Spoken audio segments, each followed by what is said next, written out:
Hi guys, it's Mark Zickery, Mr. Sci-Fi. And before we get into what I'm going to be talking about today and sharing with you, which is something incredibly cool, first off, I want to say subscribe. I've just found out that 80% of the people who watch Mr. Sci-Fi have not subscribed. And if you've not subscribed, please do, because we're very near 100,000 subscribers. I would love to have that happen. And I would display the little YouTube trophy right behind me with the Saturn Award and all the other stuff I've won. So please. And also we have a Patreon, patreon.com/Mark Zickery. And the more that you can help underwrite what we're doing, the better. It all goes to Space Command and the various projects we're doing, and then we share it with you. And life is good in my science fiction universe. So ding the bell, comment, do all the things that the algorithm likes, so that we can actually get Mr. Sci-Fi spread far and wide. So what we're going to talk about today is Mars, and one of my very favorite Mars stories, science fiction stories. I'm going to share it with you. I will bet you dollars to donuts that you have not heard it or even heard of it. So, okay, but first let's talk about Mars just as a subject for science fiction. Percival Lowell mistakenly thought there were canals on Mars because he got Schiaparelli's notes about canali, meaning channels, and he thought it was canals, and then the mistake got compounded, and the whole notion of the Martian canals got promulgated, and then various science fiction writers went from there because it was so appealing, the idea of a dying race on Mars that had canals and water was scarce and blah, blah, blah. And then the idea of that version of Mars led to The War of the Worlds, the H.G. Wells novel that's the great alien invasion novel. And that then led to Princess of Mars by Edgar Rice Burroughs, and so on and so forth. So I'm going to show you some of the good Martian science fiction books, some of the interesting ones, and then we're going to share with you the entire storyline of Mars, the first manned landing on Mars, which you will absolutely love, as I do. So, but let's talk about H.G. Wells for a moment. Somewhere back here I've got a first edition, and at some point I'll show it to you, but didn't nail it down today. So I'm in the process of alphabetizing. But my good friend Joe Dougherty, who won an Emmy for 30-something and was a writer, executive producer on Pretty Little Liars, many other shows. He just wrote this great sequel to War of the Worlds, which is called The First Cylinder, and is a first-person story of the Mars invasion from the viewpoint of the Martians. And so I highly recommend it. It's very much in the style of an H.G. Wells scientific romance, as they used to call them. And you can get it on Amazon. You can get it wherever good books are sold. And I just finished reading it. I really enjoyed it, and it's very fun, and actually has something to say as well. So, First Cylinder, Joe Dougherty, check it out. And now, of course, one other of my favorite science fiction books is The Martian Chronicles by Ray Bradbury. This is the first edition, and that's what Ray looked like at the time. The bow tie was an interesting fashion choice, but it's a terrific book, a collection of short stories set on Mars that form a larger narrative. And Ray and I talked extensively about it and the germination of the idea, and I've talked about that elsewhere on Mr. Sci-Fi, which you can go check out. And then this, Ray was a friend for over a decade, at the end of his life, and we actually collaborated on this, which is the manuscript of a book that we were going to call the Further Martian Chronicles, or the Other Martian Chronicles. Ultimately, it evolved into the Complete Martian Chronicles, which was a limited edition book that included the entire text of the Martian Chronicles, plus all the other Mars stories that Ray wrote, and 2 screenplays of the Martian Chronicles that he also wrote. So, but Ray gave me the rights to pitch this as a miniseries, and my friend Michael Mencken was going to direct it. He's, of course, a director from Battlestar Galactica, many other shows, and we couldn't sell it back then, so maybe someday that will come to fruition. I would love to do it. We called the miniseries Ray Bradbury's Lost Mars, and it was a corker, so there you go. But then beyond that, there's almost every science fiction writer, one way or another, has taken a crack at a story set on Mars. And this one is a really fun one from the 50s. It was initially called No Man Friday, and it was essentially Robinson Crusoe on Mars. There was, of course, a wonderful movie called Robinson Crusoe on Mars, which is one of my favorite films from when I was a kid, and I knew the actors who starred in it. And this is a wonderful cover. I've never been able to nail down who the artist is. It might be Ed M. Schwiller, I think it is, but it's just wonderful. And the whole idea of a man stranded on Mars then was also later explored by Andy Weir. This is a signed first edition, and Andy Weir did a great job of it, and the movie that Ridley Scott directed of it is just great, just great. My friend Jeffrey Landis, who's a NASA scientist and a science fiction writer, wrote this, which he gave me, and it's very, very fun. Mars Crossing. Really cool. Really, really cool. And Ben Bova, of course, wrote a book called Mars and several sequels, which were very fun. And even Wernher von Braun, the famous Nazi and later NASA scientist, wrote this in the 50s, or maybe even been in the late 40s. This is a novel, a science fiction novel about the first manned trip to Mars, and it's very fun. And then he also published a book that was his plan for getting to Mars, and this incorporates all the science, and it would have worked. It would have worked. And interestingly enough, I realized as a producer of Sliders, writer-producer from Sliders, in an alternate history, if the Nazis had won and Wernher von Braun had been able to continue his ambitions, he might well have been the first man on the moon, and possibly even the first man on Mars. So pretty interesting. I put together that little collage. And then we get to the, and of course you can post your favorite Mars stories down below and all of that stuff, and I'm sure everyone's going to have their own interesting take on that. And of course, Space Command, part of it is set on Mars, and we discover an alien spaceship on Mars. Mars is a very fun blank canvas for all of us to explore as science fiction writers. But if you recall, a few weeks back, I shared with you Journey into Space, which is the wonderful BBC radio series done by Charles Chilton. I named a character in Space Command Charles Chilton after the wonderful author of this radio serial. And back then most people didn't have tape recorders or audio recorders of any kind. We're talking the mid-50s. And so the only way you could revisit a radio show after it had aired was sometimes they would make them into novels, and that's what Chilton did, Charles Chilton. But we shared the entire radio play with you. Now, this was so popular. It was about the first landing on the moon by 4 intrepid explorers, Jet and Lemmy and Doc and Mitch, that Charles Chilton wrote a second serial, a radio serial, and that was called The Red Planet. And again, another wonderful swell cover. Look at that, just great. And these, of course, are the first editions. And so what we're going to do right now is we are going to share with you this. Charles Chilton continued the story of those characters where they ultimately go to Mars and are the first men to land on Mars. The cool part is that, as I said before, with what makes the first serial of Journey into Space so wonderful is that rather than it being a dry telling of how we would get to Mars and that's the end of the story, what they find on Mars is just really cool. Really, really fun, really exciting, really imaginative, really adventurous. It's one of my favorite Mars stories. So wonderfully acted, wonderfully written, wonderfully performed. The sound effects are great. And again, this is the 1950s.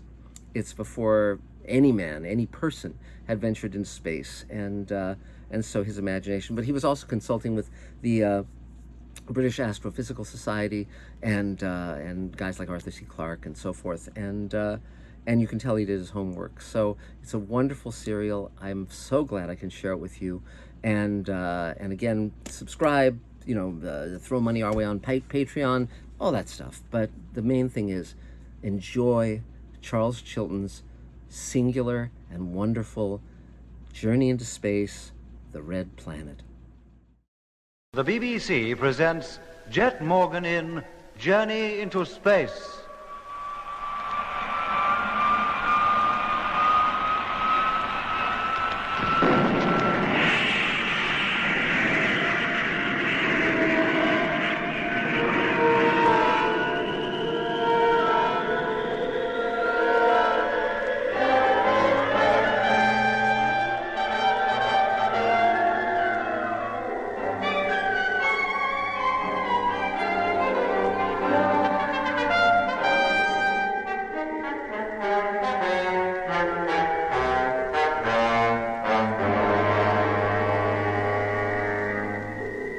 June 15th, 1972. Earth time. 7 years since man first conquered space. 2 hours ago, we took off from Mars on the first stage of our 355 million-mile journey back to Earth and home. Of the 20 men who set out on this momentous journey, only 8 are returning. Of the ships which formed our Martian space fleet, 6 have had to be abandoned. 2 of them total wrecks, their debris destined to drift in space forever. And the rest, for want of crews to man them, have been left behind. It was intended that we should remain on the red planet for a year. In fact, it was little more than 3 months. To have stayed longer would have meant staying for good. When I think back on the last few months, I can hardly believe that such fantastic events could have taken place. And yet, as I look about me, see our 2 companion ships limping home, one each side of us, I know them to be all too true. And during the long, dreary weeks of our return, we shall have time enough to ponder on the wisdom of man's ever venturing further into space than to his own moon. Even now, it is by no means sure that we, the survivors, will reach Earth and home safely. However, I write a full account of what has taken place while it's still fresh in my mind, in the hope that when the next expedition sets out for Mars, as it surely will, its crews may profit from our own bitter experience.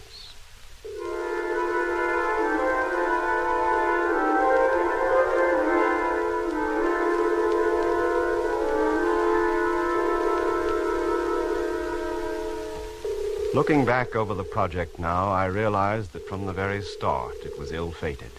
For even before takeoff, things were against us. Portents, had we then realized it, of what was to come. It all began almost a year ago. Man's first attempt to conquer Mars was to be made in a fleet of 9 ships. 2 years of hard, concentrated work went into assembling them, and by April 1971, they were ready to leave. A few days before scheduled takeoff, Jet Morgan, leader of the Martian expedition, left Earth for the launching ground on the moon.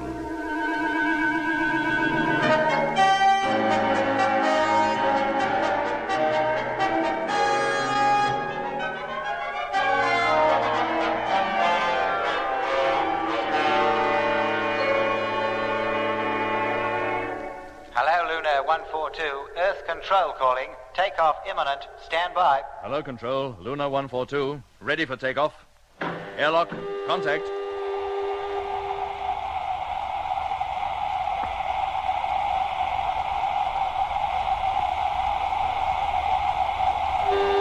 Gyro. Contact.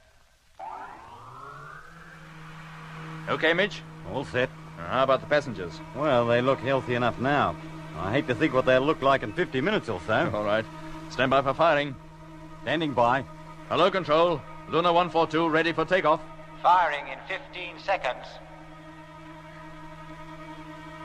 10 seconds. 5, 4, 3, 2, 1. Contact.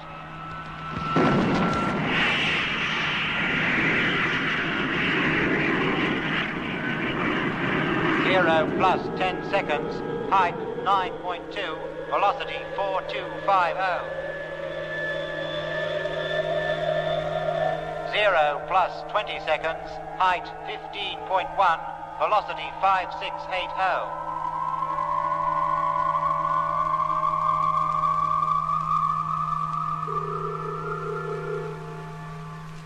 0 plus 3 minutes 10 seconds. Well, that's that. Dead on course. Cut the gyro, Mitch. Yeah, she's cut. Oh, I wonder how those fellas back there made out. Maybe I'd better go and see. I think you had, but make it quick. It's all right. Hello, Control. Luna 142, Morgan calling. Check on course and velocity, please. Hello, Luna 142. Velocity 26,000. Course correct. When will you call again? A routine check in 2 hours. Thank you, Luna, and good luck on the big trip. Thank you. Well, Mitch? Yeah, just as I thought. More than half of them sick as dogs. Well, I'm not surprised. None of them has ever made the trip before. And if you ask me, none of them should ever have made this one. What the heck does Winchell think he's up to? Well, I don't think even he had any choice. This isn't a private enterprise, it's an international one. And every country that's contributed to the cost has a right to know how the money's being spent. Oh, I suppose so, but why couldn't they watch by remote control? The whole thing's being relayed to Earth, isn't it? Well, they're with us now, so there's no sense in worrying about it. You better check that motor, Mitch. Meanwhile, I'll get the steward to hand out a few pills.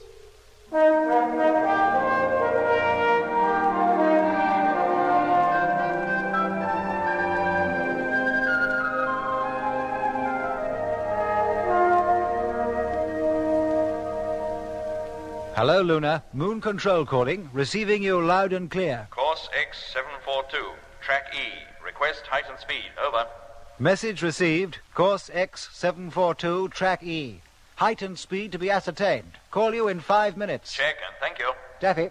Huh? Landing computation, course 742, track E. Oh, where are the figures? Right here, landing within the hour. Oh, they don't give us much time, do they? Get on with it, Taffy. Pilot's waiting. Oh, give me time, man.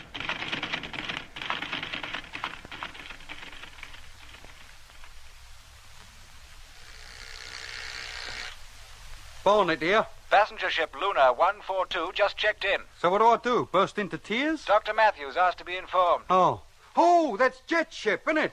Just a minute, I'll inform the doc. Hey, Doc! Yeah? Luna 142, just coming in to land. Oh, thanks. Let me talk to them, Lemmy. Hello. Yes, sir?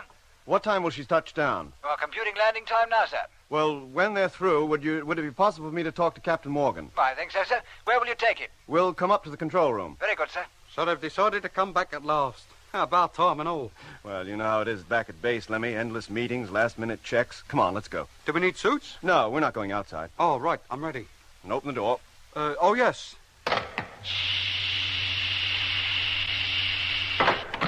In you go, Lemmy.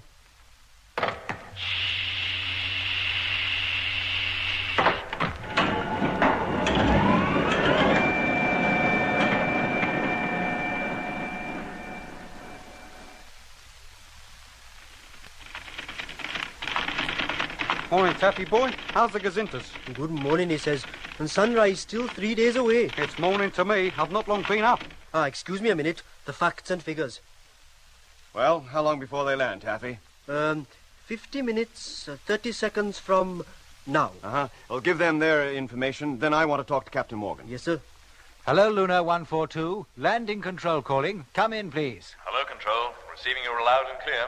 Here are the final computations. They indicate normal landing procedure. Are you ready to take them? Go ahead. Your height is 4,000 miles. Speed as per schedule. Can give you full figures for checking if you want them. No thanks, Control. If it's normal procedure, we can manage. And thanks for your trouble. Not at all, sir. Dr. Matthews is here and like to talk to you.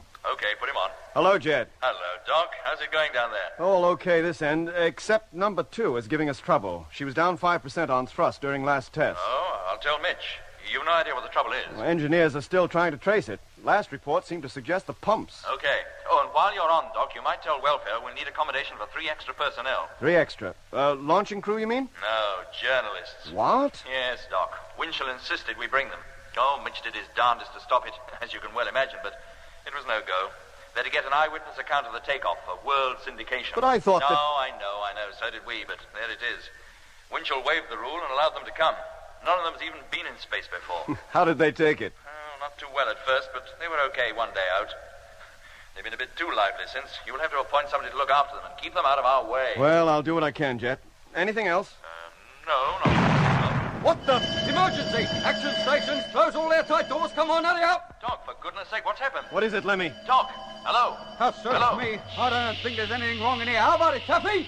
Airtight doors closed okay. Vents too. Operator, get me engineering section. Yes, sir. Hello. Control here. Hello. Landing control calling. Have Dr. Matthews here. Hello. Landing control. Put Dr. Matthews on, please. Hello, engineering. What happened? I'm not sure yet. Seems there was an explosion in the living quarters. Air pressure went down to 0 immediately. You better get over here, Doctor. Is it safe for me to leave this block? I've no spacesuit. I'll find out the extent of the damage and let you know. Okay, and make it quick. Yes, sir. Is it bad, Doc? Living quarters. Either an airlock broke down or one of the walls collapsed or something. Blimey.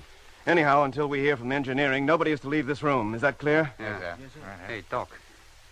What about the men in living quarters? Heaven knows. If the worst has happened, there's nothing we can do for them.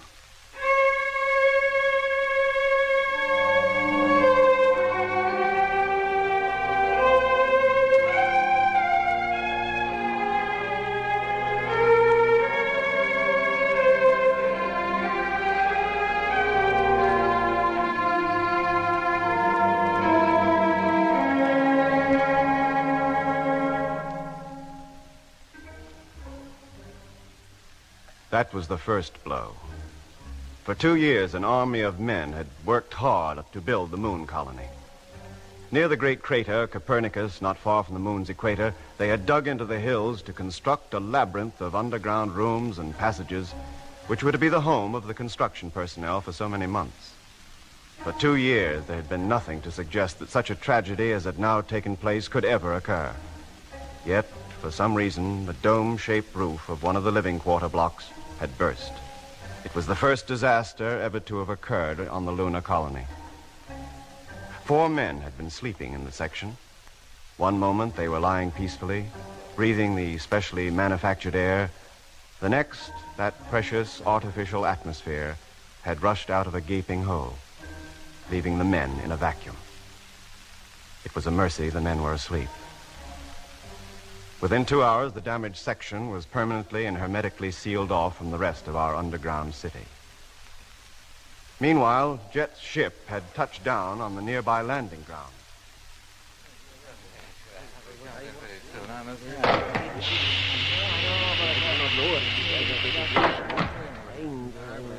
Here he comes now. Good afternoon, gentlemen. Good afternoon, sir. I'm sorry your first visit to the lunar colony should have been marred by such an unfortunate catastrophe. We understand, Captain Morgan. What happened? Well, as far as we can tell, a section of the living quarters was struck by a large meteor. That's a hazard against which up here we have no protection. I'm afraid 4 men lost their lives. Were any of them crew members? Yes, 2, but we will still take off according to schedule. Without them? We have reserve crews standing by. Gentlemen, what you write to Earth is, of course, your own affair, but I should be grateful if you made no mention of this tragedy until the expedition has left. Meanwhile, if there are any specific questions you'd like to ask about the project, now's the time to do it. During the next 3 days, I'm afraid I'm going to be too busy to see much of you. When do we get a look at the ships? Oh, that's already arranged. And you'll be able to watch the takeoff from our observing tower. I will also have you shown around the colony, where I'm sure you'll find much to interest you. How long will the trip to Mars take? 6 months each way and a year on the planet itself. Doesn't that present a great supply problem? Oh, yes. All the ships except one are freighters. They carry equal amounts of water, fuel, food, oxygen, and scientific equipment. We're taking supplies enough for 3 years. We hope to be back within 2. So you're leaving quite a wide safety margin. Well, from our previous experience of traveling into the unknown regions of space, we feel that's essential. The history of our first trip to the moon is well known. We were stuck up here 14 days longer than was intended and got back to Earth only by the skin of our teeth. We were lucky to escape with our lives. Why does the Martian expedition have to start from the moon? Why not the Earth? Surely ferrying the materials to build the ships all this way must have put up the cost beyond imagination. The low gravitational pull of the moon enables us to take larger ships and propel them with far less fuel than would be needed to take off from Earth. Taking off from here, in fact, actually lowers the cost. Will all the members of the expedition be landing on Mars? Oh, no. Only 8 of us. The remaining crews will stay within the freighters in orbit about 1,000 miles above the planet's surface. For a whole year? I'm afraid so. But won't those men feel cheated to have gone so far and yet never actually touched down? Believe me, sir, the freight crews are fully aware of their position, but they'd rather do without landing than not go at all. On what part of the planet will you land? On the northern ice cap. Won't you find it rather cold? Oh, probably, but only on the ice caps can we be sure to find a surface smooth enough. Once we've landed safely, we'll unload the tractors and make our way down towards the Martian equator, exploring as we go. How about living accommodation? Oh, we shall live in inflatable pressurized spheres. There'll be ample protection against the Martian weather. From the books I have read, I gather that people who are well up in these things believe that Mars is one planet on which one might find some form of life. Yes? Supposing that life is intelligent and hostile, how do you protect yourselves? Well, the most advanced form of life we expect to meet is a primitive plant life. What about the canals? Well, what about them? Well, aren't they supposed to be irrigation channels dug by the Martians to water their deserts? That was a popular belief of the 19th century. It's not held now? By some, yes. Can you see the canals? Are they really there? What are known as canals certainly exist, but whether they contain water or are merely discolorations on the planet's surface, I cannot say. I'll let you know in 6 months. Will it be possible for us to look at Mars while we're here? Oh, I'm sure the observatory staff will be glad to accommodate you. If any of you have looked at the planet before, from the bottom of the vast sea of air which envelops the Earth, then you have a very pleasant surprise coming. Our telescope is not large, but because of the perfect viewing conditions up here on the moon, it's possible to see details of the planet's surface which would be invisible down on Earth, even through their largest telescopes. And, well, now, gentlemen, if you have no further questions, I would like to take you to the welfare officer who will show you to your quarters.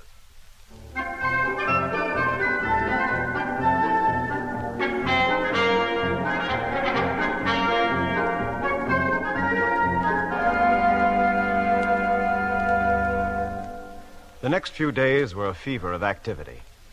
In a shallow crater some 3 miles from the colony stood the Martian fleet. The crater, with its smooth, flat floor and sharp rising circular walls, made a perfect launching platform. The ships were huge, nearly 300 feet tall and 90 feet in diameter. Only one of them, the flagship Discovery, was of the conventional space rocket shape. The rest were quite out of line with the popular conception of what a spaceship should look like.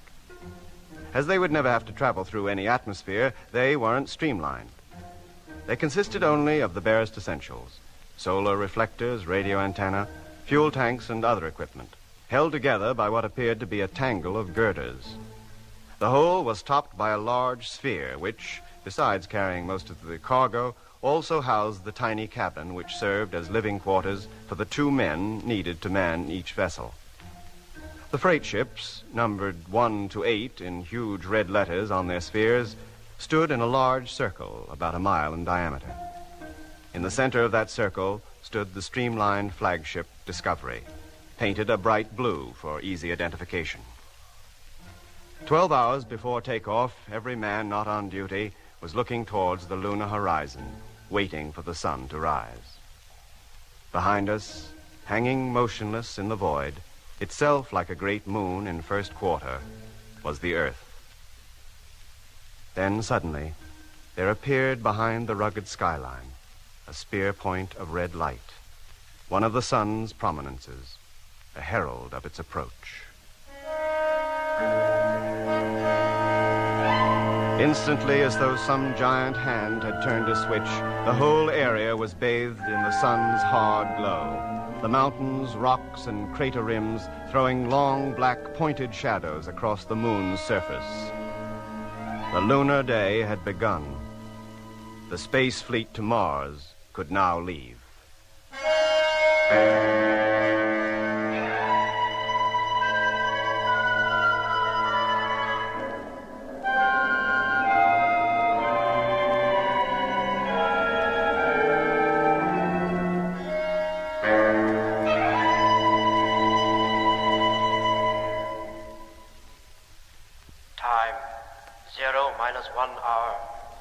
Well, Doc, this is it.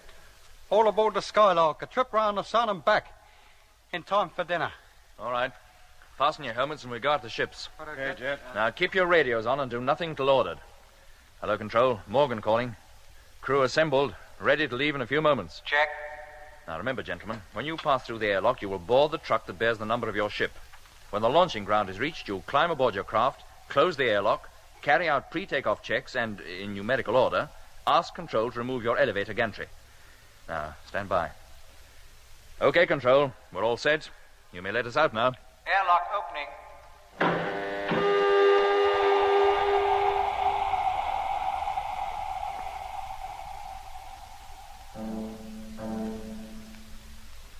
Because of the sharp curvature of the moon, the horizon is usually only a short distance away. So when we arrived at the launching ground in the personnel trucks, we had completely lost sight of the colony. But once we had boarded the little elevator and it had climbed 300 feet up to the main door of the ship, the 5 great domes topped by the observatory were easily seen. Already the film unit cameras were turning and the radar operators preparing to follow the course of our flaming exhausts, which to them would look like comet tails. Soon, Jet, Lemmy, Mitch, and I were safely inside our tight little cabin. All right, gentlemen. You may take off your helmets now and stow your suits. Let me call up Control. Have the fleet check in. Yes, Jet. Hello, Control. Flagship calling. All now aboard. You may remove elevator gantry. Thank you, Discovery. Removing gantry. Flagship calling Space Fleet. Pre-takeoff check. Come in, please. Flight number 1, check. Number 2, check. Number 3, number 4, number 5, number 6, number 7, number 8. Thank you. Stand by for firing. Okay, Jet. All set. Mitch? Doc? Pre-takeoff check, okay. Okay. Then get onto your bunks and strap yourselves in. Well, there's one thing to be said for these new atomic motors. With their slow acceleration, we're not likely to go through the agony we did when we first took off from Earth. You remember? Will I ever forget? Luna was no more than an old crate compared to this job. Lemmy, televiewer on. Televiewer, contact. Rotator, Lemmy. Rotating. Better take a good look. It's the last we'll see of the moon for 2 years. Seems an awful long time, doesn't it? There goes the first flare. Takeoff imminent. 0 minus 30 minutes. That's it, Jet. Full circle. All right, Lemmy. Now, all of you, lie back and relax. Remember, takeoff is fully automatic. Nothing should go wrong. Well, let's hope not. 35 million miles is a long way from home. Now, we'll be first off. The rest will follow at 2-minute intervals. 30,000 miles above the moon's surface, the motors will be cut and we'll be coasting the rest of the way. Next stop, Mars.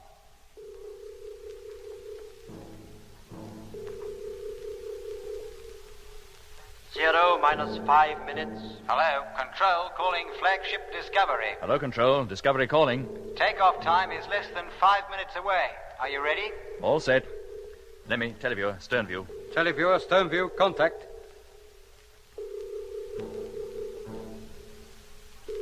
0 minus 45 seconds. Stand by. Won't be long now. Hello, freight number 1. Control calling. Number 1 to control. Your takeoff time is imminent. Are you ready? All set. 0 minus 15 seconds.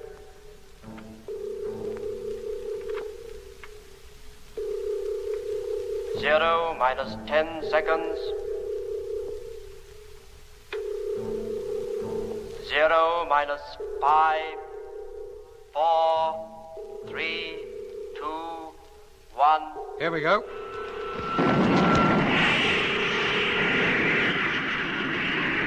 Goodbye, Moon. I'll send you a postcard.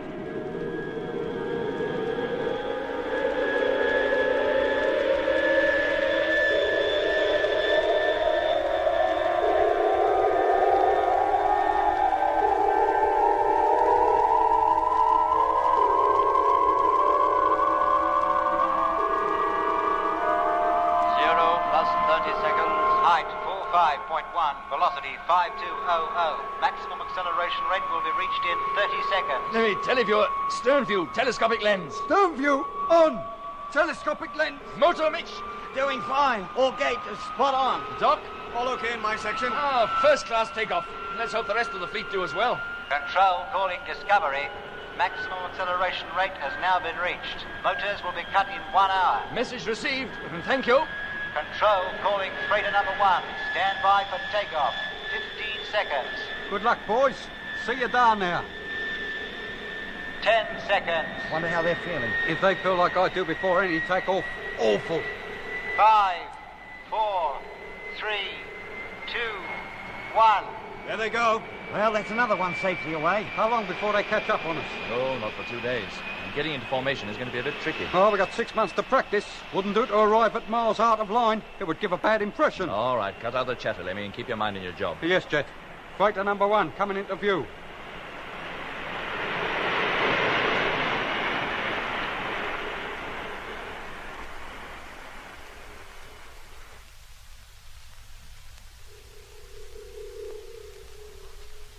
One, 3, 4, 6, 7, and 8 dead in line. 2 and 5 still lagging behind a bit, but moving up slowly. Shall I tell them to give their motors a short burst? No, Lemmy, we don't want them wasting fuel on fancy flying formations. They'll probably drift into place during the next few hours anyway. Well, if the line's pretty enough for you now, Jet, do you think I could call in the motor reports? Go ahead. Let him get the radio, Lemmy. Hey, Mitch, it's all yours. Hello, Space Fleet. Chief Engineer, calling freighters 1 to 8. Will you pass your motor reports, please? Freighter number 1 calling Discovery. Reactor normal. Fuel consumption tank 1, 379.842. Tank 2, 379.836. Thanks, Pete. How was takeoff? Fine. Couldn't have been smoother. Call you again in 30 minutes. Roger. Flagship Discovery calling freighter number 2. Come in, please. Freighter number 2 calling Discovery. How are things with you, Frank? Shocking. Eh? Been having trouble all the way. Well, what kind of trouble? Motor lost thrust soon after we left base. Had to turn on the juice a bit or we'd never have made the rendezvous. Used up a lot of fuel, I'm afraid, Skipper. Well, how much? At least 10% above estimated consumption. Did you hear that, Jet? And that's not all. Well, what else? Main radio receivers on the blink. We seem to be transmitting okay, but reception from base is down to strength 2. You're hearing us, all right? Yeah, strength 5. Well, keep listening up. We'll call you back. Too right. Well, Jet, what do we do about that? Frank might be a good pilot, but he's no radio man or engineer. Who's with him in that ship? Whitaker, construction engineer. No chance of him finding the cause of the trouble, then. We'll have to transfer a motor engineer and radio mechanic from one of the other ships. See if they can detect the fault. Oh, nearest motor engineer is in ship 5. Nearest radio mech is ship 7 on the far side of the formation. Number 5's lagging behind anyway. Transfer will be tricky, Jet. Distance too great for safety. We're closer to her than most. I'll go. And take Lemmy with me to look over the radio at the same time. What, me? Go outside? That's all we can do. Now get your suit, Lemmy, and you, Mitch. Sure, Jet. Now take the long safety lines with you. Call up number 2, Doc. Tell them we're sending over Mitch and Lemmy and to get ready to let them in. Sure, Jet.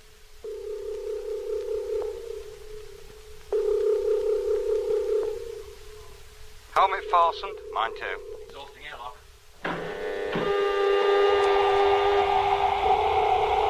Suit inflated? Suit inflating.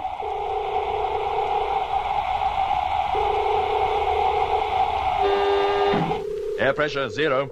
Okay, Jet. Open her up. Main door, contact.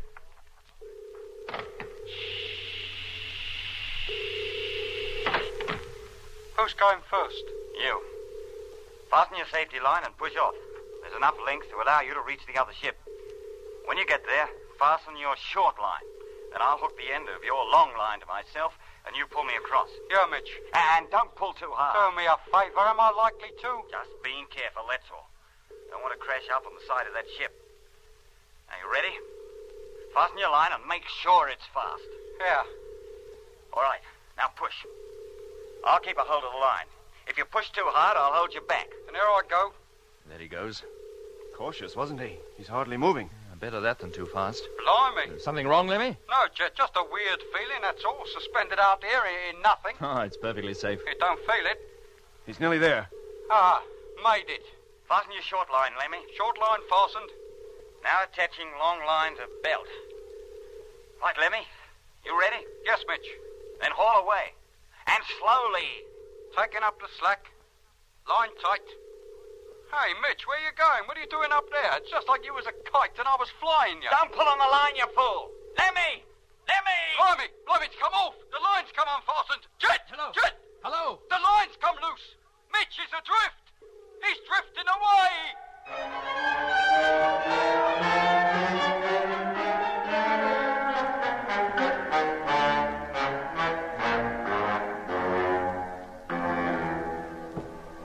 You've been listening to the first episode in the new series of Journey into Space, with Andrew Foulds as Jet Morgan, David Kossoff as Lemmy, Guy Kingsley Pointer as Doc, Bruce Beebe as Mitch, and with David Jacobs and Anthony Marriott. The orchestra was conducted by Van Phillips, who also composed the music.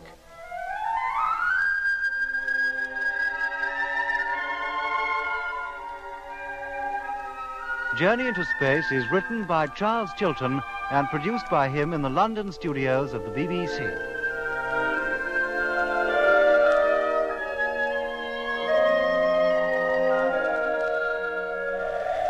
The BBC presents Jet Morgan in Journey into Space.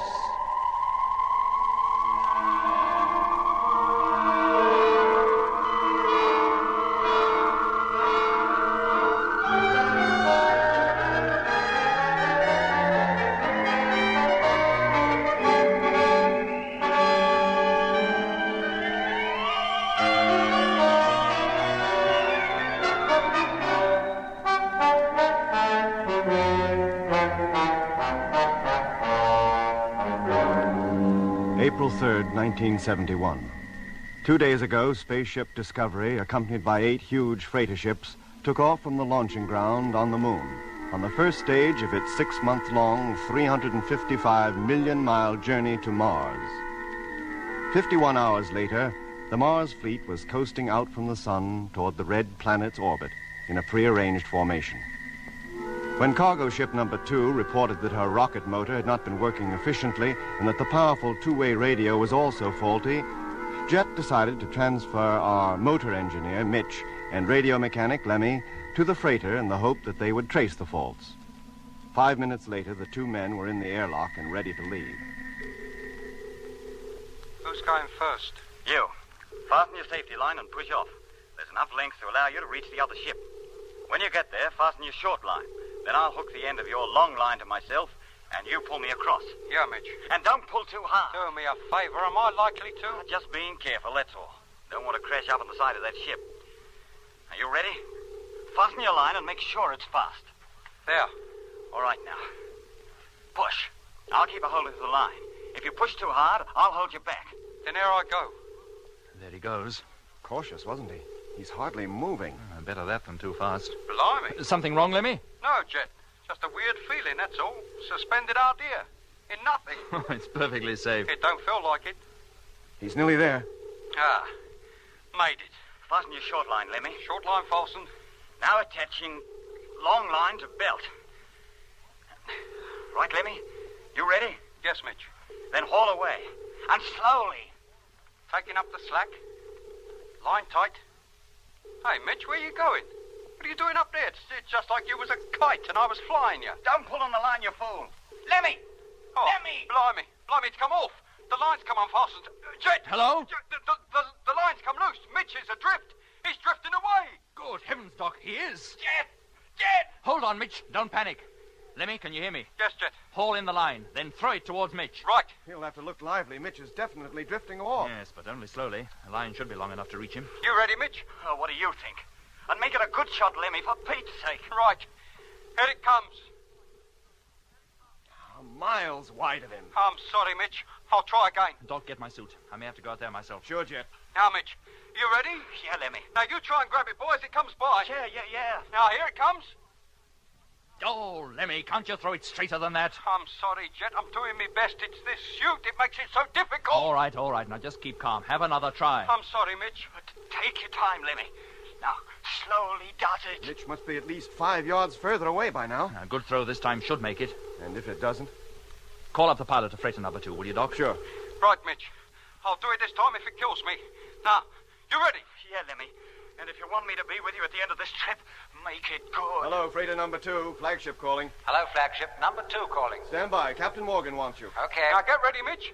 Here it comes. Oh, good shot, Lemmy. Doc, he made... Oh, no. What now? A dead straight throw, but Mitch can't reach it. What? He's drifted too far. Get the airlock ready to let me out. You bet. Stretch for it, Mitch, mate. You might just make it. I can't. It's 6 inches too short. Hello, Mitch? Yeah, Jet. Hang on, I'm coming out. Lemmy, Yes, Jet. get inside number 2's airlock. I'm going to ask the crew to let you in. What? And leave Mitch out there? Drifting away into eternity? Lemmy, do as you're told, and don't argue. Now entering airlock. Hello, number 2? Hearing you loud and clear. Let Lemmy in, will you? And put Whitaker on. Yes, sir. Whitaker here. Whitaker, go into the cargo compartment and get a construction engineer's rocket propulsion unit. When Lemmy gets inside, give it to him. Yes, sir. All right, Doc. Let me out. Airlock contact.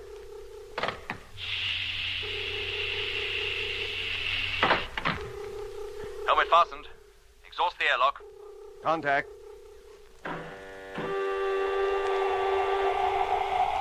Suit inflating.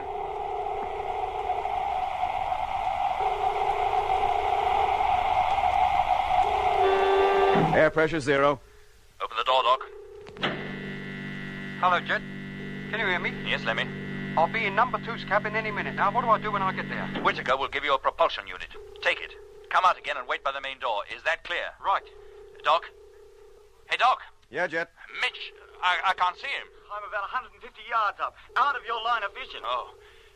Can you see him on the televiewer, Doc? Yes, Jet, I can. He's directly over the ship, drifting further away all the time. Oh, thanks, Doc, for those comforting words. Fastening long safety line to ship. What are you going to do, Jet?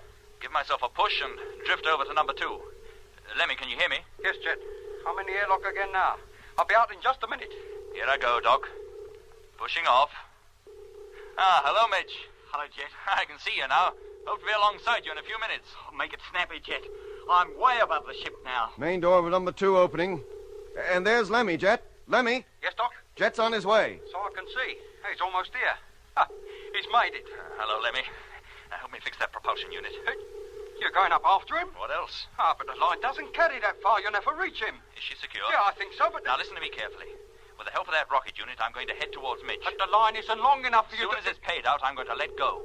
I'll pick up Mitch and then come back to the end of the rope, so don't draw it back. But will it stay put? Of course it will. There's so little gravity out here, it'll remain in position for hours. Now, you ready? But Jet, listen, if you let go of that line, you'll be adrift too, and then... Here, mate, let me do it. You're more important to this expedition than me. Fasten the rope, Lemmy. But Jet... Fasten the line. Hitch in the line. Line secure. Give the free end a couple of turns round my wrist. There. Hello, Mitch. Yeah, Jet? Did you hear all that? Too right. Then here I come. Not too fast, Jet. Don't overshoot. Oh, blimey. Careful, Jet. It's only a short way you're going, not back to the Earth. I'll have to take it easier next stage. Now, leaving end of safety line. How are you going to find your way back to Mitch travelling backwards? It's up to you to direct me. Oh, right. You're about halfway there. Now, continue slowly in the same direction. You're drifting towards him now, but a little too low. Now, point the nozzle downwards. Smack on. Grab him, Mitch. Right, Jet. Gotcha. Oh, thank goodness. Now, hang on tight, Mitch. I'll have to maneuver a bit to turn us. Nearly round, Jet. About there. Right. Now straighten up. Keep going. Slowly. You'll make it. Now the rope's directly behind you. Easy does it. If you can see it, Mitch, grab that line. Got it! Can you keep hold of it? I think so. All right, Lemmy. Haul us back. Oh, we're safe now, Mitch. The panic's over. Oh, thanks, Jet. I thought I'd seen the last of you discovering everything else. Now, as soon as your boots grip the hull, make your way into the airlock. Too right, I will. There. Oh, that's it, Mitch, boy. Home again. I thought we'd lost you that time. Get into the airlock, both of you. But what about your safety line, sticking out from Discovery like it was performing the Indian rope trick? Oh, we can stay there for now. We'll need it to help us back anyway. Hello, Doc. Matthew speaking. I'll see Mitch safely inside. If he's okay, I'll leave him to get on with the job and then come back. You all right on your own for a spell? Sure, don't worry about me. Good. And I'll call you again from number 2 in a few minutes. Yes, Jet. And nice work. What do you say, Mitch? Too right.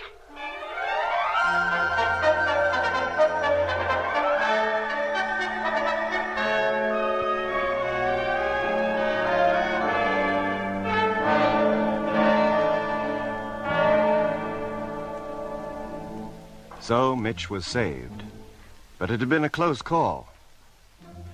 The propulsion unit by which Jet was able to reach Mitch was a miniature rocket motor, looking rather like a hand fire extinguisher.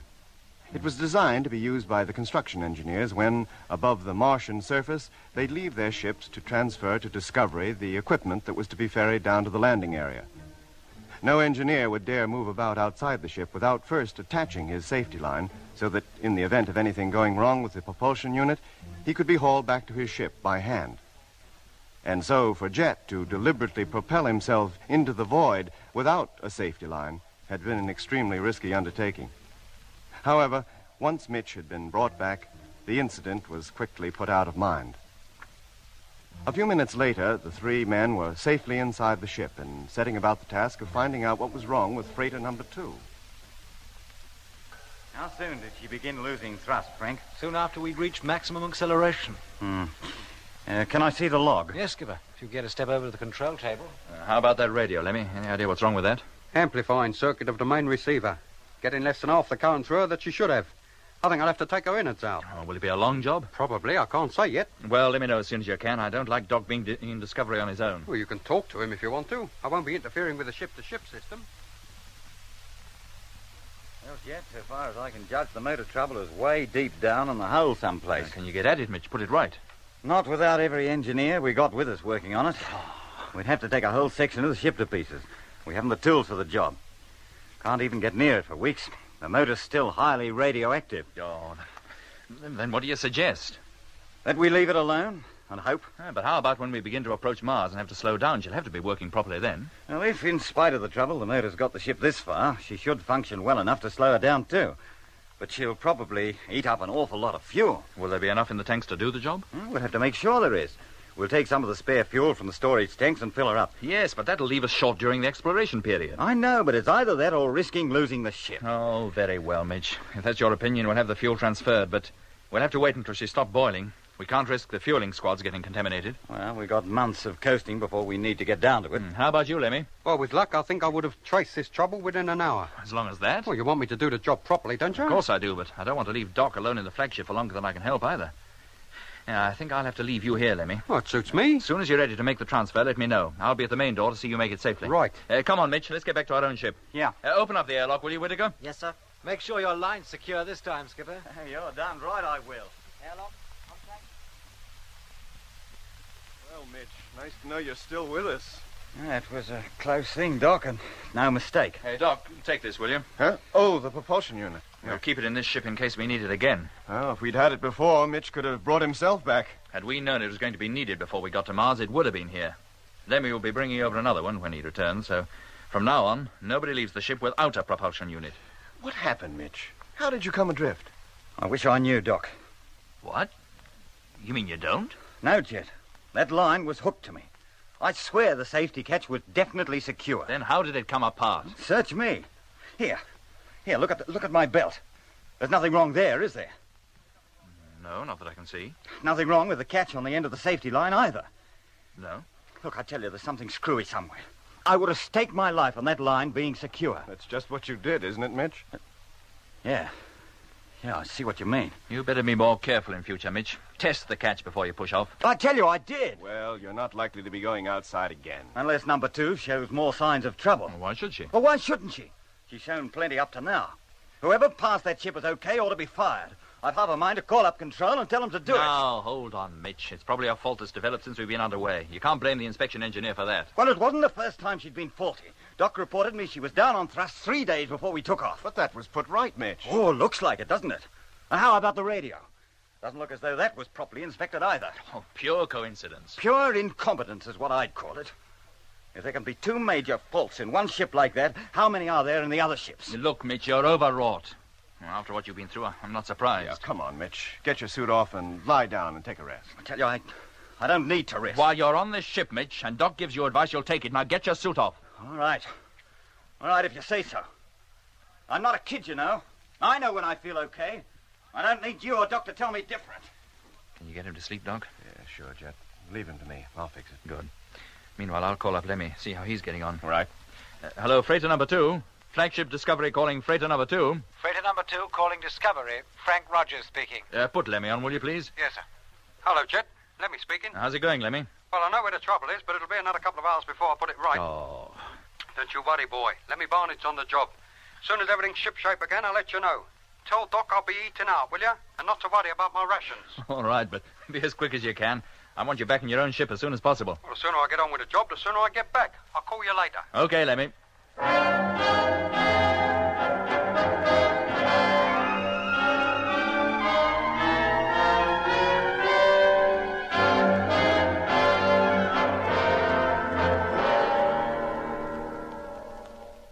Screw this home and here we are.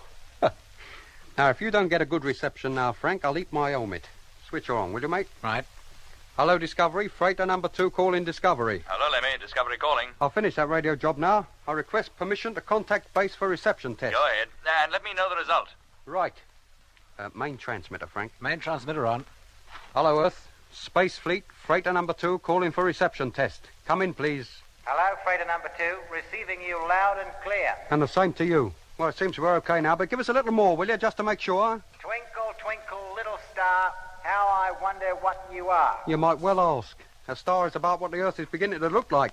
Well, thanks a lot, Control. Thank you, number 2. Well, there you are, Frank. That's that little job jobbed. If you don't get Control at full possible strength after this, you can return the goods and you get your money back. I suppose you'll be going over to Discovery now. Yep. Just as soon as Whitaker comes back with a propulsion unit for me. Oh. You almost sound disappointed. You sure you wouldn't like a little more to eat before you go? What's the matter, Frank? I don't owe you any money, do I? How do you mean? Well, the way you're trying to hang on to me, I thought maybe I did. Oh, it's just that I hoped you might have stayed for a bit. Well, you heard what Jet said. I was to return to Discovery as soon as the job was finished. I better call him up, tell him I'm on my way. Well, if you must, I thought we might have had the pleasure of your social company for a bit. Somebody to talk to for a while. You got Whitaker to talk to. No, Lemmy. I can't talk to him. Hey? Oh, don't tell me you two are fighting only 2 days out. I couldn't quarrel with him if I tried. Well, why? Has he been struck dumb or something? No, it's not that. He just doesn't talk. He's about the most unsociable person I've ever met. Then why did you crew up with him? I couldn't help it. I was supposed to crew with Vivis, but he was killed back in Luna City when the meteor hit living quarters. Oh. So Whitaker's a last-minute replacement? Yeah. I'd hardly time to get acquainted with him before we took off. And after only 2 days out, you decide you can't get along with him? I defy anybody to. But what's the matter with him? Doesn't he pull his weight, or... Well, he works all right about the only thing he does do. Never says a word, unless it's absolutely necessary. He doesn't talk about anything else? His family, or where he comes from, or anything? No. Then how does he spend his time? And he's not on duty, mostly lying on his bunk. Reading? No, just lying, waiting for his turn at radio watch. Oh. He can't wait to get to that receiver, and when I'm at it, he just lies there, staring at me. Go on. Sometimes when I sit there, feeling his eyes, boring through my back, I feel like throwing the logbook at him. Frank, you sure you haven't upset him in any way? Well, if trying to be nice to a fellow who half the time acts as though you're not here is upsetting, then yes, I have. Well, maybe that's the trouble. What? Yeah, you're trying to be too nice to him. He just doesn't like it. That's not the reason, Lemmy. Goes deeper than that. He's a queer customer all round. How do you mean? 24 hours out from Earth, I was on watch, sitting at the radio, and he was asleep on his bunk as usual. I was waiting for a velocity check from control. Was late in coming. And? I thought maybe the receiver had drifted off frequency and began to fiddle with the controls. And I happened to turn round and found Whitaker standing right behind me. Gave me quite a shock. Don't know how long he'd been there. What did you say to him? Asked him what he wanted and if he couldn't sleep. But he didn't reply. Just stood there, listening. And then? Mitch came through on the ship-to-ship system asking for routine checks, and Whitaker went back to his bunk and lay down. He wasn't sleepwalking? With his eyes open? I've heard that's possible. No, Lemmy. I don't think he was sleepwalking. You sure you hadn't hypnotized him or anything? I'm not joking, Lemmy. No, mate. Sometimes I think he must be in a trance, doesn't even know I'm here. Well, if he were, how could he carry out his work? Oh, he does that all right, as well as the next. In fact, he doesn't miss a thing where work is concerned, only sometimes... Well? You don't think I'm crazy, do you, Lemmy? As if I'd think a thing like that. Well, sometimes it's as though he's not the only one here. Yeah, well... Hey? Well, he is, but... Well, it's not him, if you know what I mean. Yeah, I tell you, Lemmy, if I have 6 months of this all the way to Mars, I'll go crackers. Look, Frank. Why don't you tell Jet about all this? Oh, he's got enough on his mind without having to shoulder my troubles, too. Yeah, but we all know that living for weeks in a confined space with somebody you can't get on with is not too easy. You begin to see something wrong in everything they do, the way they eat, the way they walk, the way they hold their cigarettes if they smoke, the way they watch you smoking yours if they don't. All maddening, irritating little things. But they could drive you off your rocker in no time. You might even start getting violent. I might at that. Yeah. Look, if Jet thinks you've got a good case, he'll get either you or Whitaker transferred to another ship before any real trouble starts. Hold it. Here he comes. Oh. Well, you treat her gently, Frank, and she'll treat you kindly. The way she's behaving now, she'll pick up a signal from Jupiter if there's anybody up there to send one, which there ain't. So if you find you're getting nothing, you know just where you're getting from. Your propulsion unit, Mr. Bonnet. Oh, thank you, Mr. Whitaker. Look, the men on this trip usually call me Lemmy. There's no need for you to be formal, you know. Shall I help you on with it? Yeah. Yes, thank you. Not that I'll be needing it. When I push off from this ship, my line will be fast. You won't find me drifting off, as Mitch did. I'm sure he thought the same thing before his line disconnected. You're a little comfort, ain't you? It's fixed now, Mr. Bonnet. I'll call Captain Morgan. Tell him you're ready. Yes, you do that. And thank you. See what I mean? Yeah. Don't you worry, Frank, boy. I'll tell Jet about this. I'll see what he thinks of it. Thanks, Lemmy. I'll be grateful.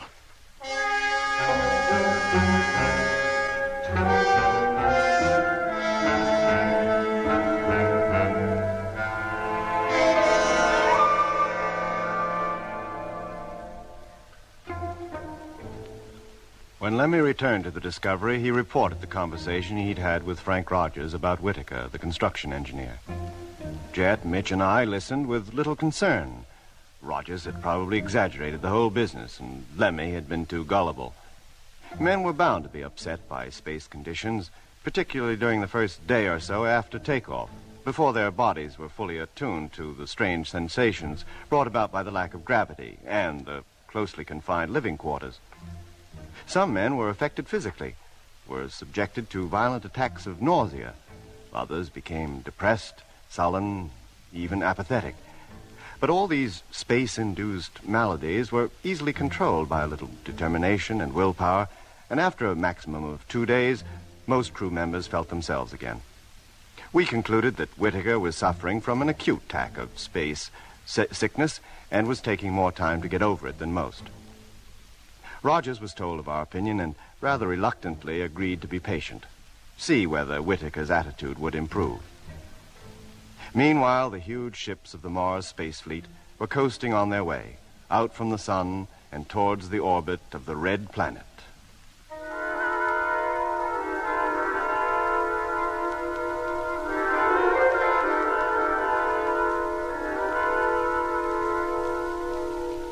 Although we'd left the Earth's orbit, it was still continuing its own course round the sun and was, as it were, pursuing us. By the time we reached Mars, we would have traveled halfway round the sun, and so would the Earth.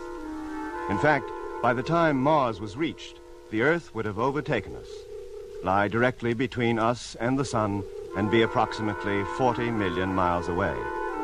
But to achieve that distance, we had to coast 355 million miles. Had it been possible to travel in a straight line, our journey could have been accomplished in only 55 days.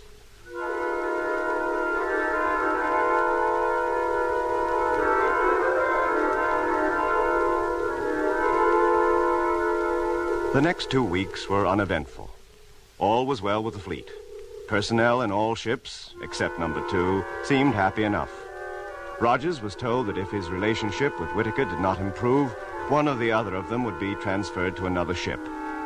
That seemed to cheer Frank considerably, and for a few days we forgot the affair. Hello, Control. Flagship Discovery calling Control. Come in, please.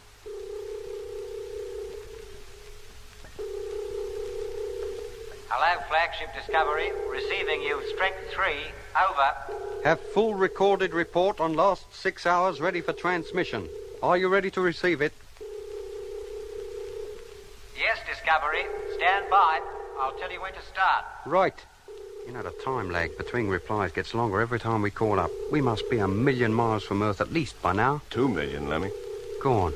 Hello, Discovery. Control calling. Ready to take your transmission, but first I have a message for Captain Morgan. Hold on a minute. I'll call him. Hey, Jet. Yes, Lemmy? Control. Got a message for you.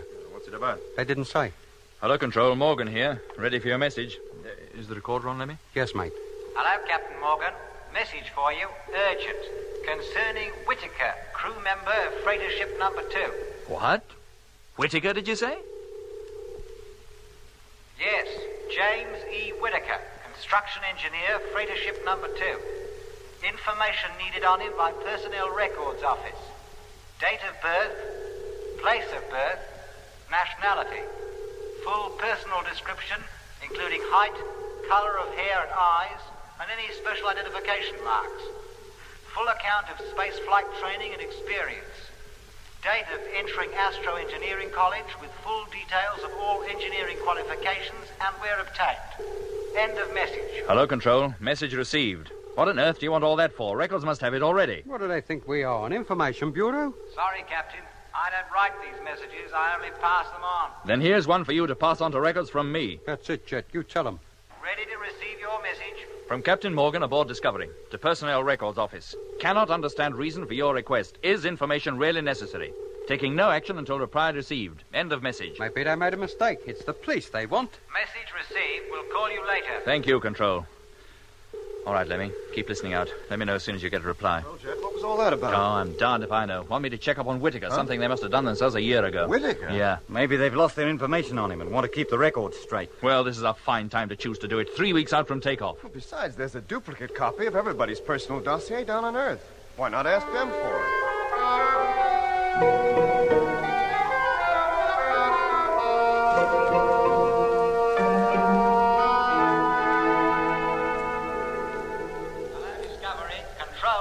Discovery. Hello, Control. Discovery calling. Hearing you loud and clear. Hey, Jet. Control calling. You're coming, Lemmy. Message for Captain Morgan from Control. Urgent. Repeat, urgent. Information on Whitaker required as soon as possible. Please take immediate action on previous signal. End of message. Blimey. Persistent, ain't they? Hello, Control. Morgan speaking. Message received and understood. We'll call again as soon as information has been obtained. Well, Lemmy, seems there's nothing for it but to carry out the order. Haven't they got nothing better to do down there than expect us to carry out records work for them? Call off number 2, Lemmy. Get Whitaker for me, will you? Yes, Jet. Hello, Space Fleet. Discovery calling freighter number 2. Come in, please. Number 2 calling Discovery. Morgan here. Is that Whitaker? Yes, Captain. Look, Whitaker, I'm sorry about this, but I've had a message from Control about you. Yes? I have to ask you a number of questions about yourself for personnel records. All information about me can be found in my personal dossier. Yes, I realize that, but for some reason Control insists on having it again. Are you ready? Yes? Your name? James Edward Whitaker. Date of birth? 12th September, 1940. Nationality? British. Place of birth? 12th September, 1940. No, place of birth. British. What's he talking about? Hello, Whitaker. James Edward Whitaker. Blimey. What's happening over there? Hello? Hello? 12th September, 1893. 1893? Whitaker! Whitaker! 12th September, 1893. He must be crackers. Listen, Whitaker, put Rogers on. Rogers is asleep. Then wake him up. He cannot be woken. Wake him up, do you hear? Hello, Whitaker, do you... It sounds like he shut his transmitter off.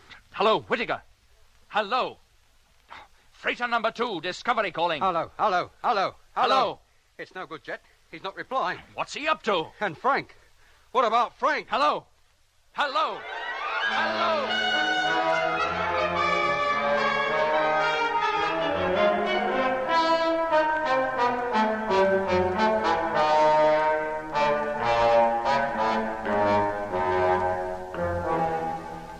You've been listening to Episode 2 of Journey into Space with Andrew Foulds as Jet Morgan, David Kossoff as Lemmy, Guy Kingsley Pointer as Doc, Bruce Beebe as Mitch, and with David Jacobs and Anthony Marriott. April 23rd, 1971. 3 weeks since the Mars fleet of 9 ships left Earth on the first stage of its 355-million-mile journey to the Red Planet. Takeoff had been perfect, but 2 days out, freighter ship number 2 gave us trouble. The motor was behaving badly, and so was the radio.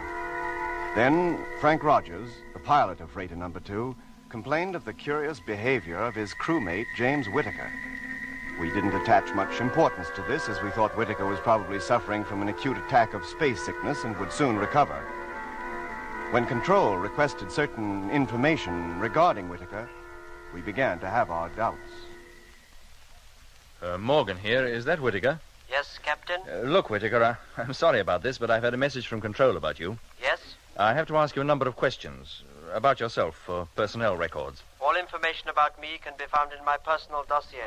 Yes, I realize that, but for some reason, Control insists on having it again. You ready? Yes?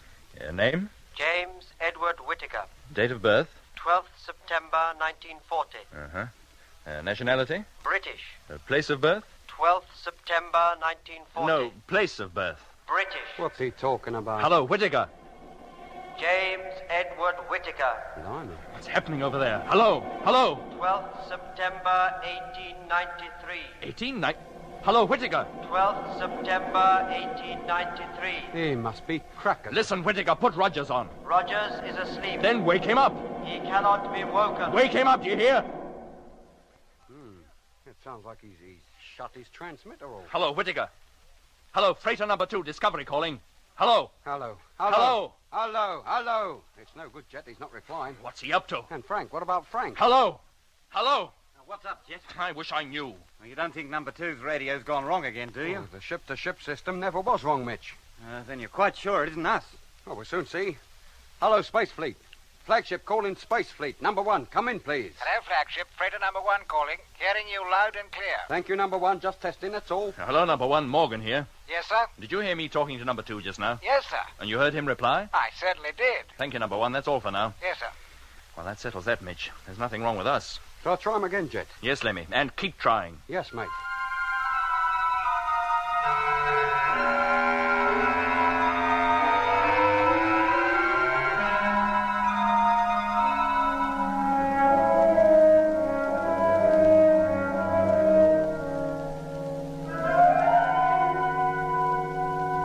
number 2. Flagship calling freighter number 2. Come in, please. Still no luck, Lemmy? No, Jet, I don't believe he's even listening. 15 minutes I've been calling now. No, switch on the teleview, will you, Doc? Let's take a look at her. Sure, Jet. Rotate her, Doc. Rotating. Hold it. There she is. Still in formation. Nothing about it to suggest what's wrong. I'd give anything to know what's going on in there. Well, why don't we go across and see? Oh, fair go, mate. How do we get inside? We can't even ask them to open the door. If one of us went over there and banged on it with a wrench, they should hear that all right. Oh, you big galah. You think they'd realise it was one of us wanting to be let in? I certainly wouldn't think it was the milkman, would they? I think it's worth a try, Jet. We have no other way of contacting them. Very well. Let me get my suit. Shall I get mine and all? And what for? Well, you're not going out there alone, are you? Are we going across alone? Well, supposing their radio is out of gear, you'll need me to put it right. I thought you said that was unlikely. Well, it is, Well, but you I mean, stay here, Lemmy. Keep trying to contact them. Doc will see me across. All right, Jet. And get those suits and the propulsion unit.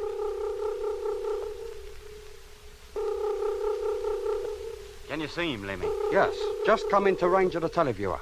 Hello, Mitch. Can you hear me? Yeah, Jet. I'm outside the main door of number 2 now. I can see you. Tell Lemmy to give them one more call. Right.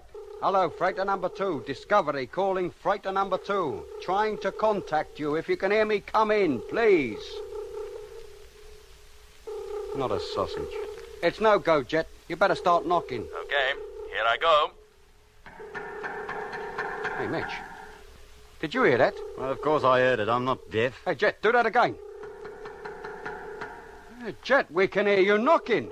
Very faintly, but we can hear it. Well, of course. What? That's impossible. Oh, Jet, we must be hearing it over their mic from inside the ship. Then if their radio's alive, why haven't they answered us? I don't know. Yeah, I don't think there's any point in your carrying on knocking, Jet. They should be hearing us calling them. Hello, Discovery. Freighter number 2 calling. Urgent. Come in, please. Oh, Mitch, it's Frank. Answer him. Hello, Frank. It's Lemmy here. What's been happening over there, mate? Can I speak to Jet, please? Yeah, he's right outside your ship at the moment trying to get in. Then hook me up. I must talk to him. Yes, mate. Hang on a minute. Hello, Jet. Frank just called up. He wants to talk to you. Frank, then put him on. Hello, Skipper. Have to report that Whitaker is sick. Very ill, I think. What? Yes, sir. Don't feel too good myself. Well, what's the matter? Why didn't you answer when we called? Well, have you been calling? I was asleep. Asleep? But, yes, sir. When I woke up, I found Whitaker over here by the radio. He's flat out, Skipper. I can't rouse him. Listen to me, Frank. Yes, sir? Are you fit enough to get the main door open and let me in? Yes. Then do that. Main door, contact. Hello, Doc. Hearing you. Come on over, will you? Sure thing. There's the main door opening now. Well, Frank is safe anyway. What on earth's happened to Whitaker?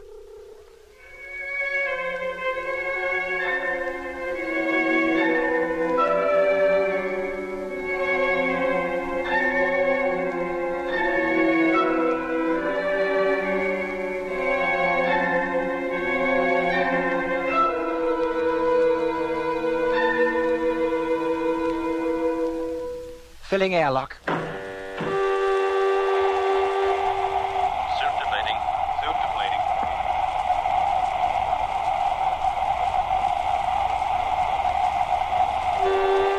Air pressure maximum. Then open the hatch, Rogers, and let us in. Contact.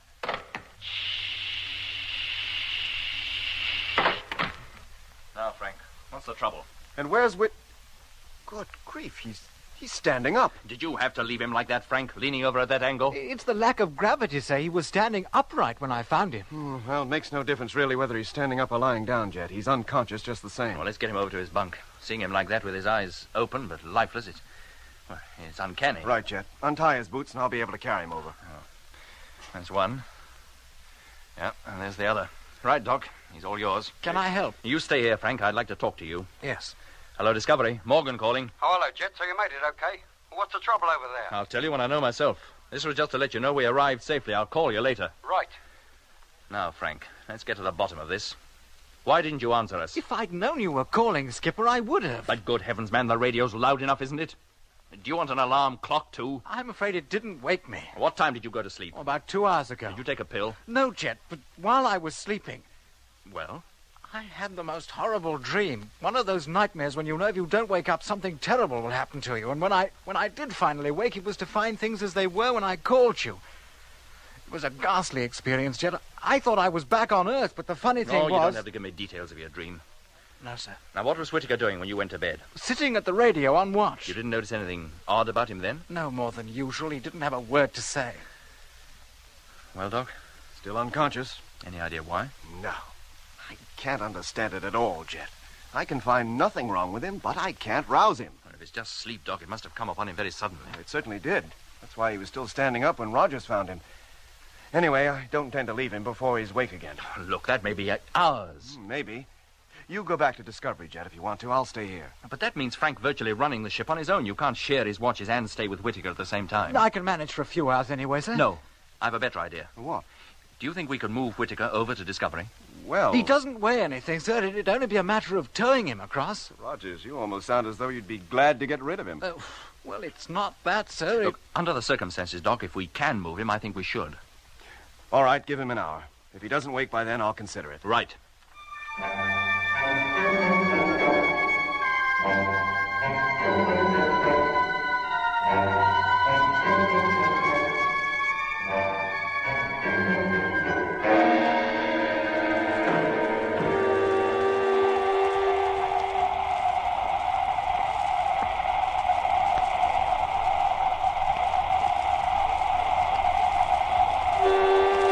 Air pressure maximum.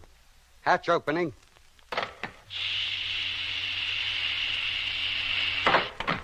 Can I help, Doc? If you don't mind, Lemmy, put him on Mitch's bunk, will you? Hand him up, then. Hello, freighter number 2. Flagship calling. Hi, Flagship.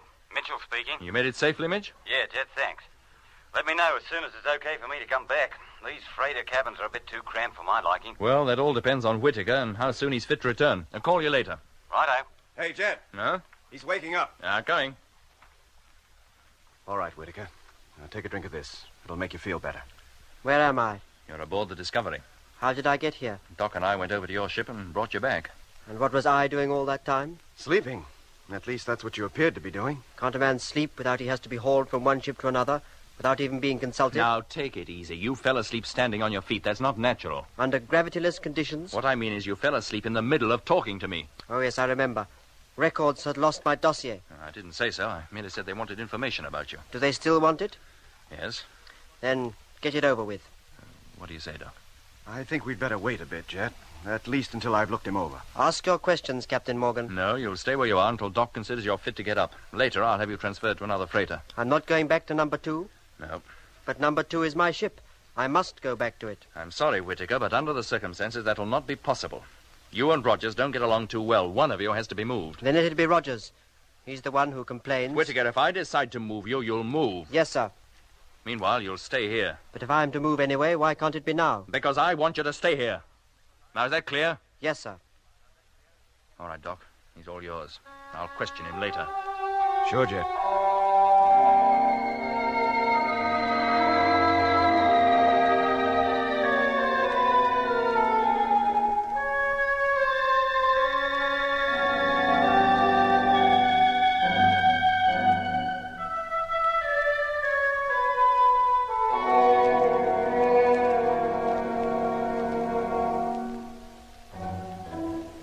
Whitaker rested, much against his will, for 6 hours. At the end of that time, the only report I could give Jet was that he was fit and well, physically at any rate. In due course, Jet got the information he required and had it radioed back to base. As to the cause of the strange, deep sleep that had so suddenly overtaken Whitaker, I was none the wiser, nor apparently was he. But if I learned nothing else, after spending an hour or so with Whitaker, I could appreciate how difficult Frank Rogers had found him. There was some indefinable, well, atmosphere surrounding Whitaker that made me uncomfortable just to be near him. I said nothing of this to Jet, not at first. And then I didn't need to. When Whitaker was fit enough to take up his duties again and began moving about the cabin, Jet and Lemmy noticed it too. The tension in the ship began to mount. And then, less than 24 hours after Whitaker had joined us, something happened that drove all thoughts of his behavior from our minds. Hello, Flagship. Freighter number 5 calling Discovery. Come in, please. Hello, number 5. Discovery calling. Over. Can I speak to Captain Morgan, please? Have special report. Hold on a minute, Bill. I'll get him. Hey, Jet. Yes, Lemmy? Number 5 says he has a special report. Oh, what about? He didn't say. Hello, Jet. It's the radar. What about it? Well, unless the thing's gone crazy, there's something pretty solid in front of us, and it lies right across our course. What? Are you sure? We're getting echoes back from something, and it's pretty big, too. Well, how big? difficult to tell at this stage. How strong are the signals? Very faint, but they're there. All right, number 5, keep constant watch, will you? I'll get the other ships to see if they can pick up anything. Yes, sir. Let me call up the fleet. Tell them to sweep the area directly before us, see if they can confirm number 5's report. Yes, Jet. Hello, Space Fleet. Flagship calling Space Fleet. Have special message for all ships. Come in, please. Doc. Number 1 calling. Yes, Jet. Open up the Number radar, two, will you? number three. We might as well join in the search ourselves. Right. Number 5. What do you think it can be, Jet? Well, I think it's number Number 5's seven. radar going haywire, Number that's eight. what, but we'd better check to make sure.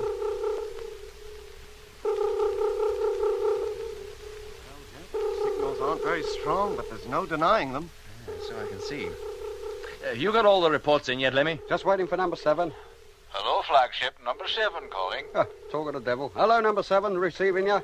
Have full report of first hour's radar watch on specified area. Can you take it? Go ahead. Echoes definitely received. Estimated distance of object 1,300,000 miles. Position dead ahead. Whitaker. Sir? Limited Take over field of here, will you? response, Keep watch until further orders. 0.47 Yes, sir. degrees. Come on, Doc. Let's take a look at the report, see what they can tell us. Right.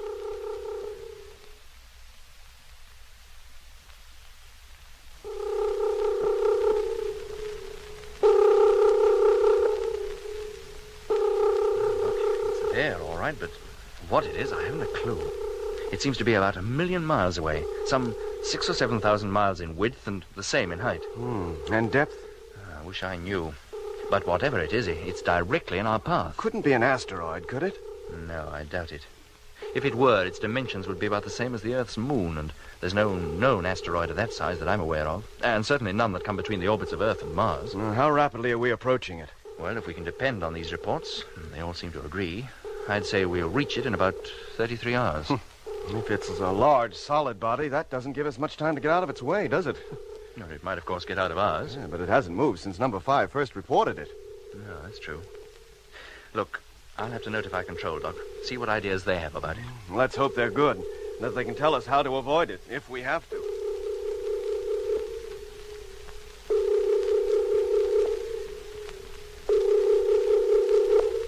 Any reply yet, Lemmy?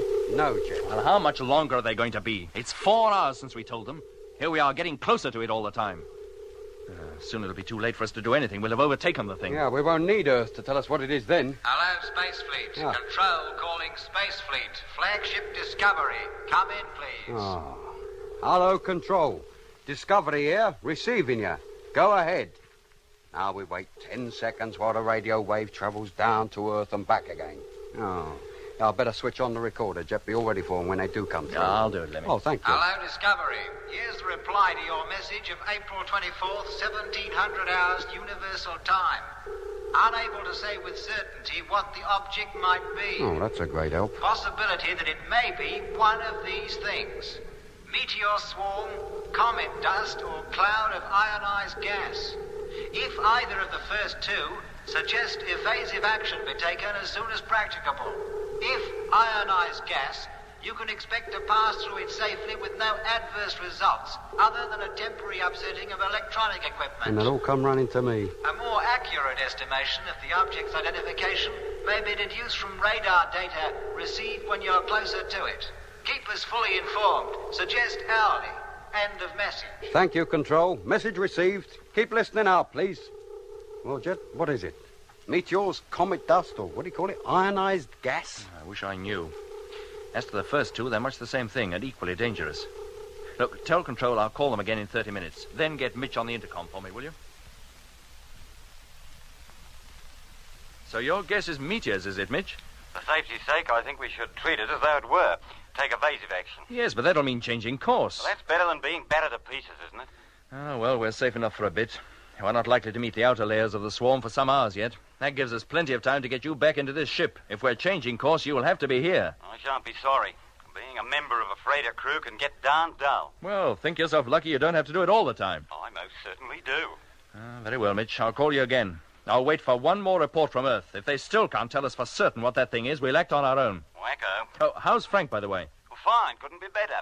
Having the right man to crew with can make a lot of difference, you know. I'm not sure what you mean by that. I mean, if you've got any sense, you won't send Whitaker back to this ship. Oh, I don't intend to. Okay, hear from you later, then. Okay. Well, Doc, how far from it are we now? About 500,000 miles.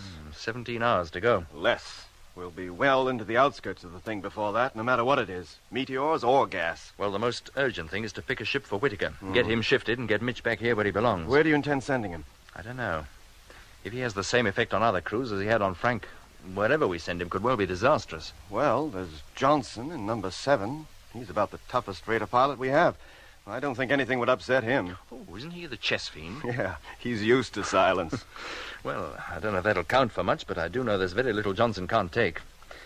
Yeah, I'll send Whitaker to number 7. Look, wouldn't it be fair to call up Johnson and ask if he minds? Well, call him, yes, Doc, but I'm afraid he'll be taking him whether he likes it or not. Well, you better do it now then, Jet, while Whitaker's still asleep. All right, but we better wake him and Lemmy in a minute. The sleeping period's about over. Maybe what's that? No. It's Lemmy. Help! What on earth's the matter with him?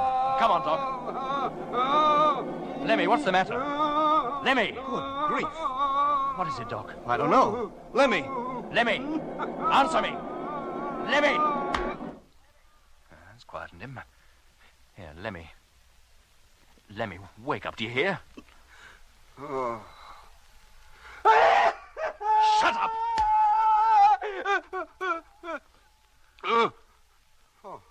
Oh, it's you, Jet. Where are we? What are you talking about? Calm down, Lemmy. You're in the Discovery. Discovery? But Jet and I, we're... On the way to Mars. Mars? Mars. Oh, yeah. That's right. Oh, it's you, Doc, isn't it? Who else? Yeah. Yeah, it all comes back to me now. What happened? Did you have a bad dream? Yeah. Yeah, that was it. A dream. That's what it was, wasn't it, Doc? It didn't really happen, did it? I couldn't have left this ship, could I? I mean... No, Lemmy, no. You've been lying on that bunk for the last 5 hours. Sleeping. Oh, thank goodness. That was about the most horrible dream I ever had. But it was only a dream. Now pull yourself together and get down out of that bunk. I've got work for you to do. Yes, Jet. Here, let me undo your straps. Thank you, Doc. There you are. Now, go on, get down. Oh, is Mitch still asleep? Oh, no. No, it's him! Jet! It's the same fellow again! What's he doing here? Where's Mitch? Lemmy, shut up. Mitch is in freighter too. You know darn well he is. What are you carrying on like this for? Then who's this? Whitaker, of course. Whitaker? What's the matter with you? Have you lost your mind or something? I had him transferred to this ship 2 days ago. Oh, yeah. Yes, so you did. But Jet, he... He was in your dream, Lemmy? Yes, Doc, he was. Gave you quite a shock to see him lying there, huh? Yes, it did. Me too. How do you mean, Doc? In spite of all the commotion, Jet, Whitaker hasn't even stirred. No, that's true. He hasn't. I'll tell you, Jet. There's something about that bloke. He's a jinx. He's putting the mockers on the old fleet. Hey, Whitaker. Whitaker! Yes, Captain? You're awake? Yes, sir. Well, didn't you hear all that row just now? No, sir. Then you must be deaf. No, sir. Just waiting for you to wake me. I have to transfer to freighter number 7. No, that's right. Hey, wait a minute. How do you know? Isn't it true, then? Yes, it is, but you were asleep when I decided which ship you'd go to. Now, how did you know that? It was a foregone conclusion. Johnson's the only person in this whole fleet who will put up with my company, unlike Mr. Barnett here. I don't want to be rude, mate, but you're right. The sooner you leave this ship, the better I'll like it. Now, Lemmy. And if they transferred you to number 9, you'd still be too close for me. Lemmy, shut up, do you hear? And listen to me, both of you. Yes, sir. As soon as you've eaten, you'll put on your suits, attach your propulsion units, and get ready to go outside. Yes, Jet. You'll make your way from ship to ship until you reach number 7. Johnson will let you in. Whitaker will stay there. Lemmy, you'll escort Simmons, second crew member of number 7, to number 2. Leave him there, and then escort Mitch to this ship. Now, is that all clear? Yes, Jet. Right. Now, when you're ready, Doc will open up the airlock for you.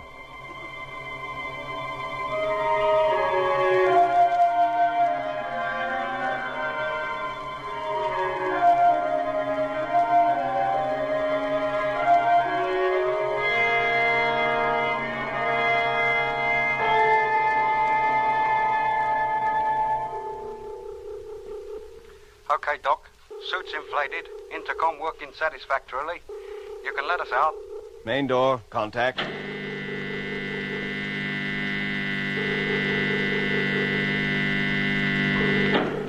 Thanks, Doc. Then here we go. You first, Whitaker. And make sure your safety line is fast before you push off. Safety line fast. And away you go. As soon as you reach number 1, hitch up. And wait for me to come over before you push off for number 2. Pushing off now. Can you see them, Jet? Yes, Whitaker just drifting into view now. Control calling Space Fleet. Calling Flagship Discovery. Have a message for you. Come in, please. I'll get it, Jet. Oh, let's hope they have something definite for us at last. Hello, Control. Flagship calling. Receiving you. Ready for your message. Over. Whitaker's made it, Doc. Lemmy's just following him across to number 1. Good. They have a long way to go yet, though. Number 7 is on the far side of the formation. Hello, Discovery. Barney, dear. We've made number 1 safely. Now preparing to cross to number 2. Okay, Lemmy. I have you in full view. Watch your step. Hello, Discovery. Receiving you loud and clear. Message is for Captain Morgan. Can he take it, please? They want you, Jet. No, I can't leave the televiewer. If it's not urgent, take it down on the recorder and I'll play it back later. Right. There goes Whitaker, heading for the next ship. Hello, Discovery. Control calling. Message concerns James E. Whitaker. Oh, Whitaker. Haven't records given us enough trouble over him already? Shall I take it, Jet? No, either put it on the tape or ask them to let me call in a few minutes. Hello, Control. Captain Morgan can accept the message in a few minutes. Hello, Jet. Now hitch to number 2. Preparing to take off for number 3. Have you in full view? Go ahead, Lemmy. Hello, Discovery. We'll wait for Captain Morgan. Thank you. We'll call you. What's up with Whitaker now? Control certainly started something when they began to get interested in him. Well, whatever it is, Doc, it can wait. I must say the atmosphere in the ship is a lot easier now he's gone. He'd begun to get on my nerves. Did he, Doc? I hate to admit it, but I'm afraid he did. There's something peculiar about him, Jet. The way he walks, the way he looks at you. I know. I felt it myself. But why should he affect us like that? Everybody he comes into contact with seems to find something they don't like about him. It goes deeper than that, Doc. What? Lemmy's dream. What about it? Well, one of the things Rogers complained of was that all the time Whitaker was in his ship, he hardly dared sleep for fear of the frightening dreams he'd have. And then, when Whitaker comes over to our ship, almost the first day he's here, exactly the same thing happens to Lemmy. He wakes up hysterical, sweating all over and yelling his head off. And Whitaker calmly sleeps through it all. Frank had nightmares, too. So he said. But since Whitaker left number 2 and Mitch took his place, he hasn't had one. Why didn't you mention this before? Well, I didn't think it was necessary. Hello, Jet. Now hitch to freighter number 3. Ready to cross over to number 4. Go ahead, Lemmy. Still have you in view. But how can a man's mere presence cause people to have nightmares? Well, search me, Doc, but I can't help feeling that Lemmy's hysterics were no coincidence.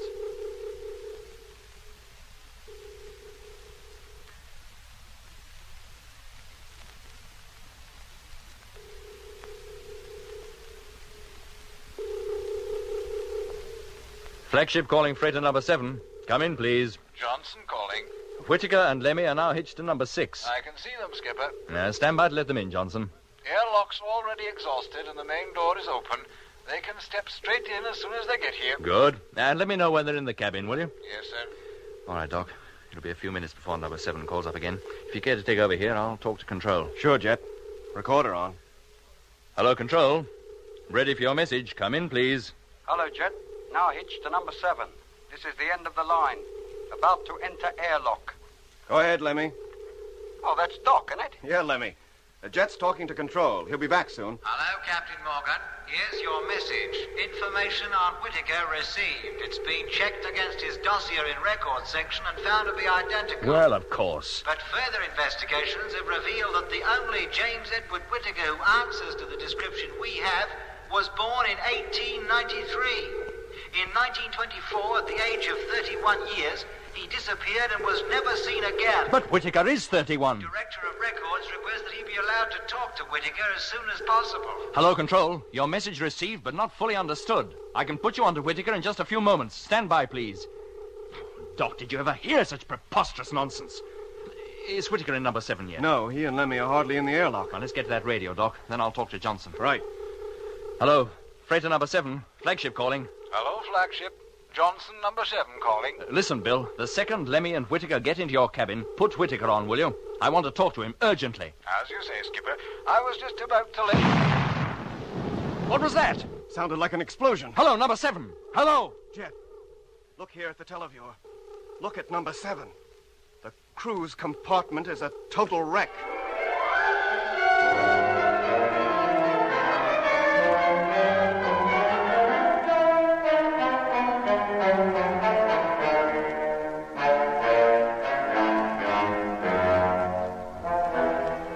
You've been listening to episode 3 of Journey into Space with Andrew Foulds as Jet Morgan, David Kossoff as Lemmy, Guy Kingsley Pointer as Doc, Bruce Beebe as Mitch, and with David Jacobs and Anthony Marriott.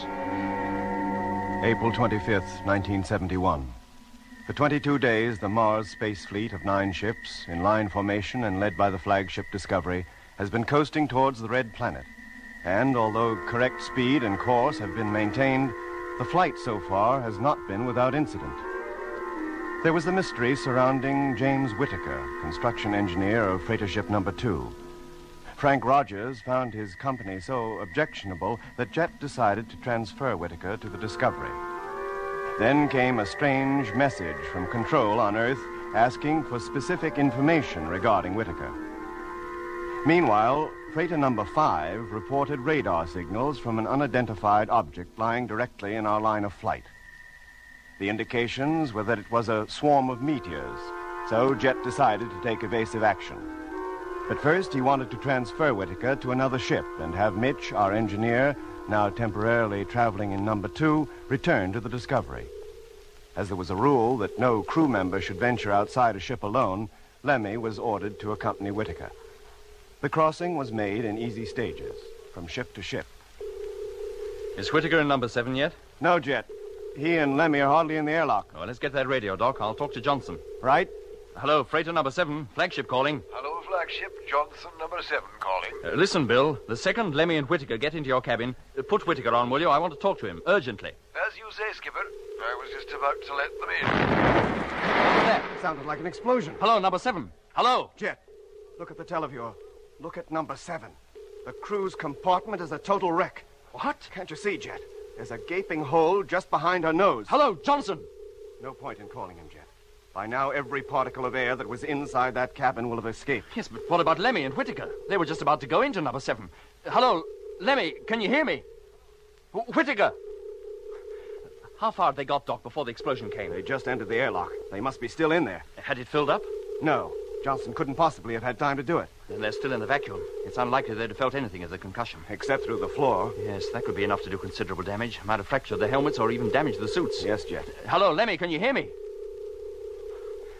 He doesn't answer, Doc. Hello, Discovery. Freighter number 6 calling. Request permission to break in on transmission. Go ahead, number 6. Barnett and Whitaker entered the airlock safely, sir. We saw them go in. Doesn't the main door of number 7 face you? Yes, sir. Then can you see into the airlock? Can you see Lemmy or Whitaker? Afraid not, sir. Johnston or Simmons had already started to close the door. It's not tight shut, is it? No, sir. It's open enough for a man to pass through it. I request permission to go over there. Thank you, Barker. Now prepare to leave then, sir. Yes, but don't go until I tell you. No, sir.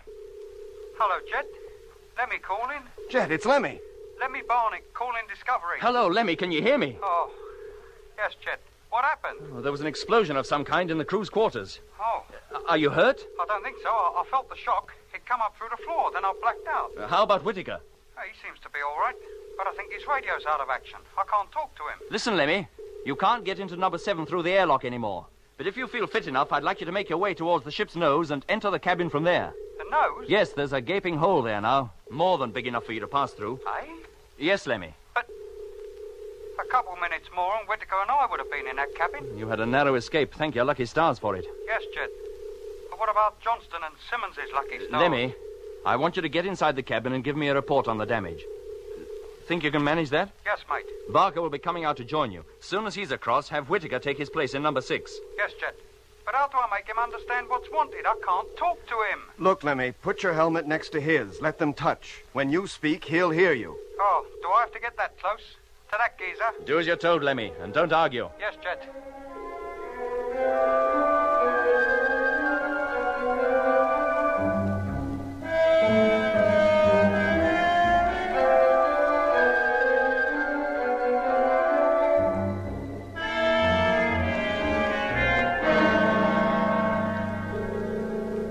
Discovery, Barker calling. Have reached number 7 and now hitching safety line. Have you in full view? Now walking up side of ship. Toward nose. Put in the telescopic lens, Doc. Let's get a closer look. Telescopic lens in. That's better. Nearing ship's nose. Blimey. What is it, Lemmy? There's a hole here, big enough to drive a bus through. Which way was the force of impact? Inwards. Any vaporization? I'll say. I thought as much, Doc. A meteor. Yeah. Lemmy? Yes, Jet? I'd like you to go down into the cabin. Can you do that? Through the hole, you mean? Yes, Lemmy. You'd better take the flashlight, Lemmy. You'll need it. Yes, mate. Are you all set? Yes. Then here I go. Touching bottom. Now. I want to know if there's any chance of our saving the ship. Yes, Jet. Oh, blimey. What is it? There's another great hole on the opposite side of the cabin. That meteor must have been a colossal size. It swept right through the cabin, clean as a whistle, and took most of the main control panel with it. That puts paid to any chance of using the motor. Yeah. Apart from that, Jet, everything else seems to be intact. Can you reach the cargo hatch, Lemmy? I'll try. Go carefully. Yeah. Oh. Jet, let me get out of here. What is it? Barker, you pull me up. Quick, mate, pull me up, please. Stand by, Lemmy. Haul it now. Oh, thanks, mate. Oh, I wouldn't go back in there again for all the rice in China. Oh, what was it? What did you see? Johnston. Or Simmons. I don't know which. Lemmy. Yes, Jet? Get back to the Discovery, quick as you can. I'll never do it quicker. And bring Barker with you, as far as number 2. Don't I go back to my old ship, Captain? No, you'll relieve Chief Engineer Mitchell in number 2.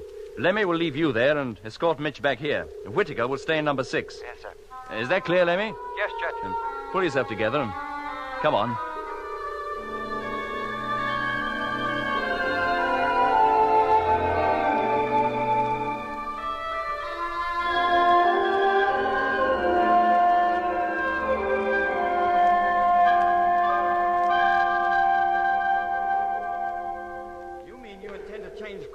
Number 7 behind. Abandon her completely. What else can we do? She was hit by a meteor, wasn't she? And a darn big one at that.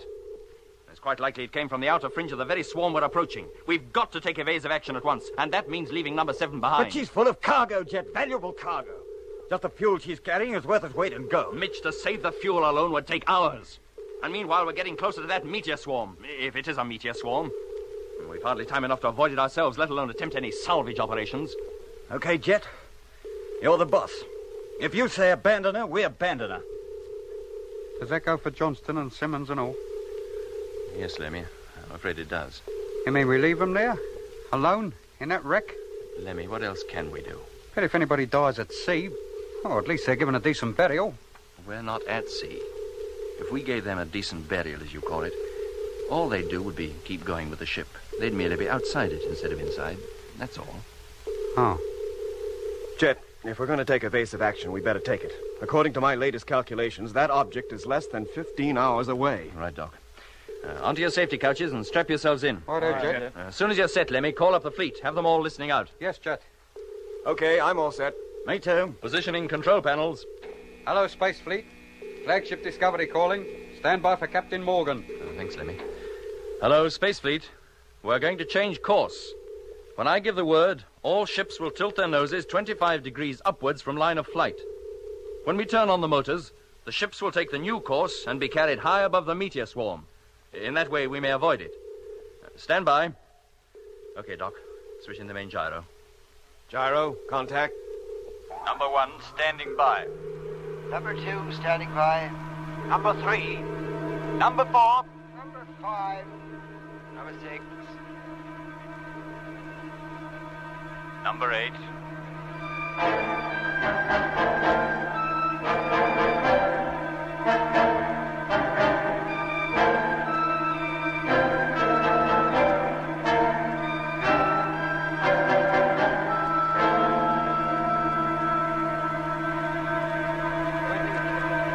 21, 22, 23. Number 2 gyro, stand by. 24, 25 degrees. Cut. Number 2, cut. Bang on. Steady as she goes. Televiewer, Mitch. Televiewer on. 25 degrees. Steady. Cut the main gyro, Doc. Main gyro cut. How's the rest of the fleet, Mitch? All okay. Except number 7. She seems to be the only one that has moved. Nose pointing downwards. It looks that way, but it's actually the rest of us pointing up. Call in the checks, Lemmy. Right. Discovery, call in Space Fleet. Stand by now for firing. Check, please. Number 1, okay. Ready for firing. Number 2, All check. right, Mitch. As soon as they've checked in, take over, will you? Sure, Jet. Number 4. 5. 6. Number 8. Check's okay. Fleet ready for firing. Hello, Space Fleet. Flagship calling. Firing will be controlled from here. All motors will fire simultaneously. If there's any reason why firing should not take place in 70 seconds, speak up now. Then I assume it's okay. Stand by. Firing in 1 minute. Doc? Hmm? What'll happen to number 7 when we leave her? She'll just go coasting on, Lemmy. Just as we'd do if we weren't changing course. On to Mars? Yeah. But being out of action and with no crew to control her, she won't be slowing down as we will. 45 seconds. Well, she just go shooting past then? Oh, no. No, she's not traveling fast enough for that. She's bound to be affected by Mars' gravitational pull. Oh. She'll almost certainly go into an orbit round her until finally she crashes on the Martian surface. We might see her again then? Possibly. It all depends on how passing through that swarm affects her. Oh, yes. I forgot about that. She'll still be heading straight forward, won't she? With Johnston and Simmons inside her. Yes, Lemmy. Iskadalva iskadashamirabo. What was that, Lemmy? Nothing, Jet. 10 seconds. Firing imminent. 5, 4, 3, 2, 1. Contact!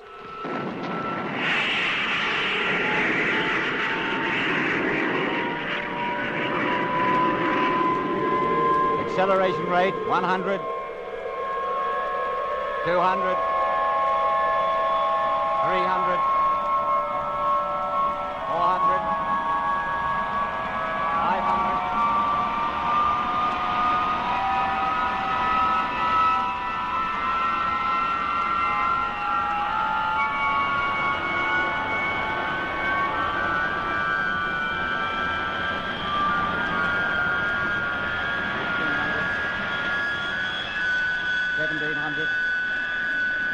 $1,700, $1,800, $1,900, $2,000. Cut the motor. Televiewer, Lemmy. Televiewer on. Oh, they're all there, Jet. Number 5 lagging behind a bit, but the rest still in formation. Right. Get the radar, Doc. That object should be beginning to drop below us. Right. Lemmy, call up the fleet. See if all crews are okay. And then have them get to work with their radar, too. Yes, mate. And when you've finished, get me control. I'll give them a full report on number 7 and tell them we've changed course.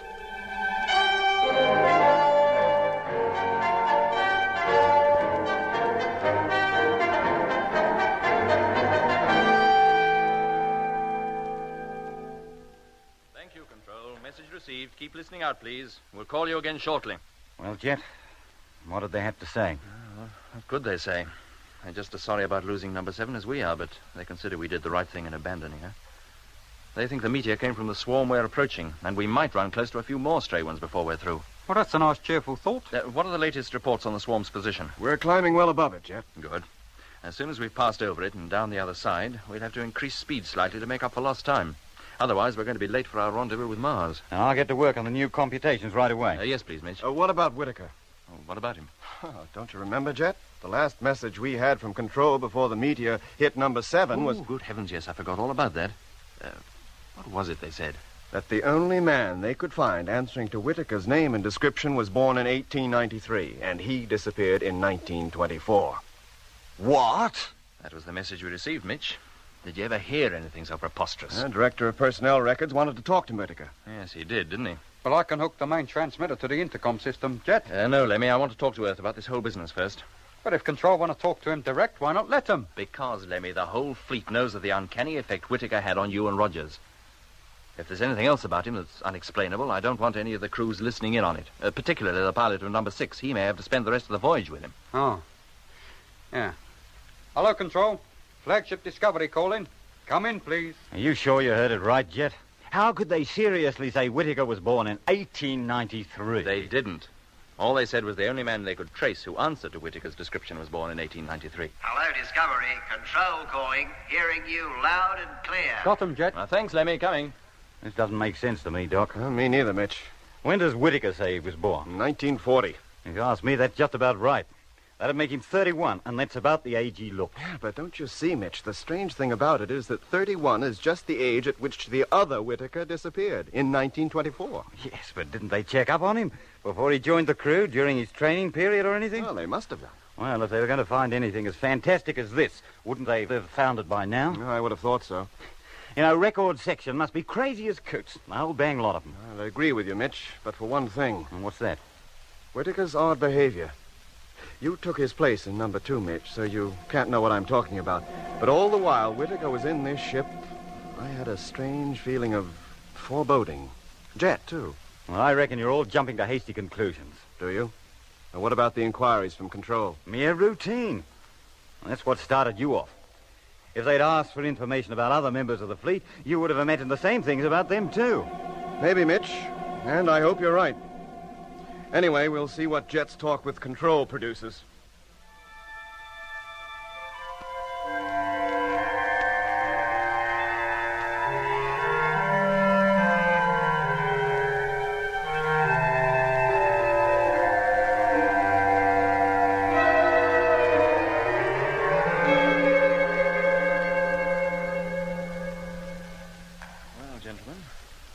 I have some rather startling news for you. About Whitaker? Yes. What is it, Jet? You remember the journalists who came up to the moon to watch the takeoff? Uh-huh. Well, it seems when they returned to Earth, one of them hit on the idea of a personal angle for a series of articles for one of the national papers. Oh? What? Well, he thought he'd visit the relatives, wives, mothers, so on, and collect first-hand material on what it's like to be the wife of a spaceman. You know the sort of thing. He'd have a job with me. I'm a bachelor. He'd thought of all that, too. Any of the men who didn't have wives had their parents supply the story. How their sons had always been crazy on space travel since they were kids, always dreamed of going to Mars. Well, he ran 4 separate articles on us, giving our whole life histories. And apparently he left nothing out. Go on. When I get back, I'll sue him for defamation of character. Oh, come to the point, Jet. Where does Whitaker fit into all this? That is the point. He doesn't seem to fit in at all. How do you mean? Well, very little information about anybody appears to escape this journalist. Until he started on Whitaker, and there he came unstuck. Well, how? Well, the first odd thing he struck was that although Whitaker was supposed to hold degrees in astronautical engineering, he'd never been on the roll of the Astronautical College. But he must have been. Wait a minute, Doc. He might have faked his diplomas. Oh, quite easily, but that wouldn't have given him the knowledge he's got. He's a first-class engineer, one of the best we have. Then where did he learn? It beats me. And that's not all the story. This journalist, drawing a blank at the Astro College, decided to seek out his relatives. And? Well, in due course, he found his way to his home in Kensington and asked to see his parents, but he hadn't any. Well, that's possible. Orphans ain't uncommon. No, Lemmy, they're not. But even the parents of orphans don't die before their children are born. Oh, no, I grant you. What was that? The parents of James E. Whitaker died before the Second World War. Oh, but that's impossible. Whitaker wasn't born until 1940. Mitch, let Jet finish. Oh, go on, but if this is a joke, it's a pretty poor one. A joke, he says. I can't keep from laughing here. But living at the same address as Whitaker had given was a family of the same name, headed by a man of 48 who declared his father's name was James. Born in 1893? Yes, Doc. And this James Whitaker left his home one morning in 1924 and was never seen again. All efforts by the police to find him were a complete failure. Well, it could be a coincidence. Could have been Mitch quite easily. Only Edward Whitaker produced a photograph of his father. Control says it bears a striking resemblance to the one records have of the Whitaker flying with us. What did the Whitaker who disappeared do for a living, Jet? Oh, chief cashier in a large London store. Ah, now, Jet, when this geezer disappeared, did any of the takings disappear and all? Not that I'm aware of, Lemmy. Oh, well, that knocks that little theory on the head, doesn't it? Of course, as soon as he realized there was something odd about all this, the journalist took the whole matter up with Control, who then took it up with the police. Police records show that the James E. Whitaker who disappeared was identical in every way, physically, with the Whitaker now in number 6, even to the color of his eyes. Green. How do you know? If he'd looked at you the way he looked at me sometimes when he was in this ship, you'd know they were green. I swear they used to flash in the dark and all, like a cat. Well, it all sounds very mysterious, but I'm sure there's some rational explanation. Why don't you tackle Whitaker about it yourself? I intend to, but not while he's in number 6. Well, how else can you talk to him? Well, when we're safely past this swarm, I'll have him come over here where I can be sure our conversation won't be overheard by the rest of the fleet. Maybe you're right. Until we can get to the bottom of this business, the fewer people know about it, the better. Well, let's forget for now and get back to work. Have you got those figures ready for Control yet, Mitch? Yes, Jet, they're on the table. Lemmy, get in the latest radar reports. Yes, mate. And, Doc, how about some food? It seems hours since we've eaten. It is ours. I'll get it. Thanks, Doc.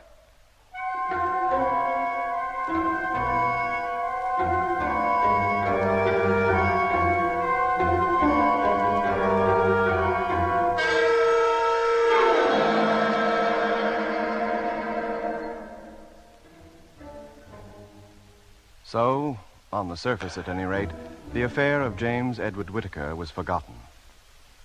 Jet and Mitch were fully occupied for the next few hours, checking our position and rate of climb and calculating the amount of fuel we'd used in maneuvering over the supposed meteor swarm. It was quite considerable, and what with the loss of the supplies carried in number 7, more than we could afford. For my part, although I did my best to concentrate on my work, my mind kept returning to Whitaker. Time and again, I found myself relaxing from the job in hand and thinking of him and the mystery that surrounded him. On one or two occasions, I even thought I heard his flat, dull voice, and once even looked up, expecting him to be standing at my elbow. No matter how hard I tried, I could not get him out of my thoughts. And so it was for 4 or 5 hours more until a call from freighter number 5 brought normal routine to a standstill and all of us running to where Lemmy was working at the radio. Hello, number 5, Morgan here. What's so urgent? Have you checked your radar lately? No, there's no need. 4 ships are already keeping track of the swarm. Then you better check it quick. Those meteors we're supposed to be climbing over have moved. They're directly in our path again. What? But that's impossible. No, Skipper, I've already checked with number 4. His report's the same. All right, number 5, I'll check here. Call you later. Sure, Skipper. Mitch, Doc, did you hear that? I heard it all right. Put on the radar, Doc. Let's take a look for ourselves. Radar on? No object that size could change its position so quickly. It's ridiculous. Maybe, Jet. But there is something in front of us just the same. And the signals are much stronger now. Whatever it is, we're closer to it. But we should be thousands of miles above it by now. Well, we're not. It's less than 10 hours away and directly in front of us. Are you sure you figured out the right course, Mitch? Well, of course I did. Last navigational check showed we were coasting exactly along the line we intended. Well, maybe it's an entirely new object now. Perhaps this is a second swarm, one we just didn't know about. Look, Jet, we swept the area before we changed course. There was no reaction then. That's true. Well, how do you account for it? Doc, sweep the area below, where the swarm should be. Right.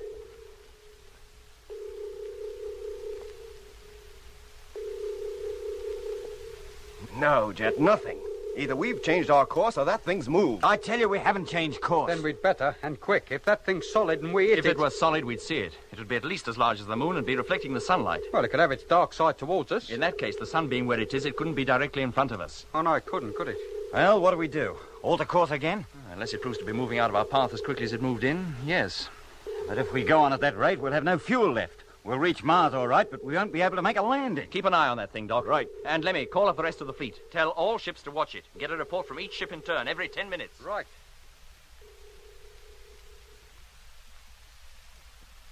Still directly in our line of flight, Jet. Couldn't be more so. That's it, then. We'll alter course again. Go under it this time, back to our original course. If we make it successfully, we'll keep on it. Call up the fleet, Lemmy. Tell them what we're doing. Right.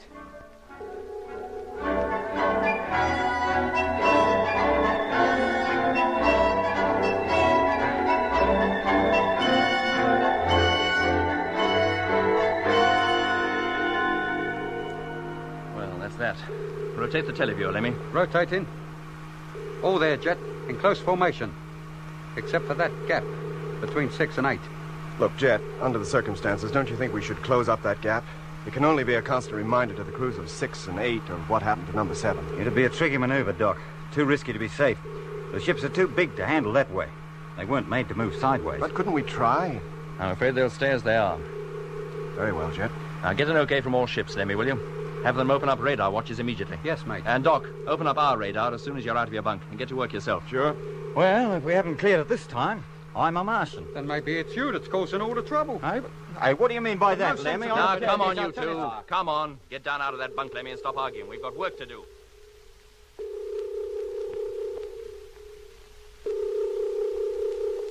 Hey, Jet. Come over here, for Pete's sake. Now what? That object, that meteor swarm, whatever it is, it's coming back. What? Yes, Jet, look for yourself. It is, too. Oh, what on earth is going It's on? been gradually moving back ever since we changed course. It's as though it's trying to block our way. Well, maybe that's just what it is doing. Don't be absurd, Lemmy. How could it? Well, why not? Twice we've altered course, and each time it's moved with us. That's ridiculous. It would be breaking all known physical laws. And how about the unknown ones? It may not be breaking those. I don't know what to think. There's only one possible answer. There are 2 swarms situated at different heights, and for some reason, whenever we're in front of one of them, we're unable to see the other. Oh, no, Mitch. It must be the same swarm. Well, the same or different. We're approaching it fast. What do? Try to avoid it again? We can't, Doc. We'll have no fuel left at all soon. There's only one thing we can do now. What? Go straight on. Plow right through it. Wait a minute.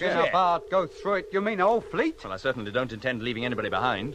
But look what happened to number 7, when it met only one meteor. But that must have been of exceptional size. We're not likely to meet another of that caliber in 100 years. But, Jet, if we deliberately go through a whole swarm of them, even small ones, at least one ship is likely to be hit. Not necessarily, Doc. In fact, the chances are against it.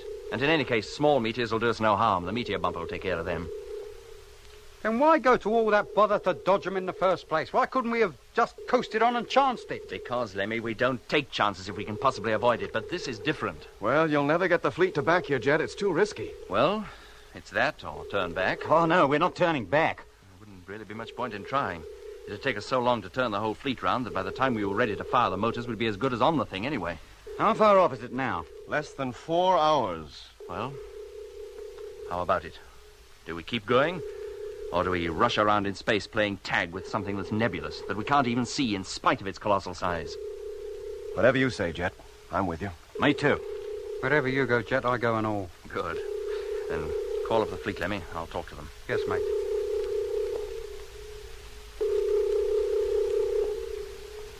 Well, neither I nor Grimshore like it, Skipper, but if you think it's best, well, we're with you. Good for you, number 5. Number 6? Freighter number 6 calling. That's Whitaker. Is the pilot there, Whitaker? Yes, sir. I'm listening, Skipper. Well, how do you feel about it? Not too happy. I'd prefer to try further evasive action. Isn't that possible? I've just told you we can't spare the fuel. The only course left open to us is to keep on. There can be no turning back. Whatever action you suggest, Captain Morgan, I'm sure it will be right. I wish I could think so too, Whitaker, but thanks all the same. Orders must be obeyed without question at all times. Well, I don't think this is the time to discuss discipline.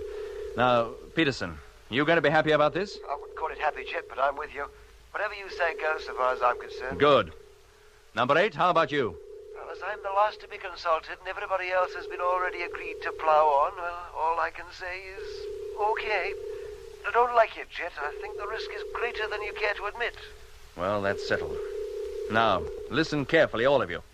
As a safeguard, suits will be worn from now until further notice. In the unlikely event of your ship being holed, you'll be safe until you can be transferred to another ship. If the Discovery is hit and put out of action, command will be taken by number 1. Now, that's all for now, but keep listening out. Keep your radios on at all times. How far are we off now, Doc? Less than an hour. No solid object visible on the televiewer? No, Jet. Well, gentlemen, we'd better put on our suits. If it is a meteor swarm, anything might happen once we enter it. But it's a risk I'm convinced we have to take. If a large meteor hits us, we'll never know a thing about it. Now, stay at your post from now until further orders, and good luck. A nice, cheerful prospect, isn't it?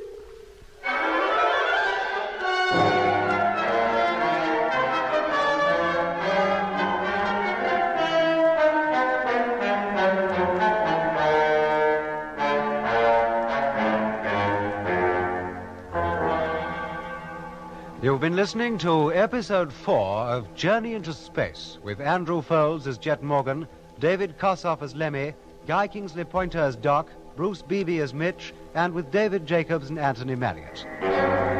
For more than 3 weeks since it left the moon, the Mars Space Fleet, led by Jet Morgan, has been coasting towards the Red Planet. When the great journey began, the fleet numbered 9 ships, our flagship, Discovery, and 8 freighters. Now there are only 8 ships in all. For freighter number 7, after being holed by a meteor and its crew killed, had to be abandoned, together with its precious cargo. Then there was the mystery of James Whitaker, construction engineer, who, according to reports received from Earth, answered to the description of a man born 78 years ago who had mysteriously disappeared in 1924. And now, a new hazard faced Jet Morgan and his crews. What was thought to be a meteor swarm lay directly in front of us. Hoping to climb over it, we changed course. But shortly afterwards, the radar showed that once more the object lay directly in the Space Fleet's path. The tricky maneuver was carried out again, but with the same startling result. Jet then decided there was nothing for us to do but plow straight through the swarm. After some discussion, we in Discovery agreed, and Jet called up the freighters to tell them of his intention. Well, how do you feel about it, number 6? I'd prefer to try further evasive action. Isn't that possible? Look, I've just told you we can't spare the fuel. The only course left open to us is to keep on. There can be no turning back. Whatever action you suggest, Captain Morgan, I'm sure it will be right. I wish I could think so too, Whitaker, but thanks all the same. Orders must be obeyed without question at all times. Well, I don't think this is the time to discuss discipline. Now, Peterson, you going to be happy about this? I wouldn't call it happy, Jet, but I'm with you. Whatever you say goes, as far as I'm concerned. Good. Number 8, how about you? As I'm the last to be consulted and everybody else has already agreed to plough on, all I can say is okay. But I don't like it, Jet. I think the risk is greater than you care to admit. Well, that's settled. Now, listen carefully, all of you. As a safeguard, suits will be worn from now until further notice. In the unlikely event of your ship being holed, you'll be safe until you can transfer to another ship. If the Discovery is hit and put out of action, command will be taken by number 1. Well, that's all for now, but keep listening out. Keep your radios on at all times. How far are we off now, Doc? Less than an hour. No solid object visible on the televiewer? No, Jet. Well, gentlemen, we'd better put on our suits. If it is a meteor swarm, anything might happen once we enter it. But it's a risk I'm convinced we have to take. If a large meteor hits us, well, we'll never know a thing about it. Now, stay at your posts from now until further orders, and good luck. A nice, cheerful prospect, isn't it? Never mind about that, Lemmy. Get over to the radio and open her up. Yes, Jet. Mitch? Yeah? Keep watch on the televiewer. Right. Doc, I'll keep radar watch with you. Okay. Signals are coming in good and strong now. Still right smack in our path. Yes. It's uncanny. Anything to see yet, Mitch? No, not a thing. If it wasn't for the radar signals, I'd swear there's nothing between us and the distant stars. Absolutely nothing. Well, keep looking. Too right. Hello, flagship. Number 8 calling. Come in, please. Hello, number 8. Discovery call in. Hearing you. Blimey, reception from number 8 ain't too good. Report on radar watch for first 10 minutes. Did you receive it? What was that, number 8? There's a lot of noise going on. Will you repeat that, please? I can hardly hear you. Aye, it's not just him then. Hello, number 8. Are you receiving me? Receiving you with difficulty. Have radar report for first 10 minutes of watch. Can you take it, please? Heard you that time, mate. Yes, I'm ready to take it, if I hear it. Signals increasing in strength every minute. Angle of reception of signal increasing proportionately.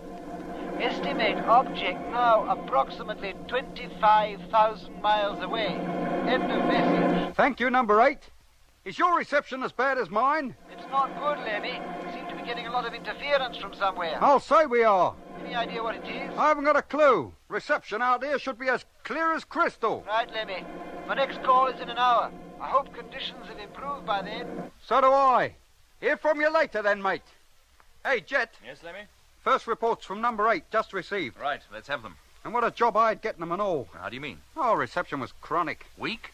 Oh, Jet, but there was such a lot of extraneous noise with it. Oh, is it the same with the rest of the ship? I don't know, but number 6 is due to call in about 5 minutes. I'll let you know then. All right, Lemmy, I'll get back to Doc. Yes, mate. There's something haywire here, Jet. Eh? Screen keeps distorting, as though there were a lot of static around. There, see? Yeah. I wonder if that has anything to do with Lemmy's interference. Oh, he's noticed something, too? Oh, almost certainly the same thing. There. Yeah. Look at that. What hope have we of getting true readings under these conditions? Do what you can, Doc. It may be only temporary. Well, let's hope so.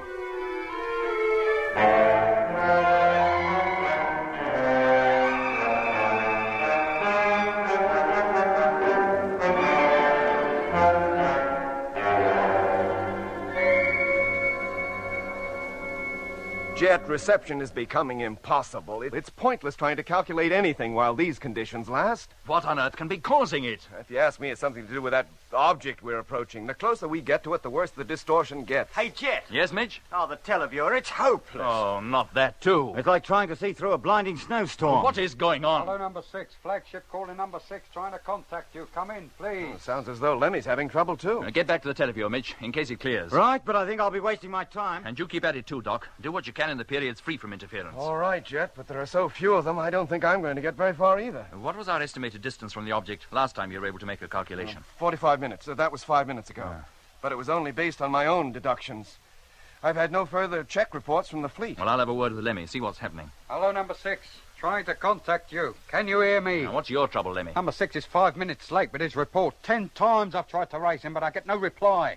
Apart from that, everything in the garden's lovely. Do any of the other ships reply? I don't know. I haven't called them. Well, do it now. Yes, mate. Hello, Space Fleet.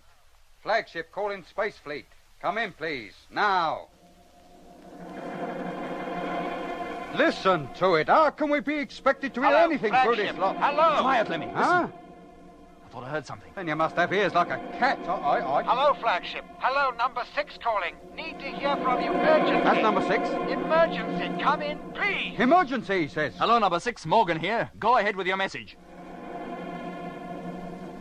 He's gone again. It's no good, Jet. With all that row going on, how can you expect to... Hello, flagship. Hello. For Pete's sake, answer me. Do you hear? Answer me! Blimey, what's happening to him? Hello, number 6. We can hear you. What's the trouble? Over. There, he's gone again. He seemed pretty upset too, didn't he? Hello, number 6. Flagship calling. I've lost you again. Come in, please, and send your message. Hello, flagship. Number 6 calling. It's Whitaker. Hello, Whitaker. What's the trouble over there? Hello, Captain Morgan.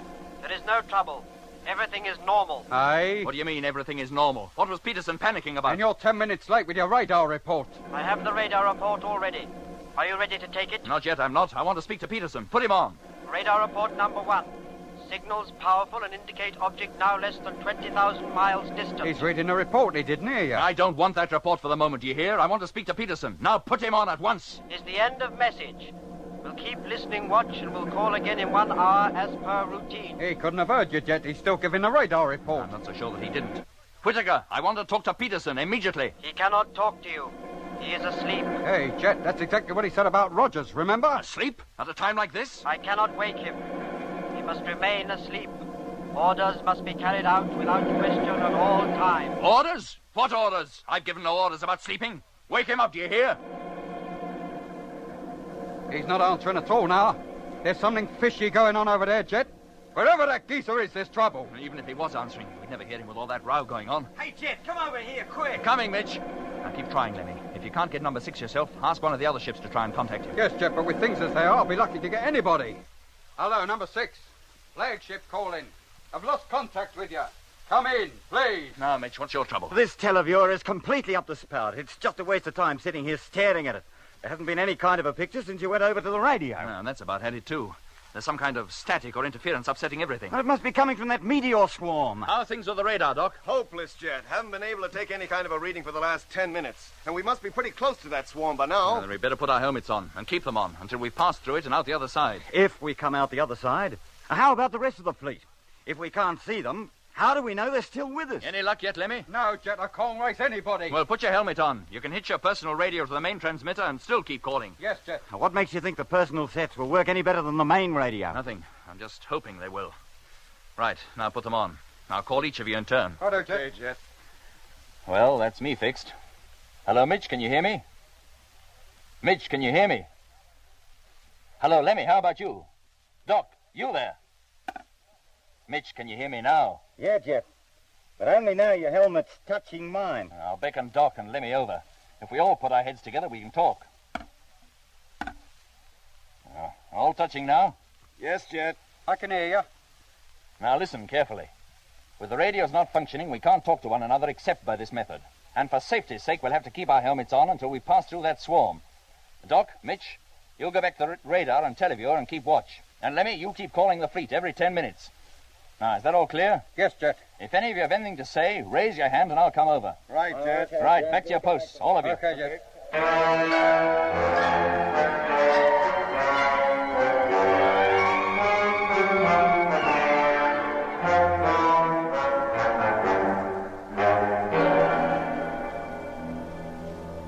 We must have entered the swarm, or whatever it was, half an hour later. By that time, most electronic equipment had gone completely dead. Very soon, it was not only the radio, radar, and televiewer circuits that were affected. The oxygen, fuel tank, air conditioning, humidity, air pressure, speed, and navigational indicators all were jumping wildly about, almost as if they were alive. This went on for nearly 7 hours. It was like a bad dream, a nightmare. The only way we could communicate with one another was by talking with our helmets touching and picking up the sound vibrations. Of course, during this time, we couldn't contact freighter number 6 any more than we could any other ship, and so we were still no nearer solving the reason for Peterson's panicky call, nor for the almost rebellious tone of Whitaker's replies to Jet. In fact, cut off completely as we were from all things outside the ship, we could not even be sure that the rest of the fleet was still with us. And we would not know until the electronic equipment ceased its eccentric behavior and returned to normal again. Not only were we and Discovery a little world apart, but each man was himself enclosed in his own smaller world, confined within the narrow limits of his tightly fitting spacesuit. Hello, Space Fleet. Flagship calling Space Fleet. If you can hear me, come... Huh? Lemmy, I can hear you calling. Can you hear me? Yes, Jet, I can. Can you hear him, Mitch? You, Doc? Yeah, Jet. Me too. We must have made it. Pass through the swarm, you mean? Yes, Lemmy. And about time, too. It must have been thousands of miles deep. If our speed's been constant, about 200,000, I'd say, Jet. And no meteor hit us. We came through safely. Don't speak too soon, Lemmy. There's the rest of the fleet to consider. Yes. And, Lemmy, now that the personal radios are working, there's a good chance of your being able to contact them. Have a try, will you? Well, that's exactly what I was doing when you heard me, just Then keep now. at it, keep at it. Can you call them without our hearing you? It'll be chaotic if we're all talking at once. I've already thought of that. I'll feed my personal radio straight into the ship's transmitter and you won't hear a thing. Good. Now, Mitch, how about the televiewer? Well, she's not showing any picture yet, but she's alive, all right. I've got the snowstorm back. Well, as soon as you can get a picture, check up on the fleet. Make sure it's still with us. Too right, I will. Jet, when do you propose letting us remove these helmets? Well, not until everything in the ship is in good working order again, and we can be sure there's no further danger of being hit. Right.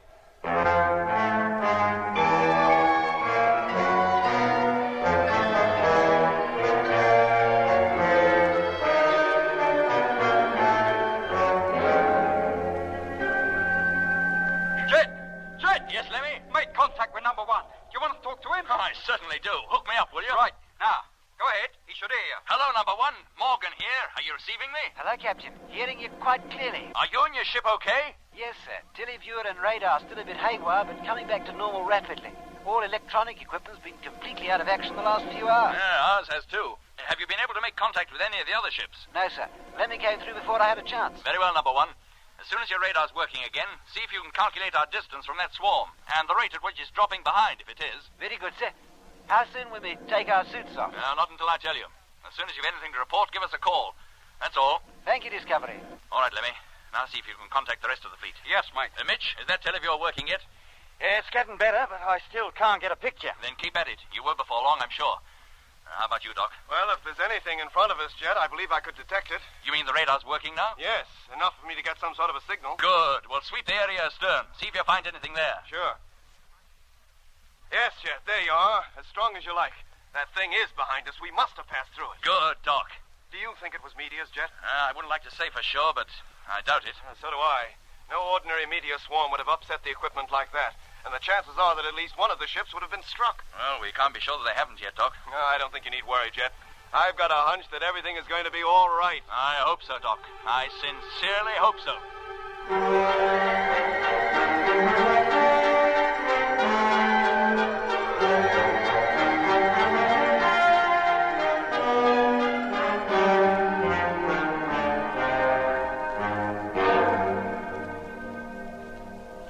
Contact now made with freighter ships numbers 1, 2, 3, 4, 5, and 8. All crews safe and almost all equipment back to full working order. Still no reply from number 6, Lemmy? No, Jet. None of the other ships can raise him either. Well, that swarm is nearly 40,000 miles behind us now, Jet. It can't be that that's affecting number 6 radio this time. He should reply. How about the televiewer, Mitch? Any picture yet? Coming up gradually.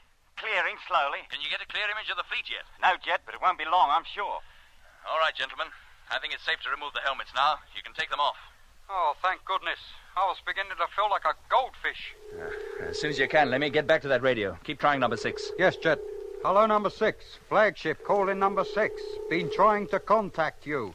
Come in, please. Hey, Jet, come over here. The televiewer's clear. And about time, too. There.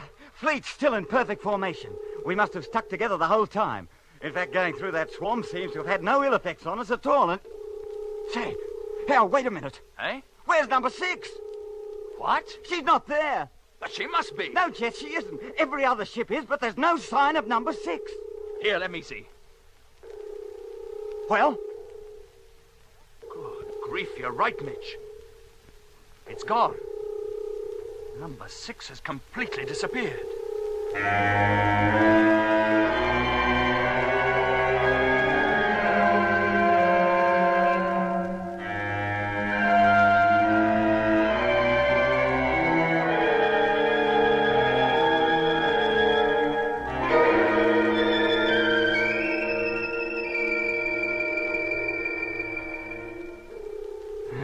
No good, Jet. There's no sign of it. Either behind us, in front of us, either side of us, up or down. But our whole ship couldn't disappear just like that without trace. Well, if you think you can find it, you're welcome to try. It's fantastic. Unbelievable. After passing through a swarm of meteors, look what happened to number 7. That's no explanation, Lemmy. Even if number 6 had been hit, the wreckage would still be coasting along with us, and we'd see that. Then what's the answer? Well, she must be lagging behind. Too far behind for the televiewer to detect. Then I'd still be able to contact her by radio. But I've been calling her for 2 hours now. Jet, you don't think the disappearance of number 6 has anything to do with Whitaker being aborted, do you? Well, it's been at the back of my mind. Yeah, there'd be nothing to stop him turning on the motor and leaving the formation behind. But why should he want to? Where could he go? Besides, he couldn't handle the ship alone, and Peterson would never consent to do anything as crazy as that. The only other explanation is that she was deflected from her course somehow while we were passing through that swarm. But a force powerful enough to deflect one ship would be bound to affect the rest. Well, there just isn't any satisfactory explanation. Not that we can arrive at, anyway. You mean we just write her off as lost? Ship, cargo, and crew? Yes, Mitch. If we ever see her again, I'll be very surprised. Well, there's one good thing about all this. We don't have to worry about Whitaker anymore. And if you ask me, that's a definite advantage. He was beginning to give me the creeps. And how about Peterson, Lemmy? Oh, yes. Yeah, there's Peterson in there. All we can hope is that number 6 is still intact. If it is, they'll be safe for a couple of years at least. And in that time, they could find their way to Mars. Or even back to the moon, maybe. I hope you're right, Doc. I didn't really mean it when I said I was glad to be rid of Whitaker. I'm sure you didn't, Lemmy. I forgot he had Peterson with him. Lemmy, get back to that radio. Call up control. Yes, Jet. Well, Mitch, Doc, if we go on at this rate, by the time we get to Mars, we'll have no fleet at all. Hello, control. The loss of number 7 was just sheer bad luck, Jet. We wouldn't lose another ship by meteor collision in 100 years. But what are our chances of losing them the way we lost number 6? If we knew how we lost her, Doc, I'd tell you. Well, unless we find her again, we'll never know what happened. No. And we'll never clear up that Whitaker business either. And that's something I'd like to get to the bottom of. His having been born in 1893, you mean? Yeah, Jet. And the weird effect he had on the crews of whatever ship he happened to be in. There was something very odd about him. Well, maybe by now Control will have solved the mystery and have a rational explanation for everything. Yeah, there's no point in my trying to call up Control. It's a complete waste of time. What are you talking about? The radio's working, isn't it? Yes, Jet. There's no more interference, is there? No, Jet. Then get back to it once and get Control. Oh, I'm sorry, Jet, but I'm afraid you're still talking through your helmet. Look, come to the point, Lemmy. All right, that meteor swarm, ionized gas or whatever it was we came through. Well, while we were in it, it completely ruined any kind of intership communication, didn't it? It's not exactly news. Which means that it formed a block to all electromagnetic waves. It must have done. Well, that gas now lies between us and Earth. If no radio wave can penetrate it, then Earth can't receive us, nor can we receive them. What? Well, can we? No, of course we can't. That cloud cuts us off from home completely. At least until the Earth has moved sufficiently in our orbit to be clear of it. And how long will that take? Oh, at a rough guess, I'd say 2 months. You mean we'll be out of touch with Control all that time? Looks that way, Doc. They'll give us up for lost. The last message we sent them was that we were about to enter a supposed meteor swarm. Well, gentlemen, this loss of contact with base, while serious enough, needn't be fatal. They won't give up trying to contact us for weeks, months, in fact. And we should be talking to them again long before we reach Mars. Meanwhile, let's keep going. We'll have a lot more work to do now we're on our own, particularly in the navigational field, but we'll get by. Then we'd better start right away. The first thing is to work out the necessary increase in speed to make up for the time we lost taking evasive actions. Yes, Mitch. Get back to the radar, will you, Doc? Sure. Let me call up the fleet. Have them take bearings on the Sun, the Earth, and Mars, and report their findings as soon as possible. Yes, mate. Mitch, you and I better get to work on the navigational tables. Yeah. Well, get started, all of you. As soon as we've worked out our position and velocity, we can eat. And about time and all. I'm famished.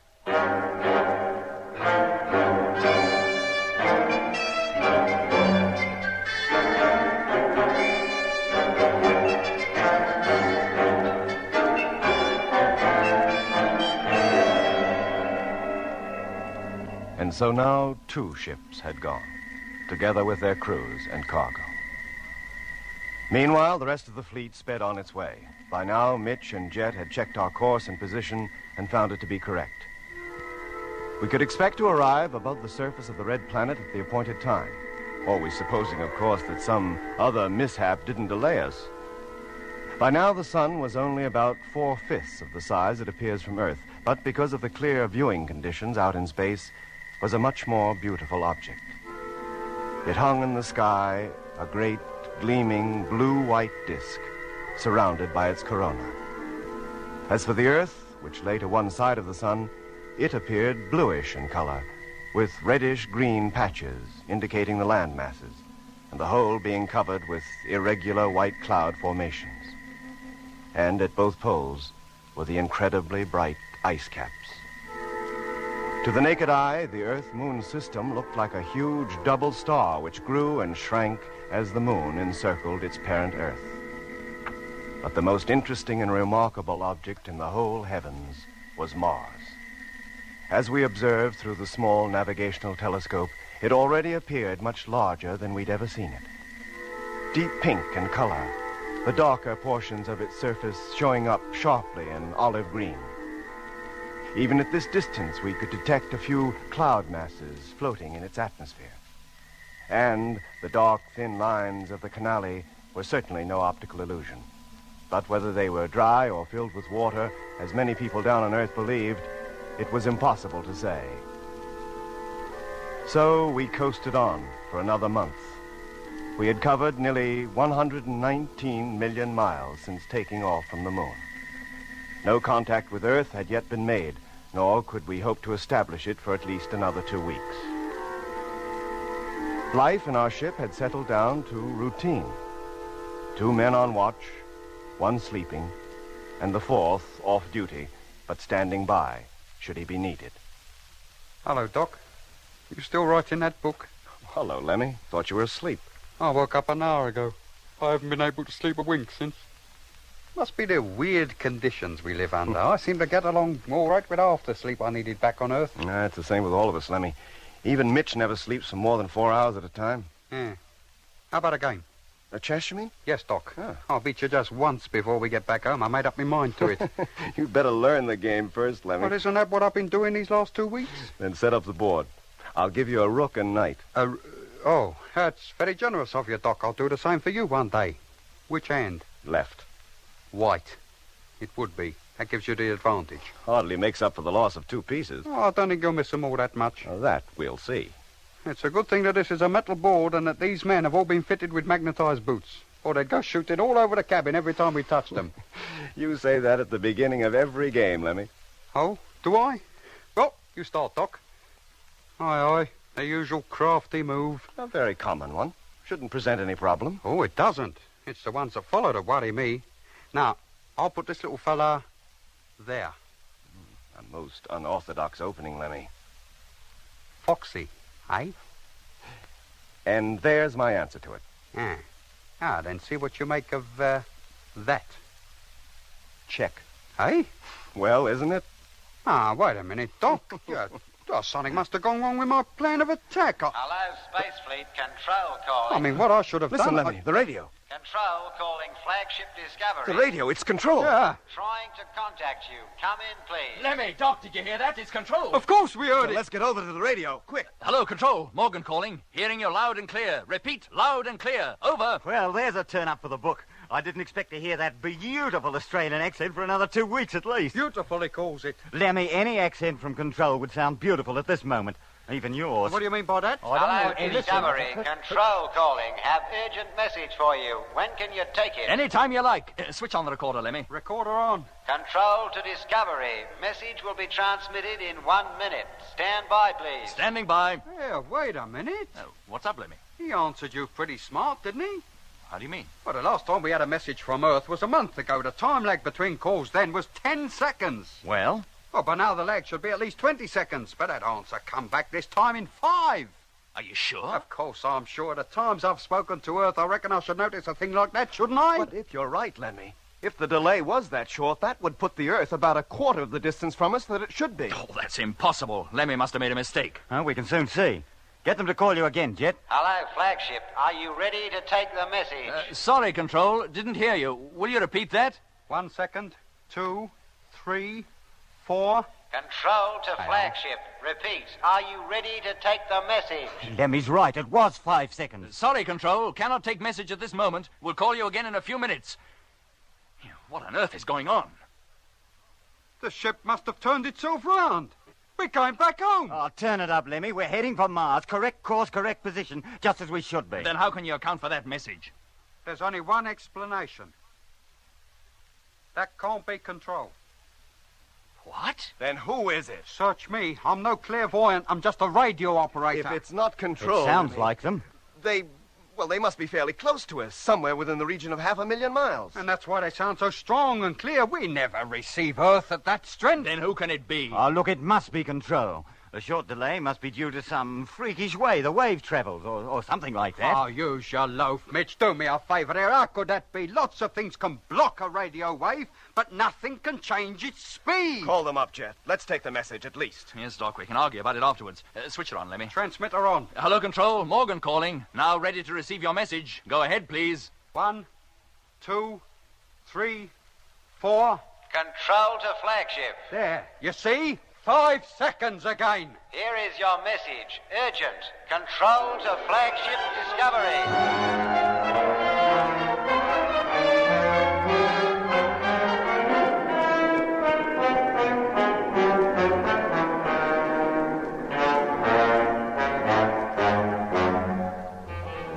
You've been listening to Episode 5 of Journey into Space, with Andrew Foulds as Jet Morgan, David Kossoff as Lemmy, Guy Kingsley Pointer as Doc, Bruce Beebe as Mitch, and with David Jacobs and Anthony Marriott.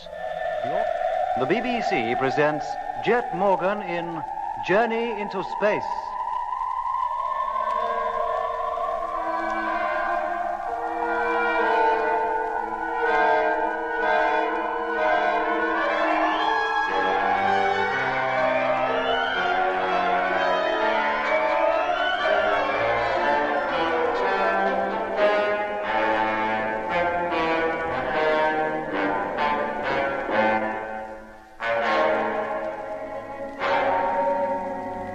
We have now covered nearly 120 million miles of our 6-month-long journey through space to the red planet Mars. A month ago, we passed through a cloud of space debris. Whether it was comet dust, meteors, or merely ionized gas, we don't know. But for 7 hours, all electronic equipment within our ship was completely upset, causing us to lose contact with the rest of the fleet. When at last we were clear, we discovered to our horror that freighter number 6 had disappeared. All efforts to contact her by radio were fruitless, and finally there was nothing for it but to give her up as lost. So now, 2 ships had gone, for freighter number 7 had already been wrecked by a meteor and abandoned. And yet our troubles were not over. The cloud of gas, or whatever it was, now lay behind us, and as it formed an impassable barrier to all electromagnetic waves, communication with Earth control was impossible. We expected it to remain so for at least another month, or until the Earth had moved sufficiently in our orbit to be clear of the gas cloud. And then one day, while Lemmy and I were passing an off-duty hour with a game of chess, control was suddenly heard. But after only a few preliminary exchanges, Lemmy declared that the 5-second delay between replies was considerably less than it should be in relation to our position from Earth. Are you sure? Of course I'm sure. The times I've spoken to Earth, I reckon I should notice a thing like that, shouldn't I? If you're right, Lemmy, if the delay was that short, that would put the Earth about a quarter of the distance from us that it should be. That's impossible. Lemmy must have made a mistake. We can soon see. Get them to call you again, Jet. Hello, flagship. Are you ready to take the message? Sorry, Control, didn't hear you. Will you repeat that? 1 second. 2, 3, 4. Control to flagship. Repeat. Are you ready to take the message? Lemmy's right. It was 5 seconds. Sorry, Control. Cannot take message at this moment. We'll call you again in a few minutes. What on earth is going on? The ship must have turned itself round. We're going back home. Oh, turn it up, Lemmy. We're heading for Mars. Correct course, correct position. Just as we should be. Then how can you account for that message? There's only one explanation. That can't be Control. What? Then who is it? Search me. I'm no clairvoyant. I'm just a radio operator. If it's not Control, It Lemmy, sounds like them. they must be fairly close to us, somewhere within the region of 500,000 miles. And that's why they sound so strong and clear. We never receive Earth at that strength. Then who can it be? It must be Control. A short delay must be due to some freakish way the wave travels, or something like that. Use your loaf, Mitch. Do me a favour. How could that be? Lots of things can block a radio wave, but nothing can change its speed. Call them up, Jet. Let's take the message at least. Yes, Doc, we can argue about it afterwards. Switch it on, Lemmy. Transmitter on. Hello, Control. Morgan calling. Now ready to receive your message. Go ahead, please. 1, 2, 3, 4. Control to flagship. There, you see, 5 seconds again. Here is your message. Urgent. From Control to Space Fleet for immediate action, by order of Supreme Council, flagship Discovery and remaining 6 freighters are to abandon all attempts to reach Mars and return to Moon Base immediately. Repeat, return to Moon Base immediately. End of message. Hello. Hello, Control. Morgan speaking. Are you crazy? We're nearly halfway there. What are the reasons for turning back? There can't possibly be any. Emergency operation, Plan B, to be put into effect immediately. Plan B? Yeah, complete turnaround. Return to base, regardless of what we think our chances are. Plan A would give us some choice in the matter. If I thought it safe to go on, we'd go on. But if Control order Plan B, I've no choice. Even if we were about to touch down on Mars, we'd have to turn back. They can't expect us to abandon the whole project without giving us some valid reason for doing so. You know the golden rule on this trip, Mitch. Carry out the order first and ask questions afterwards. Yeah, Jet, an emergency, but what emergency is there now? Well, this is where I intend to break the golden rule and ask them. Hello, Control. Morgan calling. Have received your message, but am at a loss to understand it. Expedition is going well. Can you give us your reasons for ordering Plan B? If Winch will give that order, he'll be hopping mad at you questioning it. No madder than I am at his giving it. Your message received. Emergency operation Plan B to be carried out at once. There, what did I tell you? Orders must be carried out without question at all times. Yes, but... Here. What did he say? Orders must be carried out without question at all times. Control has never used that expression before. And it's not the first time we've heard it. Whitaker often used that phrase. Yes, Whitaker. But that's the voice of Control. I'd know it anywhere. Well, it certainly sounded like Control. Lemmy, turn back that tape. How far? To the part when Control first called us. Right. What do you intend doing, Jet? Listen to it all again. She's set, Jet. You ready? Yes, Lemmy, go ahead. Hello, Space Fleet. Control calling. Control calling flagship Discovery. Trying to contact you. Come in, please. Well, what do you think, gentlemen? Control. No doubt about it. I'd stake my life on it. Keep going, Lemmy. Hello, Discovery. Control calling. Have urgent message for you. When can you take it? That's Control, too. Control to Discovery. Message will be transmitted in 1 minute. Stand by, please. I tell you, I'd know that accent anywhere. Hello, flagship. Are you ready to take the message? Repeat, are you ready to take the message? It sounds like Control all right, but it still doesn't explain why the time lag between replies is so short. Quiet, Lemmy. The emergency message is coming up next. Control to flagship. Here is your message. Urgent. Here. Oh, blimey, why didn't I think of it before? Quiet, Lemmy. For immediate action, by order of Supreme Council, flagship Discovery and remaining 6 freighters are to abandon all attempts to reach Mars and return to Moon Base immediately.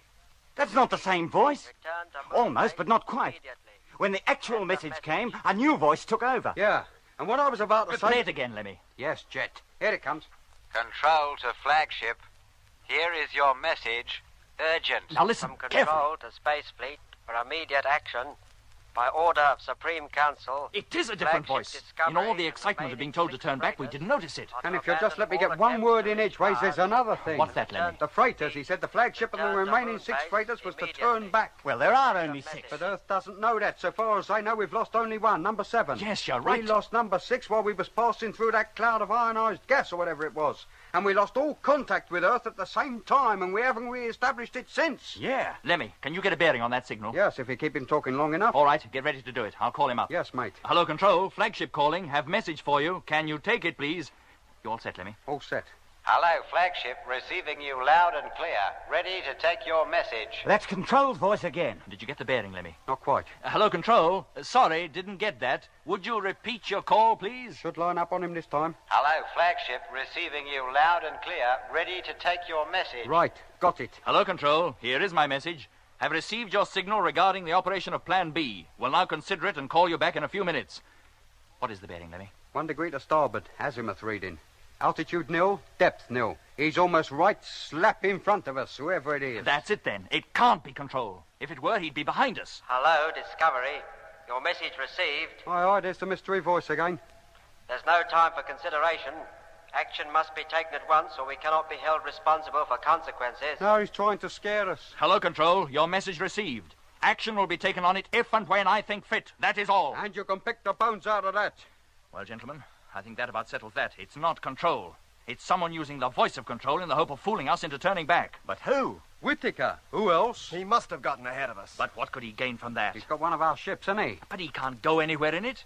Even if he went onto Mars, he couldn't land her. She's not built for it. And if he just keeps going, he'll eventually cover a full orbit, and in a couple of years be back where we all started, on the moon. And we'd be there waiting for him. There'd be no point in that either. And why try to get us to turn back? If I knew, I'd gladly tell you. Oh, what's he trying to do? Wreck the expedition? He must be raving mad. If he were, he'd never have gotten through the psychiatry test. No, there must be some other reason behind it. Something much deeper and stranger than we can comprehend. Something to do with his being born in 1893, maybe. Oh, you don't really believe that, do you? I'm beginning to believe almost anything so far as Whitaker's concerned. The way he behaved the whole time he was with the expedition. The uncanny effect he had on the crew members of the ships he was in. All of it must add up to something. But what? Oh, I wish I knew, Doc. If I did, we might have some idea what to expect next. Well, there's one fellow can tell you that. Tell you exactly what Whitaker is up to at this very minute. Who's that? Peterson, the pilot of number 6. The last we heard from him, he was yelling for help. Yes, I'd forgotten about him. I wonder if he's safe, even if he's alive. If he were, Jet, he'd have called us up by now on number 6's radio. You're right, Doc. You mean you count him as dead, then? Not necessarily, Lemmy, but if Whitaker is as crazy as he appears to be, we can't hold out much hope. Blimey. Look, Lemmy, keep a constant listening watch on Control's frequency. If anything comes through, call me immediately. Right. But first, get me Frank Rogers of number 2 on the ship-to-ship system. Yes, mate. Rogers? What for, Jet? He spent more time with Whitaker than anybody. I want to get him over here and talk to him.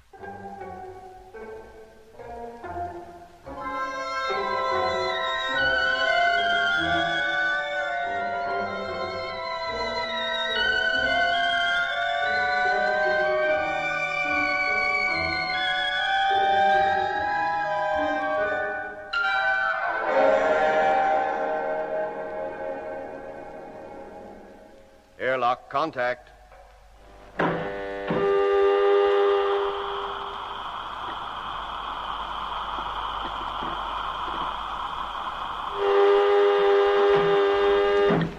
Air pressure, maximum. Okay, Doc. Open her up. Hatch opening.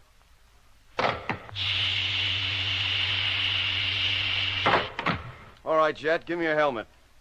Thanks, Doc. How are you, Frank? Fine, Doc, and thanks for the invitation over. First time I've been out of my ship since we took off 8 weeks ago. I'm afraid it's no party you've been invited to, Frank. Huh? You better get your suit off. Then come on over to the control table. We'll talk over there. Yes, sir.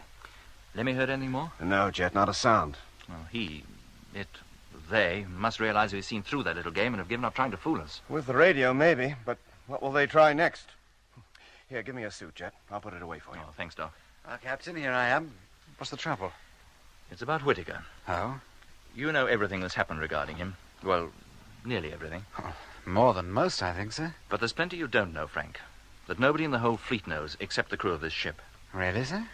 You remember Personnel Section wanted information on Whitaker? Well, you asked him for it while he was still in my ship over the intercom. Mm-hmm. And then I had him transferred to here. That's right, sir. He was sick. Well, so it appeared. Wasn't he sick then, sir? Not in the way you mean. Oh. Then, as you know, I finally had him placed with Peterson in number 6. And number 6 has since been lost. Yes, sir. But less than an hour ago, we believe we had a radio message from number 6. Oh, thank goodness, sir. Are they all right? No, they're not all right. Far from it. What? I said we believed we heard from number 6. Fact is, when we first picked up their signal, we thought we were in contact with Control. Well, how could that be, sir? Well, it was Control's voice we were hearing, at first anyway. But after taking a bearing on the source of the transmissions, we decided the signals were being radiated from a point some 500,000 miles in front of us. Well, then it couldn't be Control, could it, sir? Not in 1,000 years. We believe it to be number 6. And we also believe Whitaker to be behind the messages we were receiving from her. Well, may I ask what they were, sir? Orders to turn back. This isn't a joke, is it? It's no joke. Far from it. Listen, Frank. We've no way of discovering the reason for Whitaker's odd behavior, except by finding out all we possibly can about him. Now, you spent a month alone with him. Well, about the most uncomfortable 4 weeks I've ever spent with anybody, sir. I complained to Lemmy about him. Yes, he told us, but we thought Whitaker merely had a bad dose of space sickness and would soon get over it. The little time he spent in this ship proved it was something more serious than that. How did you stick it as long as you did? It was a case of having to. Tell me, Frank, just what did Whitaker do that upset you so much? Nothing. Nothing? I mean, it was his doing nothing that upset me. He wouldn't talk unless it was necessary. But what did he do in his spare time? Oh, just lay on his bunk. That all? Well, unless anything came through on the radio, then he'd be up on his feet in a flash, listening, as though the message were for him personally.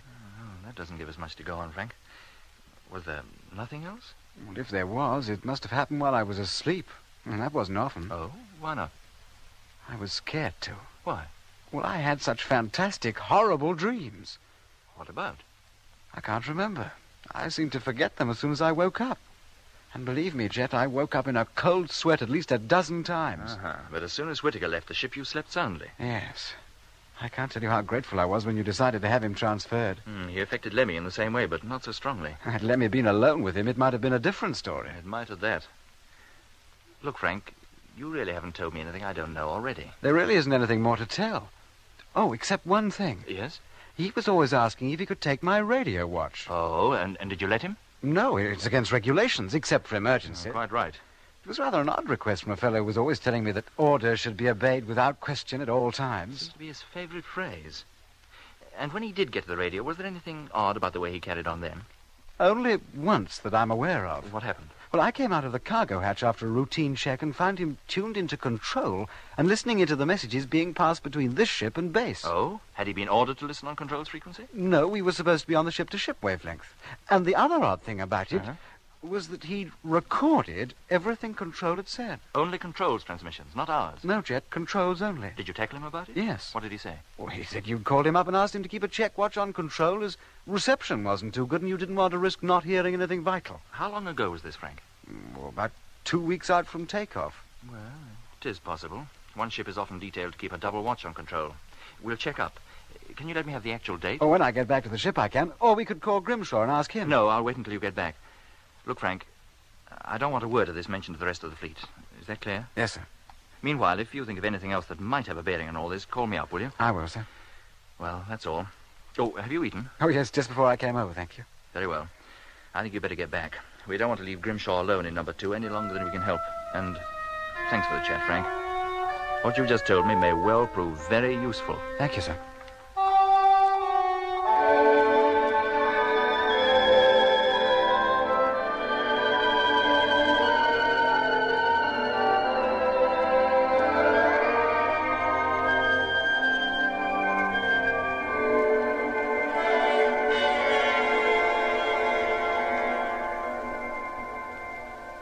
Flagship, freighter number 2 calling Discovery. Hello, number 2, receiving you loud and clear. What's cooking, Frank? I'd like to speak to Jet, please, Lemmy. Hold on a minute, mate. I'll call him. Hey, Jet, number 2 wants you. Coming.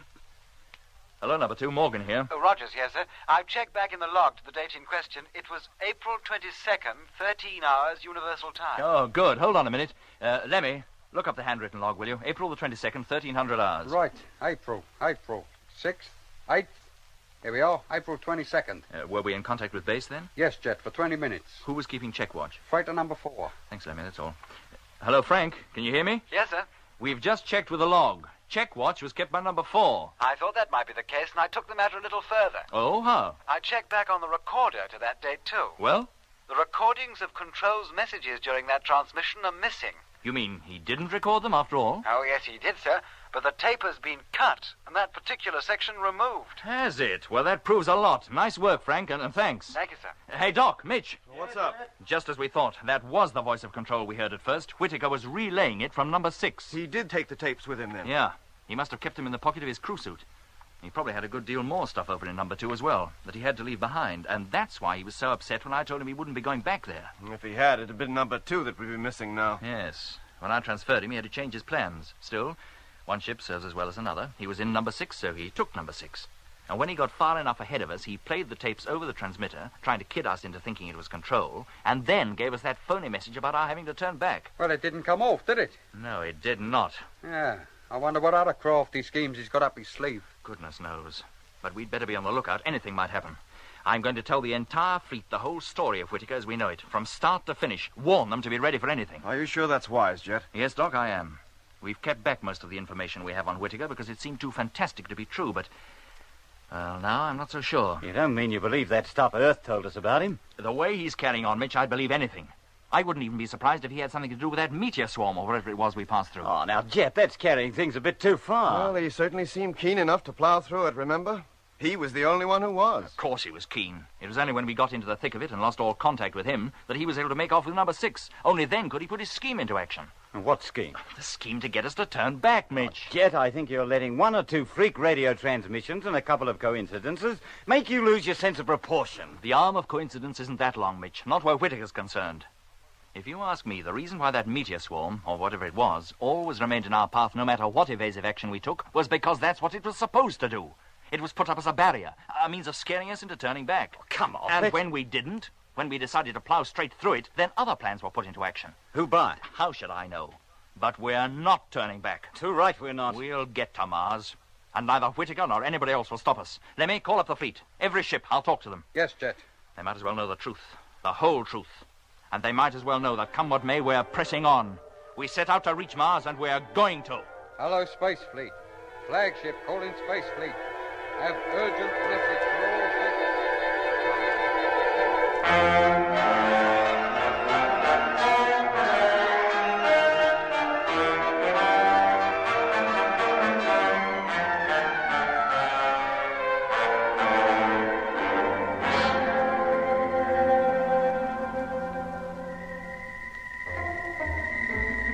Not one man protested when told that, in spite of everything, we would continue our journey towards the Red Planet according to schedule. In fact, I'm pretty sure the protests would have come had Jet told them otherwise. Every ship was now put on a rota to keep watch on Control's frequency, to report to Discovery the moment anything was heard, whether the call was thought to be a spurious one from the missing number 6 or a genuine one from Control itself. But, in spite of the constant watches, no contact was made with anybody outside the fleet. Another 2 weeks went by, 2 uneventful weeks, during which time we covered another 10 million miles, bringing our total since takeoff to 129 million. We were rapidly approaching the halfway mark. The fleet still kept perfect formation, and still there was the large gap between freighter ships 5 and 8. Marking the places that should have been occupied by the ill-fated numbers 6 and 7. We were traveling at something over 30,000 miles an hour, but to all appearances, the fleet hung motionless in the star-studded, velvet black sky. Occasionally, we took a look at Mars, which was getting close enough for us to be able to identify it as a disk, even with the naked eye. The Earth, on the other hand, was ever decreasing in size, and it became more and more difficult to pick out the familiar features of its surface, even with the little navigational telescope. For 19 days, nothing untoward was noted in the log, and then Lemmy, who, for the sake of a change, had taken over radar watch for a spell, had something to report. What is it, Lemmy? Something's out in front of us, getting a signal on the screen. What? There. Can you see it? Yeah, I can. Well, what is it? How should I know? It isn't very large. Minute sizes go out here. Hey, Jet! Coming. Now, what's the trouble? The radar, it's detected something straight ahead. How far ahead? I don't know. I haven't calculated. Then you'd better. Find out its distance from us and its size. No, look, on second thoughts, you better get over to the radio. Oh, do me a favor. Don't you trust me with this thing? Yes, Lemmy, but I want you to call up freighters 2 and 4. Tell them to keep watch, too. And let me have the reports on the object as soon as possible. Yes, Jet. What do you think it is, Mitch? Haven't the least idea. Not at this stage. But it's not another meteor swarm. That's certain. The estimated distance. The object's still too far off to estimate size. Thank you, number 2. Be glad of another report as soon as you can manage it. Jet? Yes, Lemmy? Third report from number 2. I'll get it, Jet. Thanks, Doc. Is this the only one, Lemmy? For the moment, Doc, yes. Expecting a further report from number 4 in 10 minutes. Right. Here you are, Jet. And what's it say? Estimated distance, 4,000 miles. 4,000? Then we're still overtaking it at the same speed, at roughly 1,000 miles an hour. That'd put the object's speed at approximately 29,000. 1,000 miles an hour slower than ours. Get over to the telescope, Mitch. See if you can detect that thing yet. Sure. How about the televiewer, Jet? Shall I try to get it on that? If you like, Doc, but I think it's too small for you to pick up at this distance. Well, no harm in trying anyway. I'll give you a call if I see anything.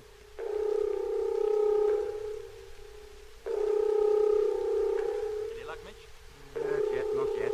Oh, we should be seeing something now through the telescope anyway. Latest calculation puts it at less than 2,000 miles away, much less.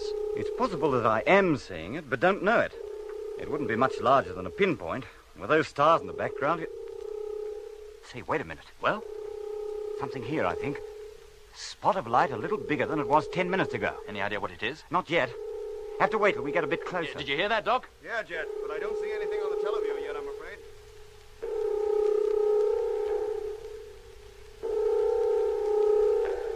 doubt about it now, Jet. It's there, all right. And getting larger every minute. Let me take a look. Sure, it's right in the center. A white disc. Yes, I see it. More than a disc, Mitch. It's definitely globe-shaped, with the sun lighting up a good 2/3 of it. Eh? I didn't notice that. Well, look again. I think you'll find it so. Yeah. Meanwhile, I'll get over to Doc, see if he's picked it up yet. Okay. Have you got it, Doc? Yes, I think so, Jet. Look, isn't that it? I've been watching it closely the last quarter of an hour or so. It's certainly increasing in size. Yes. Through the telescope, it's globe-shaped. Huh? Well, then, what on earth can it be? I wish I knew. I could then decide whether it would be necessary to take evasive action.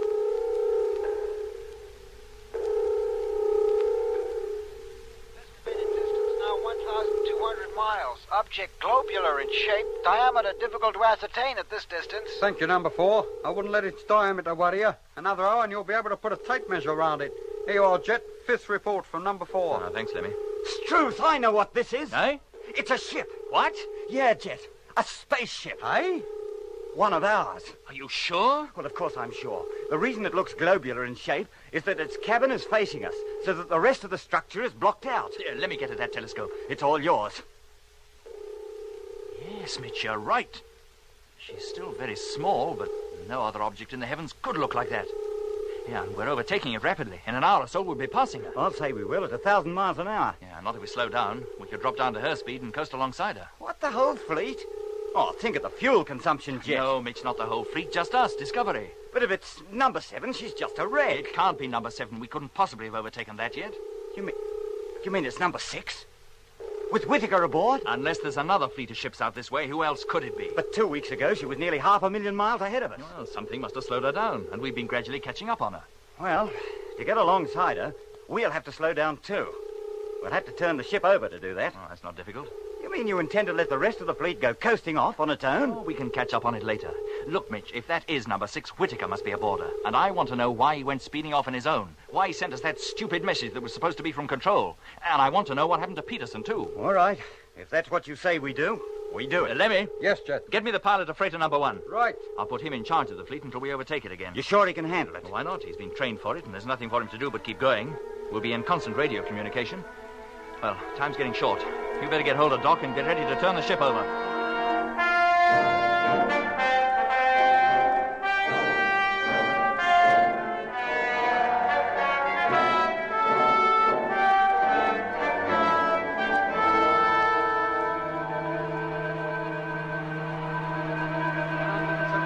Degrees. 176. 177. 178. Gyro number 1, stand by. Standing by. 179. 180. Cut gyro.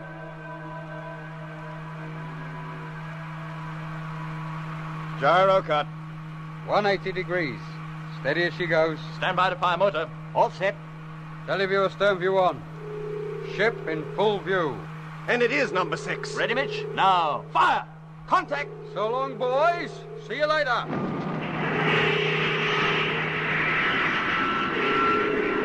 Deceleration, 100, 200, 300.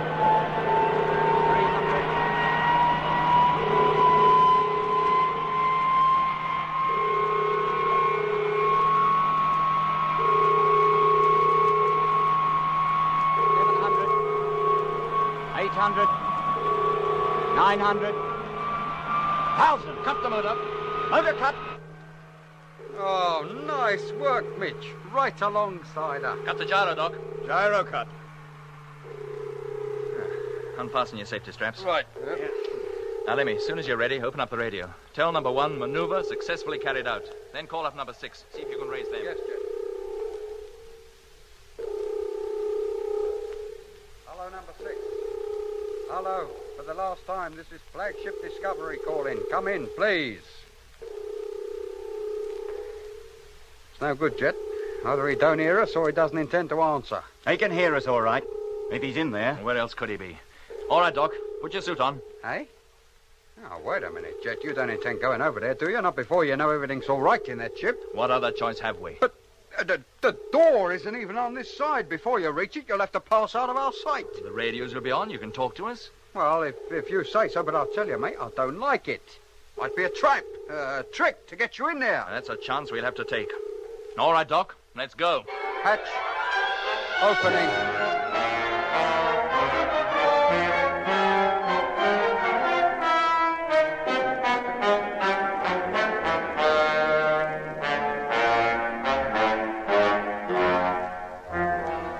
You've been listening to Episode 6 of Journey into Space, with Andrew Folds as Jet Morgan, David Kossoff as Lemmy, Guy Kingsley Pointer as Doc, Bruce Beebe as Mitch, and with David Jacobs and Anthony Marriott.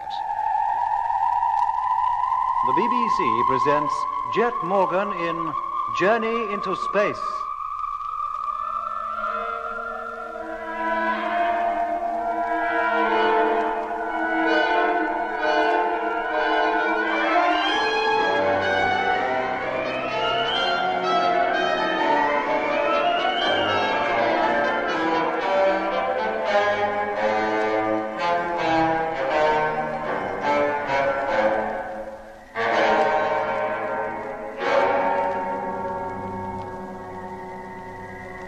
Months since takeoff.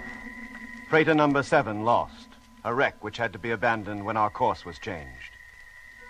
Freighter number 6 also lost, or so we thought, with James Whitaker and Peterson aboard. Then came the mysterious radio call which identified itself as Control, ordering us to abandon our project and return to the advanced base on the moon. And finally, the detection of an object on the radar and televiewer screens which proved to be the missing Freighter number 6. Still dead on course for Mars, but traveling 1,000 miles an hour slower than the rest of the fleet, which was rapidly overtaking it. Jet had the Discovery slowed down until we were coasting alongside the wayward ship. And then, when only 100 yards separated us, had Lemmy call her on the ship-to-ship radio. Hello, number 6. Hello. For the last time, this is Flagship Discovery calling. Come in, please. It's no good, Jet. Either he doesn't hear us or he doesn't intend to answer. He can hear us all right, if he's in there. Where else could he be? All right, Doc, put your suit on. Hey? Yeah, now, wait a minute, Jet. You don't intend going over there, do you? Not before you know everything's all right in that ship. What other choice have we? But the door isn't even on this side. Before you reach it, you'll have to pass out of our sight. The radios will be on. You can talk to us. Oh, if you say so. But I tell you, mate, I don't like it. It might be a trap, a trick to get you in there. That's a chance we'll have to take. All right, Doc, let's go. Hatch opening. Can you see him yet, Mitch? Yeah, Lemmy. Jet's drifting across now. Hello, Discovery. Have now reached number 6. Have you in full view? I'm going round to the other side of the ship, to the main door. Right. You wait here, Doc. Sure. Here I go. Now walking upside of ship. Still in full view. Let me know when I'm about to pass out of your range, Mitch. Any minute now. That's it. All right, Doc. Come up alongside, will you? Coming. I can see the main door from here. It's just below me. And it's open. What? Okay, Jet. Now alongside you. You stay here, Doc, where Mitch can see you. I'll carry on as far as the door. Watch your step, Jet. Here I go. I've lost him now, Doc. Can you still see him? Yes, Mitch. He's almost there. Everything looks quite normal. I'm going in. Alone? No, Jet. I'm going with you. Yeah, okay, Doc. Come on, then. Doc, now out of sight. Now alongside Jet, Mitch. At main door. Can you find the remote control switches? Yeah, I got them. Hello, Mitch. Did you hear that? We're in the airlock and closing main door. Yeah, I heard. Let's hope it opens again just as easy. Thank you, Lemmy. Door now closed. Well, at least the power packs of the ship are still in good order. Then why do we stand here in the dark, Jet? Shouldn't the lights be working, too? Of course they should. Hang on a minute, Doc. There, that's better. Now, let's see. Airlock, contact. As she begins to fill up, we should hear it. I think I can, Jet. Yes, and the gauge is rising, too. Air pressure maximum. Now for it. Open the hatch, will you? Contact. Cabin lights are on. If that means anything. Hello, Mitch. Hearing it, Jet? We're still in the airlock, but we've opened the hatch. The lights in the crew's quarters are burning, but nobody's come to greet us. Eh? The place is as quiet as the grave. If there is anybody in here, they must have heard us coming in. As soon as we've taken our helmets off, we'll be climbing the ladder. Keep listening out, will you? I'm all ears. Watch your step, cobber. All right, Doc. Remove your helmet. Removing helmet. That's better. Okay, Doc? Okay. Then let's get up there. I'll lead the way. I'm right behind you. But the cabin's empty. Can't be. They must be here, somewhere. Not necessarily, Jet. The main door was open. They could have abandoned ship. But why? Unless they wanted to commit suicide. Having Whitaker as a crewmate might well have driven Peterson to just that. Then where is Whitaker? He should be here at least. Yeah, I guess so. Hello, look at this. Huh? Empty food containers, strewn all over the table, some still floating in midair. Oh, what a mess. Yeah, the remains of at least 6 meals here, and not one of them been cleared up afterwards. Something very strange has been going on here. Look, check up on the oxygen supply and air conditioning, Doc. I'll check the main control panel. Right. No, Jet, nothing wrong here. How about you? Okay, here as well. Good deal of fuel gone, though. Main tanks are empty. I must have used that when they put on that spurt to get away from the rest of the fleet. And to slow the ship down again. Huh? Well, somebody must have turned her over and slowed her down, Doc. And I'd say that somebody was Whitaker. Well, what was Peterson doing meanwhile? I don't know, Doc. Let's get over to the radio panel. Right. Hey, what's all this? Recording tape all over the floor. But a great part of it is still in the machine. Yeah, it's just as though somebody had been tearing it out of the recorder and was interrupted. Try and get it back on the spool, Doc. Later, I'll play it over, see if there's anything on it. Right. I wonder if the radio works. Hello, number 6. Discovery calling. Come in, please. Oh, it does. That's Mitch. Hello, Discovery. Morgan speaking. What's going on over there, Jet? You tell me to keep listening out and then leave me hanging on here. Sorry, Mitch. I forgot about you. Yeah, it's a good thing we didn't forget about you. Well, what have you found? The cabin's in chaos. Half-eaten meals on the table, recording tape all over the floor, no sign of the crew. No wonder we got no reply to our calls. What was that? I said no sign of the crew. You mean they're missing? Yeah. We think they must have abandoned ship. Then they must have been stark raving mad, both of them. I'll call you every 10 minutes, Mitch, okay? Okay, and don't forget this time. I won't. All right, Doc. Let's continue the search. Well, how about the cargo compartment? Well, let's look in the personal lockers first. See if they hold any clues. Huh? Whose locker is this? Peterson's. And his crew suit's gone. Oh, maybe they had some trouble outside. Went out to fix it and drifted off. Both of them? Well, why not? But that would more or less put Peterson in league with Whitaker. They'd have to be working together. Yes, it would. The last we heard from Peterson, he was yelling for help. No, Doc. I don't think that can be the explanation. Well, maybe not, but everything points to their having gone outside for some reason or other. The main door open, the suit missing. Yeah, that still doesn't explain the empty food containers and the mess this place is in. Let's take a look in the second locker. Right. Well, Just as I thought. Whitaker's suit is still here. You're sure it's his? Well, there's the construction engineer's flash on the shoulders, Doc. Who else's could it be? Well, then he couldn't have left the ship. Unless he went out without his suit. Look, I'm going down to the cargo hold. One of them, even both of them, might be there. Meanwhile, you keep searching the cabin. Right. Make sure the air pressure's up to full rate before you open the cargo hatch. I'll watch it, Doc. Don't you worry. I'll start over at the motor panel. And don't miss a thing, Doc. I won't. In fact... Hey, wait a minute. Hey, what's the matter? The inspection hatch. It's partly open. The inspection hatch, you say? Yeah. The light's on down there, too. I wonder we didn't notice it before. Open her up, Doc. Where's the switch? I'm not familiar with the controls in these freighters. On the main control panel. Uh-huh. Bottom left, blue section. I've got it.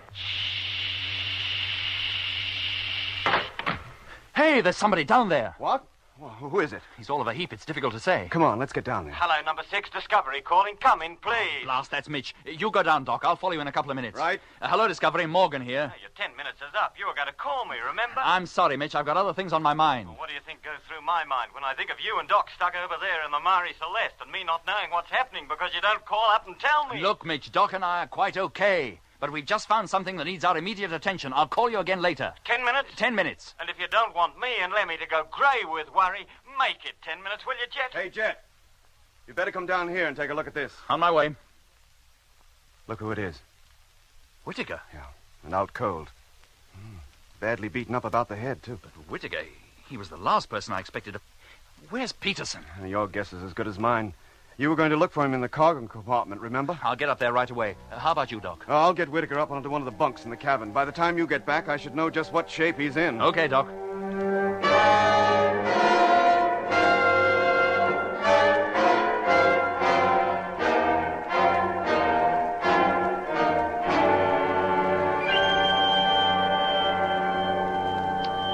Well, I've searched the ship from top to bottom, cargo hold everywhere. I've even been down into the tank inspection hold. There's no sign of Peterson anywhere. Then he must have left the ship, Jet. That's why the main door was open. But why? He must have known he'd never be picked up, not in a million years. He must have known he was stepping out of the ship to certain death. Well, there are an awful lot of things which need explaining, Jet. Why the cabin is in such chaos. How Whitaker came to be lying down in the inspection hatch with multiple head injuries. How is he, Doc? In a bad way, a very bad way. How did it happen? It looks to me as though he were attacked, and pretty brutally. By Peterson? I can't see who else. The base of the skull is badly fractured, and there's a considerable amount of hemorrhage. Is he still unconscious? Yes, and if he ever regains it, I'll be very surprised. As bad as that? He'll need constant watching, Jet. Shouldn't be left for a moment. And if I'm to give him the treatment he needs, I need supplies. Well, how about the medical locker, Doc? Oh, it doesn't amount to much more than a first aid outfit. I'll have to have one of my kits brought over from the Discovery. Or take Whitaker over there. No, Jet. No, he's too ill. To move him that far might well prove fatal. I see. Well, in that case, Doc, I'll have Mitch bring across all you need. I was going to ask him to come over anyway. Oh, what for? Well, so far as I can tell, the ship's in full working order. But only Mitch can tell us if the motor's still usable. And if it is, we can salvage the ship. And with number 7 gone, we ought to. Well, when you finish talking to Mitch, maybe I could have a word with him. Sure, Doc. And incidentally, he's getting a little agitated. He called up twice while you were gone. Oh, did you tell him about Whitaker? Yeah. Thank our lucky stars the radio still works. Hello, Discovery, number 6 calling. Come in, please. Hello, number 6. Barney, dear. Hello, Lemmy. Put Mitch on, will you? Yes, mate. Hang on a minute. Hey, Mitch. Jet wants you. Oh, so you decided to call up at last, Jet. Don't you realize the fleet is now 7,000 miles ahead of us?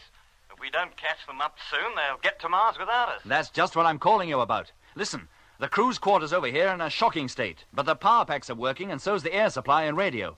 The motor's okay so far as I can tell, but I need you to give it a thorough inspection to make sure. So you want me to come over there? Yes, please, Mitch. All right. Who'll be coming back, you or Doc? Neither. I've got to tidy the place. Well, couldn't Doc do that? He's too busy with Whitaker. Well, bring Whitaker over here, then. Doc says he's too sick to be moved. You mean you intend leaving Lemmy here alone? Maybe for hours? Hey? Oh, it won't hurt him. No, wait a minute, Well, Jet. if you say so, Jet. Oh, don't I get a say-so in this conversation? Lemmy, stop interrupting. Yeah, but Jet, wait a Lemmy, minute, if you've anything to say it and get it over with. Well, you said you wanted me to stay here alone. That's right. Have you any objection? Yes. Why can't you bring Whitaker over here like we did before? Because to move him might kill him, Lemmy. Oh. Well, how do I keep watching the radio, the radar, and the television all at the same time? You don't. You spend 10 minutes on each in turn. Oh, see, you got it all figured out, ain't you? As soon as Mitch has finished the inspection of number 6, he'll be coming back to the flagship. Now, is that all clear? Yes, Jet. And you're quite prepared to stay over there alone for a while? I don't see I've got much choice. Good boy. I'll call up the fleet periodically and make sure everything's okay. And tell them we'll begin to catch up as soon as number 6 proves to be okay. Yes, Jet. Put Mitch on again. Doc wants a word with him. Yes. And don't worry, boy. I mean, with Lemmy Barnett in charge of Discovery, can't come to any harm. Here, old Mitch. It's all yours. Hello. Mitch, look, when you come over, would you bring a couple of medical packs with you? Sure, Doc. Which ones do you want? First is pack number 1 from medical locker B. Yep. Pack number 3 from medical locker A. Hey, hang on a minute. I'll have to write this down.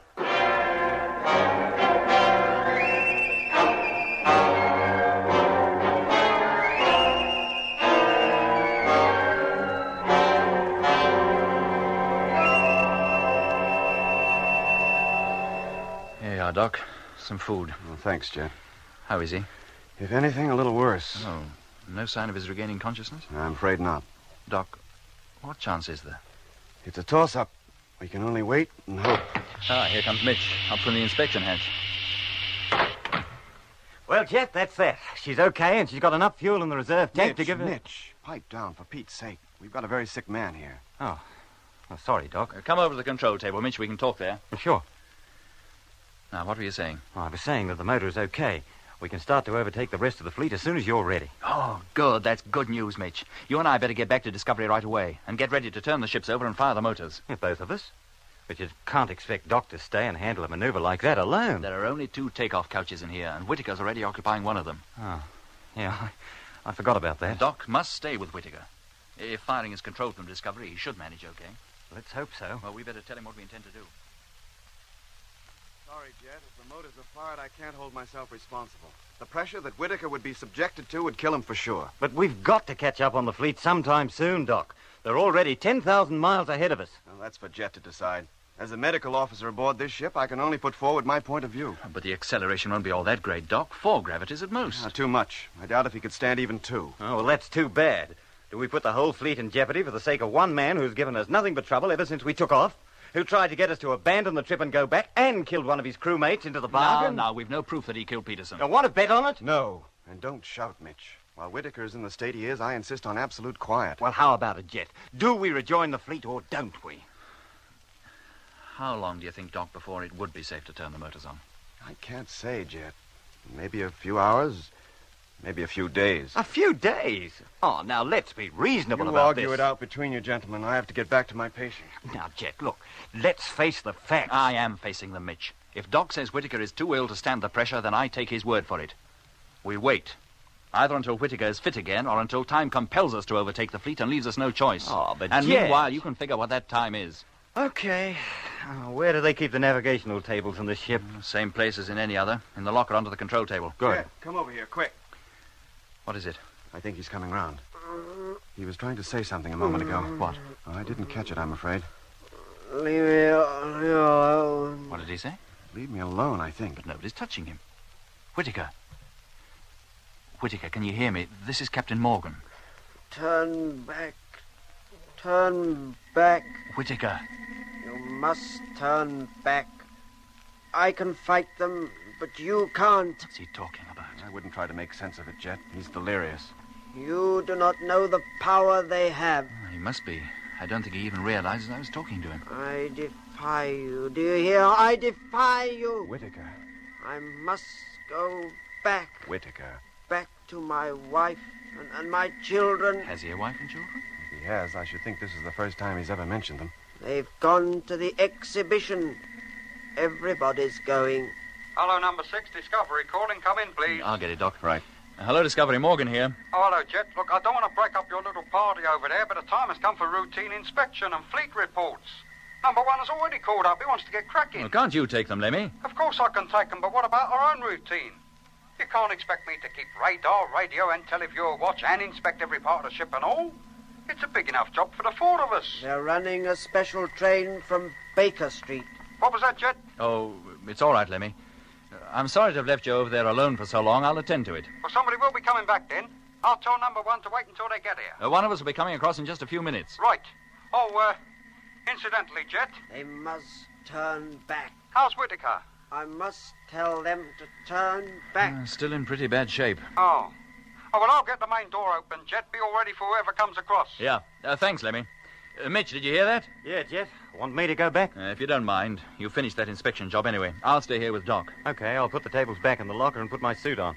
I'll finish the computations in Discovery after we've carried out routine inspection.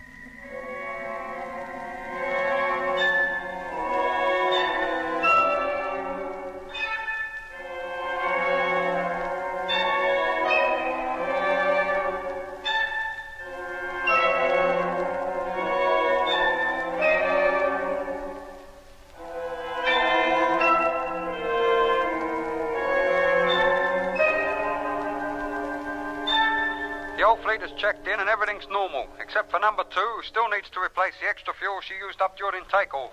We'll get round to that in good time. Thanks for the report, Lemmy. Will you call again in an hour? Well, Mitch will. I'll be getting some sleep. You sound as though you could do with some yourself, boy. Do I? I'll think about it. Good night, Lemmy. Good night, mate. Lemmy's right, Jet. You pretty well put this ship in order yourself. You must be completely exhausted. A little tired, Doc, but how about you? You've had no more sleep than the rest of us. I haven't been doing any work, just sitting here, keeping my eye on Whitaker. I wonder what did happen between him and Peterson. If only he'd come out of that coma, he might be able to tell us. I wouldn't bank on that just yet. He's been too quiet for my liking for a long time. How about you turning in and getting a little sleep, Doc? No, not now, Jet. Later, maybe. But you go ahead. I'll wake you in 4 hours. Okay. If Mitch calls, I'll take it. Oh, and if it's anything important, wake me up. Right. Now lie down. I'll fasten your straps. James Edward Whitaker. Eh? Don't worry about him, Jet. He'll probably go on that way for hours. All right, Doc. Good night to you. Night. James Edward Whitaker, born September 12th, 1893. That's ridiculous. That'd make you 78 years old. You don't look a day over 30. Have you been to the exhibition? Everybody's going to the exhibition. I wouldn't know how to get there. They're running special trains from Baker Street. Or you can catch a bus up the Edgware Road. The train is better, much quicker. Is that where the exhibition is? Of course. Funny, I've not heard anything about it. Well, don't you read the papers? Oh, I say. Look. What? That star up there. That red star. That's Mars. Isn't she beautiful? The red planet. It's not red at all, you know, really. It's pink and olive green. How do you know? Mars is approaching close to the Earth. If only we had telescopes powerful enough, we could see the cities on her. Cities? Didn't you know? What are you talking about? When it's night time in Italy, it's Wednesday over here. Amazing how that song has caught on. Utter nonsense, really. But you can't help singing it, can you? I've never heard it before. You seem to be completely out of touch with the times. Are we going to this exhibition or aren't we? We were, but we have other things far more important to do. That's why we've come to the park. The park is closed at this time of night. There is a way in. There. See all those people? They're all going. They'll be very happy to have you join them. See how pink they are. That's because of the atmosphere. On Earth, the sun turns you brown, but up there, you turn a nice shade of pink. Good evening, Mr. Whitaker. Good evening. Good evening. I've brought another one. Are we all ready? Yes, Mr. Whitaker. Then you get in, Mr. Morgan. This will be the finest exhibition you've ever seen. Where are you taking me? In you get, Mr. Morgan, or do I have to force you? Take your hands off me. Take them off. Do you hear? Hold him. Hold him down. Let go. You're choking me. Don't let him get away. Let go. Do you hear? Let go. Let go. Let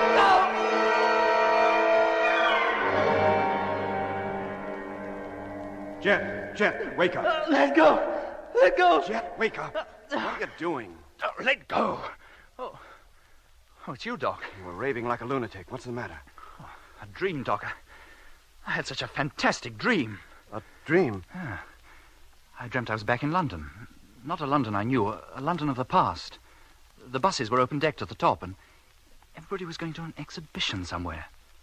Some buildings I knew. In other places were older buildings where new ones now stand. And Whitaker was there. He was taking me to catch a train at Baker Street, but he took me to Regent's Park instead. And there were about a dozen other men, all with faces and voices exactly like Whitaker. And then they began to attack me, and... well, then you woke me. You were yelling your head off. I'm sorry, Doc. I didn't mean to... Did I disturb him? Whitaker, you mean? Yeah. Nothing will ever disturb him anymore. What? You mean he's dead? Yes, Jet. And that's not all. How do you mean? What's up, Doc? You look pale. Do I? I'm not surprised. Jet, get out of that bunk and take a look at him. And be prepared for a shock. Yes, Doc. Well? Good heavens. That's not him? It is, Jet. Can't you see the likeness? Yes, but... that's an old man. Exactly. Control was right. Whitaker was 78 years old. But it took his death to prove it.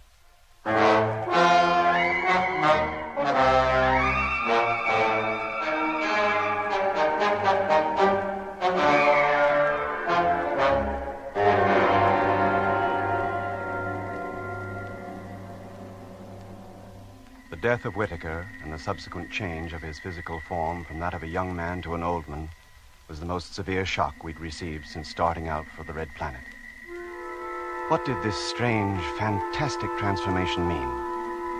How had Whitaker managed to retain his youth for so long? Where had he been between 1924 and the time he joined the expedition as a reserve crew member more than a year ago?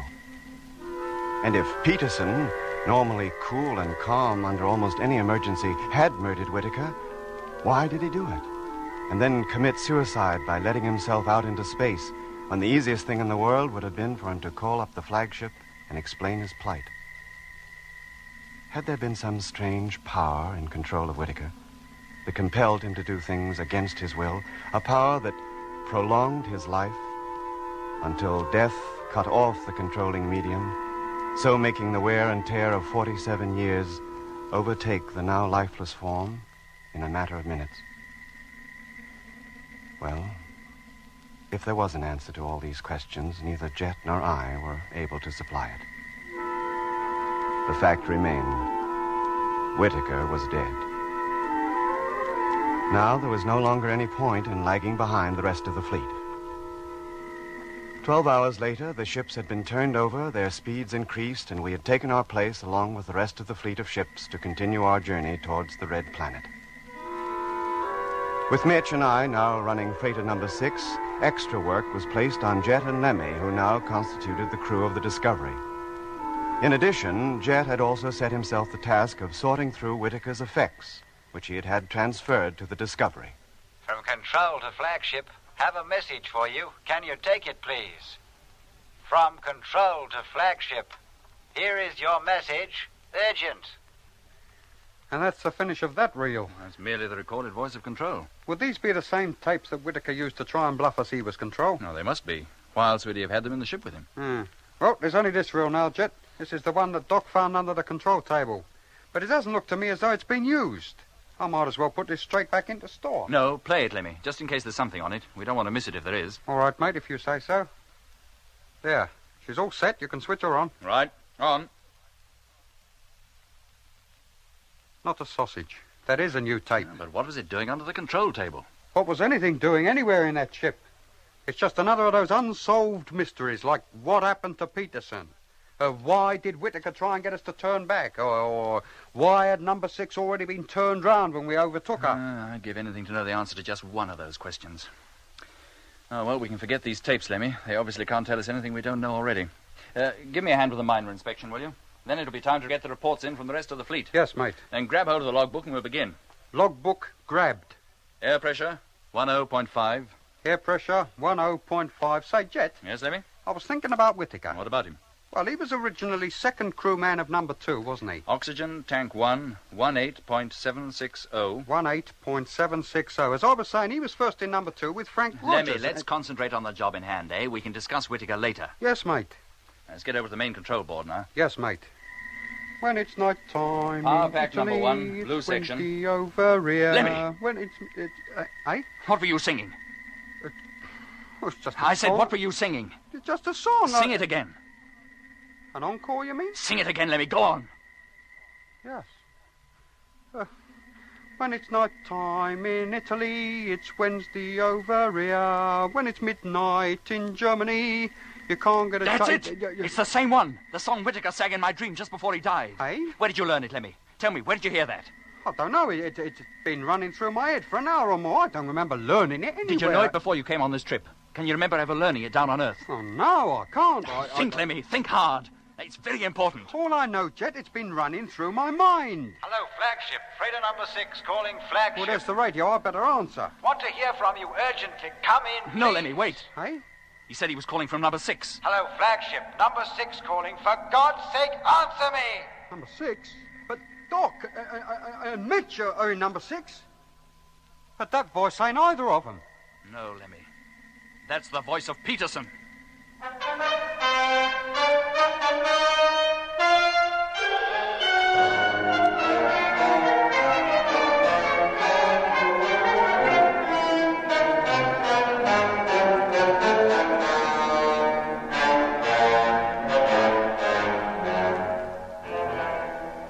You've been listening to Episode 7 of Journey into Space, with Andrew Foles as Jet Morgan, David Kossoff as Lemmy, Guy Kingsley Pointer as Doc, Bruce Beebe as Mitch, and with David Jacobs and Anthony Marriott.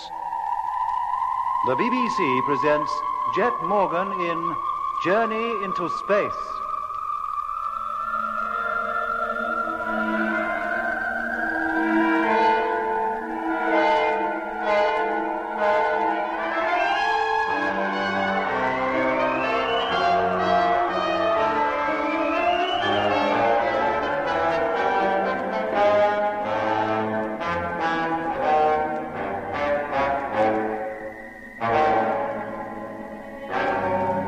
Whitaker was dead.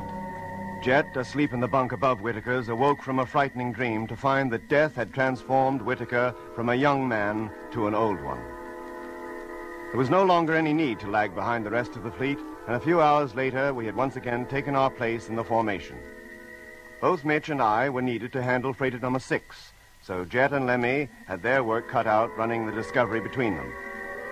However, in between watch and inspection, Jet had Lemmy play back the recording tapes we had found strewn over the floor when Jet and I had first entered number 6. But the tapes gave no clue to what had happened to Peterson, nor why he had so brutally attacked Whitaker.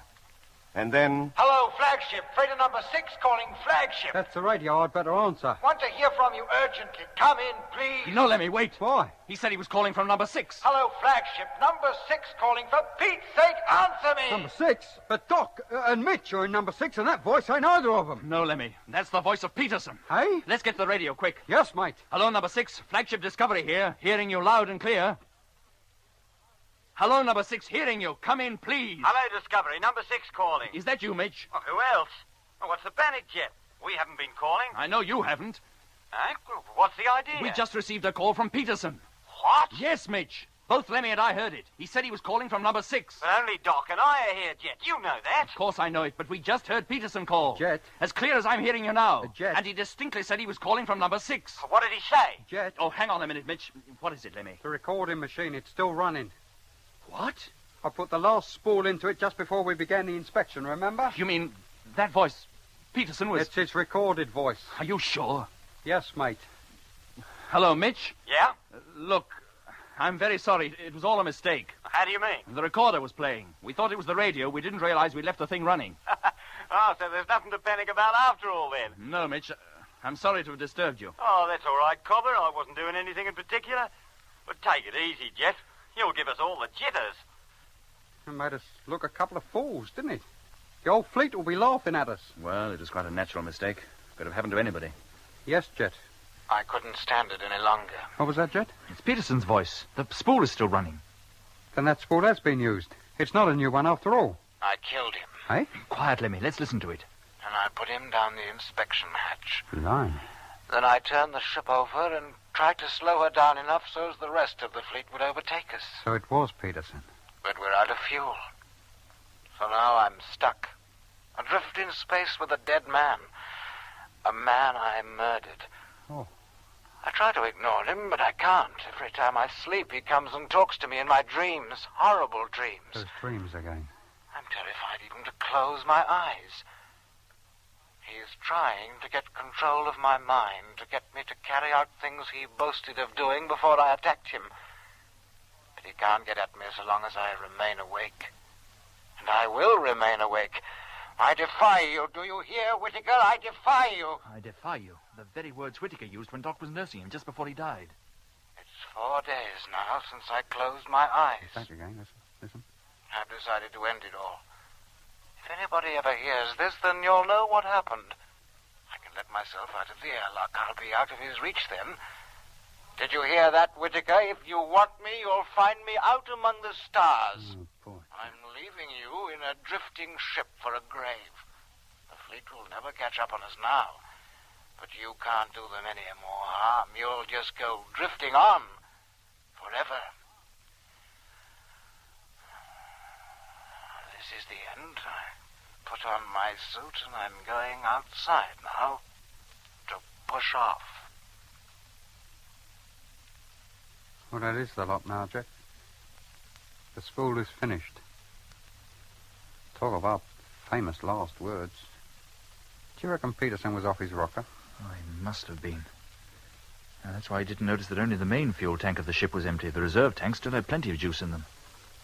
Why on earth didn't he call us up on the radio? He just murdered a man, or thought he had. Or maybe he was even scared to go near the radio. From there, he'd have seen Whitaker lying down in the inspection hold. Oh, at least we know what happened to Peterson now. I suppose that about explains everything. Not quite, Lemmy. How do you mean? It still doesn't explain that song you were singing. Whitaker's song that I heard in my dream. I told you, Jet, it was just running through my mind. I don't remember hearing it anywhere. In fact, until I heard myself singing it, I'd never heard it before. Look, Lemmy, think hard. Nobody can sing a song they've never heard before. You must have heard it somewhere. Now, think, where was it? I don't know, mate. Sing it over again. Maybe that'll jog your memory. Do I have to? Yes, please. Right. Command performance coming up. When it's night time in Italy, it's Wednesday over here. Go on. When it's... Oh, I feel such a fool, mate. Midday in Germany. Oh, yeah. It's midday in Germany. You can't get a shave in Massachusetts. Now, does it recall anything? No, Jet. Now, look, mate. Keep singing.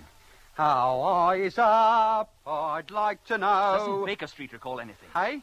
How low is down? Or an exhibition? An exhibition? Oh, think, Lemmy. And when shall we... look, Jet, mate, I can't think of two things at once. It takes all my time to think of the words. All right, forget about it. You got me worried now. Oh, Lemmy, you're no more worried than me. Just before Whitaker died, I had a ghastly dream about him. And in my dream, he sang that song. I'd never heard it before in my life, I swear. And now, here you are singing it. Well, you know how it is with these catchy songs. One sings it and another, and before you know where you are, everybody's singing it. That's the usual way, isn't it? Yeah, but it's not usual for a song to be passed around by having heard it in a dream, Lemmy. No, mate. I don't suppose it is. Oh, well, I still hope to get to the bottom of it sometime. Yes, Jack. And meanwhile, we'll carry on with the inspection. Now, Where were we? We were just going to do the radio panel. Oh, yes. All right, then. Hello, Space Fleet. Control. Calling Space Fleet. Control? Trying to contact you. Come in, please. Control. He said it was Control. Calling Flagship Discovery or any freighter ship of the Mars Fleet. If you can hear us, answer, please. And it is Control. It must be. We're in contact with him again. Now, wait a minute, Lemmy. Are you sure the recorder's not still on? No, Jet. I switched it off. That call definitely came through the radio. Hello. Hello, Control. Flagship Discovery calling. Hearing you loud and clear. Repeat. Hearing you loud and clear. Let's not get too excited, Lemmy. We've had too many freak calls lately for me to be sure of anything. And don't let's be too pessimistic either, mate. Look, who else could it be? It can't be Whitaker in number 6 this time, because number 6 is now back with us, and Mitch and Doc are in there. It must be Control. Now, calm down, Lemmy. Yes, mate. I'm sorry. Hello, Flagship. Hello, Discovery. Control calling. Received your call, Strength 3. I've been calling you for weeks. How is it with the fleet? Are you all right? It is them. Time lag was more than half a minute. The distance we are from Earth, that would be about all right. Hello, Control. This is Jet Morgan calling. Jet Morgan aboard the Discovery. Are we pleased to hear from you? All ships except number 7 are safe and intact, but the crew of number 6 has been lost. Details will be given later. How are things back on Earth? Call up Mitch, Lemmy. Tell them the news. I'll hang on here. Sure. Hello, number 6. Discovery calling. Come in, please. Hello, Discovery. Matthew speaking. Hello, Doc. Mate, we got wonderful news. Oh, what? We've made contact with Control. Well, you have? Hey, Mitch. Discovery is in contact with home. What was that? It's true, Mitch. Jet is talking to him now. But it's a bit of a sort of long-winded conversation on account of the delay between replies. Oh, never mind about that, so long as you've got them. You're certain it is them this time. You're quite sure you haven't left the recorder running, eh? Yes, mate. I'm quite sure. From Control to Discovery, your message received. Glad to know that you're safe. There. Did you hear that? That's them, all right, Lemmy. Hook 'em up, will you? Sure, Mitch. There. How's that? Why have you been out of touch for so long? We've heard nothing from you for weeks. Oh, that's fine. Thanks, Lemmy. It's a long story, Control. I'll let you have full details in due course. Meanwhile, I'd be glad if you'd keep on talking for a bit. Doesn't matter what about, the latest cricket scores, anything. So long as you keep on talking. I want the whole fleet to hear you. Did you get that, Lemmy? Yes, Jet. Then call them up. Hook up the entire fleet to the main receiver. And let them hear the voice of home.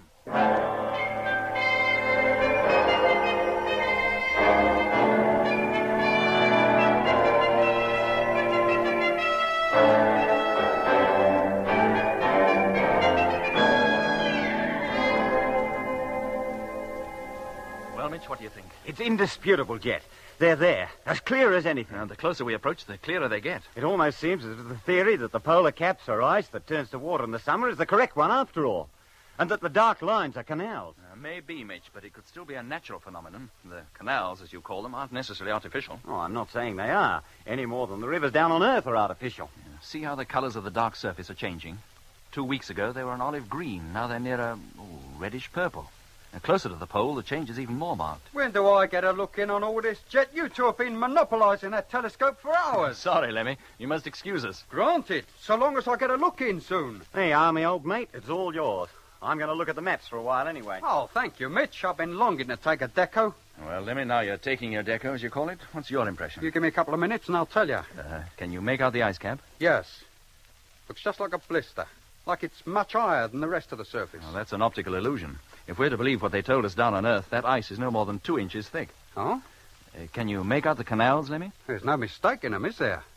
And what are those dark, round blobs where the canals cross each other? Moisture of some kind, but whether it's water or something quite different, we shan't know until we actually get down there. And how soon before we touch down? Well, that depends. On what? On what we see while we're travelling round her in free orbit. If only we had a telescope powerful enough, we could see the cities on her. Cities? Didn't you know? What are you talking about? When it's night time in Italy, it's Wednesday over... Lemmy! Oh, sorry, Jet. It just slipped out. I didn't mean to sing it again, mate. It wasn't just the song, Lemmy. It's what you said about there being cities on Mars. Cities on Mars? What are you talking about? I didn't say that... You said if only we had a telescope powerful enough, we could see the cities on her. No, mate. I'm afraid you made a mistake there. Look, Lemmy, I distinctly heard you. Well, then I must have said it unconsciously. I didn't mean to. It just crossed my mind that if there were any cities on Mars, which there can't be, we'd need a much more powerful telescope than we have here to see them. I didn't say it. You not only said it, Lemmy, you phrased it in the identical words used by Whitaker in the dream. Go on. Now, how can you account for that? I can't account for it, I tell you, Jet. I didn't realise I'd said anything. And why did you start singing at that moment, just as he did? Now, do me a favour, Jet. I don't know nothing about your dream. You're giving me the creeps, mate. Oh, I'm sorry, Lemmy. I'm sorry I shouted at you. Well, that's all right, boy. Look, if there's anything else you'd like to see or ask about, go ahead. Well, not at the moment, Jet, thanks. I'll wait until Doc gets over here. It's about time he came, isn't it? Will you escort Mitch back and bring Doc now? Of course I will. I'll put my suit on and be ready to start. Thanks, Lemmy.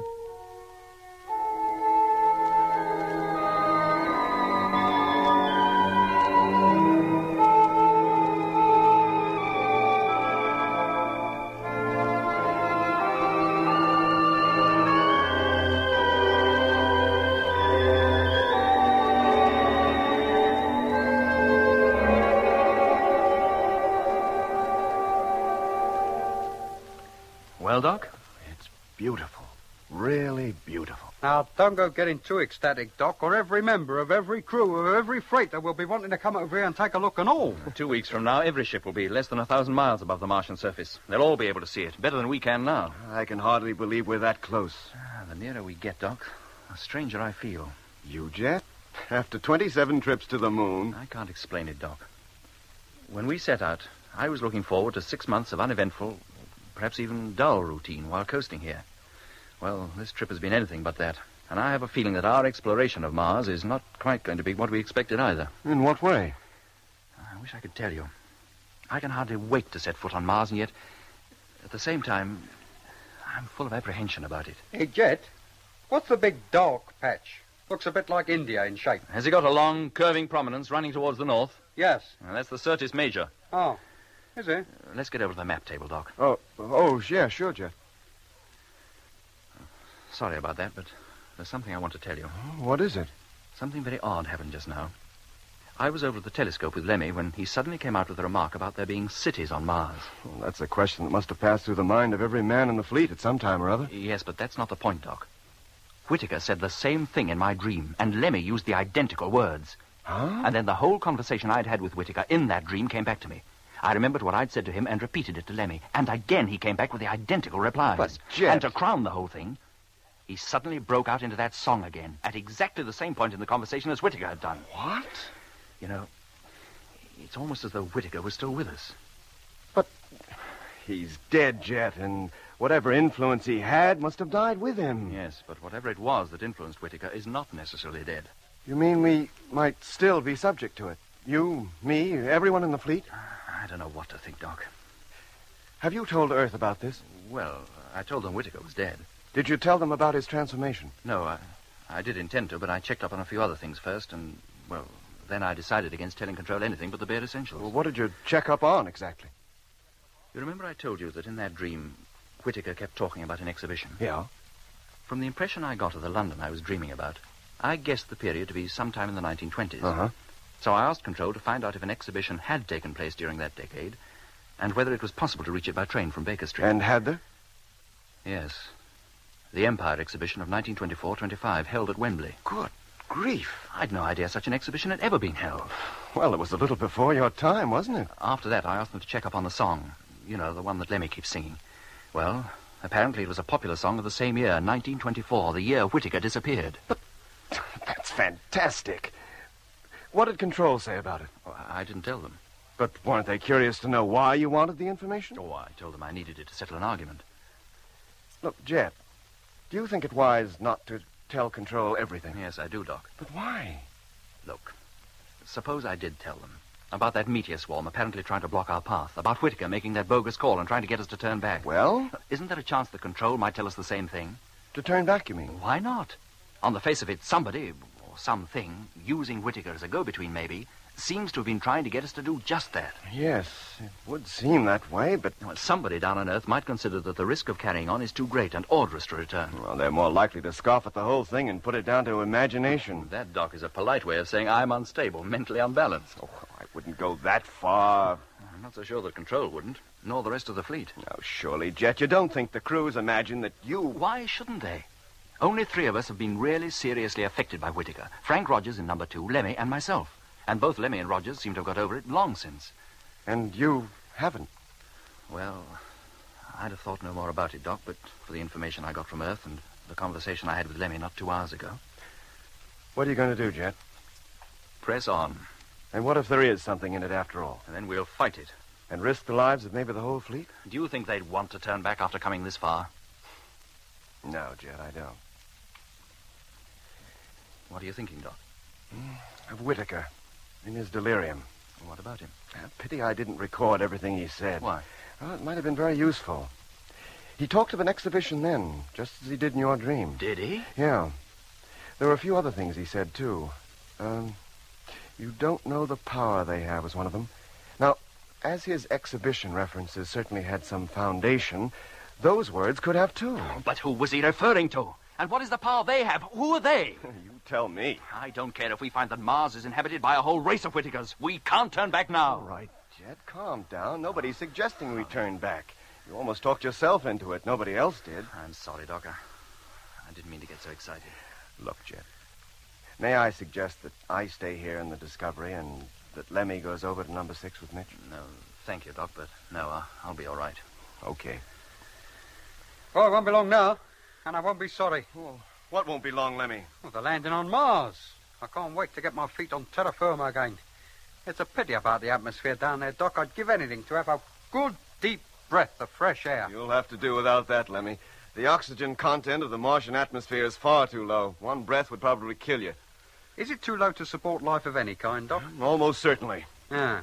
Well, I'll lay you 6 to 4. There's a couple of Martians sitting down here looking at the Earth, and one is telling the other that there couldn't possibly be any life on our planet because the oxygen content of its atmosphere is too high. Lemmy. Yes, Jet. Would you mind seeing Doc safely across to his ship? In a couple of hours, we'll be turning the whole fleet over. Yes, mate. Well, if you'd like to get your suit on, Doc, I'll see you to your own front door. Thanks, Lemmy. And thanks for a pleasant evening. Not at all, Doc. Glad to have you. You must come again sometime.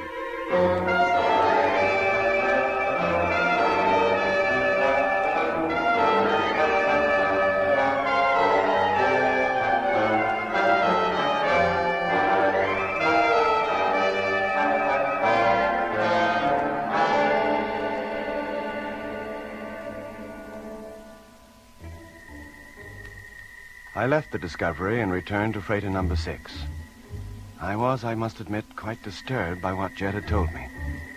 I racked my brains to see how it could possibly all tie together, but eventually had to give up.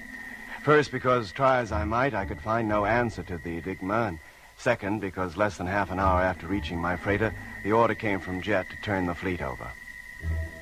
Since leaving the moon, our ship had been coasting outward away from the sun, our speed slowly decreasing. By the time we reached the red planet, we had hoped it would have reduced sufficiently to match that of our objective. Unfortunately, owing to our having changed course twice, this was not so. We found we were actually approaching Mars at a speed high enough for us to overshoot it, unless we slowed the fleet down in good time. So first, the tanks of freighters number 2 and 6 had to be filled. On Jet's orders, 4 construction engineers left their ships and, trailing their long fueling lines behind them, began the task of pumping fuel from the reserves into the main tanks of the 2 freighters. 4 hours later, the fleet had been turned over, and every man in every ship was safely strapped onto his takeoff couch, waiting for Jet's orders to fire the motors. Firing in 30 seconds. Stand by. In spite of the high speed at which we were still traveling, the whole fleet seemed to hang motionless in space. One side of each ship bathed in brilliant sunlight. 20 seconds. The other half in total darkness. And so our long journey was almost over. In a few days, the red planet would be reached. We would be encircling it 1,000 miles above its surface and preparing the Discovery for its first descent. 5 seconds. But first, we had to slow down. Contact!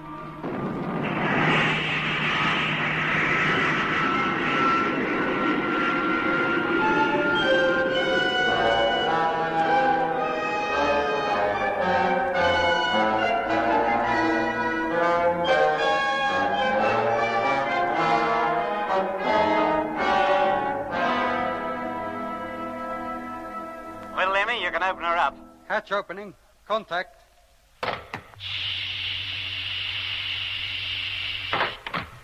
Well, nice to be back in the Discovery again, eh, Doc? Oh, sure is. Well, what's cooking, Jet? Well, we've encircled the planet 4 times now. I think we should try to make the landing as soon as possible. And what do you think, Doc? I can't wait, Jet. She's such a fantastic sight from up here. I'm longing to see what she's really like on the surface. Fantastic sight is right. The place seems to be one vast red desert. You mean all that red stuff down there is sand? If not sand, Lemmy, then something very like it. Well, what are all the dark patches? Vegetation. What else could it be? And it must be a very peculiar kind, too. The telescope doesn't show us as anything that we can definitely recognize. How long before number 1 is ready to descend, Mitch? The ailerons are already fitted, Jet, and the atomic motor disconnected. She should be ready in about 4 hours. Then we'll start as soon as our crew is settled in.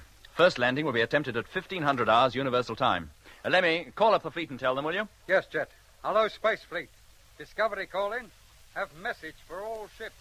Come in, please. Very well, gentlemen. We'll go over the procedure once more. Now, once the motors have been fired, we should enter the Martian atmosphere within a few minutes. We will use the resistance of the atmosphere to reduce our speed even further. Let's hope there's enough of it to make the necessary difference. That we'll find out. If there isn't, then we'll attempt a tail-first landing as we normally make on the moon. Now, you all set? Okay, Jet. Okay. Okay. Positioning control panels. Lemmy, televiewer. Televiewer on. Motor, Mitch? All set. Then I'll go up into the pilot's cabin. Hook me up to number 1, will you? Right. You're hooked. Hello, number 1, Morgan here. Come in, please. Hello, Jet. Receiving you. We'll be on our way in just a few moments. You'll wait 30 minutes and then follow on. Now, is that clear? Yes, Jet. In the event of your not landing on the prearranged spot, you're fully acquainted with the procedure for locating us? Yes, Jet. Thank you, Frank. Well, we'll be off. Okay, and good luck, Skipper. Good luck to all of you. Same to you, Frank. We'll see you down there. Okay, Mitch. It's all yours. Turn on the motor and I'll take you down. Stand by for firing. Contact! So long, boys. I'll bring you back a stick of rock. Deceleration rate, 10, 20, 30, 40.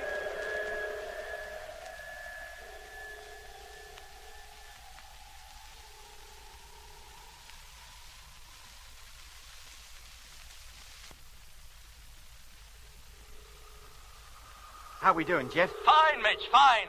Check airspeed, will you? 350. Right. Now on the last lap and approaching the pole fast. I can see the snow shining in the sun, if it is snow. Aren't we going a bit fast? Yeah, just a little. I'll put out another parachute brake. That should about put things right. Hello, flagship. Number 1 calling. Hello, Frank. Flagship here. Receiving you. Landing procedure still going according to plan. How is it with you? We're doing all right, mate. Where are you now? We're just about to pass over the northern hemisphere. Still out of your sight. Well, we expect to make a landing soon. Approaching the ice cap now. We'll keep a lookout for you. Seen any Martians yet? No, Frank. Jack keeps me so busy with the radio I don't get time to even get near the televiewer. For all I'm seeing of what's outside, I might as well be in a submarine. It's a wonderful sight, Lemmy. Everything's pink, like it was perpetually bathed in the light of a beautiful sunset. Is that right, Doc? Yes, Lemmy. That's as good a description as any. Yeah, I wish you'd take over the radio for a spell. Let's have a look. Okay, Lemmy. Come on, then. Televiewer's pointed directly below us, but don't take too long over it, huh? We'll be landing soon, and every man will have to be at his own post. Just one quick look, Doc, to satisfy my curiosity. Speed check, please, Mitch. 330. Check. Height? 70,000. Check. Oh, blimey. Oh, what is it, Lemmy? Are you taking a look at this lately? Oh, no, Lemmy. I'm too busy. You don't know what you're missing, mate. I've never seen such a sight. Hey, what's that? Hey, Mitch, come here, look. I tell you, Lemmy, I haven't time. Look, there's something down here, a light. What? It's like a reflection from a huge mirror. Oh, it's gone now. Yeah, show me. Where did you see it? Well, look, you see where those 2 dark green lines cross? Mm-hmm. Where the big purple patch is? Yeah? Well, there. Well, maybe water, reflecting the sunlight. Is that what it was? Well, that's all I can think of. But it was so sudden, bright. Well, what did you think it was, then? A Martian? Signaling landing instructions? But there's no need to be sarky, mate. It might be important. I think it's more important that you get back to the radio and let Doc carry on with the observing as he's supposed to do. Yes, Mitch. Where are we now, Doc? Just about over the ice cap, Lemmy. Should be landing soon. Is it ice? Oh, don't see what else it can be. I knew I should have packed my skis. Hello back there. Yes, Jet. Landing is imminent. You better convert your couches to chair position and strap yourselves in. Right. Okay, Jet. You hear that, Mitch? Not only did I hear it, I'm doing it. Let me know when you're all set. I'm fixed. Me too. Okay. Height, 5,000 feet. Speed, 220. Think you can get her to stay upright, Jet? I think so, Mitch. She's behaved herself up to now. Then put her down gently, chum. I'd hate to pile up after coming all this way. Oh, do me a favour, Mitch. Can't you think of anything more cheerful to say than that? Hey, what's that noise? What noise? Well, it's like well, can't describe it. But it's plain enough. Can't you hear it, Doc? Yes, Lemmy, I can. Starting the run-in now. Putting her nose down. Ground looks flat and firm. Must be frozen solid. Well, let's hope so. If we sink into it, we'll tip up for certain. Mitch, do you hear anything? A peculiar noise. Lemmy just asked me that. Well, can't you, Mitch? I can, and so can Doc. It's getting more than I can stand. It's like it's right inside my... Oh, Lord! Yeah, what's it, Jet? What are you trying to do? We bounced.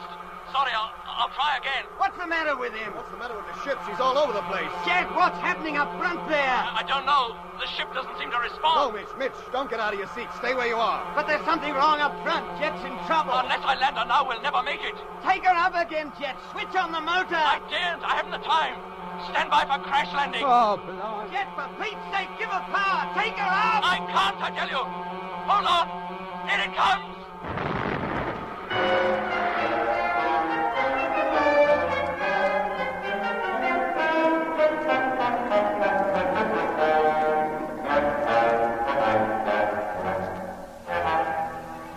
You've been listening to Episode 8 of Journey into Space with Andrew Foulds as Jet Morgan, David Kossoff as Lemmy, Guy Kingsley Pointer as Doc, Bruce Beebe as Mitch, and with David Jacobs.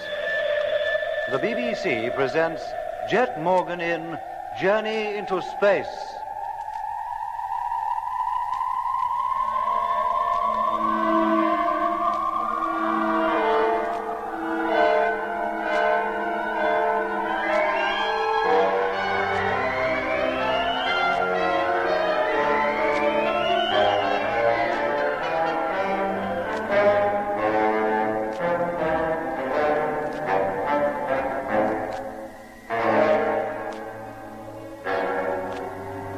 Six months after leaving the moon and traveling 355 million miles through space, flagship Discovery, accompanied by the remaining 7 freighters of the Mars fleet, reached the Red Planet.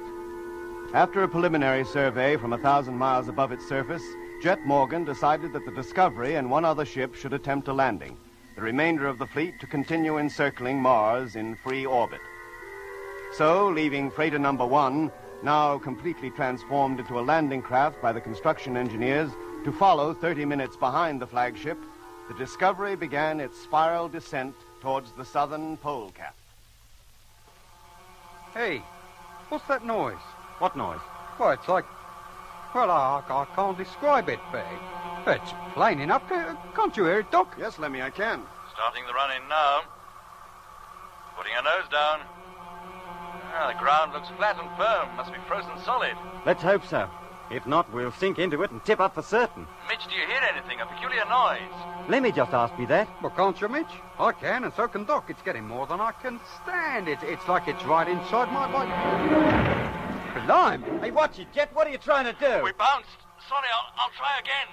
What's the matter with him? And what's the matter with the ship? She's all over the place. Jet, what's happening up front there? I don't know. The ship doesn't seem to respond. No, Mitch, no. Don't get out of your seat. Stay where you are. But there's something wrong up front. Jet's in trouble. Unless I land her now, we'll never make it. Take her up again, Jet. Switch on the motor. I daren't. I haven't the time. Stand by for crash landing. Oh, blimey. Jet, for Pete's sake, give her power. Take her up. I can't, I tell you. Hold on. Here it comes.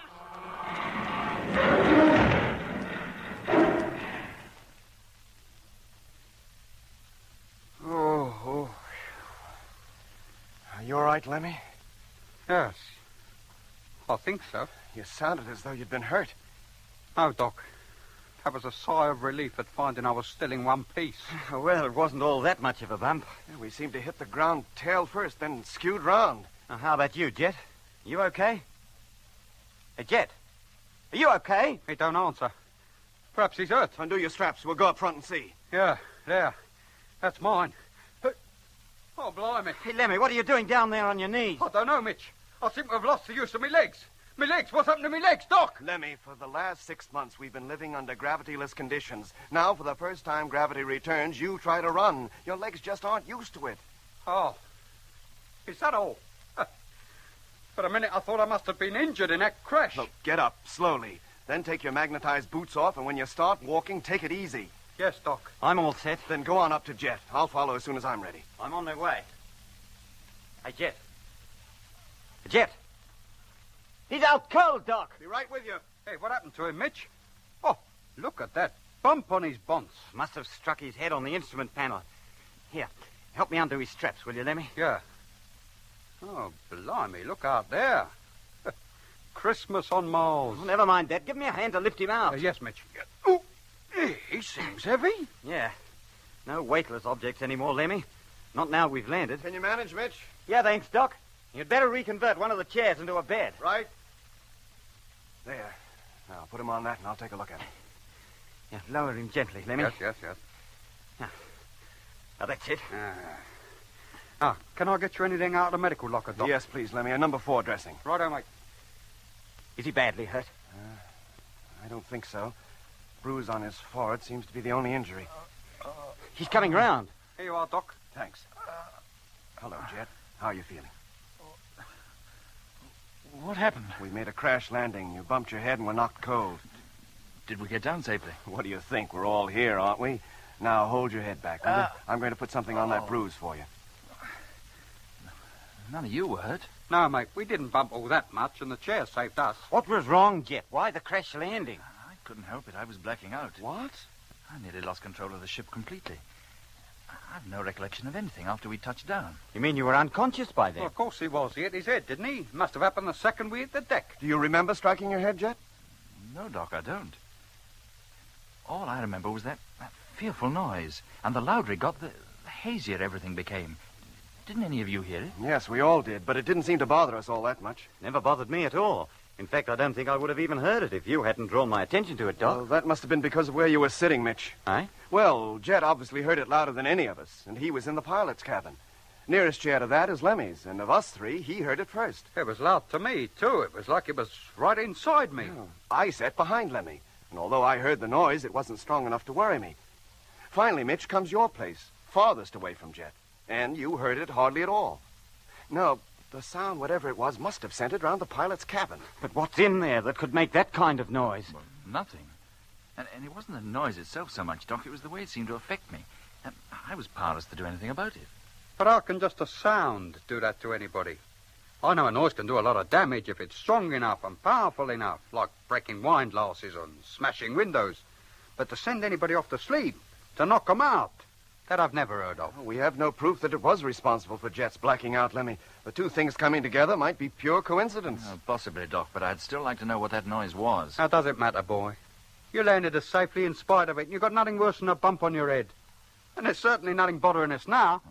No, Lemmy. But supposing that noise did cause the trouble, isn't number 1 likely to be affected by it too? Look, when did we first notice it? Well, just as we was coming into land. We weren't more than 4,000 feet up. But then if they do hear it, it'll be when they're only a few minutes off touching down. Here, let me get over that radio. No, Jet. Stay where you are, will you? Mitch, you do it. Yeah, Doc. Hello, number 1, flagship calling. Come in, please. Number 1 to flagship, receiving you. How's it going, Frank? Oh, fine, thanks, Mitch. We'll be alongside you in about 25 minutes. I'll call you before I make the run in. No trouble? No, everything going smoothly and according to plan. Wacko, we'll be listening for you. Well, you heard that. Nothing has affected them up till now, and it'll be another 25 minutes before they attempt a landing. Well, let's hope it's better than the one I made. There, Jet. How's that? Feels fine, thank you, Doc. Good. Now drink this and lie back for a few minutes. Thanks, Doc.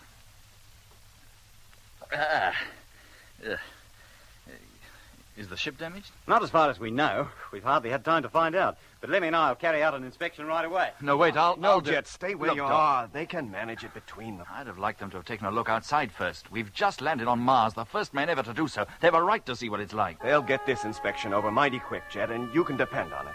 By then, you'll feel better, and we can all take a look. Together.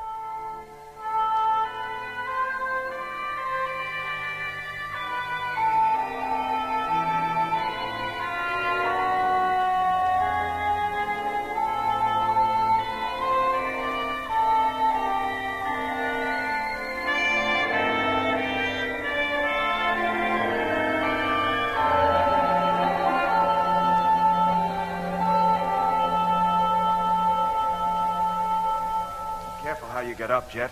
It's not easy to walk at first. That's it. The pilot's cabin's too small for us all to look from there.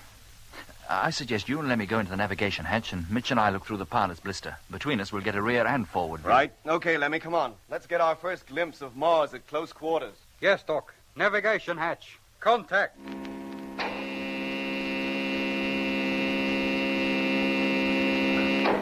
Okay, Lemmy, after you. Thank you, Doc. But I've already had one glimpse when I helped pull Jet out the pilot's cabin. It's nothing but a white, flat plane, and it... Hey. What's over there? What, Lemmy? It's our skid marks. We turned almost completely round. Hey, Doc, look at the sky. It's a deep mauve. Yes. I thought it would be blue like it is down on Earth. Would the sky be that colour all over this planet? Almost certainly. It's because of the thin atmosphere. Go on. I wonder what color the soil is under that ice.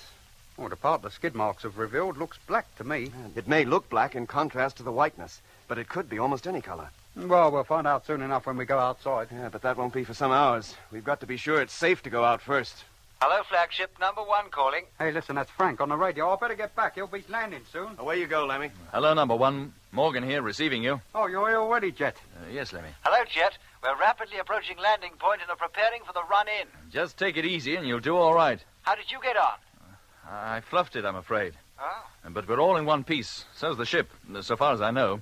You shouldn't have any trouble. Okay, Jet. I'll keep in touch all the way in. And we'll keep a lookout for you. Remember, you've got some valuable cargo aboard.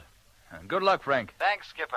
Hey, Jet, what did you tell him you fluffed the landing for? Well, didn't I, Lemmy? Well, it wasn't your fault, mate. If you felt all peculiar, it's a miracle you brought us down as well as you did. Thanks, boy. Keep radio watch, will you, Lemmy?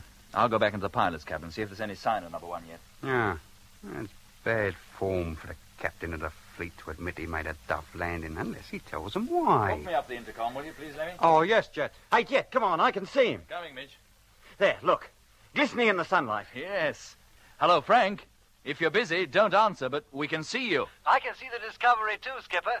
I'm putting the nose down now. Well, he doesn't seem to be affected by any peculiar noises. Not so far, Mitch. Are you going to warn him about that business? No, Mitch. I don't want to worry him unnecessarily at this stage. If he hears any odd sound, he's bound to tell us. Yeah, and a fat lot we can do about it if he does. Everything's going fine, Skipper. Just about to bring her in now. We can still see you, Frank. Make it good. He's not going to land very near us. That's certain. He won't be too far out. There he goes, touching down now. And a beautiful landing. Good for him. And look at the way that ice sprays up from the wheels. It's more like powdered snow. It must be composed of very fine, dry crystals, Mitch. Don't think it can be snow, not as we understand the word. Well, that's it, Jet.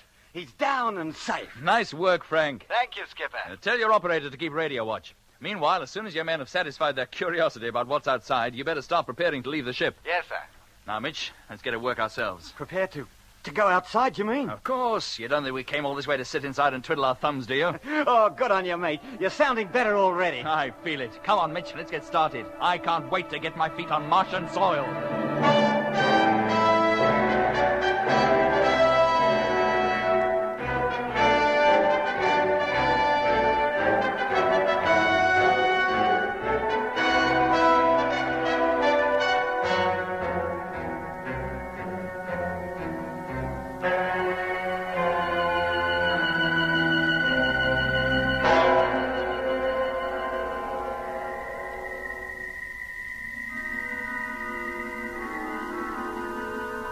So, 6 months after leaving the moon, the landing on Mars was made.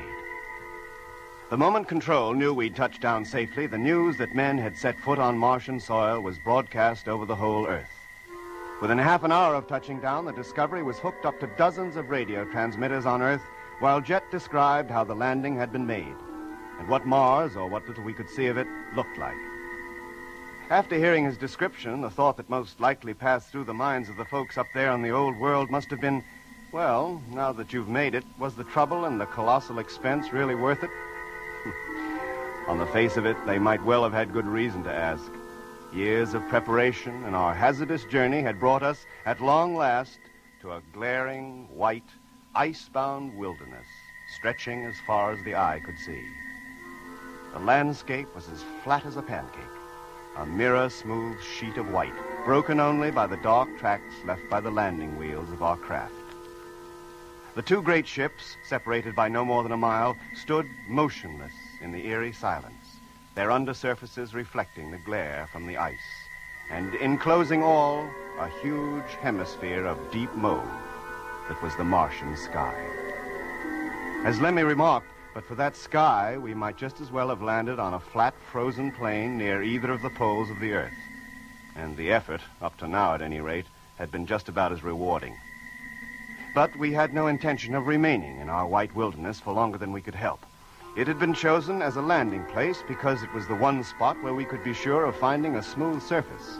But now that we had landed, it was our intention to leave the ships, begin the exploration of the pre-selected regions down towards the equator. The prospect excited us all.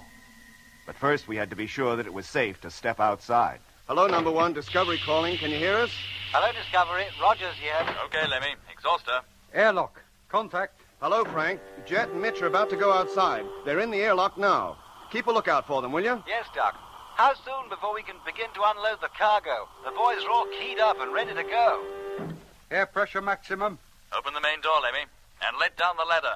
Right, mate. One ladder. Coming up. Well, Frank, that depends on Jet. Shouldn't be long now, though. Okay, Doc. We'll be listening. Now about to descend. After you, Mitch. No, Jet. After you. I was the first man to set foot on the moon. You'll be the first to step out onto Mars, eh? Thanks, Mitch. Well, here I go. I'm going into the pilot's cabin, Lemmy. Watch them from there. Right, Doc. I'll just hook up the radio and I'll be right with you. Hello, Doc. Yes, Jet. I'm now down on the deck, actually walking on the surface. Well, on the ice, anyway. And I'm just descending the ladder and touching down. Now, truth, ice is all crunchy. It's like walking on a carpet of cornflakes. I just scooped up a handful of it, Doc. It's like holding a pile of little diamonds. Yeah. Look at the way they drop through my fingers, like grains of silver sand. It is ice, then. Well, yes, so far as I can judge just by looking at it. We're about to walk from under the ship, Doc, and round towards the nose so you can see us. Okay. Come on, Mitch. Right with you, Cobber. Hey, Doc. Have they come into sight yet? No, not yet, Lemmy. Give them time. There they are. Hello, Jet. We can see you. Hello, Doc. We can see you too now. How's it feel out there, boy? Ain't it cold? Well, if it is, it doesn't penetrate the suits. Not yet, anyway. No knowing what it'll be like after an hour or more out here, though. It's my guess we'll have to put the heaters on. Thermometer's already down below freezing point. We'll move out into the open now, Doc. Over towards number one. We'll set up the instruments midway between the ships. Right, Jet. Can you hear us, number one? Yes, Skipper. And I can see you, too. I wish I was out there with you. Don't be too impatient, Frank. Tomorrow, if this survey shows all is well, you can start unloading. Hello, Doc. Morgan calling. Oh, hello, Jet. Here are the first reports of our findings up to now. You ready to take them? Yep. Switch on the recorder, will you, Lemmy? Recorder on. Okay, Jet. All set. Right. First temperature and atmospheric readings coming up. Surface temperature is 22 degrees Fahrenheit. Atmospheric pressure at ground level, 3.5 inches. Just about what was expected. We've had to put the suit heaters on now, Doc, but we're warm and comfortable and have no difficulty in moving around. Uh-huh. We're going to send the balloon up. As soon as we have some readings on the upper atmosphere, I'll give you a call. Right. How long will that be, Doc? Oh, not for an hour at least, Lemmy. It'll take them some time to get that balloon launched and back on the ground again. Then how about some tea? Good idea. I'll ask Frank if he'll keep watch. Hello, Frank. Doc calling. Yes, Doc. Would you keep an eye on Jet and Mitch for a spell while Lemmy and I take a bite to eat? Of course, Doc. Thanks. Okay, Lemmy. We'd better get Jet and Mitch's ready, too. Right. By the time they've got the balloon soundings over, night will be approaching and they'll have to be coming in.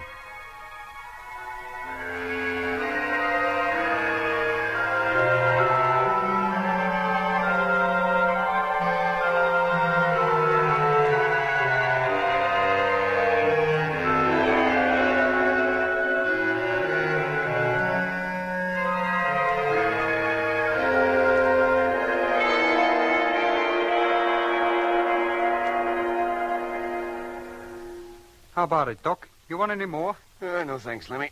Let me give you a hand to clear these things away. Huh? Oh, no, I can manage, thanks. Well, then I'll go on up to the pilot's cabin and... Hello, Jet. Mitch, can you hear me? That's Frank calling. Yeah, sounds like Jet and Mitch must be almost through. Yes, Frank? You better get back into your ship quickly. Yeah, it sounds more like there's something wrong. What for, Frank? We're not finished yet. Good grief.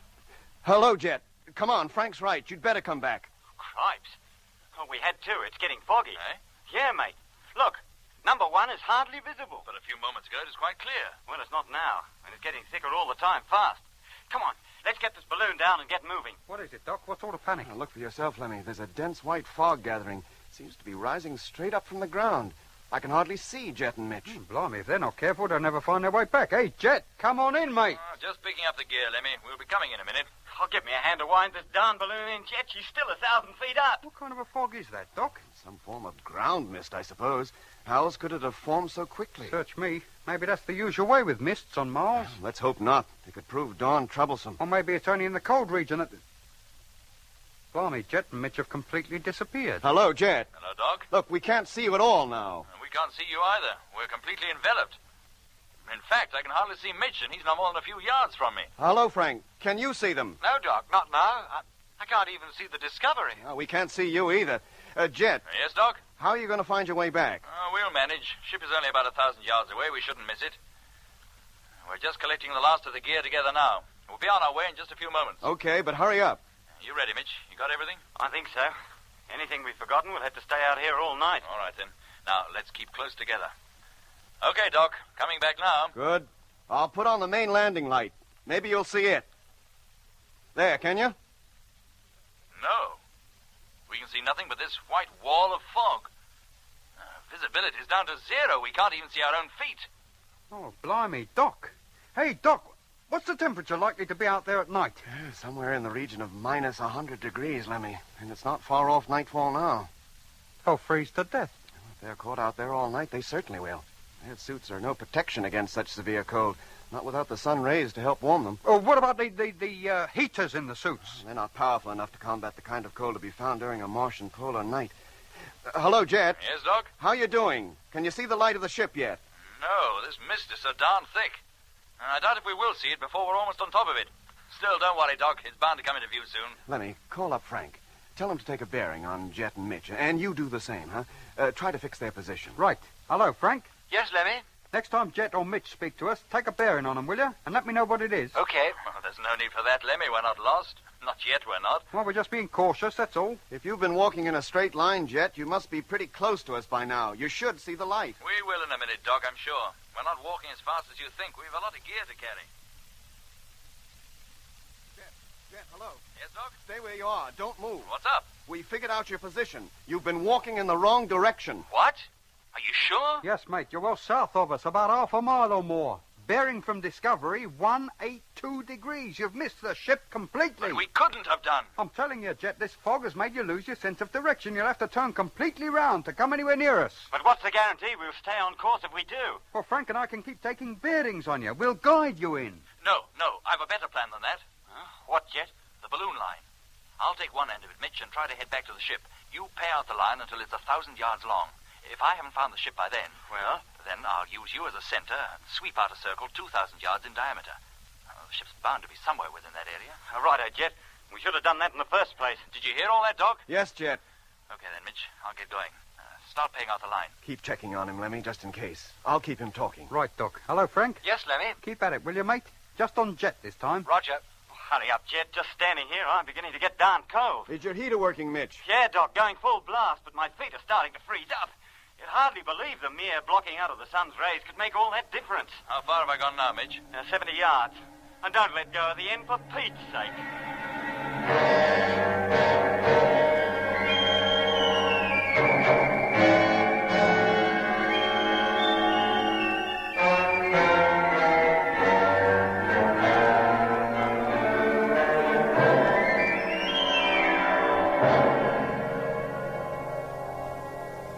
480 yards. What's the matter with Jet? He doesn't seem to have any sense of direction. This new fix puts him southwest of us now. 500. His sense of direction can't be that wrong, Lemmy, even in a fog. You're sure you figured it out, right? Are you casting aspersions on my prowess as an operator? 510. No, Lemmy, merely asking if you're sure you figured it out correctly. I checked it twice. I tell you, Doc, he's walking away from us. 520. Hello, Jet. Yes, Doc? Look, according to Lemmy's latest fix, you're still walking in the wrong direction. Am I, Doc? And maybe you can explain why I can see the ship's headlight. Hey? Can you see it, Jet? Yes, Mitch, just shining through the fog. Well, thank goodness. Are you sure, Jet? Are you telling me, Lemmy, I can't believe my own eyes? Oh, no, mate. But according to the last fix that we took... You'd better check it again, Lemmy. Yes, Doc. But I could have Keep sworn... a tight hold I on the mean, line, Mitch, and I'll tug you to where I am. From here on, it's plain sailing. Haul away, You better get ready to let him in, Lemmy. They'll be wanting to enter the airlock in just a few minutes. Yes, Doc. And while I'm doing that, maybe you'd like to check this fix yourself. Look, Okay. here's Frank's bearing, Yeah. and that's mine. According to them, Jet can't be where he says he is. Then how can you account for his seeing the landing light? Oh, the fog must be lifting, and he's seeing it from a distance. Take a look out of the pilot's cabin, Lemmy. The fog's as thick as pea soup. Well, then something must be wrong with the direction No, finder. We'll argue about it later, Lemmy. Now go on, get to the airlock, and don't let's have any more fuss. Yes, Doc. Hello, Discovery. Hearing you, Jet. Mitch is now alongside me, and we're walking towards the light. Good for you. This fog seems to have a most peculiar effect on it. It looks a deep orange, not a white light. Yeah, it'll probably get whiter as you get closer to us. How are your feet, Mitch? Well, still darn cold, Doc. I'll be glad to get back in the warm again. Temperature out here must be down to 0 at least. It's very strange that with the atmosphere so thin, this fog can be so thick. I'd have thought the densest fog we'd see here would be a thin haze. Well, it's far from that. And there must be some reason for it, some peculiarity of the atmosphere that we don't know about. And why should it come up so suddenly? It seemed to envelop us almost before we realized it was here. Thick fogs of this kind are quite common in high latitudes. What was that, Jet? Thick fogs of this kind are quite common in high latitudes. Oh, that's what I thought you said. What a beautiful orange light the ship has. It sends a warm glow right through you. It's like a miniature sun. Mitch, is it still orange? But you must be getting quite close to us. Yes, it's almost directly above us. We're completely bathed in its light. It's so warm, comforting. It's like a great sunland. Hey, what's the matter with you two? Why don't you come out here, Doc, and bring Lemmy with you? We can strip down to our skins and bathe in its rays. Jet, what's wrong? Have you gone crazy? If the light's above you, you must be right under the ship's nose, not 20 yards from the airlock. Come on inside. Lemmy's waiting to let you in. And you too, Mitch. Oh, I don't want to come in. But you must. Night will soon be falling. You'll freeze to death. What's the matter with them, Doc? Have they gone crackers or what? Can you see them out there? No, Lemmy, I can't. But if they're directly beneath the light, shouldn't we see them? It penetrates as far as the ground, doesn't it? Yes, Lemmy, but they're not there. Then where are they? Hello, Jet. Look, can you hear me? Yes, Doc. Just now you said you were standing directly in the landing light. But we've looked through the pilot's window and we can't see you. Look, this is no time for practical jokes. Hello, flagship. Number 1 calling. Come in, please. Answer that, will you please, Lemmy? Yes, Doc. Hello, Frank. Lemmy here. I've been listening to you talking to Jet and Mitch. Well? And I've been lining up on them with the radio. They can't be anywhere near your ship. At the moment, they're west of us and getting further west all the time. Hey? Yes, Lemmy, our last fix must have been the right one. Jet wasn't anywhere near the Discovery when he said he saw a light. Hello, Frank. There's something screwy somewhere. Nothing seems to add up. Well, I've checked up on them 3 times, Doc. I swear they're nowhere near you. Then how come they're so sure they can see our light? Search me, Doc. I'm as much in the dark about this as you are. Look, how long would it take you to unload one of the land transport trucks and get it ready for service?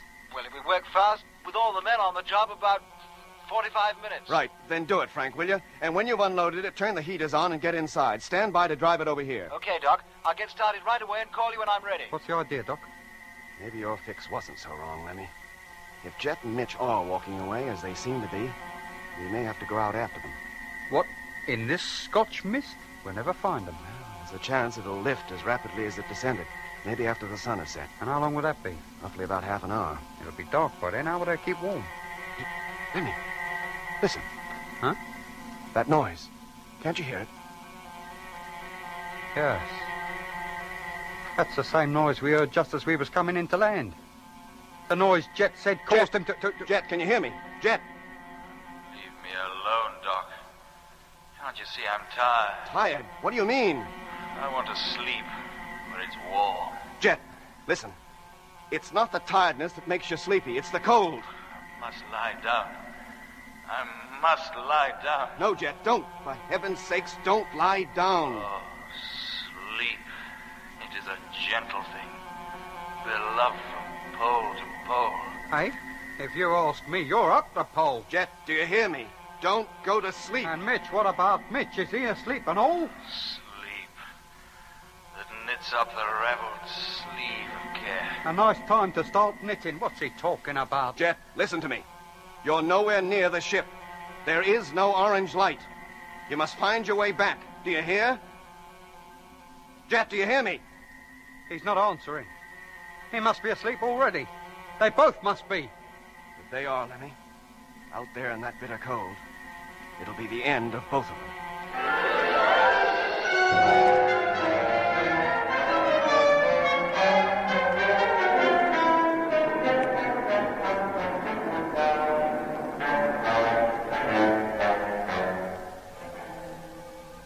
You've been listening to Episode 9 of Journey into Space with Andrew Folds as Jet Morgan, David Kossoff as Lemmy, Guy Kingsley Pointer as Doc, Bruce Beebe as Mitch, and with David Jacobs. The BBC presents Jet Morgan in Journey into Space.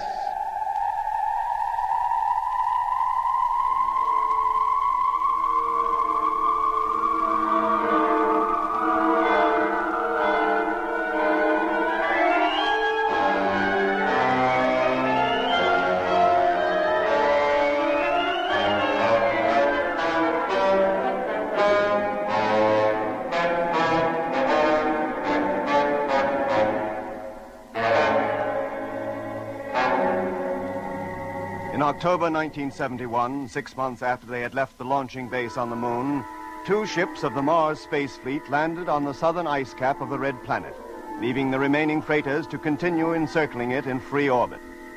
That same afternoon, Jet, our captain, and Mitch, chief engineer, stepped onto the surface of Mars for the first time. Then, without warning, when the 2 men were more than 1,000 yards from the Discovery, a thick fog enveloped them. The ship's landing light was switched on in the hope that it would serve as a beacon.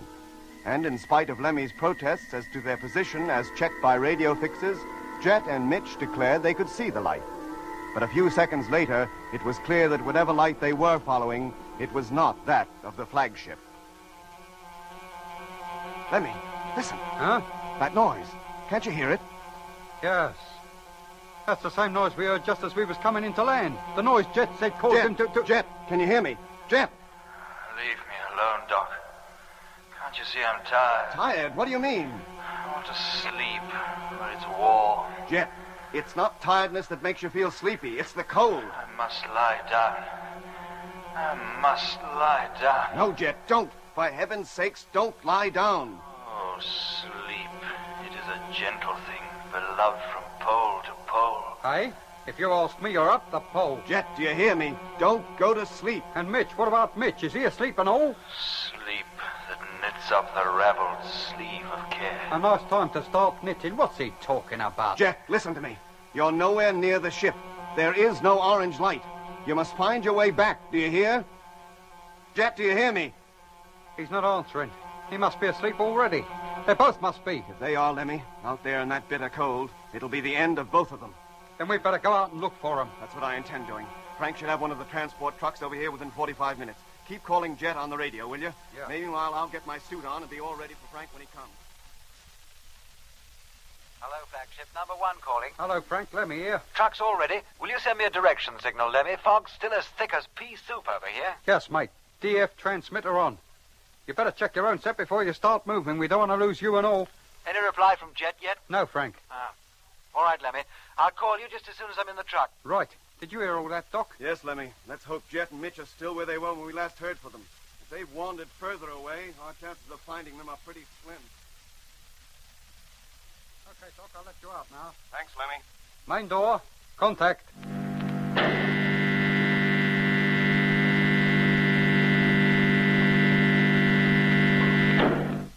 Can you see the truck, Doc?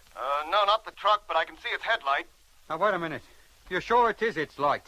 Jet and Mitch thought they were seeing our light, but they weren't. Frank, switch it off, will you? It's off. Now switch on again. There you are. That's it, all right. Okay, Lemmy, let down the ladder. Ladder. Contact.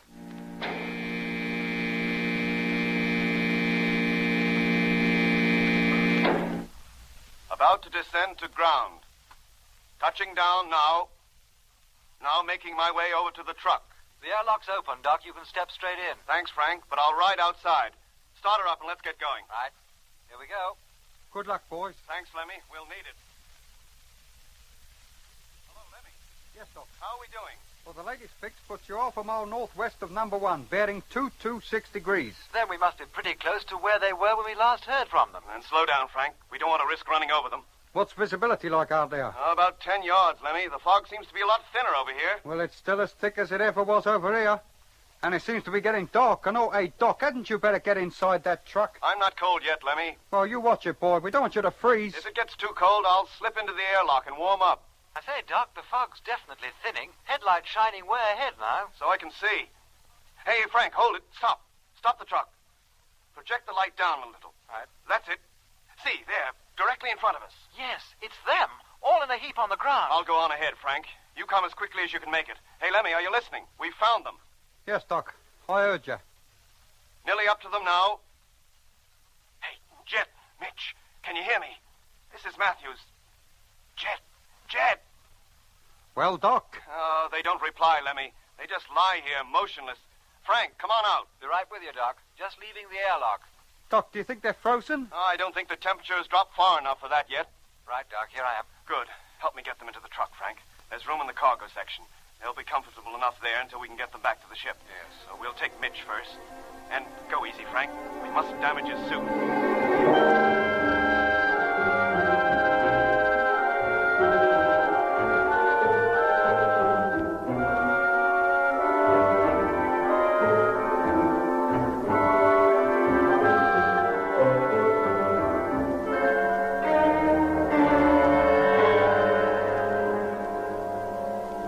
Airlock. Contact.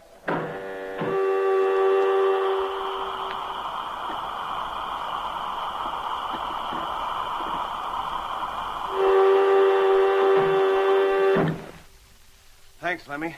Now give me a hand with Jet, will you? Help me get him over to his bunk. Sure, Doc. That's it. Now, lay him down gently. Yeah. Fine. I'll get his suit off while you give Frank a hand with Mitch. Yes, Doc. All right, Frank, boy. Over here. Blimey, these suits feel chilly, don't they? And look at the condensation on them. It's cold out there, Lemmy. Darn cold, and it'll stay that way until the sun rises again. Ah, easy does it. That's it. Now, will you take his suit off, or will I? You got those hot drinks Doc told you to have ready? Of course I have. Well, then you better get them, Lemmy. I'll deal with Jet's suit. Right. I expect you could do with a drink yourself, couldn't you? I certainly could, but let's tend to Jet and Mitch first. Here you are, Doc. Thanks, Lemmy. Just put them down, will you? And leave them in the vacuum flask. Don't pour them yet. How are they, Doc? To me, they just seem to be asleep. Can't you wake them up? No, Lemmy, I can't. And until their temperature gets back to normal, I'm not even going to attempt to. Is it that low, then? Yes. Lower than I could possibly have imagined. Go on. Then, aren't they likely to have frostbite or something? Strangely enough, except for the drop in body temperature and the deep sleep that's overtaken them, there seems to be nothing wrong. Huh. It's the case of Whitaker all over again. How do you mean? Oh, Frank here will know what I mean. Me, Doc? Yes, Frank. Remember less than a week after we took off on this trip how you woke to find Whitaker apparently asleep on his feet? Oh, will I ever forget it? He was impossible to wake, too. It was hours before he came around. When he did, it was in his own good time and not because of anything I'd been able to do for him. I remember now. His temperature was abnormally low. As low as Jet's and Mitch's? Oh, no, Lemmy, not quite. But it might well have been. It was a couple of hours before I got to him. And by then, his temperature could have well started to arise again. And it continued to do so until it reached normal, and he woke up. Just as though he'd had nothing more than a good night's sleep. Yeah. And Jet and Mitch seemed to be behaving in just the same way. Yeah. Well, Doc, they've been out in the cold. People's temperatures do drop, and they do get sleepy when they've been exposed to severe cold. Yes, Lemmy, but it wasn't that severe. Then why did they go into that stupor? Why did they collapse out there on the ice? If I knew the answers to those questions, Lemmy, I'd be glad to give them to you. But only Jet and Mitch know exactly what happened out there, and until they wake up, we can only guess at the truth.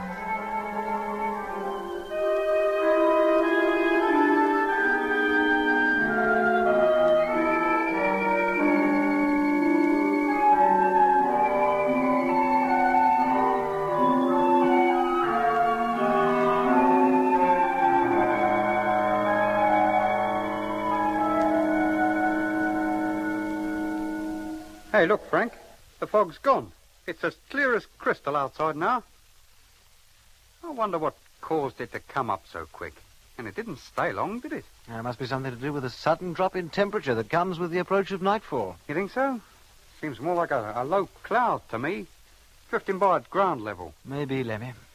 Hey, look at that star, almost on the horizon. That's the Earth, isn't it? Yes, Lemmy. The Earth. The evening star of Mars. I wonder if anybody up there is looking at us right now. I expect so. But this part of the planet will soon be in total darkness and no longer visible to the people up there. It'll be the other side they'll be concentrating on. You know, it don't seem possible that little disk of light could be covered with cities. And in every city, thousands of houses, and in all them houses, millions of people. It makes you feel all peculiar inside, doesn't it? Yes. Shall we go over to the navigational telescope and take a closer look at home before she dips below the horizon? Hey, Frank, Lemmy. Not now, mate. Doc's calling. Come in. Hey, Doc, the fog's completely cleared out there now. Never mind that, Lemmy. I think Jet's about to wake up. His temperature's almost back to normal, and he was stirring a few moments ago. How about Mitch? Still sound asleep. Hello, Jet. Oh. Hello, Doc. Where am I? In the Discovery, lying on your own bunk. Well, how did I get here? Frank and I went out and brought you in. Mitch, too. What was I doing meanwhile? Sleeping, apparently. Sleeping? The last thing I remember, Mitch and I were outside, lost in a thick fog. That's right. And then we saw the ship's light and began to walk towards it, and then... And then what, Jet? Well, I'm not sure. I felt so terribly tired. You both felt so tired, you and Mitch lay down on the ice and fell asleep. And you slept soundly until now. But what was the light you saw, Jet? The light? Yes. At first you thought it was the light of this ship. But it was orange, not white. And far from guiding you here, it led you away from us, in completely the wrong direction. Yes, I remember now. When it shone on us, we felt warm. And it was that made us so sleepy. Didn't you hear Lemmy and I calling you over the radio? In a vague kind of way, yes, I did. And why didn't you answer us, instead of giving us a list of quotations about sleep? Did I? What were they? One was about sleep being beloved from pole to pole. And the other was about knitting. Sleep that knits up the raveled sleeve of care. That's it. Strange I should remember that after all these years. Oh? I'd completely forgotten it until now. Methought I heard a voice cry, "Sleep no more. Macbeth doth murder sleep. The innocent sleep. Sleep that knits up the ravelled sleeve of care." Funny I can remember that. I don't remember saying it when I was outside, though. Oh, gosh, I feel cold. Here you are, mate. You drink this. Oh, thanks, Lemmy. Jet, what was the light you saw? The orange one? I don't know. We were so sure it was the light of the ship. Even when you got right up to it? Yes, Doc. It was about the same height from the ground. Did it throw a beam? A beam? Yeah. No, come to think of it, it didn't. Not a beam like the headlight of the ship. And that didn't strike you as strange? By that time, Doc, I felt so sleepy I just didn't care about anything, so long as I could sleep. And how about when you did? Did you have any peculiar dreams? Like the one you had when Whitaker died? No, not like that. It was a pleasant dream. But you did dream. What about? I was walking across a hot, sandy desert. Yeah? An orange-colored sun was in the sky, and its rays permeated me with a soft warmth. Uh-huh. Then, suddenly, I topped a rise. I found myself gazing down at a shallow valley. It was so long it stretched from horizon to horizon. It was filled with what appeared to be a forest of plants, like sticks of rhubarb, with blue-green leaves and reddish-purple stalks. But they were about 6 feet high. They grew so thick there couldn't have been more than a few inches between them. Then, right in the center of the valley was a city, built of, red stone or mud. I couldn't tell from where I was. All the houses were rectangular in shape, with flat roofs, and they were built terrace fashion, like those old pueblos you find in Southwest America. Were there any people there? Well, if there were, I didn't see any. The place seemed to be a ruin, and the rhubarb forest had grown right up to its walls. Oh, it was a walled city. Well, in a way, yes. How do you mean in a way? Either it was walled or it wasn't. Well, what I took to be walls at first turned out to be the sides of a colossal artificial plateau on which the city was built. Oh. The rhubarb had even got up there. I could see it growing on the rooftops. Seems to me you dreamt about Babylon and the Hanging Garden. Then I heard the voices. The voices? Go on, Jet. Pathetic, wailing voices. Oh, they were dreadful to hear. It was as though they were crying out for help, for me to help them. Well, what help did they want? Well, they wanted me to take them somewhere. Home, they said. But you didn't see anybody? No, Doc. Only the city. And the blue and red forest waving in the gentle breeze. Hmm. Oh, bloody. Of course you heard voices. It was me and Frank. What? Well, just before you woke up, we was watching the Earth sink below the horizon. And Frank said he'd like to take a look at Earth and home through the telescope before it dipped out of sight completely. You must have heard us, and our voices got all mixed up with your dream. Yes, Lemmy, that sounds plausible enough. The dream was vivid enough. seemed so real. But for those tragic voices coming from the city, it was so pleasant, so very pleasant. I was almost sorry to wake up, Doc, I can tell you. Well, that makes a change. Most of the dreams we've all been having up to now have been so horrible you couldn't wake up fast enough. How's Mitch, Doc? Did he dream too? I don't know, Jet. He's not awake yet. Pass me another drink, Lemmy. I still feel cold, deep down inside. Yes, mate. 1 cup of tea. It's coming up.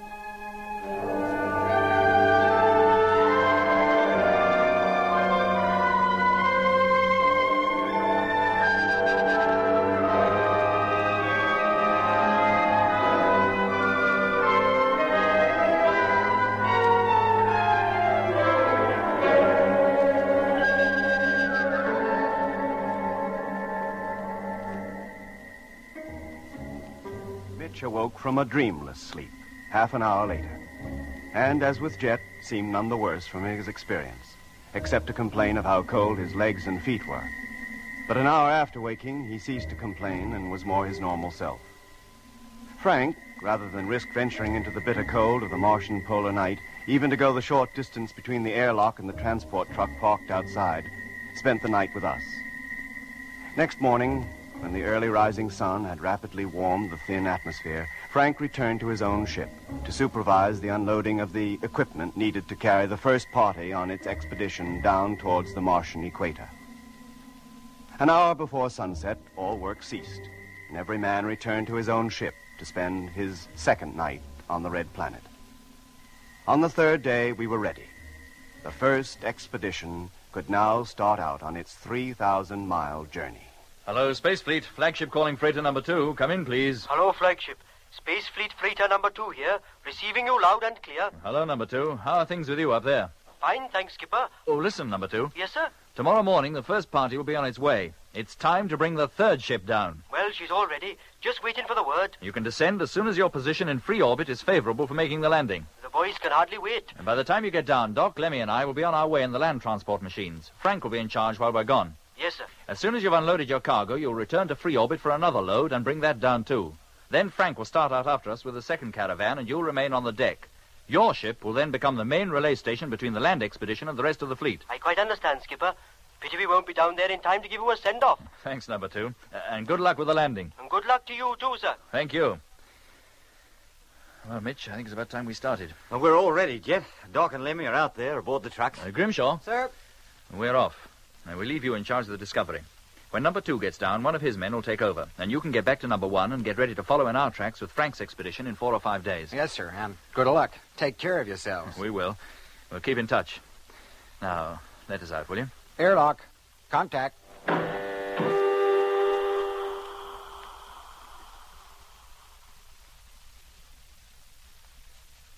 Lemmy.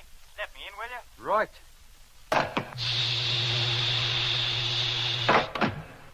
Here you are, Cobber. I thought Jet would be riding in this truck. No, Lemmy.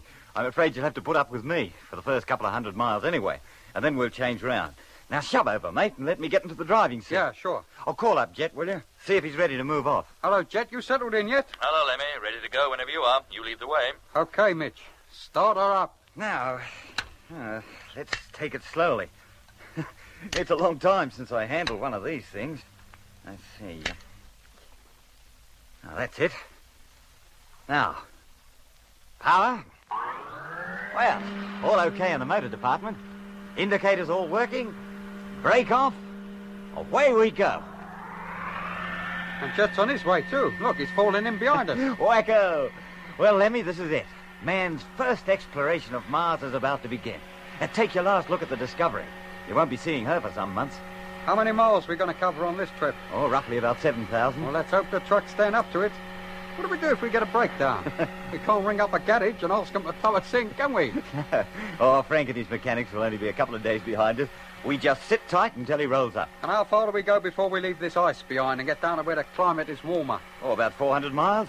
Maybe a little less. Oh, the rate we're travelling, it would take us about 3.5 days, including the stops at night. Well, that's about it, Lemmy. I don't think you can expect any change in the scenery for at least that time. And what will it change to? Well, that's what we'd like to know. That's what we're going to find out.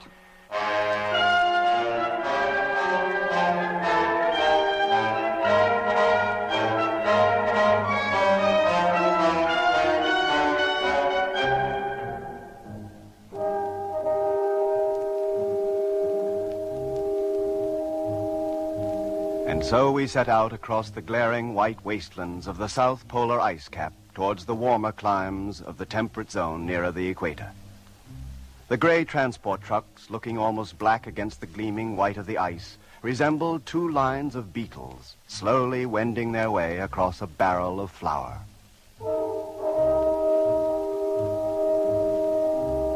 There were 3 trucks in each caravan. First came the tractor, with its roomy, airtight cabin in which sat its crew of 2 men, one to drive, the other to navigate. In tow was the living quarters vehicle, a huge tank-like machine which, in its base, carried the food, water, surveying tools, spare clothing, and other personal equipment essential for the trip. On the upper deck, hermetically sealed to the circular platform, were the living quarters themselves, looking like transportable Eskimo igloos. And finally came the cargo truck carrying the necessary fuel, oxygen tanks, and other equipment too bulky to be stored beneath the living quarters.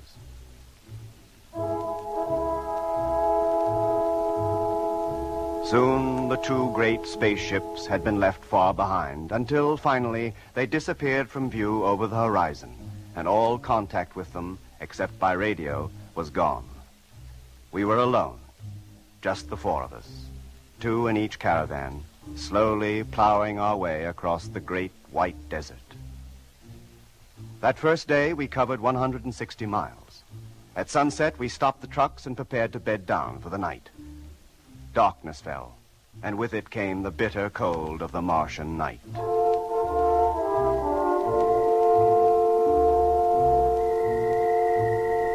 It was so cold outside that the heaters had to be turned on to full pressure to keep us from freezing, even within our double-skinned living quarters. All night, the 2 caravans stood under the black, diamond-studded sky while we slept. Next morning, half an hour after sunrise, we were on our way again, and by noon had covered another 70 miles. Hello, Mitch. Jet calling. Yeah, Jet. Hearing you. We're going to halt. Stop your truck. We'll come up alongside you. Right. What's up, Mitch? Something wrong?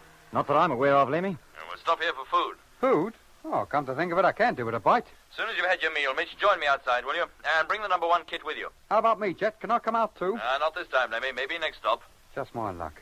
I'd like to go out and stretch my legs a bit. Oh, never mind, Lemmy. By way of compensation, I'll get the meal ready and you can take it easy. Oh, it's very nice of you, mate. Hello, Landfleet. Polar Base calling. Come in, please. Take it easy, did you say, Mitch? Hello, Frank. Barnett here. What can I do for you? Number 2's on its way. Present line of flight indicates she'll pass right over you. You should see her. Oh? How high is she? 2,000 feet. Oh, then we could hardly miss her, could we? Thanks for the news, Frank. We'll keep a lookout. Hello, Jet. Lemmy here. Just had a call from base. Yes, Lemmy, I heard it. You want to talk to number 2? I can hook you up. No, Lemmy, not now. I'll talk to him after he's landed. Right. Yeah, wait a minute. That's number 2 approaching already. Yeah, Lemmy. Oh, she's traveling pretty fast, isn't she? That's just what I was thinking.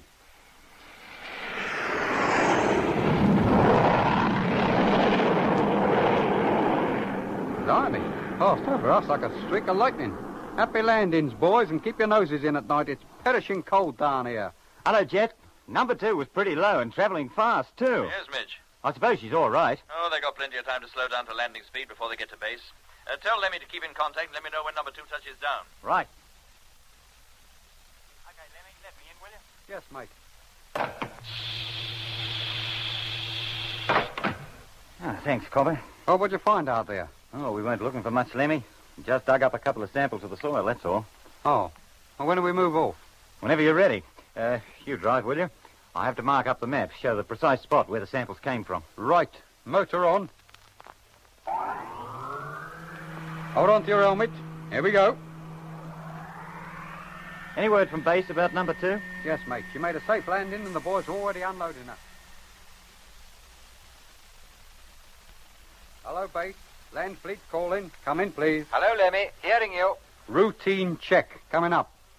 I've now been travelling 2.5 days and have covered 327 miles. Have now stopped for midday meal. Will continue journey northwards within 1 hour. Check. How about you? You got anything to report? Number 2 is on his way down with the second load of supplies.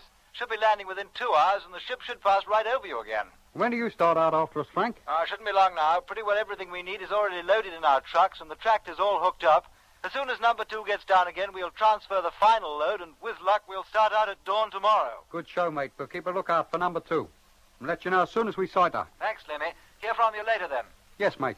Put Mitch on, will you, please? Hello, Jet. Mitch, have you looked towards the north recently? No, why? A few minutes ago, Doc noticed what we think to be a cloud bank on the horizon. Would you take a look out of the cabin window, see if you can see it? Yeah, sure. Hold on, will you? Where did he say it was? To the north. Oh, it looks pretty clear to me. The ice stretches clear to the horizon, as flat as a pancake, and... Hey, wait a minute. I think I do see it. There, a lighter tinge of mauve, like a thin, wavy line. Can you see it? Yeah. Hello, Jet. Yes, we can see it. Is it a cloud bank? How should I know? That's why we wanted your opinion. Or maybe it's another of them fogs coming up. That's what we thought, and it's lying directly in our path. You mean we'll have to pass through it? Well, not necessarily. It may disperse as rapidly as the other did, and be gone long before we reach it. Have you finished your meal? Yes, Jet. Just before I called up Frank. Then switch on your motor and let's get going. I want to get as close to that, whatever it is, as we can before nightfall. Should reach it by then, Jet. It can't be more than 40 miles away. If we do, all the better. Then at least we'll know exactly what we may have to face tomorrow. Now let's get going, Mitch. Cruising speed will be 15 miles an hour. Hello, Landry. Polar base calling. Come in, please. Hello, Frank. What's the panic? Hook me up to Jet, Lemmy. There's trouble. Hang on a minute, boy. Hello, Jet. Frank's calling. There's something wrong up at base. Hello, Frank. Jet here. What's up? It's number 2, Skipper. She's in difficulties. We were thinking it was about time she passed over us. What's wrong? I wish I knew. I was in radio contact with her on the ship-to-ship system until 5 minutes ago, but now I can't get any reply to my calls. What was her position when you last heard from her? 50 miles directly north of you. Well, keep calling her, Frank. Meanwhile, I'll get Lemmy to tune into the ship-to-ship frequency. See if we can pick her up. Okay, Skipper. Switching over now. Did you hear all that, Lemmy? Yes, Jet. Just hooking you up. Hello, number 2. Polar base calling. I've lost contact with you. Come in, please. And there's Frank calling now. Can you hear him? Yes, Lemmy. Thank you. Hello, base. Number 2 calling. Trying to contact you. And there's number 2. He is answering. But he's very faint, Lemmy. Too faint for Frank to pick up. Hello, number 2. Base calling. I've not heard from you for 7 minutes. Come in, please. He's not hearing him either. Lemmy. Yes, Jet? Hook me up to the transmitter. Let's see if he can hear us. Right. Transmitter on. Hello, number 2. Land fleet calling. We are receiving your strength 2. Can you hear us? Hello, Landfleet. The ship, I can't control it. I'll have to make a forced landing. What's the matter with the ship? What's wrong? I don't know. I was settling to investigate a mysterious orange light. An orange light? And there's a noise. A noise? What we heard when we made the first landing. I'll have to put it down. I'll never make base. It's the only way I can hope to save the ship. I'm so sleepy. Sleepy? Oh, blimey. Hello, number 2. You must not go to sleep. You must stay awake. Do you hear? We're almost on the deck now. About to land. She's difficult to control. Oh, my God. Hello, number 2. Hello. He must have crashed. How far north of us did Frank say she was?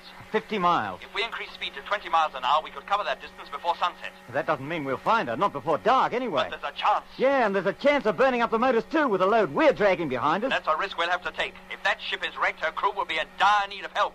Okay, Jet. All right, Lemmy. Turn on the juice. It's a race against time.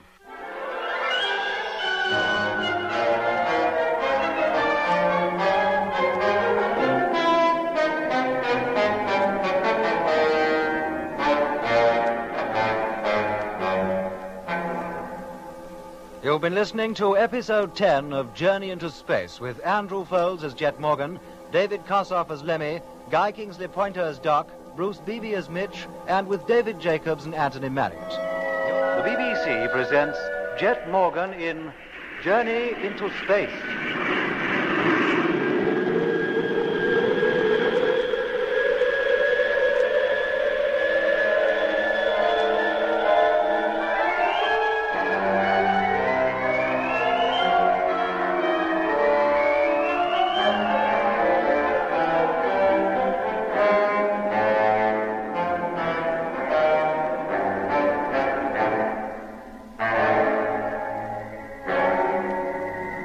The exploration of Mars had begun.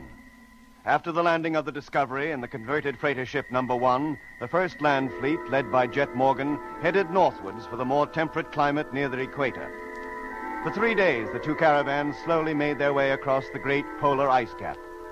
Meanwhile, further supplies were being ferried down from the rest of the fleet, still revolving in free orbit 1,000 miles above the Martian surface, by freighter number 2, the only other freighter capable of making a landing. We had covered nearly 400 miles and were hoping to sight the northern limit of the ice cap when news came through from the polar base that freighter number 2, coming down from space for the second time, was in trouble. Hello, land fleet. The ship, I can't control it. I'll have to make a forced landing. What's the matter with the ship? What's wrong? I don't know. I was circling to investigate a mysterious orange light. An orange light? And there's a noise. It's... A noise? Like we heard when we made the first landing. I'll have to put her down. I'll never make peace. It's the only way I can hope to save the ship. I'm so sleepy. Sleepy? Oh, blimey. Hello, number 2. You must not go to sleep. You must stay awake. Do you hear? We're almost on the deck now. About to land. She's difficult to control. Oh, back up. Hello, number 2. Hello. She must have crashed. How far north of us did Frank say she was? 50 miles. If we increase speed to 20 miles an hour, we could cover that distance before sunset. Well, that doesn't mean we'll find her. Not before dark, anyway. But there's a chance. Yes, and there's a chance of burning up the motors, too, with the load we're dragging behind. That's a risk we'll have to take. If that ship is wrecked, her crew will be in dire need of help. Okay, Jet. All right, Lemmy. Turn on the juice. It's a race against time. Right. Hello, Frank. Morgan calling. Can you hear me? Yes, Jet. We picked up number 2's calls, but they were very faint. I heard you talking to them. Are they all right, sir? I'm afraid not, Frank. We think they must have crashed. Oh, no. We're heading in the direction you gave us as fast as we can, hoping to find the ship before sunset. If only there was something we could do up here. We feel so helpless. I understand from Lemmy that your caravan is almost ready to leave. Almost. There were a few things we needed to unload from number 2 before we were complete. But you could start out at a pinch? Yes, we could. We've got enough supplies to last us at least a month. Good. Then I want you to start out right away. If we find the ship and she's badly damaged, we'll need all the help we can get to salvage her and the cargo she's carrying. But it'll take us 3 days to reach you. No, Frank. Head straight here. Don't bother with any surveys or tests. Come here direct. And don't stop. Keep going night and day. While one drives, the other can sleep. Now, follow our tracks. How soon can you start? Within the hour, sir. Good. Then we hope to see you sometime tomorrow. Keep in radio contact all the way, and good luck. And to you, sir, in finding the ship. Thank you, Frank.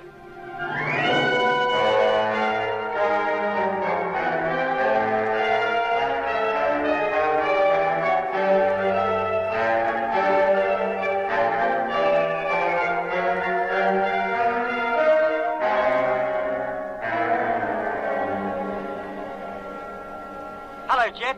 Mitch calling. Yes, Mitch? Do my eyes deceive me, or do I see hills ahead? Hills? It's not a fog bank, after all, nor a cloud bank. It's a range of hills, and all covered with ice. Yes, I think that's just what they are. What's your opinion, Doc? Could be, Jet, but I thought the ice cap would be flat all the way. We were told to expect some high ground, but not at this latitude. Not until we reach the southernmost limits of the Mare Australis, at least. Well, maybe those are the southernmost limits. Perhaps there's no ice on the other side of them. Maybe, Doc. But a more important point at the moment is whether that range is climbable. Mitch, Yeah, Jet. what do you estimate the height of those hills to be? At a rough guess, I'd say around 2,000 feet. And they must be 100 miles wide at least. 100 miles? Hey, what do we do, Jet? Climb over them or go around them? Oh, it may take hours to find a way round. We'll go over them if we can. And what if we can't? What if the load's too heavy? We'll cross that bridge, Mitch, when we come to it. Meanwhile, we press on and hope for the best.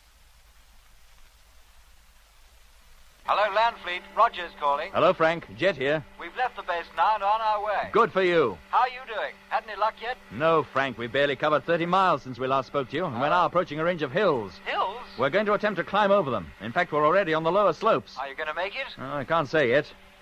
Have you kept a constant listening watch on number 2's frequency? Yes, Skipper, but we haven't heard a thing. Neither have we. Oh, let's hope the reason for the silence is nothing more serious than that the radio's been put out of action by the forced landing. Well, keep listening, Frank, and call us again in an hour. Okay, Skipper. Well, we're certainly getting up this part, all right, Jet. The gradient's no more than 1 in 3, Mitch. How high have we come? Oh, about 1,000 feet. Oh, the worst part is still in front of us. Let's hope we make it. And let's hope we make it before darkness falls. The sun's almost touching the horizon. And let's hope when we do get to the top that we can get down the other side. It'd be just our luck to find ourselves poised above a precipice. Looks as though we might do it, Doc. There's only a few hundred yards to go. Hello, Jet. Jet! And what is it, Mitch? Our treads are not gripping. We're beginning to slip. Well, take it easy. We're nearly there. It's no good, Jet. You better go on without us. We'll catch you up if we can. All right. When we get to the top, Hey, it's happening to us now, Jet. The treads are losing their grip. Nurse the motor, Doc. Treat her gently. No, it's no use, Jet. The slope's too steep for her to take it. We're carrying too much weight. Oh, well, wait a minute. She's okay now. Yeah, we're climbing again. Yeah, but Mitch isn't. He's stopped. Hello, Mitch. It's no go, Jet. If I keep racing the motor, she's liable to burn herself out. You go on, and we'll go back a little and try again. Okay, Mitch. Here we go again, Jet. She's losing it. Stop the motor, Doc. Switch off. Mitch, uncouple your tractor. Leave the other 2 trucks behind. What? Abandon them, you mean? Just temporarily. Without their weight to hold us back, we should make the summit easily. Then we'll be able to get a look at what's on the other side before it gets dark. We might even see number 2. Okay, I'll see you upstairs then. Uncouple our trailers, Doc. We'll come back and pick them up later. Okay. I'll disconnect the linking section between us and living quarters and seal it off. To reconnect it will mean going outside, Jet. By the time we get back, it'll be too dark and too cold even to put our noses out there. We'll have to spend the night sitting up in the driving seats. It won't hurt us.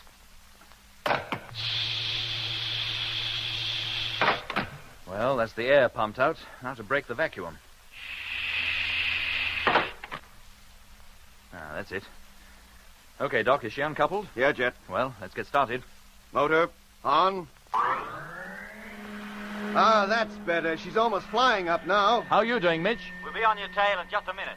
You go ahead. Okay, we'll wait for you when we reach the top. Okay, Doc, we've made it. Stop her and we'll take a look around. Right. Here comes Mitch, almost alongside us. All right, Mitch, stop here. Right. Now, can you see any sign of number 2? Blimey, talk about the Heights of Abraham. Hey, look down there. The ground changes colour from white to sort of deep purple. Yeah, it's the end of the ice. It ends down there on that plain. Oh, never mind the scenery. Look for the ship. Well, there's hardly enough light for that, Jet. And it's getting darker every minute. Well, Mitch? Lemmy? There's no sign of a jet that I can see. I'm afraid we're too late, Jet. Had we arrived half an hour earlier, we might have stood a chance. But the light hadn't completely gone until just now. Well, maybe she's not down there. But she must be, Doc. According to Frank, she was 50 miles directly north of us before she crashed. But that was 7 minutes before she crashed, Jet. She could have drifted miles off course in that time. All we can do is go down there and search for her. In the dark, with absolutely no clue in which direction she lies? But what about the ship and her crew, Doc? Look, Jet, there's no point in throwing your life away. If we could see her, I'd agree to make an attempt to reach her, but to wander around down there in the dark might be suicide. You mean we made all that effort to get here to no purpose? Oh, we can start out again in the morning as soon as it's light. There's nothing we can do now anyway. We can't even see the plane anymore. Nothing but pitch darkness and the stars in the sky. Oh, you're right, Doc. Hey, Jet, a light. What? Yes, mate, you see it? Directly below us. You can just make it out. Where, Lemmy? Here, there, you see? Yeah, I can. It's hardly more than a pinpoint. Yes, I can see it now. It must be them. Huh? Of course it is, Doc. At least one of the men must be all right. And he's put the headlight on in the hope that we'll see it and that it'll guide us to where the ship is. We must let him know we've seen him. How, when his radio's out of action? With our headlight in Morse. Then we can learn exactly how bad their position is. If they're okay and merely stranded, we can spend the night here and go down to them in the morning. Here, let me get to the switchboard. No, don't. Wait a minute. Eh? That light, it's moving. What? Well, isn't it? It's quite distinctly traveling towards the west. Good grief, it is. And it can't be the ship. No, Jet. It can't. And who is it?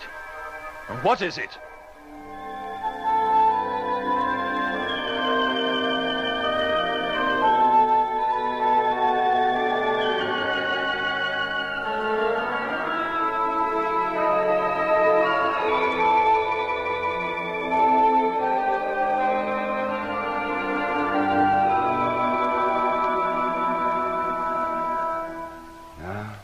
Seems to have gone now, Jet. What could it have been? Oh, goodness knows, Doc. If only we knew how far away it was, we could have calculated its speed. That might have given us some clue to its identity. Do you think it saw us? Assuming it's capable of seeing. I wish I knew, Doc.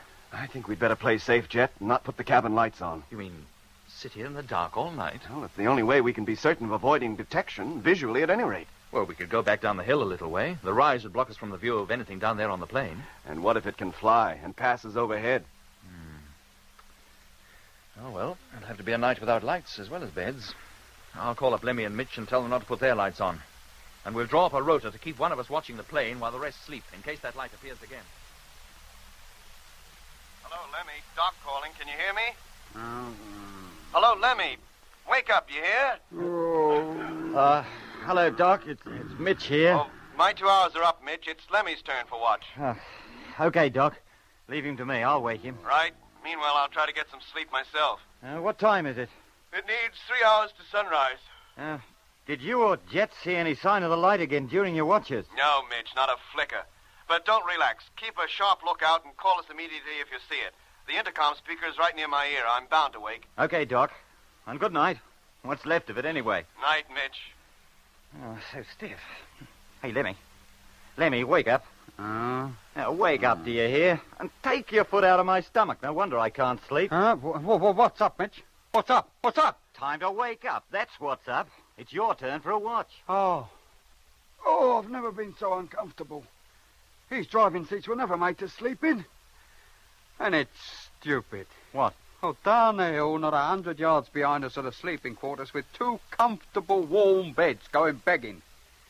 And there we are, trying to stretch out on 1 square foot of sitting space. No wonder I'm stiff all over. Cold and all. What are heaters on, Mitch? Yeah, they're going full blast. Oh. Any coffee left? Oh, maybe. You put your mind on that plane. I'll feel in the locker for the flask. Wouldn't mind a hot drink myself. Yes, Mitch. Oh, it's black as ink out there, isn't it? Except for the stars in the sky. I got it. And the mugs, too. Good show, mate. What was that? It's a stopper. I dropped it. Will you be able to find it again? Oh, I can wait till morning. There won't be any drink left after this anyway. We won't need it till then. Here, Lemmy, can you take it? Yes, mate. Tar. Oh, this will put new life into me. Oh, blimey, there's only a mouthful here. Is that all there is? You're lucky. There's even less for me. Well, it looks like we've had coffee until we get into living quarters in the morning. Oh. Any grub left? We finished that up yesterday during the noonday halt. Oh. Well, I'll just have to sit and suffer. Reckon you will, Lemmy. I'll sit and suffer with you. You mean you're going to stay awake and all? Well, hardly seems worthwhile trying to sleep again. Oh, well, in that case, I mean, you can take the watch and I'll go back to sleep. Oh, no, it's your watch. You take it. Besides, I might get sleepy again after all. Oh, Mitch, boy, there's no sense in 2 of us sitting up. Look, Lemmy, I've already had 1 bash, remember? I took first watch before Jet and Doc took theirs, and you slept like a log all through it. Oh. Do you think that light will come back? Well, how should I know? I'm a stranger here. What is it, I wonder? Here, you don't think it has got something to do with number 2 after all, do you? How could it? If number 2 has been wrecked, it couldn't move. Oh, but maybe one of the boys left the wreck and came out onto the surface with a flashlight. Well, he'd have more sense than to come outside at night in this latitude. Besides, that light was moving far too quickly and smoothly for a man to have been carrying it. Yeah, I suppose it was. Yeah. Perhaps it was some animal or an insect, like a firefly or something. Maybe, but unlikely. Well, maybe unlikely, but not impossible. Well, I wouldn't say that an insect was completely out of the question, but an animal, no. Or maybe nocturnal animals down here on Mars carry lights at night, like some insects do up on Earth. Why not? No reason at all, Lemmy. If animals could exist up here, but they can't. Not what we mean by animals. Oh, do me a favour, Mitch. I'm not talking about Earth animals. Martian animals could be quite different. Would have to be, or how could they exist? So far as we know, Lemmy, they don't. No form of animal life could survive the kind of cold you meet up here at night. It'd be frozen right out of existence. Well, somebody or something must be connected with that light. It couldn't get up and walk, could it? And Oh, blimey. Oh, what's the matter? It's here. It's come back. What? Oh, where do you see it? There, look. Directly in front of us. Down there. Cripes, yes, it is, too. Traveling across from the west, back from where it went. Hello, Doc. Mitch calling. Wake up. Hello? It's come back. It's there, moving across from the west. Here, yes, I can see it. I'll wake Jet. Call you again later. Right. There it goes. And now it's stopped. And at the place we first saw it. It's not an orange light, is it? No, Lemmy. That's definitely white. It looks as though it's made up its mind to stop there for a bit. Where are you going? Into the observation hatch to take a bearing on it with the astro compass. Can you read it in the dark? Now, don't go putting any lights on, Mitch. No, Lemmy. I'll just set it and read it off in the morning. There must be some reason why it came back to the same spot, and an examination of that place tomorrow might tell us what. He's off again. Making off towards the west again. I wonder if it'll be back for a 3rd time. Not if it only travels at night, it won't. Sun will be up in any minute. Yeah. There. It's gone. And he didn't travel so far that time before he disappeared. It was though the light was switched off. Hello, Mitch. Jet calling. Yeah, Jet. Can you still see it? It's completely disappeared so far as we're concerned. We've lost it too, Jet. Oh, well, it'll be getting light soon. As soon as it's light enough, get up into the astro hatch and see if you can see anything through the navigational telescope. I'll do the same here. Meanwhile, Lemmy and Doc can search the plane with binoculars. Jet, I've located it. Down there on the plane. Eh? What, the light? No, Lemmy, the ship, number 2. Jet, do you hear me? Yes, Mitch. Where is she? Bearing 325 degrees. Declination -5. Where is she, Mitch? I can't see her. Look, you see where the plane lightens towards the horizon? Yeah. And see that dark streak running towards the east? Yes. A little to the north of where the streak begins. I've got her now, Mitch. I can see her, too. And so can I. Oh, it's her all right. She's tilted on her nose and one wing is touching the deck. We'll get down there as soon as possible, but we'll have to take the trailers with us. We may well need some of the supplies in them. And how do we drag them up to the top of this hill? We'll couple both tractors together and pull each caravan up separately. With the double pulling power, we should manage it easily. Now, move over to me and hook up. We've no time to waste. Now, wait a minute, Jet. Is that wise? How do you mean, Mitch? Well, that light we saw. What about it? It's gone, hasn't it? Yes, it has. But the place where we first saw it, and where it headed for in the night... Well? I figure it to be exactly where number 2 is now.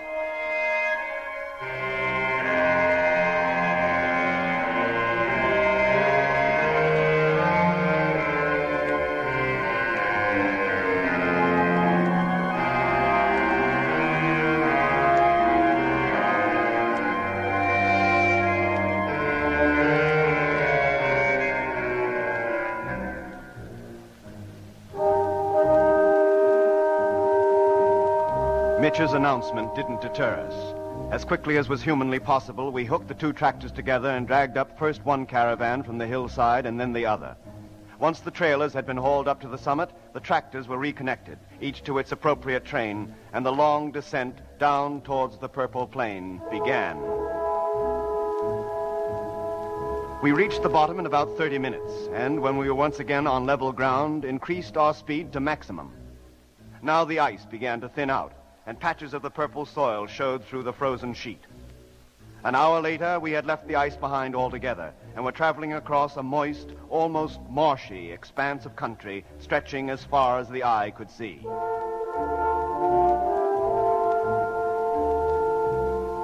The ground, softened by the melted ice, clung to the treads of the trucks in purple clods. For the first time since we'd arrived on the planet, we saw high in the sky a thin, pink, feathery cloud formation. It was probably one of the most colorful scenes we had ever witnessed. But we had little thought for the glorious view. Somewhere out there on the purple plain was the wreck of number 2. Our aim was to reach her as quickly as possible. From the top of the hillside, she had been invisible, except through navigational telescope and binoculars. But now, nearly 2 hours after leaving the vantage point, number 2, no more than a speck on the vast plain before us, became visible to the naked eye.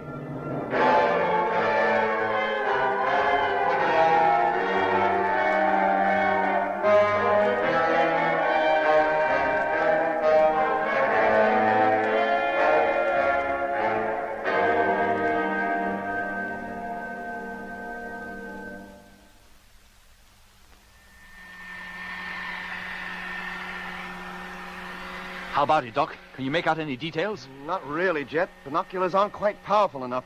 But the port wing is damaged. It's all out of line. Any sign of life around her? No. Oh, then our crew must still be inside. Let's hope they stayed in from choice. Hey, wait a minute. The main cargo flaps are open. What? Yeah. Then they must have left the ship at some time. Maybe the airlock was damaged and they could get out only through the cargo hatch. Then where are they now? Inside, of course. They'd have to go back into the ship for the night and they must still be in there. Well, that means that at least one of them must be okay. Maybe they all are. I wonder if they got their radio working yet. Hello, number 2. Jet Morgan calling. I'm now directly south of you and near enough to see you. Can you hear me? Can you hear me, number 2? Hello, Jet. Hello, Lemmy. I don't think you're going to get any reply, mate. I've been calling them every 5 minutes since we come down from the hills. Oh. Well, keep trying, Lemmy, and let me know if you hear anything. Right. How about Frank? Any news from him? Yes, mate. He caught up less than half an hour ago. He's on the other side of the hills now. He should be over them in about 3 hours. And overtake us sometime during the afternoon. We'll be at the ship by then. Yes, mate. Well, thanks, Lemmy. I'll call you later. Right. Hello, Mitch. Jet. We've only a few hundred yards to go now.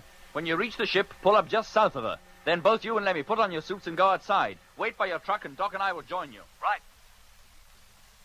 Oh, come on, Lemmy. Jet and Doc are already on their way over here and you're not even out yet. Well, give me time. I had to hook up the personal sets to the main radio, or how would we hear Frank if he calls up? Now open in airlock. Hello, Mitch. Lemmy can follow us over. Did you hear that, Lemmy? Yes, Jet. You get going, boy, and I'll join you in just a jiffy. Come along then, Doc. Mitch, let's get over to the ship. She's a bit of a mess, isn't she? Must have hit the deck pretty hard. Yeah. It's a miracle that any of the crew are still alive. What makes you so sure they are? There's been no sign of life since we first sighted her. How else can you account for the cargo flaps being open? Impact might have done it. Might have set the mechanism off and they opened automatically. Chance in 1,000 of that happening. There was a chance in 1,000 of her crashing. You know, I can't help feeling, Jet, that if there was anybody in there, they'd have shown themselves by now. They must have seen us coming across the plain toward them, even if they didn't hear our radio calls. Yes, Doc, you'd think somebody would be keeping a lookout. Look, let's go round to the nose. The way the ship's tipped, we should be able to see into part of the pilot's cabin, at least through the window. Yeah, come on, Mitch. Hey, where you going? Wait for me. Oh, here comes Lemmy at last. Only round to the nose, Lemmy. Make your way round there, will you? Yes, Jet. And don't walk under the wing. Go round it. Well, why? You think it's going to fall on me? The ship has had a heavy smash, Lemmy. There's no point in taking any risks. All right, round the wing then. But it means a lot further to walk. Well, there's nobody in there. If there was, we'd see him. Even if he was slumped on the floor? During flight, he'd be strapped to his seat, Lemmy. He couldn't slump to the floor. And if he isn't in the seat, where's he going? Ask me. Well, if they won't or can't come out to us, we'll have to go into them. But how? The main door of the crew cabin is tight shut. We'll go in through the cargo hatch. And how do you get up to that? Fly? We'll drive one of the caravans over here and climb onto its roof. We should reach the hatch then. Yeah, I reckon we might, too. All right, Mitch. Come on, a couple of feet more. How's that? A little further. That's it. Hold it. All right, Doc. I'll go first. And be careful, Jet. Don't slip and damage your suit. Oh, I'll take care. Don't you worry. Look, have you got a flashlight in case the ship's lights don't function? Yes, Doc. Hello, Doc. Mitch. Yeah, Jet? Come on up, all of you. Any sign of the crew, Jet? No, but the airlock between the cargo hold and the cabin is open. What? That means that there can be no air in there. That's right. Oh, blimey. No wonder there's nobody keeping watch. And no wonder they don't answer our radio calls. Up you go, Lemmy, and take it easy. Righto, Doc. I'll go next, Mitch. Okay. Hey, Jet, give me a hand, will you, mate? I can't quite make it. Hang on a minute, Lemmy. Now, come on. Ready? Yeah. Up. That's it. Ah, tall. Well, look, I'd better stay and give Doc a pull up. He's no taller than me. This is unbelievable. There's not a sign of anybody. The whole crew's missing. They must have abandoned ship. When they found the main airlock was out of action, they got out through the cargo hatch. Then why wasn't the ladder down? And where did they go? And why? There was no need. They must have known we'd find them within 48 hours. They could have sat tight here until we arrived. No, they didn't, did they? And wherever they went, Jet, they must have walked. Eh? Yes. This ship carried only one land truck, and it's still in its stowage. It hasn't been moved. In that case, they're frozen to death. Unless they spent the night here and left the ship this morning before we came up. In which case we would have seen them, Jet. We've had this ship under constant watch through the telescope and glasses since dawn. Look, Jet, if they left the ship, they must have gone on foot. Well, the ground outside is soft and moist from the melted ice. Anybody walking on that ground would have left footprints. Let's go back outside and see if we can find any. Yeah, come on. Well, all the prints out here seem to be ours. Of course they do, Lemmy. We all wear clothes and boots of identical design. And except for their size, these prints are barely distinguishable from one another. No, we don't look here, Lemmy, directly under the cargo flaps. We look over parts of the ground we know we haven't walked on. If we find any prints there, we know they can't be ours. Oh, yes, mate, I didn't think of that. Now, let's see. We left the trucks over there, walked round to the front of the ship, and then back here over the same route. Doc, you better take the area towards the ship's stern. Right. Mitch, you take the starboard side of her. Roger. And Lemmy and I'll cover the port side. Hey, Jet, over here. What is it, Lemmy? I found them. You have? Yes. Come on. But there's something fishy somewhere. What? How do you mean? When you get here, you'll see for yourself. Well, Lemmy? Are they footprints? All right, they. Yes, they are, but... But they're not the same type as ours, are they? Whoever made them marks wasn't wearing regulation boots, spaceman for the use of Mark III, was they? Good gracious. Hey, Doc, Mitch, come on over here. I'm already on my way. Me too, Jet. Whoever left these prints behind must have had 2 left feet. Or 2 right ones. And flat feet at that. That's certainly not the regular boot shape, I must say. What do you think, Doc? No, not a pattern I'm familiar with. Well, why doesn't somebody say it? Say what, Lemmy? Martians. These are their footprints. Who else could they be? Now, don't let's go jumping to any hasty conclusions, Look, Lemmy. do these prints lead right back under the cargo hatch? They seem to. Let's follow them. Now, what's all this about peculiar footprints? Well, you take a look at them, Mitch, and you'll see. There, right under the hatch. We might have noticed them before if we hadn't driven the caravan right over them. How far away from the ship do they lead? We can soon find out. Come on. Here we go again. If people back on Earth could see us now, they'd think we were playing at Boy Scouts. This is where they stopped, nearly half a mile from the ship. But there must be some more of them. They can't just disappear into thin air like that. Hey, look at this. What, Mitch? A deep circular depression. Here, about 3 feet wide. Yes. Now, what could have made that? And here's another one over here, exactly the same. And here's one more, Jet. That's 3 of them all together, like the corners of a triangle. An equilateral triangle, sides about 20 feet long. I know what this is. It's the light. The light? What? Yes. Or whatever was carrying the light. It must have come here to investigate the ship after it had crashed. Maybe it even caused it to crash. Hey? What else could it be? You mean some machine or other's been here, been messing around with our ship? Possibly. Then those footprints must have been made by somebody or something coming out of it. Exactly. And what about our crew? What's happened to our crew? Well, it's pretty certain that they, or their bodies, if they were dead, have been taken from our ship and transferred into something else. But where have they been taken to, and who took them? That's what I intend to find out. That light. The last time we saw it, it was moving directly west from here. Yes, and pretty fast, too. Very well, gentlemen. The exploration route has been changed. From now on, we travel westwards. You mean you're going after that thing? Yes, Lemmy. We'll leave Frank to look over this ship and check up on the salvage possibilities. Now, what if we don't find anything? Then we'll come back and continue our journey towards the equator as originally planned. Now, wait a minute, Jet. We haven't time to wait even a second. Now, come on. Let's get back to the trucks, call up Frank, and get on our way. Yes, Jet.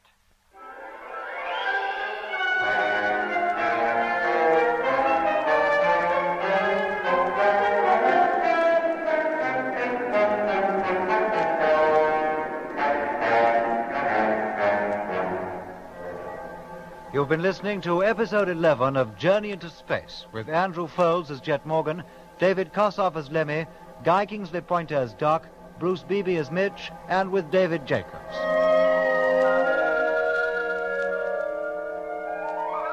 The BBC presents Jet Morgan in Journey into Space.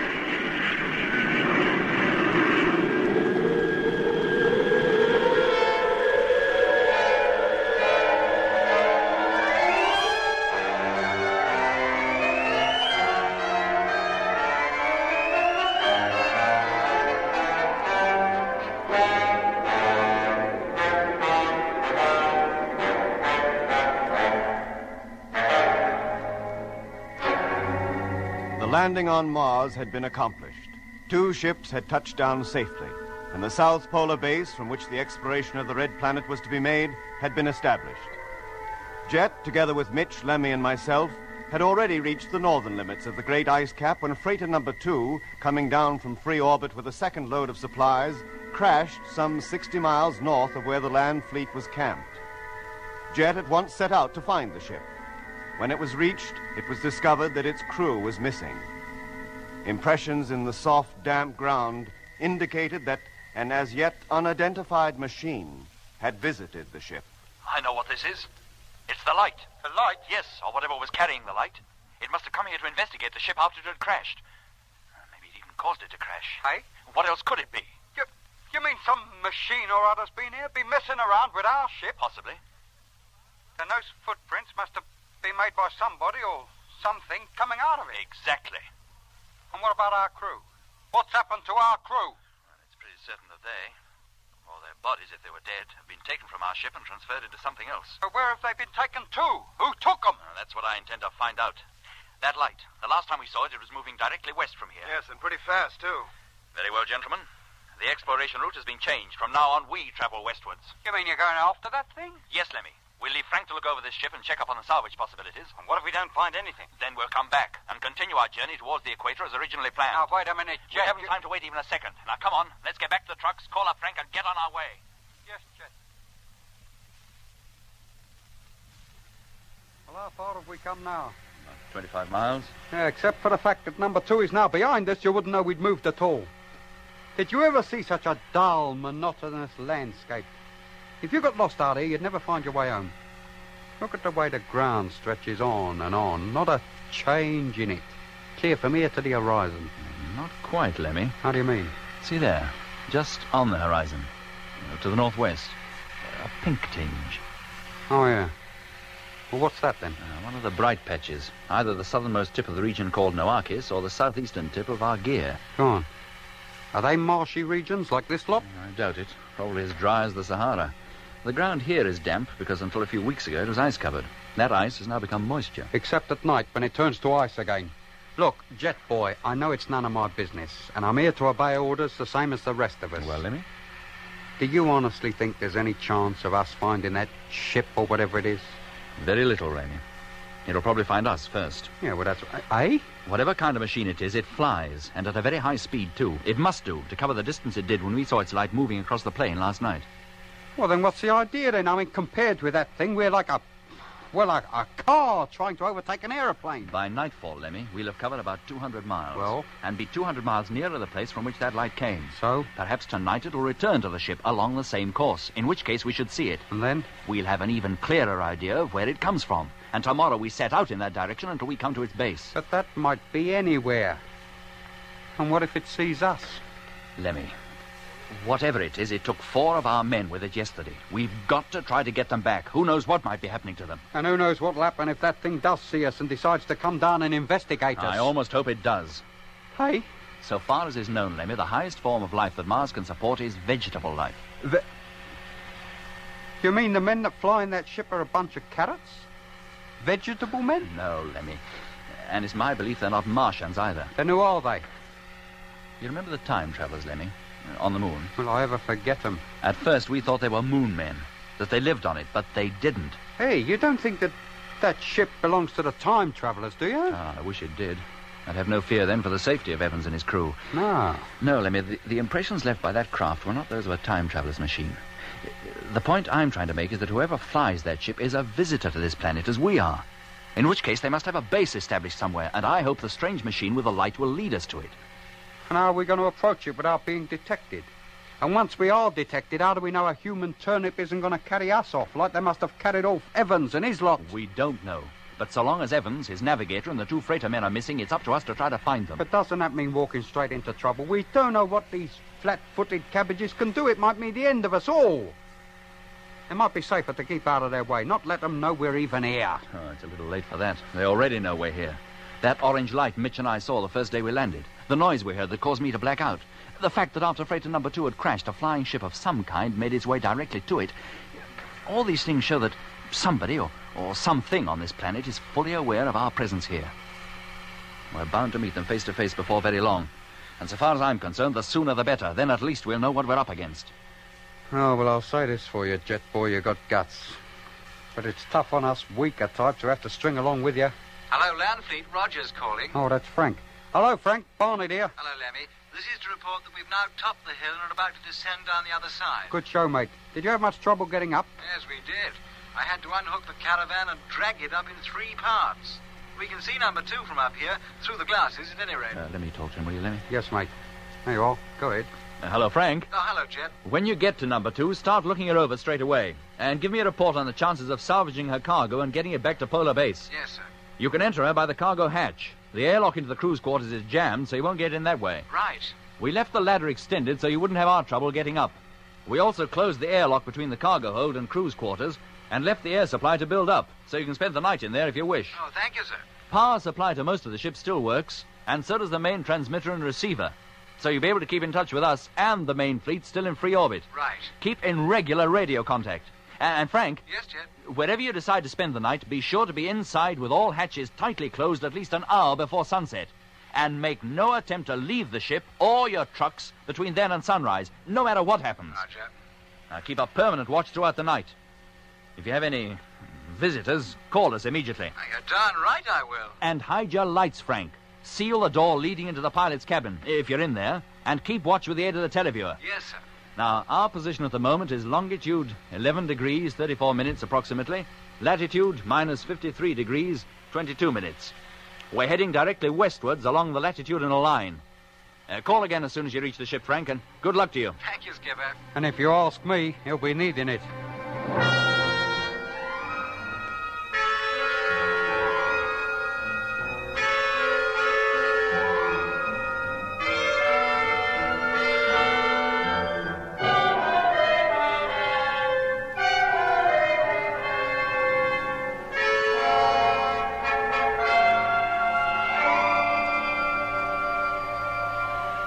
Hello, Jet. Yes, Mitch, Jet here. It's getting dark. How much longer before we stop? Oh, I was hoping to make the edge of the desert before we call it a day. You'll never do it, not before sunset anyway. Oh, all right, Mitch, I'll halt. Bring your train up alongside. Okay. Oh, well, there's that, I suppose, Lemmy. We'll stop here for the night. Oh, don't let it upset you, mate. We've done more than 200 miles. That's not bad going. Oh, I'd have liked to have made the desert before nightfall. The desert. And what have we been travelling across all day then? Amsterdam? Apparently the only difference between this desert and the pink one ahead is that one is damp and the other is dry. To have got at least as far as the edge of it would have made me feel some progress had been made. Towards what? We can't even be sure any more that ship even came from that direction.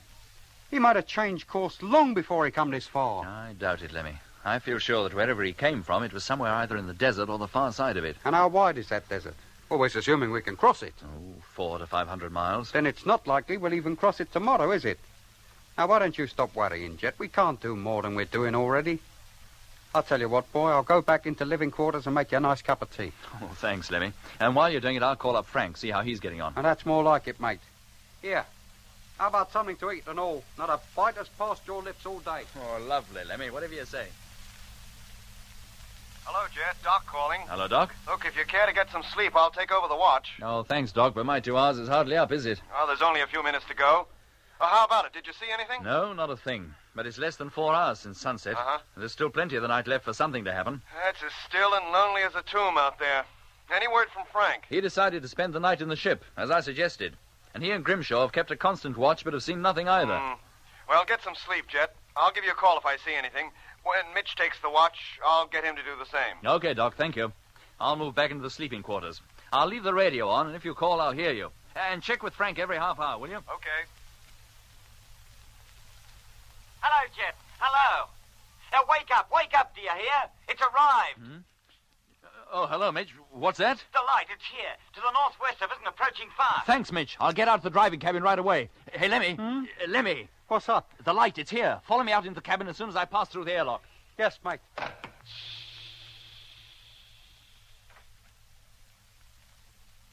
Hello, Mitch. I'm in the driving cabin now. Where's the light? Where is it? To the northwest, coming across the Argier Desert. Almost directly towards us. Yes, I see it. How fast is it approaching? Well, it was only a pinpoint when I called you. Look at the size of it now. It must pass overhead almost any second.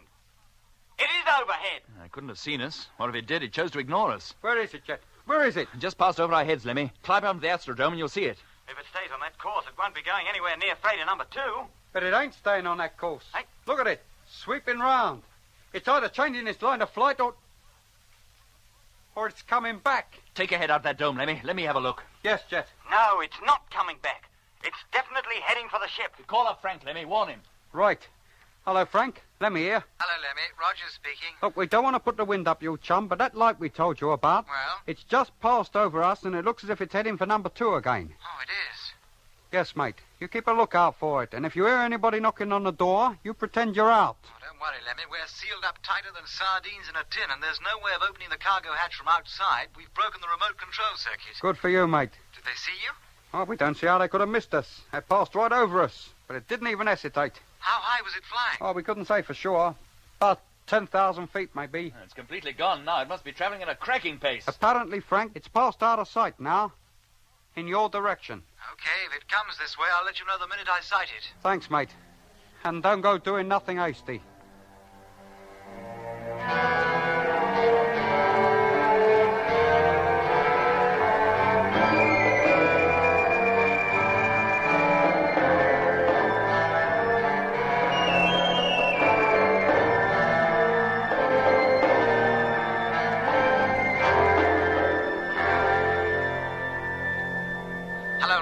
Roger's calling. Yes, Frank. Barnard here. We can see it. It's coming straight at us. Oh, blimey. Let me talk to him, Lemmy. And hook up Doc and Mitch. Let them hear this. Right. Hello, Frank? Yes, Jet. Where are you keeping lookout? From the pilot's window? No, Jet, through the televiewer. Have you a clear view all round? No, Jet. The tilt of the ship doesn't allow it, but we've got a clear view forward and almost 90 degrees either side. Where is the light now? Directly in front of us. Height about 45 degrees. It seems to have stopped now. It's just poised up there above the ground. Just hanging there, you mean? Not moving? No, Jet, it's as though it has some anti-gravity device. Now it's descending very gently. It's almost down. Now it's touched the deck and the light's gone out. Can you see a ship of any kind? Not really, Jet. It's so dark out there. There's hardly enough light to activate the camera. All we can see is a dark, almost shapeless patch where the light was. The image might become clearer as your eyes get used to the dark. Have you got the lights on in the cabin? Yes, Chet. Then put them out, Frank. But they can't be seen from outside, sir? I realize that, Frank, but the darker the cabin, the better your chance of seeing things on the televiewer. Oh, yes, sir. We'll put them out. Will you hold on a minute? Yeah? Right, Jet. We're blacked out. Televiewer any better? Stars are visible and the black patch is still there. You can't make out any details. No, sir, but maybe it'll get clearer later when our eyes are adapted to the darkness. All right, Frank. We'll keep listening. Give me a call the moment you've anything to report. Yes, sir.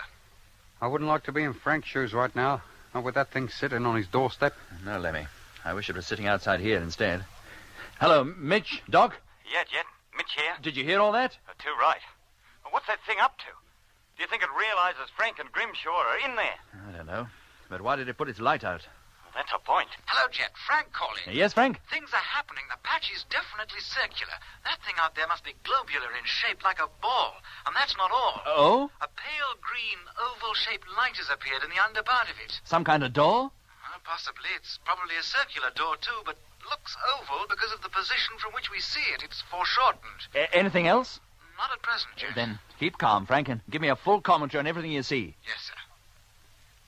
Oh, Jet, something is coming out. Oh, blimey. What do they look like? Oh, it's difficult to tell. All we can see are faint shadows. The green light is so pale, like luminous paint.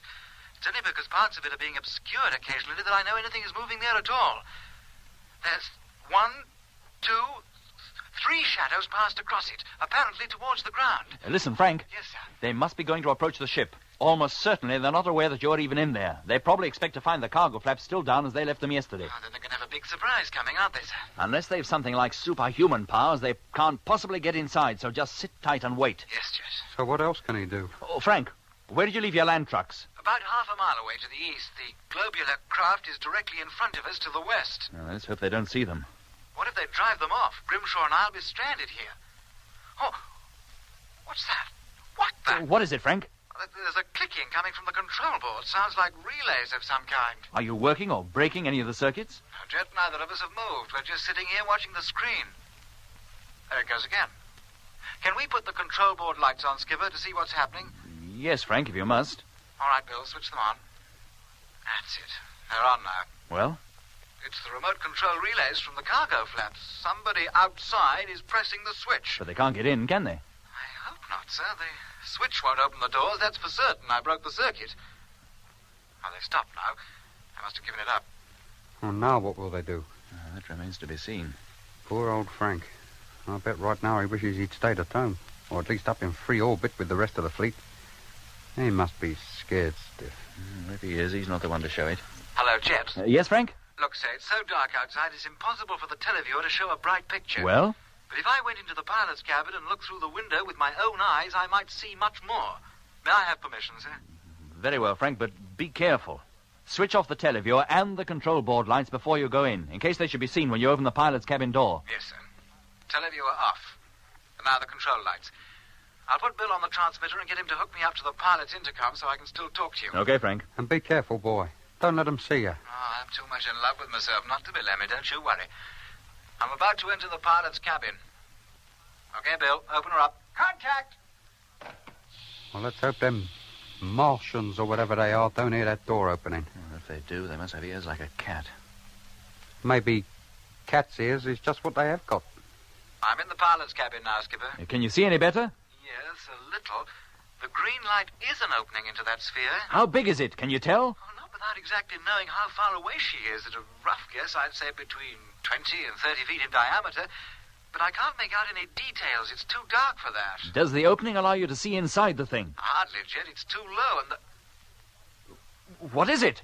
It's crew. I can just see them.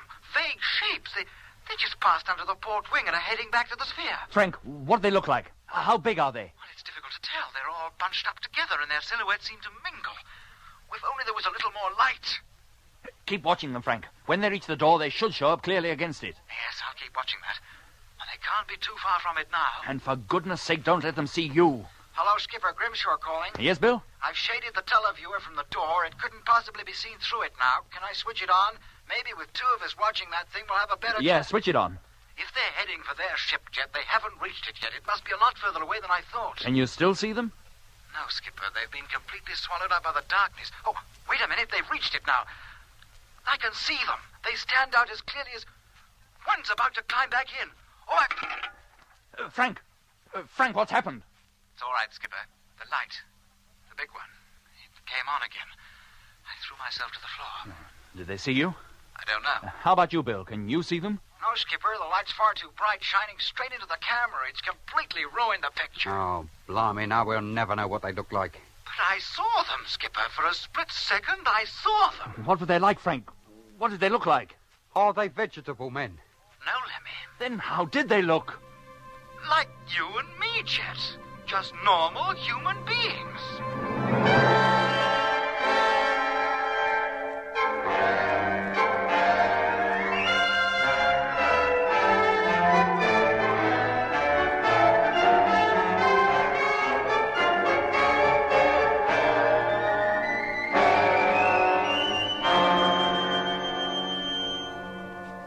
Frank, are you sure?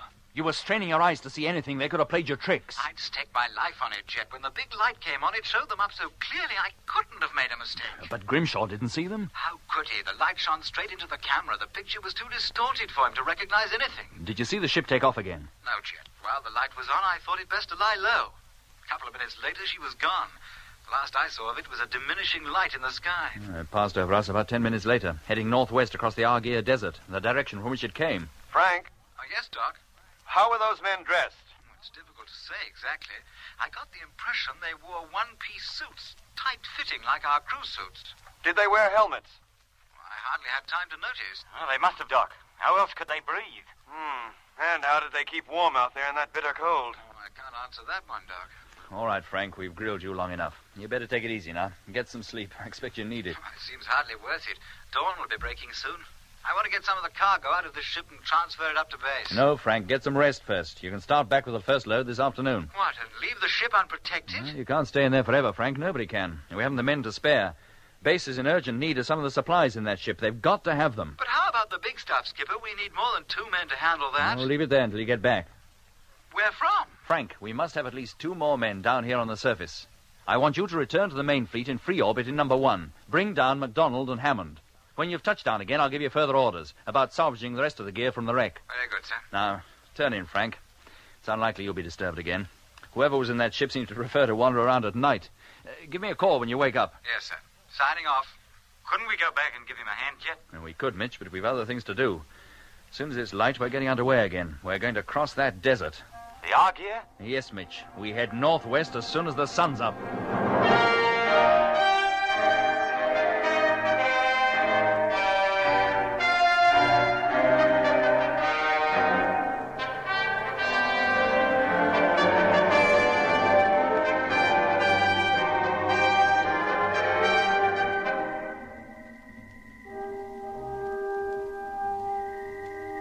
The first rays of the morning sun had hardly lightened the sky when our 2 caravans once more set out on their journey. We traveled steadily in a straight line towards where the light of the strange ship had disappeared over the horizon the night before. 3 hours and 60 miles later, the soft, damp, purple soil of the Mare Australis began to give way to the sandy pink of the Argier Desert. By noon, the Mare had been left behind. Now the 2 trains of vehicles plowed through the soft sand, each trailing a miniature dust storm behind it. For the first time since landing on the planet, the sun's rays, shining through the windows of the driving cabins, were hot enough to allow us to travel through the day without the need of the heaters to keep us warm. The desert scene was unbelievably beautiful. The sand pink and, unlike the flat plain of the Mare Australis, gently undulating. Slowly, as the day wore on, the copper-colored sun made its way across the mauve northern sky.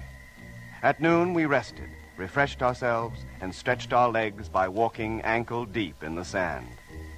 By then, we were well into the desert, surrounded on every side by low pink hills, with not the tiniest living plant to relieve the monotonous, if colorful, scene.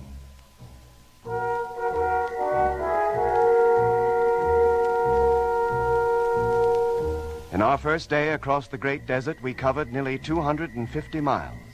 Then, under canopy of the blackest sky, studded by the brightest of multicolored stars, we settled down to sleep.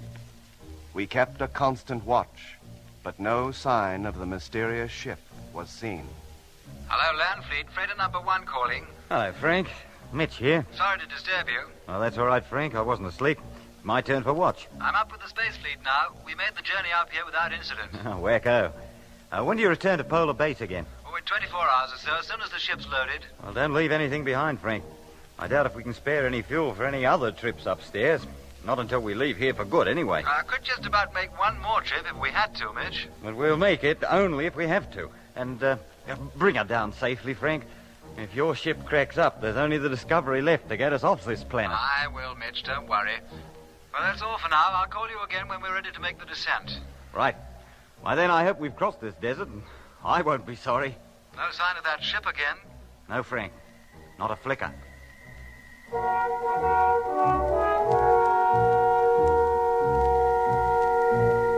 Next morning, we were off again, hoping to make the far side of the desert before nightfall. Jet didn't allow us to let up for a moment. While one man drove the truck, his companion navigated, and in between times scanned the horizon with powerful binoculars in the hope of sighting the strange sphere or some sign that would lead us to its base. But there was none. Nothing but the pink sand stretching endlessly. Then, less than 2 hours before sunset... Hey, Doc. Doc, what's happening? I don't know, Mitch. The motor seems to be giving out. Oh, treat her gently, Doc. You're pushing her too hard. Well, how else do we keep up with Jet and Lemmy? They're already at least a mile or more ahead of us.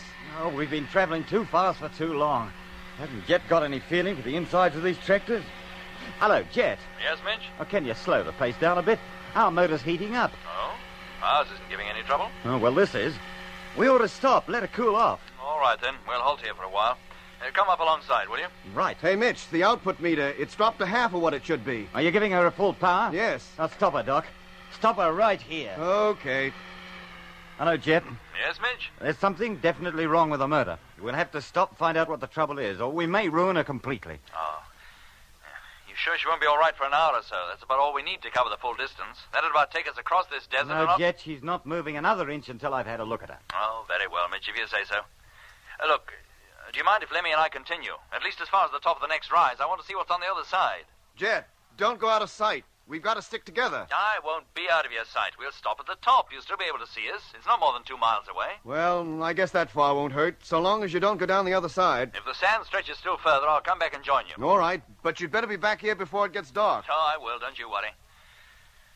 All right, Lemmy. Start her up. Head up the rise and stop when you get to the top. Yes, mate. Motor on. Well, this is about the highest hill we've met on this desert. And it rises pretty sharpish and all. We're nearly there, Lemmy. Get ready to stop. All right, hold it. This is far enough. Well, was it worth it? Pink desert and more pink desert. And another rise bang in front of this one. Uh-huh. And did you notice anything about it? No. What? Towards the top, it changes colour from pink to brown. Oh, yes. I come to mention it, it does. I'd like to look on the other side. But to do that means dipping down out of sight of Doc and Mitch. We just told them we wouldn't do that. They'd start getting worried. Oh, it wouldn't take a couple of minutes to get over there and back. I could almost walk it in the time. Yeah, that's what I'll do. What, leave the cabin? Oh, why not? I'll go over there, satisfy my curiosity, and then come straight back. But, Jet, it's less than an hour to sunset. Supposing you break your leg or something, what happens then? I promise not to get out of your sight, Lemmy. Whatever's on the other side of that ridge, I'll just take a look at it, and that's all. Well, if you must, you must. But why can't you wait until the morning? I don't know, Lemmy. I have a strange feeling that I must see the other side. And if I don't, it'll keep me awake all night wondering about it. I don't like the sound of that. Pass me my helmet, Lemmy. When I've got it on, fill the airlock and let me out. Hello, Lemmy. Can you see me? Of course I can. How could I miss you? Good. And here I go. Now remember, just to the top, boy. And no further. The sun's already low in the sky. And look at the colour of it. A deep orange. The sun. A deep orange. You said that once before. How could I until a few minutes ago it was its normal colour? A long time ago, I mean. Or was it so long ago? Nearly at the top. I've made it. What is it, Jet?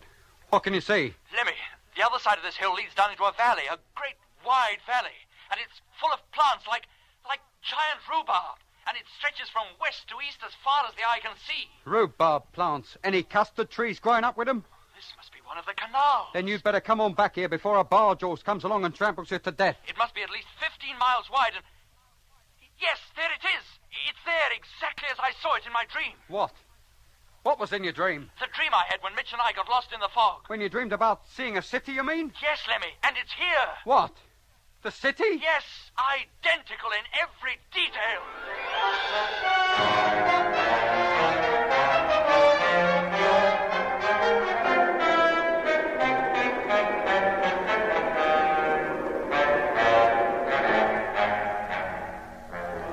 You've been listening to episode 12 of Journey into Space with Andrew Folds as Jet Morgan, David Kossoff as Lemmy, Guy Kingsley Pointer as Doc, Bruce Beebe as Mitch, and David Jacobs as Frank. The BBC presents Jet Morgan in Journey into Space.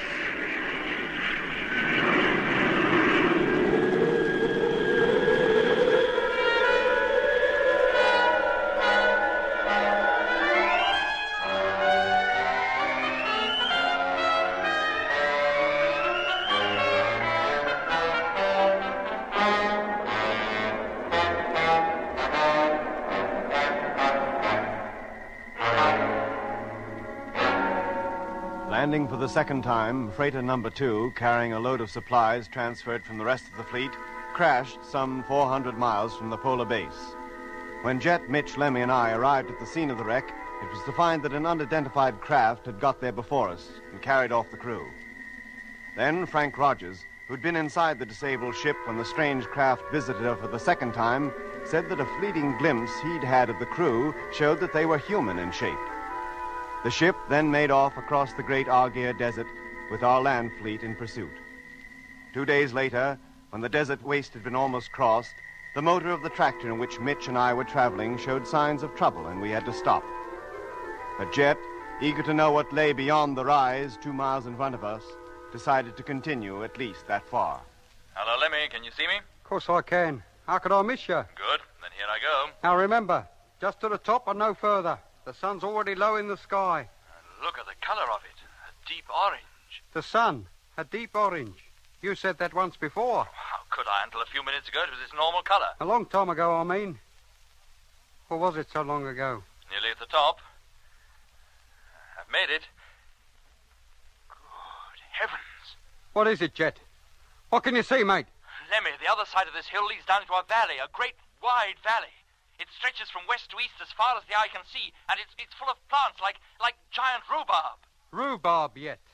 Any custard trees growing with them? This must be one of the canals. Then you better come on back here before a barge horse comes along and tramples you to death. It must be at least 15 miles wide and... Yes, there it is. It's there, exactly as I saw it in my dream. What is? What was in your dream? The dream I had when Mitch and I got lost in the fog. When you dreamed about seeing a city, you mean? Yes, Lemmy, and it's here. What, the city? Yes, identical in every detail. Jet, are you sure you're not dreaming again? No, Lemmy, it's there, I tell you. Even to the plants growing on the rooftops of the houses. Then if there are houses, there must be people, or were passes for people on this planet. Now, come on back, Jet, before anybody sees you. Just a few more minutes, Lemmy. I must take in all I can. Look, mate, in a few more minutes, the sun will be setting. Now, are you coming back, Jet, or do I have to come out there and drag you in? All right, Lemmy, I'm coming. I should think so and all.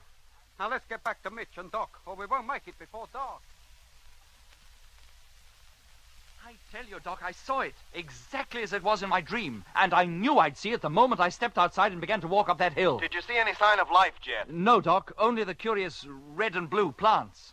Do you think that city or whatever it is has any connection with the ship we've been following? Well, it certainly led us here, but it might have passed right over and gone beyond it. Oh, Jet, why didn't you ask Lemmy to call us up on the radio? We could have come up there and seen the canal, too. With your motor out of action? Well, we could have walked. It wouldn't have been more than 3 miles. You'd never have made it, Mitch. Not there and back by sunset. Now, how soon before your motor will be in full working order again, Mitch? Oh, a couple of hours, I should think. Fortunately, I can get at the trouble from inside, so I can keep working even though it's dark. She should be right in the morning. Good. Then as soon as it's light, we'll go as far as the rise and see what the chances are of bulldozing our way through that rhubarb forest and reaching that city.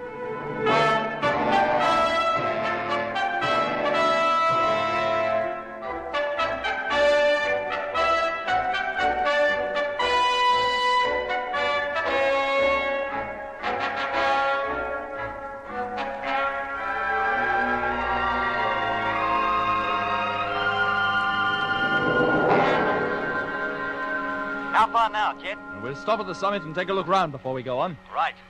Stand by to stop the motor, Lemmy. Yes, mate. Any moment now. Yeah? Blimey. Is that it? Truth.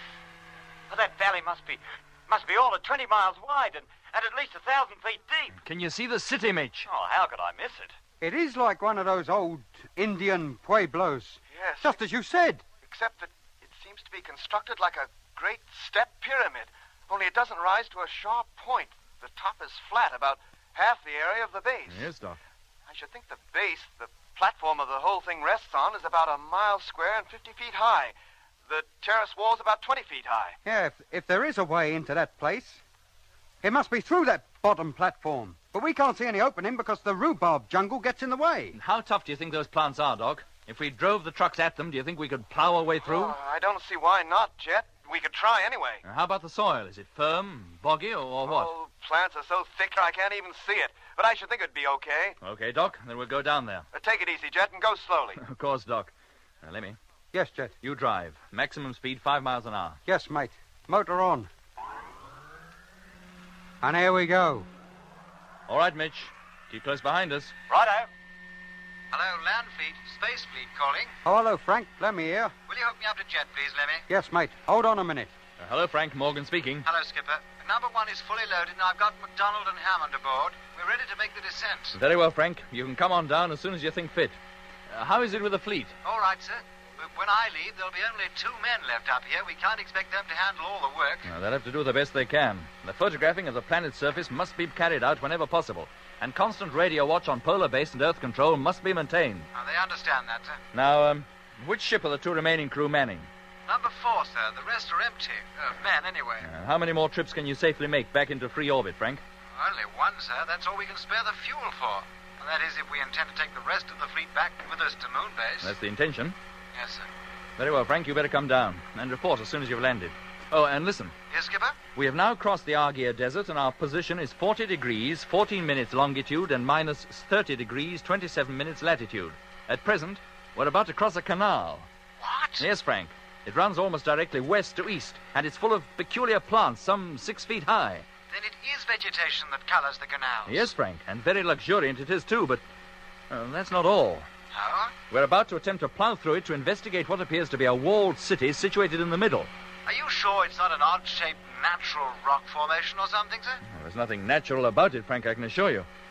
Now, you have our position. I want you to pass over it before you land. Have one of your crew observe it and another photograph it. Now, is that clear? It certainly is, Jet. Very well, Frank. Well, that's all for now. Thank you, sir. Hey, Jet. Yes, Lemmy? That rhubarb. We're nearly up to it. Hello, Mitch? Yeah, Jet. Slow down to 2 miles an hour. Okay. And you, Lemmy? Reducing speed. 4 miles. 3. 2. Good. Now head straight for that jungle. Keep a steady course and plow through it if you can. Right. Nearly on it. Just a few yards now. Stand by. Here we go. Blimey. We didn't even feel it. They don't offer any resistance, Lemmy. The tractors are knocking them flat. Well, how about the ground? It's not marshy, is it? No, Lemmy, I don't think so. Hello, Mitch? Yeah, Jet. Yeah, it looks as though we'll get through. So I see. We'll keep going as far as the base of that pyramid and then halt. Right. And increase speed to 5 miles an hour maximum. Roger. Did you hear that, Lemmy? Yes, Jet. Well, at this rate, we should reach it in about 2 hours. And let's hope when we reach it, we don't regret it. How do you mean? I only hope that when we get there, we don't find something that makes us wish we hadn't come.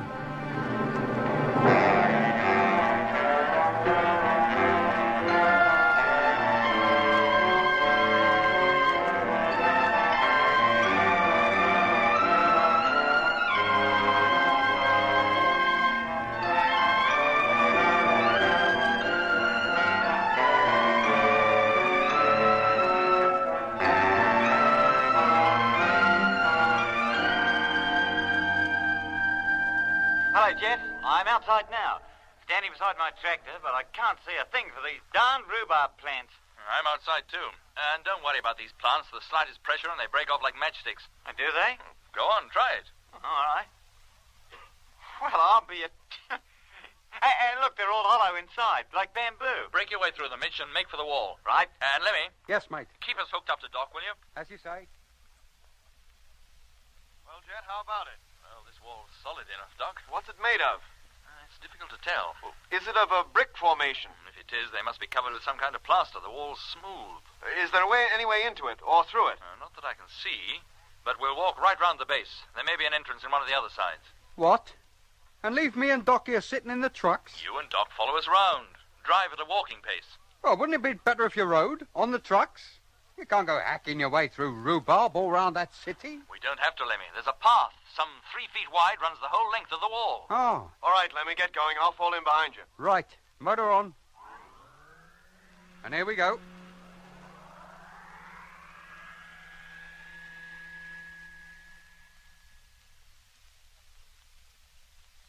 Hello, Jet. Yes, Lemmy? A thought has just occurred to me. Oh? What? I think we're wasting our time expecting to find a way in from down here. Why? Well, it stands to reason. Anybody approaching this city from the valley would have to fight their way through this jungle, and there would be paths leading through it. But there ain't a sign of a path. They must fly in. Hey, Jet, look what I found on the ground. Good heavens. You sure it's not yours? Mine's still attached to my belt. Jet, what is it? What have you found? A safety line, Doc, exactly the same pattern as we wear. What? Yeah, it's uncoiled, too. It must have been dropped by one of the crew of number 2, either accidentally or as a sign to us. They must be here, then. And why don't they show themselves? I don't know, Lemmy. Perhaps they can't. We've got to find a way into this place. This wall is pretty high, Jet, and solid. There are 3 others to examine yet. Let's keep going. If there's no kind of opening to be found when we've walked right round the place, then we'll think up some way of scaling that wall. Did you hear that, Lemmy? Doc? Yes, mate. Yeah, Jet. Then recall that line, Mitch, and let's keep walking. Too right.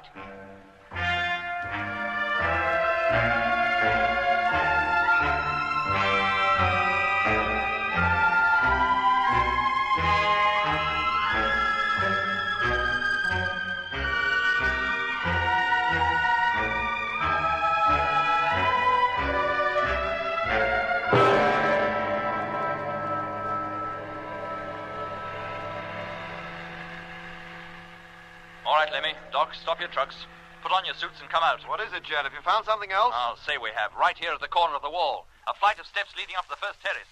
What, no lift? Be with you in about 5 minutes, Jet. All right, gentlemen. I'll lead the way. These steps must be old. Look at the way they're worn. Hundreds of feet must have passed up and down these steps thousands of times. And where are these hundreds of people that own these thousands of feet? And what kind of feet have they got? Don't ask me, Lemmy. If you ask me, Doc, I'd say there's nobody here now at all. Whoever wore out those steps must have left here years ago, probably thousands of years ago. This is more like a well-preserved tomb than a place to live in. Come on, Doc. Yeah, come on, Lemmy. Jet and Mitch are already at the top. I'm coming as quick as I can. Blimey, what a view. You can see right across the valley and way back across part of the desert. You can even see the tracks of the caravans and the path we cut through the jungle. Oh, never mind the view, Lemmy.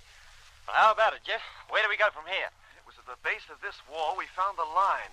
If one of our men did drop it, it must have been from somewhere along there. Then that's the way we go. Right, come on. Okay. Well, if that line was dropped from up here, this is about where it would have fallen from. And it doesn't tell us anything, Mitch. Let's keep going. All the way round, you mean? Yeah, why not? Maybe there's another flight of steps around the far side that'll lead us up to the next level, up to where we saw what looked like houses. But what about our trucks? Are we going to leave them down here in that rhubarb jungle with nobody to look after them? Yeah, that's a point. Ah. Maybe we haven't seen anybody, but that doesn't mean that there's nobody around. Exactly. Somebody better stay and keep an eye on them. Of course. The rest of us will continue the exploration. Sit. Lemmy, you better stay. Yeah, that's what... Me? If anything happens, or if you see anything, call us up, and if necessary, we'll come back. You're going to walk right round the terrace, then? Yep. There must be a way up to the next one somewhere. We'll let you know if we find it. Well, must you all go? Couldn't one of you stay here with me? It won't take us more than an hour to walk right round, Lemmy. We won't be out of sight all that long. All right, Jet, if you say so. I'll start walking back. Good. I'll wait at the top of the steps, and we'll pick you up there. Or give you directions on how to reach us if I want you to join us. Yes, mate. Hello, Landfleet. Rogers calling. Hello, Frank. Barney, dear. We're now approaching the position you gave us and should be overhead in a few minutes from now. Right, Frank, boy. Now, the place we call the city is right smack in the middle of the canal. If you're on the right course, you can't miss us. Right. Have a good look round, Frank. You might see something that we can't. We'll do our best, Lemmy, but we'll be travelling pretty fast. We'll take some photographs, too. Right, boy. Where are you now? In the land trucks? No, Frank. I'm standing guard at top of a long flight of steps that leads up to the lowest terrace of this place. I'll look out for you when we pass overhead. And I'll remember to smile when you take the picture. Okay, Lemmy. See you later. Yes, mate, and best of luck. Hello, Jet. Yes, Lemmy? That was Frank. I heard him. Where are you now? On the opposite side from you. Halfway round, in fact. Any sign of any more stairs or anything yet? No, Lemmy. We'll call you the moment we see anything. Then don't leave it too long, Jet boy. I'll get lonely standing here with nothing but a flight of steps and thousands of sticks of rhubarb for company. And there's another thing. Oh, wait a minute.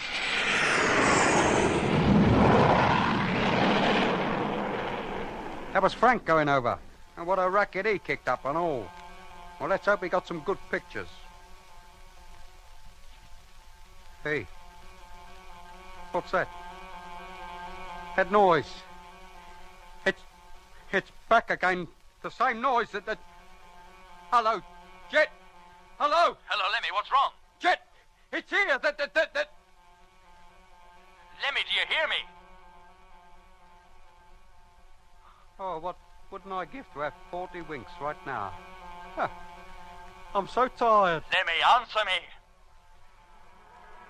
Lemmy! Oh, shut up. How can a fella sleep with you making all that noise? Lemmy, you must not go to sleep, do you hear? Of course he can sleep. There, you see. Hey. Who was that? Who was who? Said I could go to sleep. I didn't hear anybody. Lemmy, pull yourself together. He's too tired. Lie down, Lemmy. You'll feel much better. Yes, mate. That's just what I will do.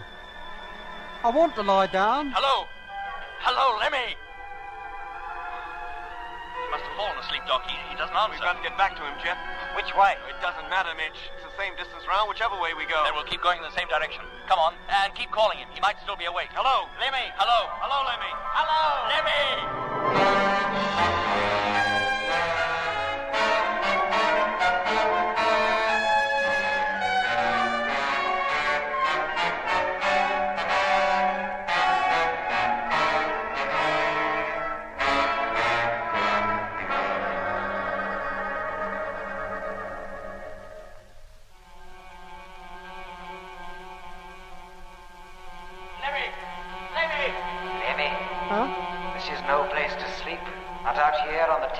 But I feel so tired. And you just said I could lie down. Of course you can. But you can lie down in your own comfortable bed. Hey? Jet, didn't I hear Lemmy then? Thought I did too, Doc. Hello, Lemmy! Hello! Where is this bed? That's him again. He said something about a bed. Walk along the terrace, along the inner wall. No, not that way, the other way. Lemmy! Along here? Lemmy, what's the matter with you? That's right. Oh, I'm so tired. And it seems to be getting so cold. You'll feel warmer soon. And now he says he feels cold.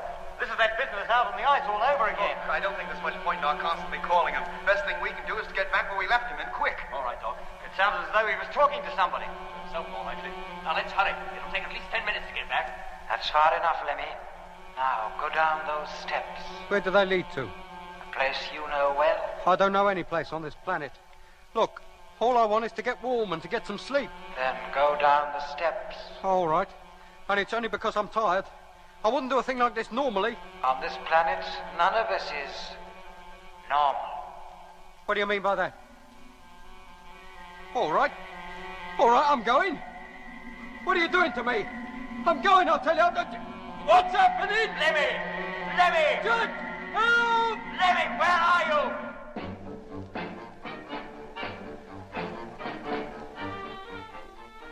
There, Lemmy. Feel better now? Where am I? Do you still feel tired? No. No, I don't. I feel wide awake, and I feel much warmer. In fact, I feel better all round. But where am I? Where did all them people come from? Walk around a bit. Go on. But can I? I'd never get through that mob. Yes, you will, Lemmy. Go on. They'll make a way for you. Head straight up the street. Turn left to the next corner. There's a shop where you can get loction soup and bagels and schmaltz. Bernstein's. I thought you didn't know this place. Of course I know it. I was brought up here. This is the Sunday morning market. And further down is Sam's, where you can get the finest pickled herrings in London. Straight out of the barrel. Oh, it seems years since I tasted a nice pickled herring. Just keep walking, Lemmy. They'll make way for you. They don't even seem to notice me. Why should they? Just one in a big crowd. you expect them to put the flags out? Oh, there's no need to be sulky. Hey, look. Well, I'll be... Here, over there by the cosmetic stall. Somebody you know? Noah? I'll say I do. Hey, Becky! Becky, it's me, Lemmy. Becky... Oh, pardon me, I thought you were somebody else. Well, there's no need to be like that about it. I mean, anybody can make a mistake. Not the person you thought. Did you see that? Way she acted, I might as well not have been there. She completely ignored me. Yes. Come to think of it, everybody seems to ignore me. That's right. Well, what do you mean, that's right? What sort of a welcome home is this? Me, just back from the other side of the sun. But for all this lot care, I might have just got back from the pictures. Have you forgotten the soup? You were on your way to Bernstein's or to Sam's for a heading. I'll settle for the soup and bagels. Lemmy, where are you? Hey? Who's that? Somebody's calling my name. The Lokshan, Lemmy, the best in town. Never mind the Lokshan. I distinctly heard somebody call my name and it wasn't any of the crowd here because for all the notice they take of me, I might as well be invisible. Invisible? Is that why that girl ignored me? Looked straight through me as though I wasn't here at all. Yeah. There's something fishy going on around here. Sam stocks the best fish in the market. His herrings can't be beaten. And who are you? Just one of the crowd. Then why Lemmy. don't you show yourself? You've already looked at me twice. Hey? Where? Which one? Which one is you? Hey, wait a minute. There's that noise. What's happening? Everything's getting blurred again. What are you doing? No! No! No!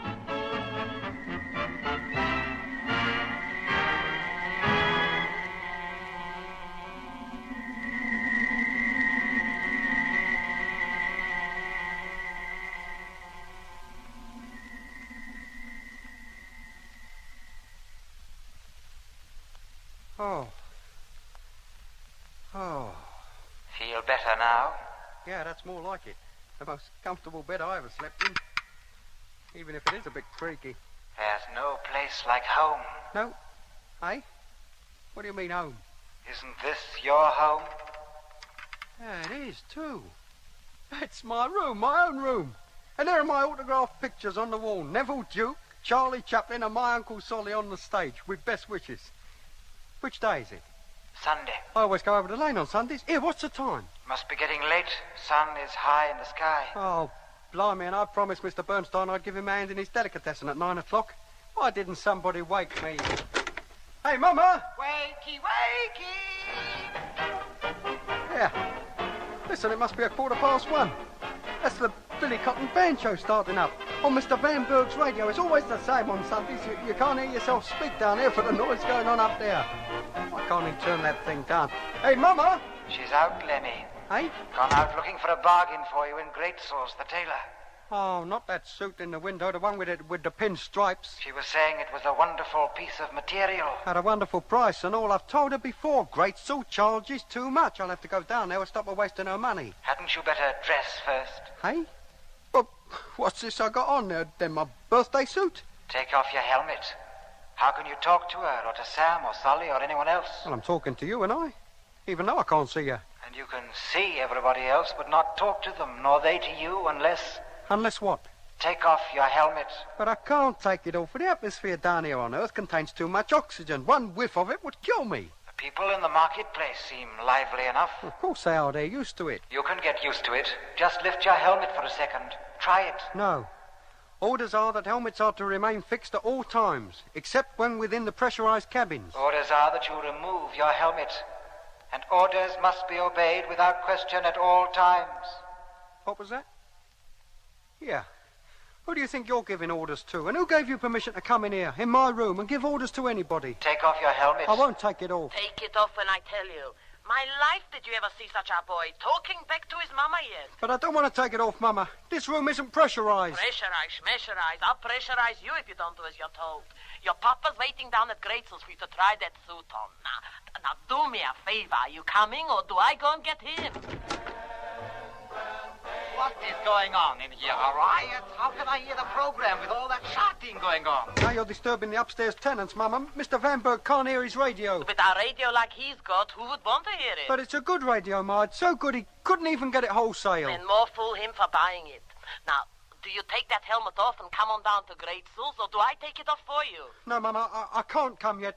I've had no breakfast. And you think to eat it with a fishbowl over your head? No, don't. No, Mama, if you take it over, I'll suffocate. A Martian can't breathe the Earth's atmosphere. Let go. Take your hand away. No. Don't take it off. You don't know what you're doing. What are you trying to do? Murder the boy? You get back upstairs and mind your own business. Don't let her take it off, Mr. Van Berg. She doesn't know what she's doing. Take your hand away, do you hear? Let me be a good boy and do what your mama asks. No, I can't. You don't understand. Oh, she's undone the hook. Mama, please. I always said a spacesuit was not a good thing for a boy. Such ideas it gives them. You should have bought him a good book. Well, don't stand there. Help me get it off. Yes, Mrs. Barnett. I'll hold his arms and you unfix the head. Let go of me. Please, Mama, let go. Now, Lemmy, that's no way to talk to your elders. There, it's coming. Hold him a little longer. No. I shall die. Quiet, Lemmy.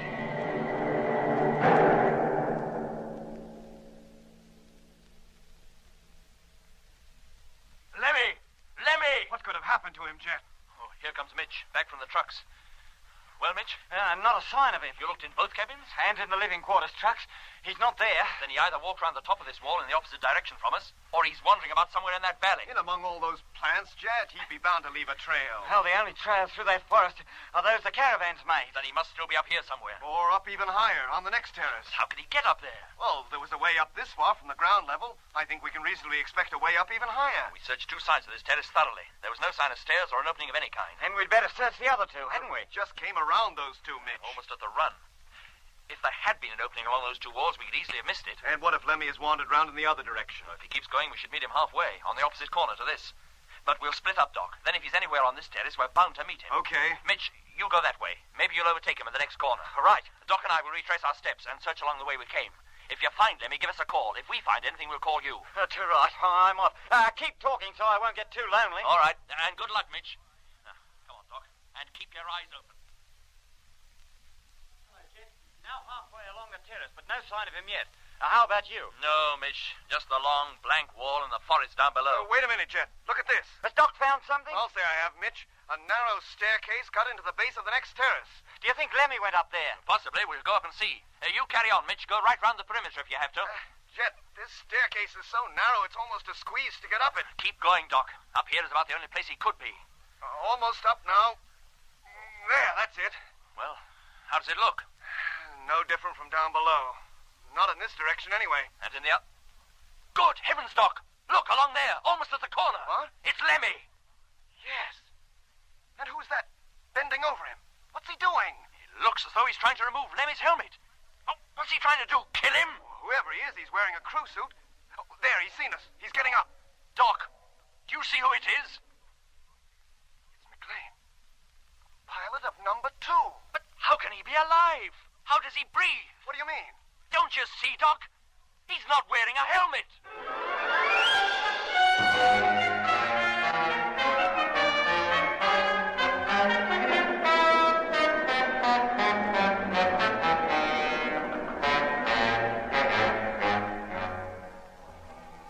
In episode 13 of Journey into Space, you heard Andrew Folds as Jet Morgan, David Kossoff as Lemmy, Guy Kingsley Pointer as Doc, Bruce Beebe as Mitch, and with David Jacobs and Miriam Carlin. The BBC presents Jet Morgan in Journey into Space.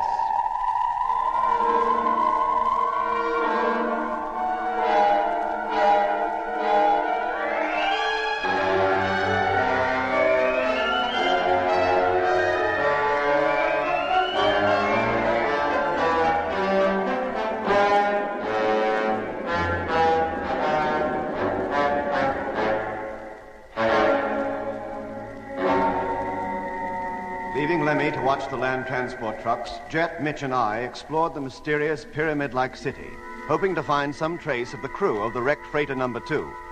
But once Lemmy was alone, we heard him calling for help. The base of the pyramid was at least a mile square, and at the time of hearing Lemmy's cries, we were on the far side of it. By the time we returned to where Lemmy had been left, he had disappeared. Then, first sending Mitch to search the lowest terrace, Jet and I found our way up to the next, which was reached by a flight of narrow stairs, almost too narrow to negotiate in our bulky spacesuits. Well, Doc, how does it look? No different from down below. Not in this direction, anyway. And in the heavens, Doc, look. Along there, almost at the corner. Huh? It's Lemmy. Yes. And who's that? Bending over him. What's he doing? It looks as though he's trying to remove Lemmy's helmet. Oh, what's he trying to do? Kill him? Whoever he is, he's wearing a crew suit. There, he's seen us. He's getting up. Doc, do you see who it is? It's McLean. The pilot of number 2. But how can he be alive? How does he breathe? What do you mean? What, don't you see, Doc? He's not wearing a helmet. Come on. Jet, don't run. You'll damage your suit. Slow down. But McLean, he's running away. How else can I catch him? Slow down, Jet. Take it easy, for goodness sake. But if he gets away, we may never find him again. What does it matter? Lemmy is more important. Let's see to him first. All right, Doc. Lemmy, it's Jet. What happened to you? Well, he seems to be out cold. How about his helmet? Is it still in place? Yes, Doc. The catch has been opened, but the helmet's still airtight. Seems we came up here just in time. Hello, Jet. Hello. Hello, Mitch. Oh, what's all the commotion? Have you found him? Yes, Mitch. Call off your search and go back to the trucks. How is he? Where did he get to? He was on the upper terrace, and he's out cold. Huh. You must be closer to the trucks than we are, Mitch. Open up the living quarters of number 2, will you? We'll take him in there. Right.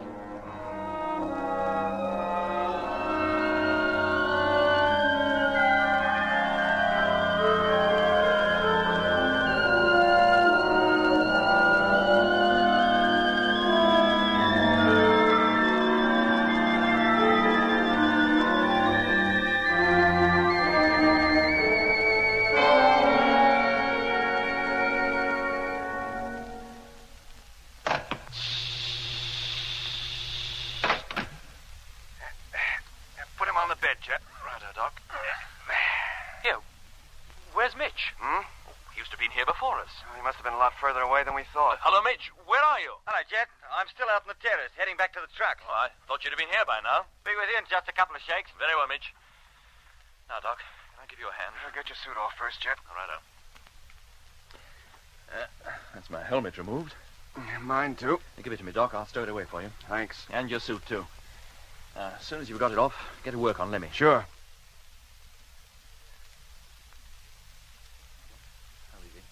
Still unconscious, Jet.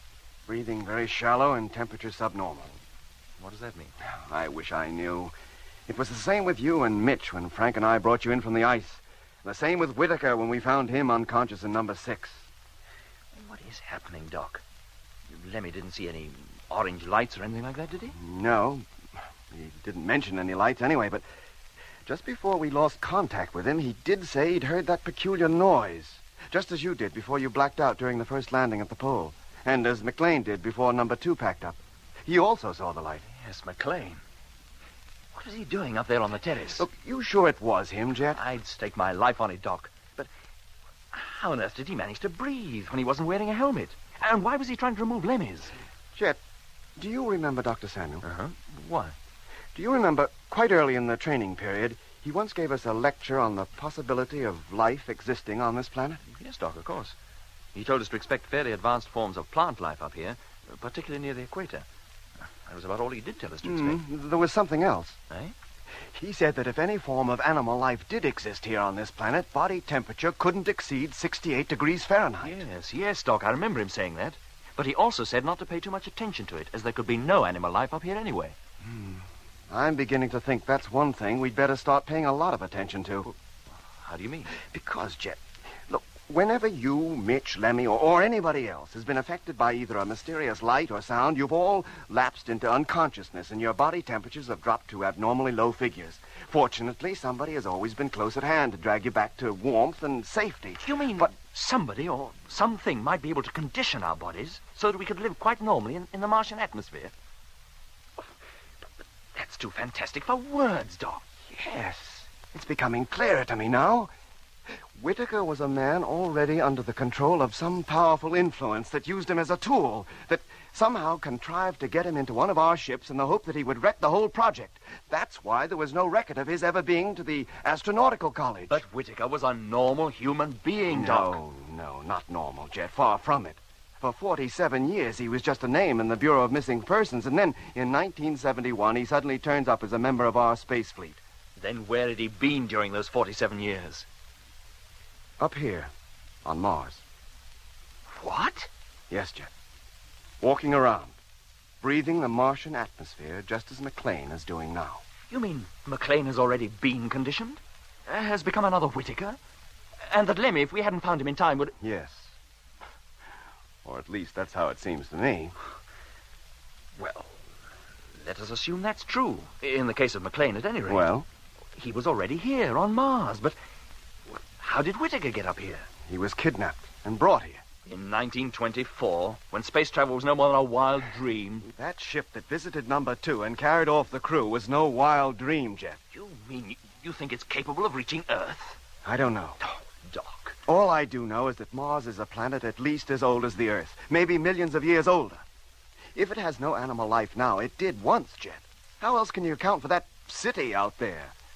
Now, if you ask me, that place is thousands of years old, built when life on Earth was in its early stages of evolution, when Mars was probably a planet teeming with all kinds of life, just as Earth is now. You mean there were advanced civilizations up here? Probably still are. Don't you see, Jet? Mars is a dying planet. It can't support life in abundance anymore. But if there ever were creatures up here, even remotely like human beings who can think and reason and build, they must have long since died out, or most of them. But any that are left have the advantage of millions of years of civilization behind them, plus all the knowledge those civilizations must have produced. And who knows what that knowledge could enable them to do. It could enable them to release the oxygen now trapped in the soil and the rocks, revitalize the atmosphere, and keep themselves alive. Yes, always assuming they need oxygen to live. Maybe they don't. But we do, and so does McLean or any human being. Well, there's a small amount of oxygen in the atmosphere still. It would be possible to live in it, I suppose. Plants in the valley certainly manage it. Yes, I suppose it's possible for animal life to do so, if it were adapted to its surroundings. But we haven't seen any animal life. Except McLean. Oh, Lemmy's coming round. He'll feel very cold when he does, Jet. You'd better get him something hot to drink. Righto, Doc. Meanwhile, I'll check him over again. Long before he wakes up now, Jet. His temperature's almost back to normal. Didn't take long either. Less than an hour. An hour? Yeah. Quite encouraging, isn't it? Is it? And what about Mitch? Nearly an hour ago, he said he'd be with us in just a few minutes. Good night. I was talking so much I completely forgot him. Call him up, Jet, for Pete's sake. Hello, Mitch. This is Jet calling. Hello, Mitch. Where are you? Hello? It's no good, Doc. He doesn't answer.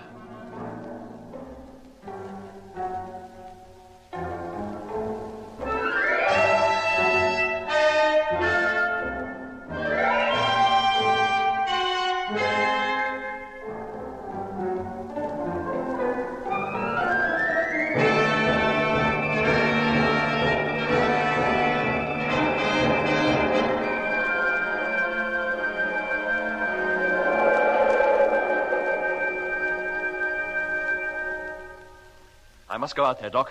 Go out and look for him. No, Jet, wait. I haven't time to wait, Doc. Anything might have happened to Mitch. He might already be in a far worse position than Lemmy was.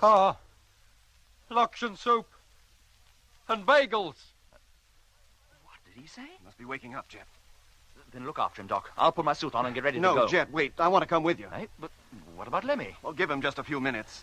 I'm sure he'll be okay once he wakes up. Then we can leave him here while you and I go out and look for Mitch. I can't wait that long, Doc. Mitch has got to be found, and quick. But what if you go out there and get lost? Supposing whatever's happened to Mitch happens to you, too. I'll keep in radio contact. You'll know if I'm okay. Lemmy was in radio contact with us, but he wasn't okay. And Mitch was supposed to be in contact, too, but we haven't heard a peep out of him for an hour. Then go into the driving cabin and watch me through the window. I promise not to get out of your sight. Now, if there's no sign of Mitch, I'll wait for you to come out or come back myself. Let go. Let go. I won't take it off. I shall die. You let go of my arm, do you? Jet, help me hold him. Crying out loud. He thinks he's in a fight or something. Yes, Doc. Lemmy. Lemmy. Let go of me. Let go. Lemmy. He's awake. His eyes are open. Lemmy. Listen, it's me, Doc. My helmet. Where's my helmet? You give me back my helmet. I shall suffocate. You don't want your helmet, Lemmy. You're in the truck, in the living quarters. You don't need your helmet. Oh, Jet. And Doc. Oh, mate. I thought you was Mr. Vanberg. Who? Vanberg. The fella from upstairs. Look, Lemmy, drink this and take it easy. Hey? Go on. Go on. It's nice and hot. Oh, thanks. I'm all cold inside. I need something to warm me. Oh, what wouldn't I give for a nice bowl of Loction soup? Tea is all we've got that's hot, Lemmy. Now, you drink it. It'll do you good. Yeah. Tar. Where am I, did you say? In one of the trucks, Lemmy. In the caravan. Well, the last thing I remember, I was back on Earth, at home, in my own room, just off the commercial road. You had a bad dream. No, Doc. It was no dream. It was real. So clear in every detail, even to the pictures hanging over my bed. And the radio program, it came on at exactly 1:15. Just as it always did in those days. What days? When I was a kid, before we moved out to Hampstead. And my mother was there. And I was wearing my spacesuit, helmet and all. And she wanted me to take it off and go down to Great Source to be fitted out in a new suit, but I wouldn't. I knew if I took that helmet off, it would be the end of me. It nearly was, Lemmy. When we found you, you were out cold. No, Doc. Leave it there for the moment, anyway. Lemmy, did you dream anything else? Yes, Jet. It was a Sunday morning, and I was back home in London, in the market. It was crowded with people, as it always is on Sundays, but I couldn't talk to them. They couldn't hear me. I don't think they could even see me. But a voice from nowhere kept talking to me, telling me to go on to Bernstein's, where I could get some soup and some bagels and schmaltz, which I'm very fond of. But, Lemmy, if you were dressed in your spacesuit, how could you have eaten it? He told me to take my helmet off, but I wouldn't. And next thing I knew, I was a kid again, and back in my room, and then my mother came in, and she tried to get me to take it off, and then the next thing I knew, I was here. Lemmy, the voice you heard, did you recognize it as belonging to anyone you knew, or see the person it belonged to? No, I didn't see him. But the voice was familiar. Whose was it, Lemmy? Now, think hard. Well, if it was anybody's at all, I'd say it was McLean's. But it wasn't his normal voice. McLean? That's what I thought you'd say. But how could it be? Look, Lemmy, there's some strange power at work here. You were induced to think you were at home, where you'd be happy, somewhere where you'd feel safe and comfortable. And then, having hypnotized you into this state, somebody, using McLean's voice, tried to induce you to remove your helmet. Well, what for? I can't be sure, Lemmy, but I have a good idea. You don't know it, but while you were under that illusion, you somehow found your way up to the next terrace. And that's where we found you, with somebody who looked like McLean bending over you and about to unfasten your helmet and take it off. What? I'm beginning to see how it all ties up now, Doc. When Mitch and I saw that orange light out on the ice, we imagined, and were led to imagine, that it was the sun, and that it warmed us, made us feel safe. So safe that I wanted to remove my suit and bathe in its rays. Now, if you hadn't come up when you did, Doc, I might even have done so. And you would have died, if not for suffocation and from the bitter cold. Maybe that's just what was intended.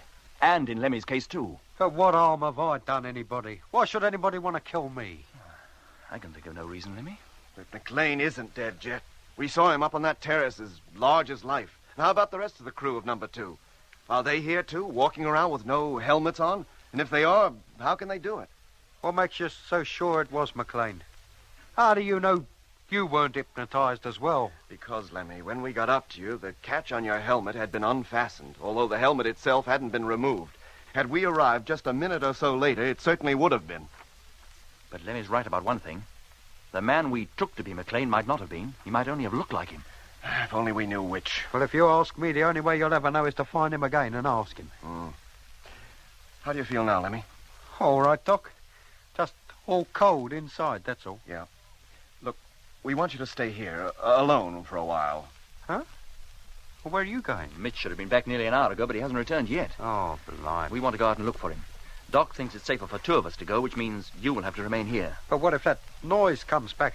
What if it starts hypnotizing me again? You must fight it, Lemmy, just as you fought against taking off your helmet in your dream. Now, when we're gone, seal yourself up tight. Break the airlock circuit so the door cannot be opened from the outside, and open it to nobody but us. Or Mitch, if he should come back before us. We'll keep in constant radio contact. And what if anything happens to you? We're hoping it won't. Now we're aware of what can happen, maybe we can fight it too. If you ask me, you're heading straight for trouble. We should get away from this place. It's got the mockers on it, and the sooner the better. Maybe we will, Lemmy, but we must find Mitch first. Yes, Jet. All right, Doc. Put on your suit and we'll go. We've got to find him. Right.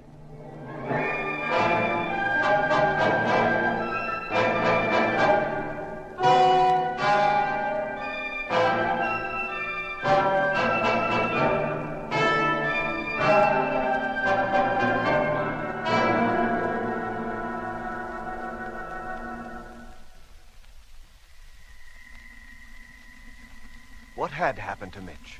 By the time Jet and I had carried Lemmy into the living quarters of one of the land trucks, Mitch should have been there, too. In fact, he was quite close to us, still up on the lower terrace of the mysterious city and about to head down the steps to where the trucks were parked. But he never got there.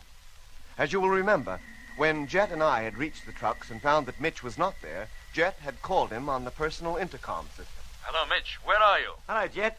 I'm still out on the terrace, heading back to the trucks. Oh, I thought you'd have been with us by now. I'll be with you in a couple of shakes. Very well, Mitch. I'll let myself in. I've just reached the top of the steps now. Oh, and Jet. Jet. Hello, Mitch. Oh, there you are. Hey, wait a minute. Oh, that wasn't Jet. Hello. Hello. No, Mitch. It's not Jet. Is that you, Doc? It's not Doc either. But who is that? Hello, I said, who is that? Why don't you answer? Where are you going? Well, down the steps, of course. I've got to get back to the trucks. That's not the way. Yes, of course it is. No, Mitch. The stairs you want are on the next terrace. Where? Along here? That's right. Keep walking. Now, wait a minute. I'm sure it was this way I came. These are the steps. Here, what are you doing? They cut it out. Oh, for Pete's sake, what's happening?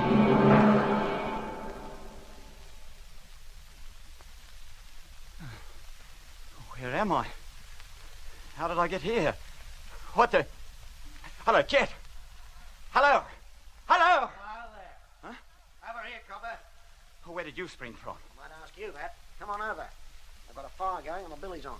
You'd like a cup of tea, wouldn't you? Yeah. Like it fine. Come on, mate. Sit down. Huh. Thanks.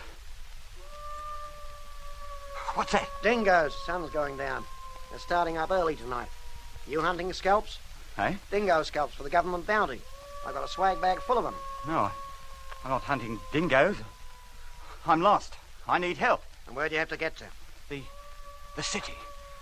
I must get back. The nearest settlement to here is Udnadata, 200 miles to the south. And city is a fancy name for it. 200 miles? Maybe a little more. Oh, what is going on? Look, a little while ago I was in it, up on the terrace.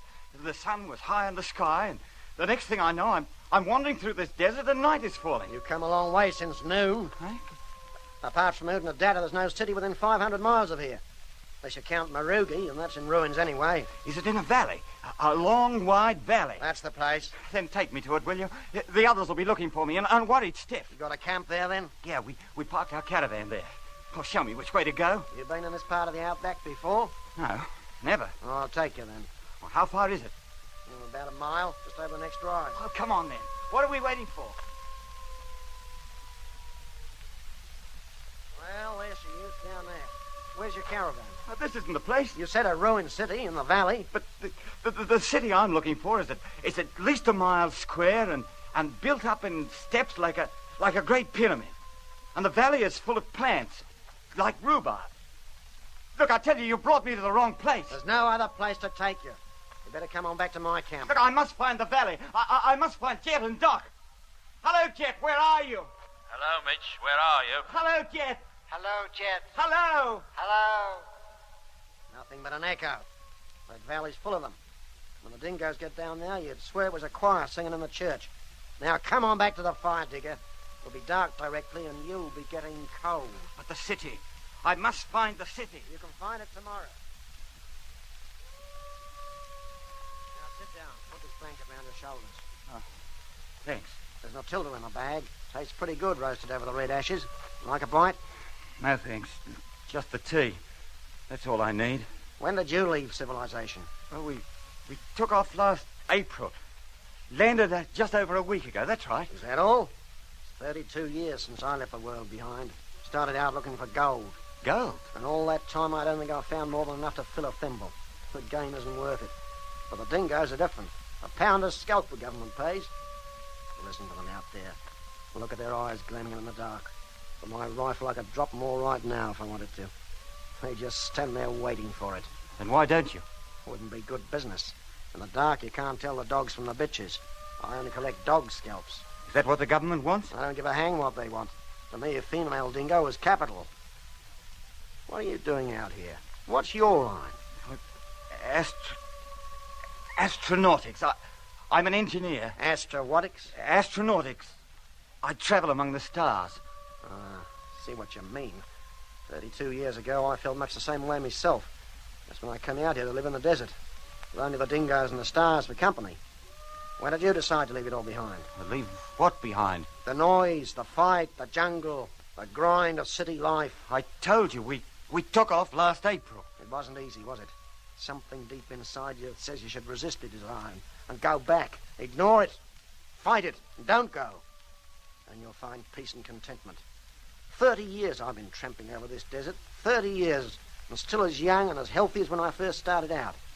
To look at me, would you think I was 62? You don't look a day older than 30. Exactly. This is the place to keep you young. Out here with the sand, the mulga, the eucalyptus, the dingoes, and the stars. What more can a man want? Mitch! Mitch! Hey, listen. Did you hear that? That was Jess. Sit down. It was the dingoes. In that tucker bag, there's a box of tea. Pass it out, will you? Is this it? Thanks.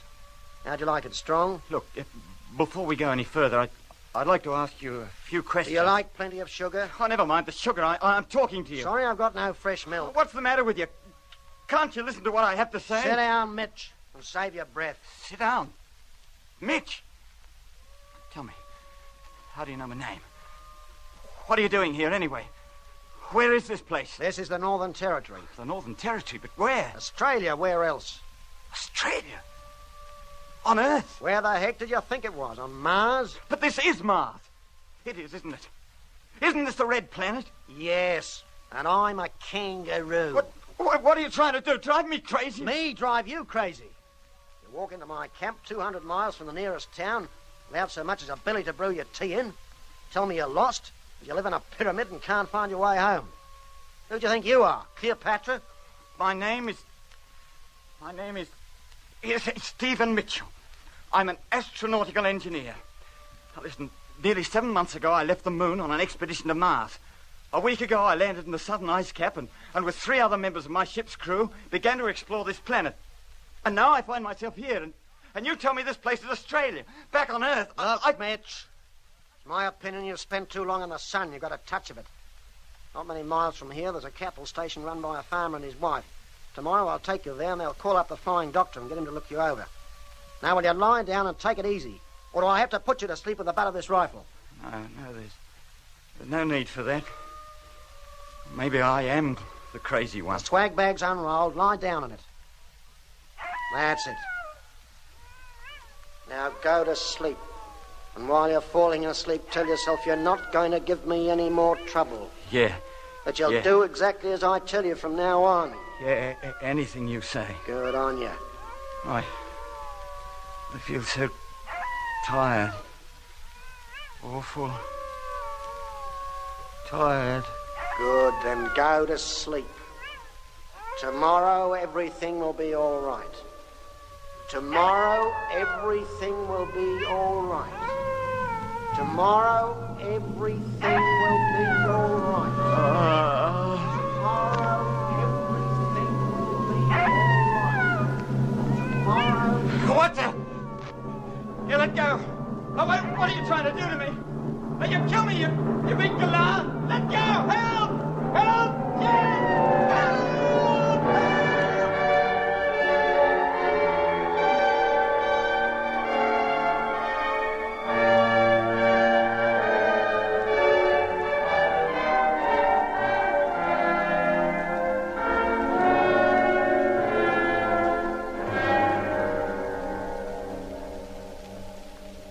Hello, Jet.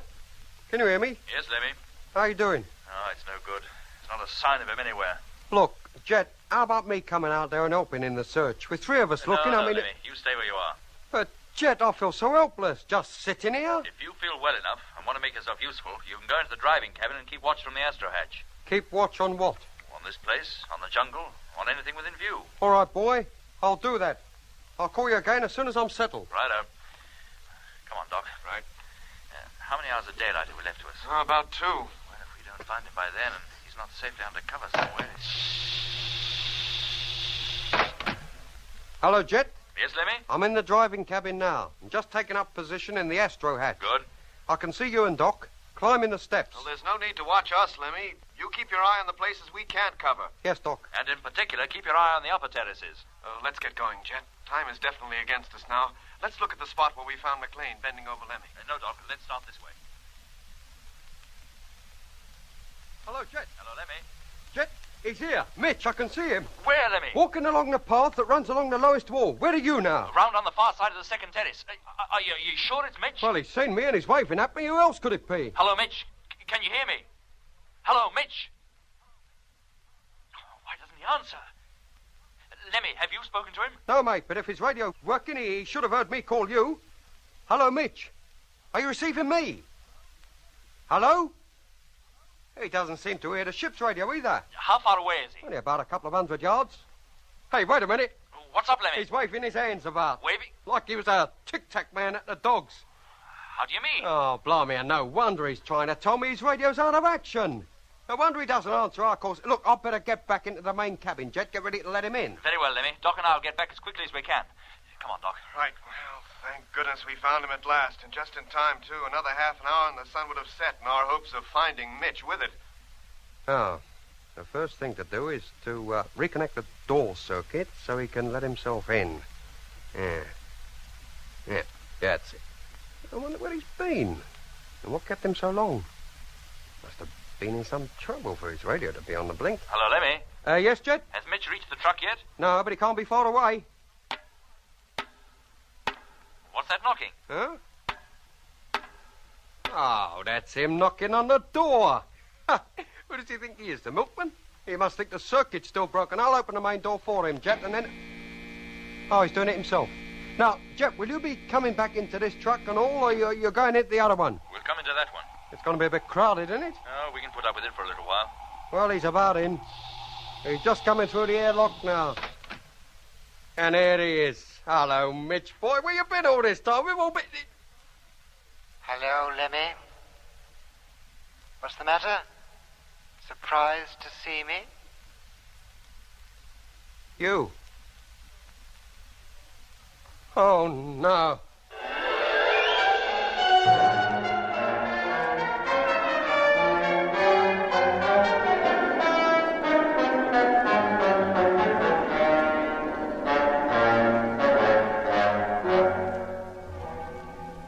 In episode 14 of Journey into Space, you heard Andrew Foles as Jet Morgan, David Kossoff as Lemmy, Guy Kingsley Pointer as Doc, Bruce Beebe as Mitch, and with David Jacobs and John Caspar.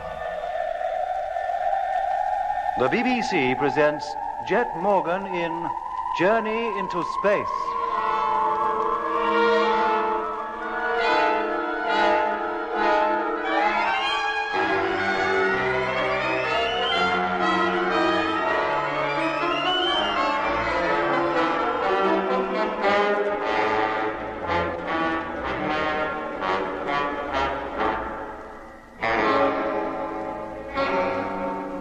Mitch was lost. The last we saw of him, he was walking along the lowest terrace of the pyramid-shaped city in search of Lemmy. Lemmy was found by Jet and me, but by the time we got him back into the living quarters of one of the land fleet trucks, Mitch had disappeared. So, leaving Lemmy in the truck to keep a lookout for Mitch from the driving cabin window, Jet and I again returned to search for Mitch. No trace of him was found on the lower terrace. And then, when our search along the next elevation was half completed, Lemmy sighted Mitch on ground level, heading back to the caravan. Hello, Lemmy. Yes, Jet. Has Mitch reached the truck yet? No, but he can't be far away. What's that knocking? I don't know. Oh, that's him knocking on the door. Who does he think he is, the milkman? He must think the circuit's still broken. I'll open the main door for him, Jet. And then... Oh, he's doing it himself. Well, will you be coming back into this truck and all, Jet? Or are you going into the other one? We'll come into that one. It's got to be a bit crowded, isn't it? No, we can put up with it for a little while. Well, he's about in. He's just coming through the airlock now. And there he is. Hello, Mitch, boy. Where you been all this time, mate? We've been so... Hello, Lemmy. What's the matter? Surprised to see me? You. Oh, no. Yes, Lemmy. Where's the rest of the crew of number 2? What happened to them? Evans was killed when the ship crashed. And the others? They're quite safe. But where are they? I've come to take you to them. Hey? Put on your suit, Lemmy, and come with me. Oh, no. We'll see what Jet has to say first. He gives the orders around here. Orders must be obeyed without question at all times. Well, of course. What was that? Put on your suit and come with me. You take off your suit and wait until Jet gets here. We must be gone before he gets back. Oh, we must we? Well, I'm not leaving this place with you or anybody else until Jet gets here. Now move away from that radio. I want to talk to him. Put on your suit, Lemmy. Get away from that radio, McLean, if you are McLean, because although you look like him, mate, you certainly don't sound like him. None of us are ourselves anymore. Well, I don't feel like anybody but myself. Now, are you going to move out the way, or do I have to move you? And don't put your helmet down there. There's a proper place for everything in this truck. Do you hear me? Now put your helmet in its stowage. It is not my helmet. Then whose is it? The helmet and the suit both belong to Mitch, and he doesn't need them anymore. Mitch? Then what are you doing with him? And what's happened to Mitch? How can he breathe? How can he live out there without his suit? He must be dead. He is not dead. How do you mean? But he will not be returning neither to you, to the fleet, or to Earth. I shall leave his clothes here. Now put your suit on and come with me.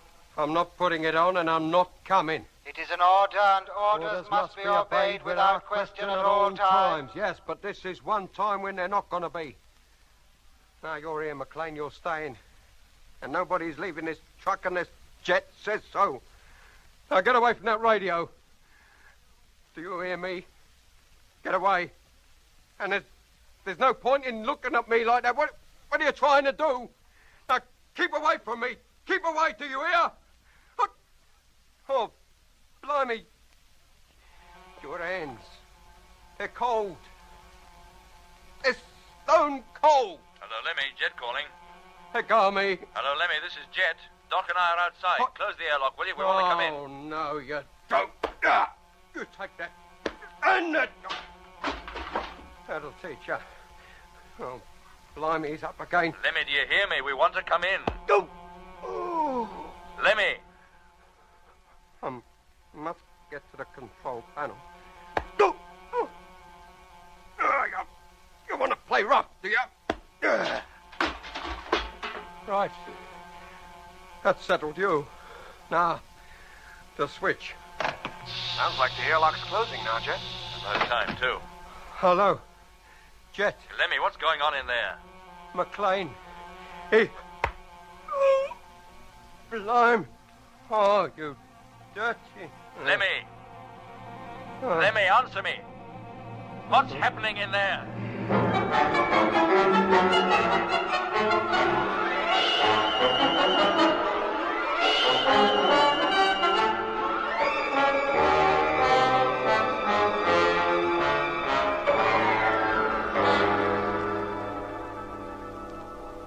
It's no good, Jet. The airlock door has been closed, but the chamber hasn't been exhausted.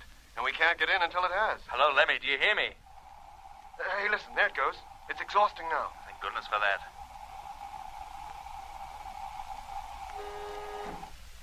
All right, Doc. See if it opens now. Yeah, it does.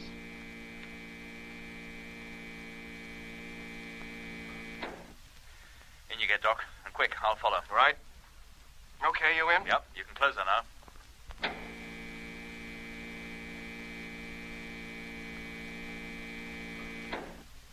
Now, fill her and open her up, Doc. Hello, Lemmy? Lemmy? He still doesn't answer. What's going on in there? Well, we can open the door now and see for ourselves. What? Good grief.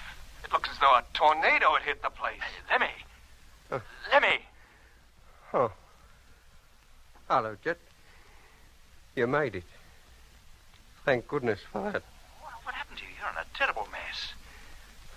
I've been in a bit of a rough house. Eh? With McLean. He's lying over there. I hit him over the head, Jet. I had to. He would have killed me otherwise. McLean? But how did he get here? And where's Mitch? Well, what I thought was Mitch turned out to be McLean. He had Mitch's suit on. Yeah, Jet, it's McLean, all right. You certainly gave him a pasting, Lemmy. Have I hurt him much, Doc? I don't know. Let me get my suit off and I'll look him over. How about you, Lemmy? Can you get up? I think so, Jet. I'll just feel a bit dizzy, that's all. Go and lie down on one of the beds. As soon as I'm free of this diving suit, I'll clean up your face for you. Yes, Jet. There, Lemmy, now. How does that feel? Well, never mind how it feels. How does it look? Well, your cheek is badly bruised, but the cut in your head isn't very serious. Now, do you feel all right? I feel a lot better than I did before you gave me the drink. Jet, how about McLean? Oh, Doc's still dealing with him. He hardly seems to be aware of where he is or what's happened to him. Oh, do you think I hit him too hard? Well, maybe, Lemmy, I don't know. I didn't want to hurt him, Jet, but I had to defend myself. Well, what happened exactly? I told you. He come in, he was wearing Mitch's suit. That's what made me think he was Mitch. Well, what did he do when he came in? He told me to put on my suit and go with him. Where to?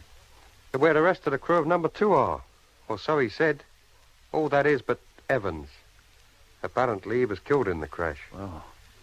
Well, he didn't say where they were? No, Jet. Nor where Mitch was either. But he did say Mitch wasn't dead. But that he'd not be coming back to us or to Earth ever again. Never. When he asked you to go with him, what did you say? I told him I wasn't going anywhere with anybody.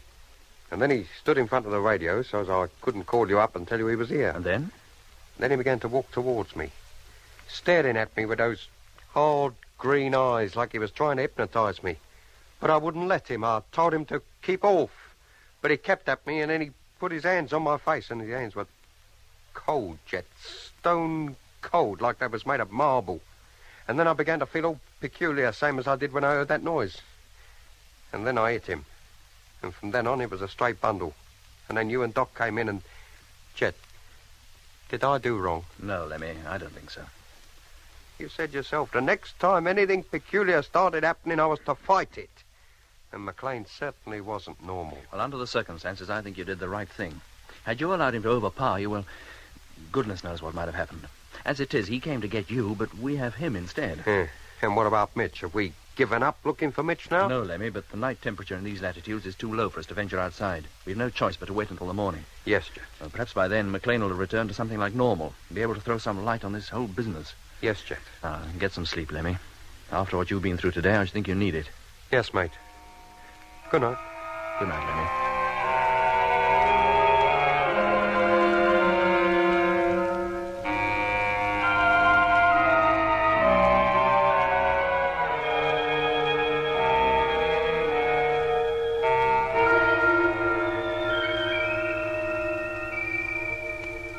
Any change in McLean's condition, Doc? No. He just lies there, his eyes fixed on a point in the ceiling. He's in a deep hypnotic sleep, Jet. What? Yes. Anything he does is because he's told to do it. Now, watch this. Yeah? McLean, sit up. Sit up, McLean. There. Good grief. Now, lie down. McLean, do you hear me? Lie down. There, see? But how did he get like this? Who did it? Yeah, who showed you the orange light and put you into the state you and Mitch were in when I picked you up from the ice? Who got at Lemmy and hypnotized him? Made him think he was back home in London, you mean? Yeah, whether he was led to believe that, I don't know. All I do know is that when a subject is put into the deepest stage of induced hypnotic sleep, there's a great widening of the memory. Impressions of childhood, of the past, are revived in the mind as though they happened only yesterday. Is that why, when I came under the influence of that light, I took to spouting Shakespeare? Speeches I learned at school years ago? Probably. Well, I suppose it could account for Lemmy imagining he was back on Earth. But it doesn't account for that voice. Talking to him and trying to get him to take his helmet off. And it doesn't explain why McLean is able to walk about outside with no helmet on. No, it doesn't. But it does show, Jet, that whoever, whatever, is capable of conditioning us to survive out there in the Martian atmosphere must first of all get us into a deep hypnotic state. Yeah. Only then can they persuade us to do things our own minds tell us we oughtn't to do. Yeah, like taking off our helmets outside. Exactly. It is a well-known fact that no matter how deeply a subject may be hypnotized, it's extremely difficult to get him to do things he wouldn't usually do. Hence the fight Lemmy put up in his dream. Oh, but McLean and Whitaker, they must have been easy meat, as you might say, once they were caught. Seems they put up no fight at all, merely obeyed orders. What orders, Doc? The orders given to them by their operators, either orally or telepathically. You mean whoever induces this hypnosis can get our men to do anything he wants without even seeing them? I don't know, Jet. That's merely an assumption on my part. But if that's true, they can keep us, or whoever they have, in their control for years. In the case of Whitaker, 47 years. And how many people are there on this planet living in a dream and not knowing about it? I hate to think, Jet. But unless we're very careful, there'll be a few more soon. Us, you mean? Unless we find some way of combating it, yes. But how can we, Doc? We don't even know what we're fighting. This much I do know, Jet. There is nobody more difficult to hypnotize than an unwilling subject. If we're all determined to fight this thing, as Lemmy did a few hours ago, maybe we can render ourselves immune to it. If it were a physical thing, Doc, yes, Yet, but... up to now, everyone who has come under the influence of this telepathic, hypnotic power has had prior warning. In your case, when you blacked out just before we landed here, there was that strange sleep-inducing sound. When there's no sound to be heard, there's the orange light, which McLean said that he'd seen just before number 2 crashed. And now look at him. 3 days ago, he was a normal man, a member of our expedition, working for us and with us. Now he isn't even in control of his mind. Does nothing unless ordered to. But who gives him his orders? Who sent him here to get Lemmy to leave this truck and go with him? And where would he have taken Lemmy? And how on earth did he get hold of Mitch's suit? And where is Mitch? Lying there on the bed, Jet, is the only man who might know. McLean? Of course. What hope of reviving him, Doc, of bringing him back to normal? I don't know. But even if I did manage to wake him, I doubt very much whether he'd be able to help us, Jet. Well, why not? Because a person as deeply affected, hypnotically as he is, seldom retains any recollection of what has happened to him when he comes back to normal. No. What are we going to do? I suggest we keep McLean here until morning anyway. And then? If he's sufficiently recovered to walk out of this truck, maybe we'll let him and follow him. He may lead us to Mitch.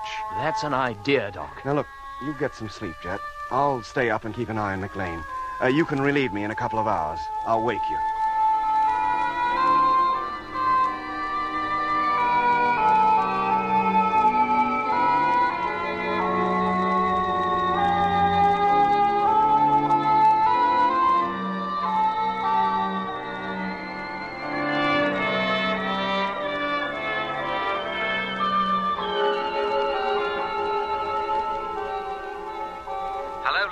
Polar Base calling. Come in, please. Hello, Frank. Morgan here. Hello, Jet. It's about the pictures we took when we passed over the canal you're camped in. You've developed them? Yes, sir.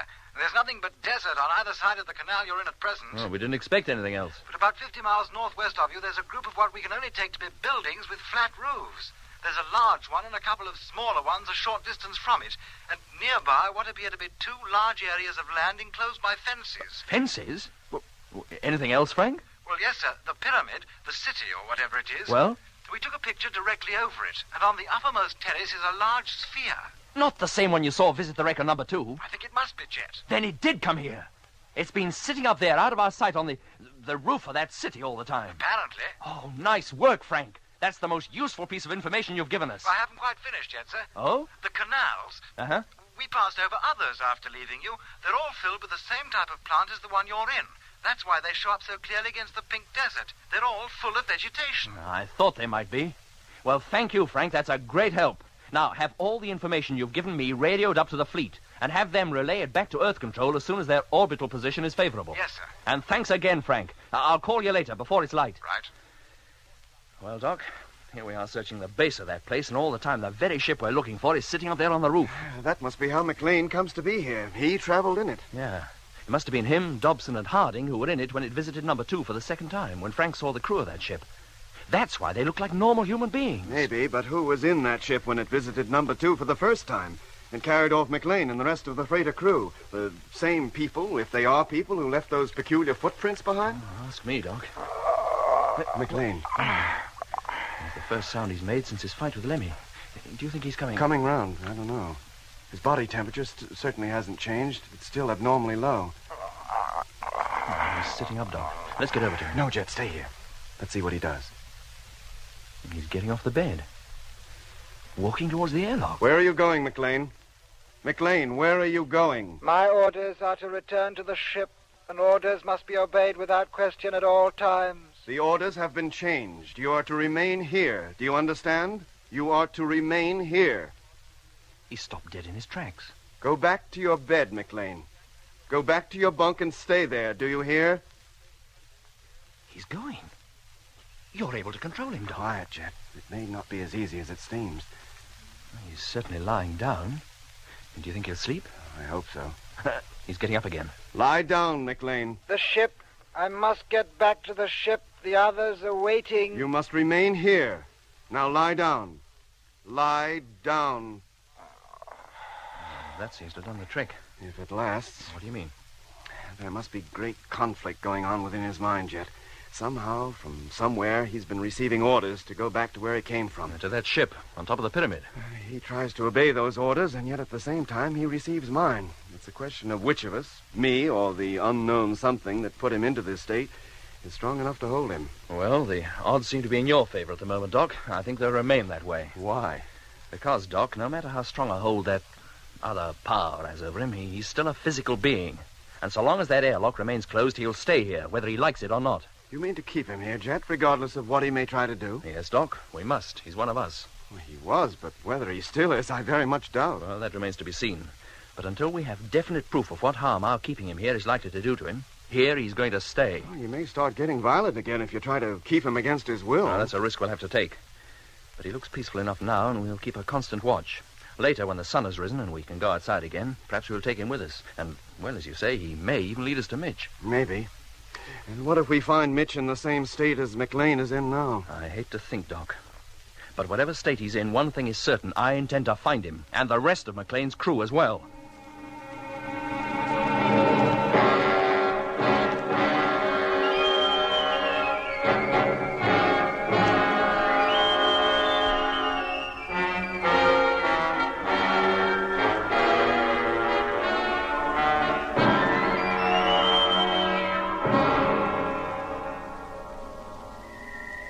The call from Frank had come through from Polar Base about 2 hours before dawn. From sunset on, I had sat by McLean's bed, hoping that some change would come in his condition. Meanwhile, Jet and Lemmy took it in turns to sleep in the only other bed available to us inside the truck. So while I kept watch on McLean, either Jet or Lemmy kept watch on the highest point of the city, where, according to Frank's report, the strange spherical craft that we had been pursuing was situated. In all probability, waiting for McLean to return to it, with Lemmy. Hey, Lemmy. Lemmy, wake up. Yeah? What's the matter? It needs only 30 minutes to sunrise. I want you to continue the watch until dawn. Yes, Jet. I'll get up into the hatch right away. Righto. Well, Doc, how is he? Just about the same, Jet. Except now he seems to have forgotten about leaving here. He's made no attempt to get off the bed for more than an hour. He seems to accept me as his only control now. I've told him to sleep. Do you think by keeping him here and controlling him yourself, you might cut him off from the outside control completely? I'm hoping so, Jet. Well, what chance is there of bringing him back to normal, as he was before he crashed? I wish I knew. I don't know how he got into this state, and I don't know how to get him out of it. It certainly can't be done by any normal methods. I've tried them already. Oh. You mean he is, in fact, another Whitaker? At the moment, yes. But there's one big difference. Whitaker was up here on Mars and presumably in a similar condition for some 40 years. Now, McLean has been here little more than a week. You think the time he's been under the influence of whatever it is might make a difference? Probably. Well, let's hope you're right, Jet. In which case, the sooner we get hold of Mitch and the rest of the lost crew members, the better. Hey, Jet. Doc, come out here, quick. Lemmy, he's seen something. You wait here, Doc. Right. Jet, come on, mate, quick. Coming, Lemmy. Now, what's the trouble? Look up there, at the top of that pyramid. That light. It must be coming from that sphere parked up there. What's going on, Jet? How should I know, It Lemmy? lights up everything as bright as day. It did. It seems to be getting dimmer now, but it's still very strong. Here, what? Hey, it's taking off. There it goes. And look at the rate she's climbing. Now she's just hovering. No, it's not, Lemmy. It's pulling out. It's giving us the slip. Oh, it's almost as though it's showing us that they know we intended going up there. It's heading directly southwest across the desert. Yes, mate. Lemmy, as soon as the sun has warmed the atmosphere, I'm leaving this truck and going into the next. Huh? I want you to remain here and drive this one. And take it easy over the bumps. Remember, Doc is still tending McLean in the living quarters truck behind you. And where am I supposed to be driving to? You fall in behind the other truck and follow me. Well, where are you going, then? After that ship. I'd stake my life on the rest of the crew of number 2 and Mitch being in it. And we've got to get them back, Lemmy. We must. Yes, mate. I'm ready to get going the minute you give the word. Good for you, Lemmy. But first, you better go back into the living quarters and prepare a meal. And make it a big one. It'll probably be the only one we'll get today.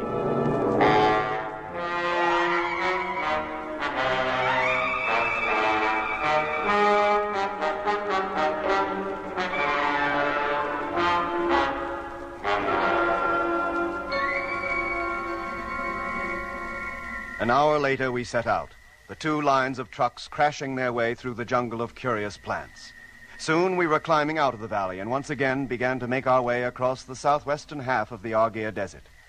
Once more, the treads of the tractors kicked up the pink miniature dust storms, And very soon the strange pyramid city slipped below the horizon and was lost to our sight, leaving us completely surrounded by the gently undulating sand dunes topped by a huge, mauve, inverted bowl that was the Martian sky. We knew our chances of overtaking the spherical ship were slim, our chances of releasing its captives even slimmer. We couldn't even be sure that any of our men were in it. But where else could McLean have come from? And where else could Mitch have been taken to?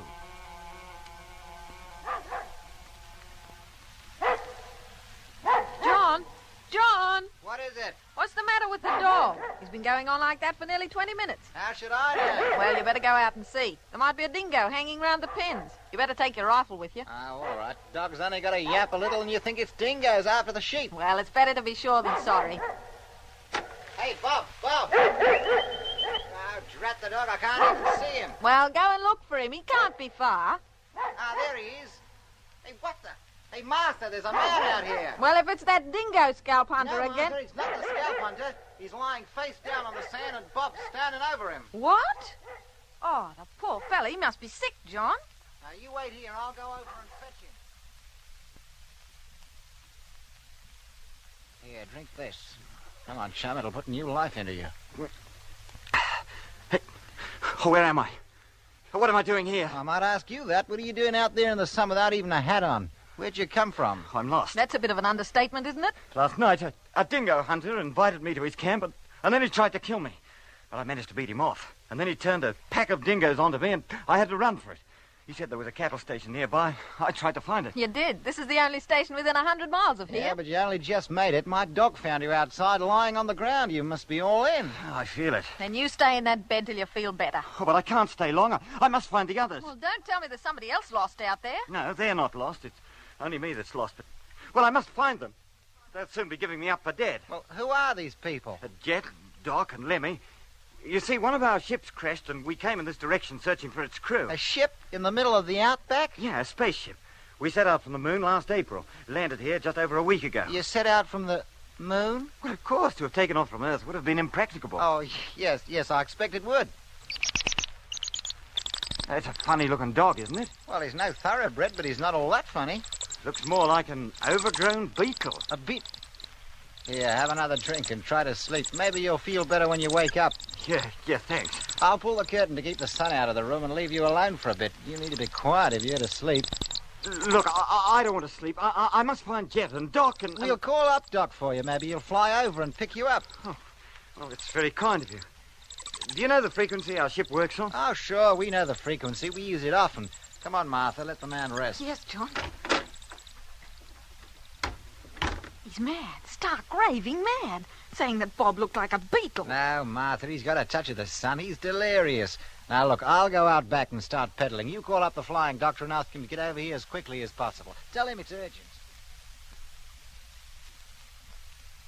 Well, what did he say? He doesn't think he can come until tomorrow. He's got an urgent case 100 miles north of here. I don't like it, John. There's something strange about that man. Something uncanny. Ah, you're letting your imagination run away with you. He's been exposed to the sun. It's bound to affect him. Now go and get him something to eat and maybe he'll feel a lot better then.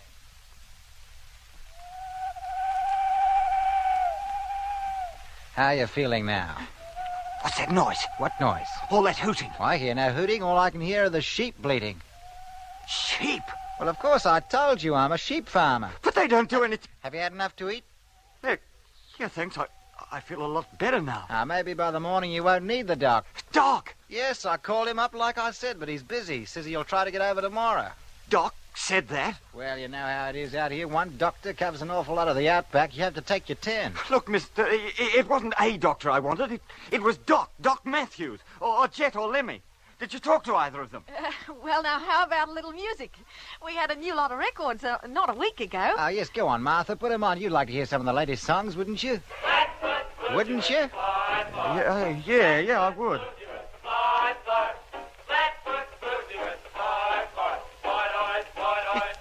Is that the latest song? It most certainly is. They're playing it on the radio all the time. Well, I've never heard it before. You haven't? Why, that song's so well known, even the black fellas are singing it. You take it off. Take it off, do you hear? What's the matter? Don't you like music? We're only trying to cheer you up, you know. That orchestra, it sounds old-fashioned. Old-fashioned? old-fashioned. Well, I like that. Well, I've never even heard the song it was playing either. Well, you must be completely out of touch with the times. That song's all the rage now, the hit of the year. Of what year? Of this year, 1939. What's the matter with him? What are you trying to do to me? I was only 2 years old in 1939. Now, calm down. You're not well. Can't I? Or maybe I'm not. Or maybe you're not. Neither you or that dingo hunter I met up with last night. I tell you, it's a conspiracy. There is a plot to send me mad. Lie down on that bed. I won't lie down. Not until I get to the bottom of this. I said lie down. And I said I won't lie down. Martha, hand me that rifle. No, John, be careful. I said give it to me. Now, you keep your distance. Not before you tell me what's going on. What are you doing up here on Mars? What are you... Hey, that's where I am, isn't it? I warn you. And what are you doing with a black beetle for a dog that whistles like a bird? Keep away. And what kind of sheep do you have that sound like a lot of owls hooting? For the last time, stay where you are. And another thing... No, don't!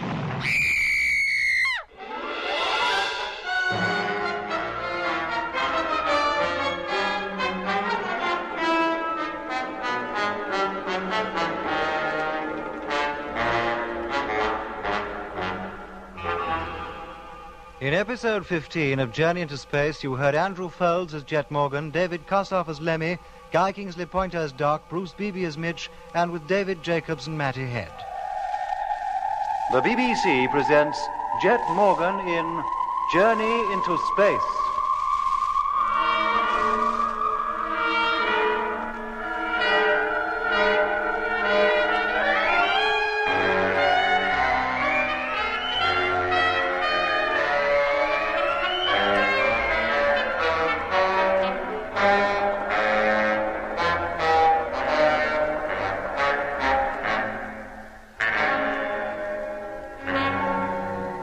Mysterious spherical ship, which we'd pursued across the Argyre Desert, had, although we were unaware of it for 2 days, landed on the uppermost terrace of the pyramid-shaped city lying in the wide Martian Canal. One of the crew, McLean, who we believed had been carried to the city in the mysterious ship, was now back with us, but in a deep, hypnotic sleep. When the spherical craft took off again, Jet, Lemmy, and I followed in the land trucks in the direction it had taken. We believed that, besides the rest of McLean's crew, this strange craft also contained Mitch, our engineer. But we were wrong. At that time, Mitch was, or imagined he was, back on Earth, in Australia, being cared for by a sheep farmer and his wife, who believed the engineer to be suffering from sunstroke. Now, calm down. You're not well. Aren't I? Or maybe I'm not. Or maybe you're not. Neither you or that dingo hunter I met up with last night. It's a conspiracy. It's a plot to send me mad. Lie down on that bed. I won't lie down. Not until I get to the bottom of this. I said lie down. And I said I won't lie down. Martha, hand me that rifle. Oh, no, John, be careful. I said give it to me. Now, you keep your distance. Not before you tell me what's going on. What are you doing up here on Mars? What are you... That's where I am, isn't it? I warn you. And what are you doing with a black beetle for a dog? A dog that whistles like a bird. Keep away. And what kind of sheep do you have that sound like a lot of hooting owls? For the last time, stay where you are. And another thing, No, John, don't! Now, get back on that bed. Next time, I won't shoot over your head. Do you hear me? All right, yeah. I'll go back. You're a sick man. We're trying to help you. Yes, yeah, I'm sick. I'm going to lock you in here. What for? Because I can't trust you. How do I know that the minute my back is turned, you won't try to attack me again, me or my wife? I won't. I promise you. I'll make sure you won't. I'll call up the doctor again, see if he can get over today. Very well. Maybe he'll bring the flying ambulance and take you to his place where you can be properly looked after. Martha and I have enough to do without having a raving lunatic on our hands as well. Anything you say. I won't give you any more trouble. Well, I'll leave the tray here. If you want anything more to eat or drink, you can help yourself. Thanks. I shall leave you now. Don't try to break out. Remember, I'll have this gun with me from now on. All right, Martha, we'll call out the doctor again. Yes, John. What's going on? What's happening to me? I'm going crazy, that's it. There never was any space fleet. I never even left the Earth. I'm as crazy as a goose. Stark raving mad!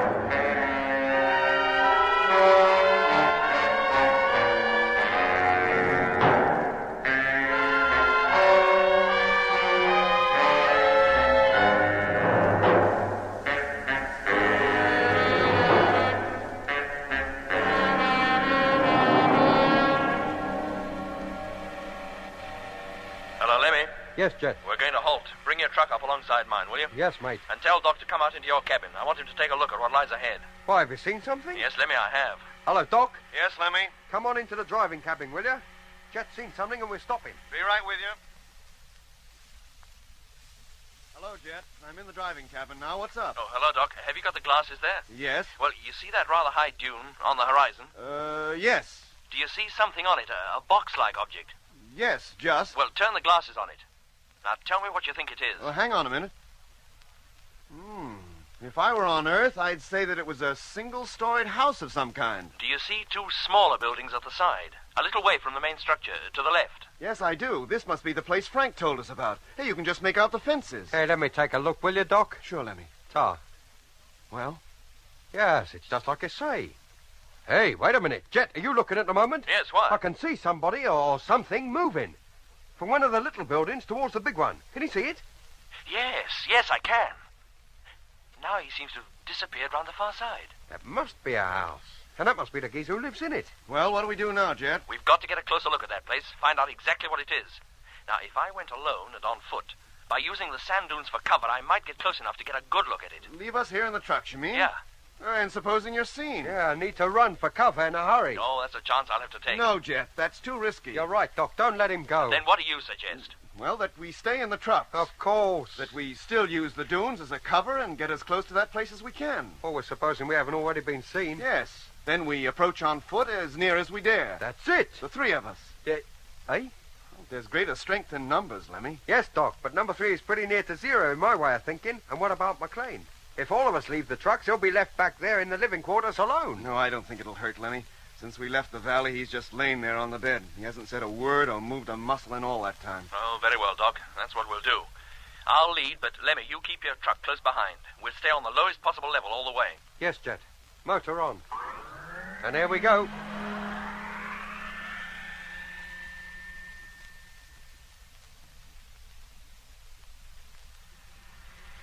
All right, Lemmy. Hold it there. Motor off. Jet, do you think we were seen? Not unless they saw us before we took to cover. Now, we'll leave the trucks here and then climb to the top of that dune. The house, or whatever it is on the other side. All right, Lemmy, get your suit on. Go outside and walk over to Jet's truck. I'll be out as soon as I've checked on McLean. Yes, Doc. Hello, Doc. McLean okay? Yeah, Jet. I disconnected the airlock in the living quarters. He couldn't possibly get out, even if he wanted to. And we can only get in through the driving cabin now. Hey, where's Lemmy? Oh, isn't he still inside?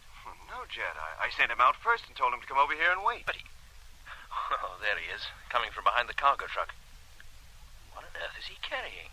Hey, Lemmy. Come in, Jet. What have you got there? 3 of the biggest monkey wrenches I could find. What for, Lemmy? To protect ourselves with, that's what for. Who knows what we're going to meet on the other side of that sand dune? Oh, well, maybe it'll be a good idea to carry something. Take one, Doc. Okay, Jet. Now, come on, let's get up the top. Hold it.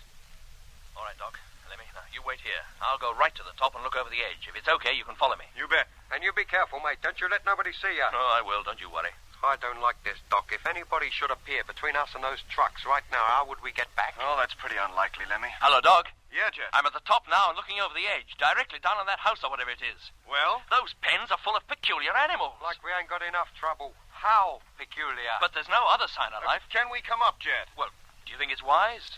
3 of us are more likely to be detected than 1. But if there's no sign of life up there anyhow, what difference does it make? Oh, well, come on then, but keep your heads down. All right, up you go, Lemmy. Yes, Doc. Blimey. What are they? I've never seen anything like that in a zoo. They look rather like anteaters. Yeah, and see how they poke their long snouts into the ground. They're probably rooting for food. So there is animal life on Mars. And what animals? Enough to drive a bloke on the wagon for the rest of his life. Hey, Doc, do you think they're dangerous? Heaven knows, Lemmy. Hold it. Stay still. Don't move. Huh? There's somebody at the other side of the large building. Oh. What did he look like? If it is a he. I don't know. I caught only a glimpse of him. I think he'll appear in a minute round the far corner. Hadn't we better duck down out of sight? No. If we stay still, he might not notice us. There he is. Good grief. He's just a normal person. Human, like us. And that's a gun he's carrying. Oh, blimey. Now, what use is a monkey wrench going to be against that? It sounds like he's got a dog with him. And here it comes. A dog, did I say? It looks more like an overgrown beetle. Hey, that dog. It's got 6 legs. Land sakes, it has, too. Oh, no, and... Hey, look, that man's turning in our direction. He's bound to see us. Ain't he? I don't know, Lemmy. Don't move. Maybe he won't. What's he doing now? Looks as though somebody'd called him. Yes, that's just what it must have been, Doc. He's going back again. He's going inside. Oh, well, let's thank our lucky stars for that. He's gone. Now, let's get back to the trucks. Do me a favor. I'd feel a lot safer in there. Oh, very well, Lemmy. You and Doc go back. Me and Doc? What about you? I'm going down there to introduce myself, as you might say. Down there? On your own? It's the only thing to do. We'll never find out anything sitting up here and just watching from a distance. No, Jeff, not alone. If you're going, I'm coming with you. Yes, mate, me and all. If that bloke down there is unfriendly, he's not likely to take on the 3 of us. Lemmy's right, Jeff. It's safer to stick together. Oh, very well, Doc, but leave the monkey wrenches here. Hey? The surest way to receive a friendly welcome is to look friendly. And a 2-foot wrench looks anything but. Now, let's go.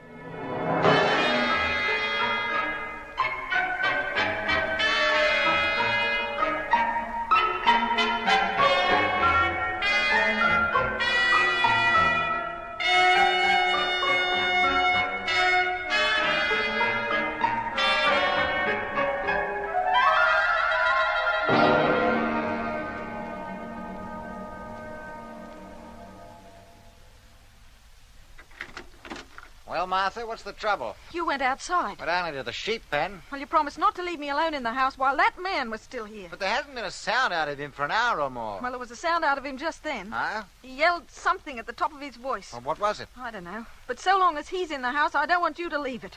Supposing he should suddenly try to break out of that room. He can't. The door's locked. He could break it down. He'd have to be pretty strong to do that. Madmen have the strength of 10 men. I tell you, Martha, he's only delirious. He's been out in the sun too long. I think there's more to it than that. Just to talk to him makes me feel all peculiar. As though I was talking to somebody from another world. Ah, you're imagining things again. Maybe I am. But the sooner the doctor gets here, the happier I'll be. Meanwhile, I'll thank you to stay inside. Oh, very well, Martha, if you say so. We sorted ours till they keep the front door. Wait, listen. Must be the other side, Lemmy. Well, what is it? I thought I heard voices. Voices? Yes, strange-sounding voices. As though they were coming from a great distance. Didn't you hear them? No, I didn't. Well, there's a window, Doc. There they go again. Surely you heard that. No, Martha, I didn't hear anything. Somebody said something about a window. It must be the stranger talking in his sleep. No, John, it was more than one voice. Then why didn't I hear them?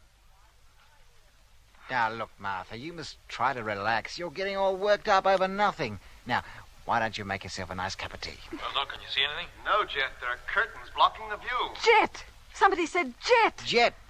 What's Jet? Well, let's keep going, Doc. Maybe around the corner we'll find a door. And Doc! Another voice said something to somebody called Doc. Now, look, Martha, if this is a joke, it's gone far enough. It's not a joke. Don't you remember?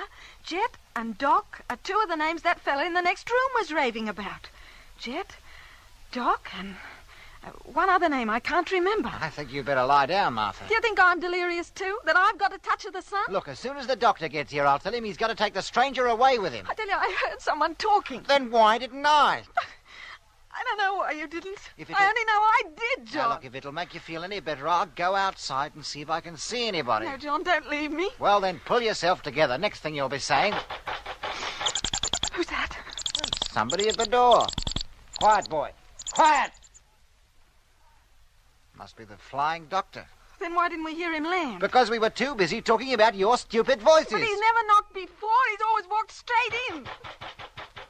That's true. I better go and see who it is. No, John. Well, now, why not? There's no sense in sitting here and letting him knock the door down, whoever he is. John, don't go. I'm scared. Well, I'll take the rifle with me. No, John, please don't leave me. Let me come with you.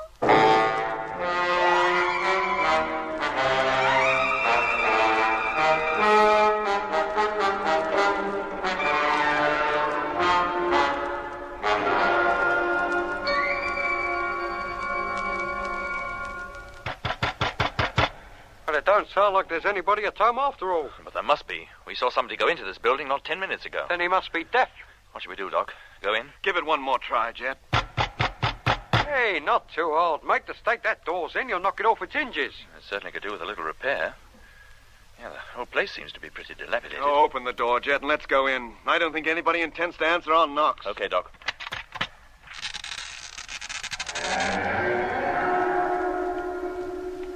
Oh, blimey. What's the matter, Lemmy? I don't know. I just felt a kind of foreboding as that door opened, that's all. I'll lead the way now. Keep close together. Okay, Jet. This place feels so cold, like a tomb.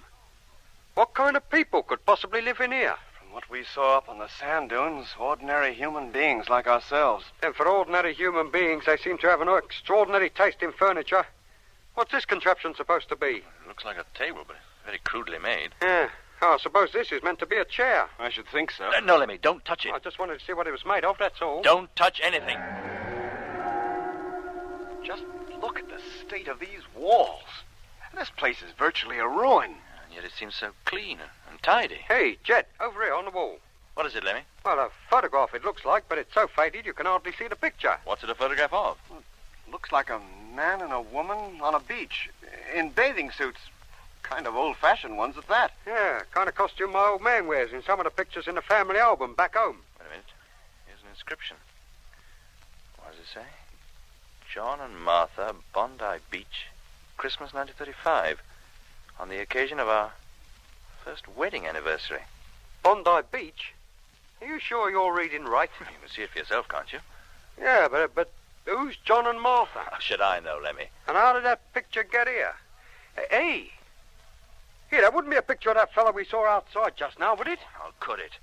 However that picture got here, it was taken 36 years ago. The man we saw would be far too young for that to be a picture of him. Yeah. Yeah, he would be. Wouldn't he? Well, it certainly don't look as though there's anybody at home. Here, let's go back to the trucks. No, Lemmy, this is only one room. There must be others. But you can't go walking through people's houses uninvited. How would you like it if you were sitting at home back on Earth and 3 Martians walked through the kitchen while you was having your dinner? I hope they'd have been well-mannered enough to knock first, in which case I'd have been well-mannered enough to answer them. But, Jet, mate, that fellow we saw, maybe just what he wants is for us to come in here. Maybe that's why he showed himself when we were up on the sand dunes. He was leading us into a trap. He intends to make Whitakers out of us, like they've done to McLean and even Mitch, possibly. Look, Lemmy, if you can't go through with this, you're welcome to go back and wait for us in the trucks. I'll stick with you, mate. Then don't let's have any more argument. No, just putting a point of view, that's all. Then let that be the end of it. Now, come on. There's obviously nobody here, so let's try the next room. Some people are never satisfied. Hey, listen. They keep a canary. Or is that Martian language for come in? What do you make of it, Doc? I don't know, Jet. Sounds to me like some kind of an insect, a cricket. Or it might, as Lemmy says, be a kind of... Oh, whatever it is, it doesn't seem to like us knocking at the door. It makes no attempt to open it either. Hey, Jeff, what are you doing? I'm going to open the door, of course. What, before you know what's behind it? How do you suggest we find that out unless I do open it? Jet, better be on the safe side. Open it just a little way. Oh, I will, Doc. Don't you worry. God, grief. What is it, Jet? It's that beetle we saw outside. Oh, don't just stand there with the door off open. Shut it before that thing takes a seat out of our flying suits. Oh, I don't think it will, Lemmy. He seems more scared of us than we are of him. There, you see. Look how he backs away from me. Oh, what a horrible-looking animal. Yeah, to us, Lemmy, maybe, but to whoever owns him, he probably looks extremely handsome. Yeah. Hey, then what must his owner look like? Come on, I don't think it'll give us any trouble. In you go, Lemmy. But me? Yes, and hurry up. Good beetle.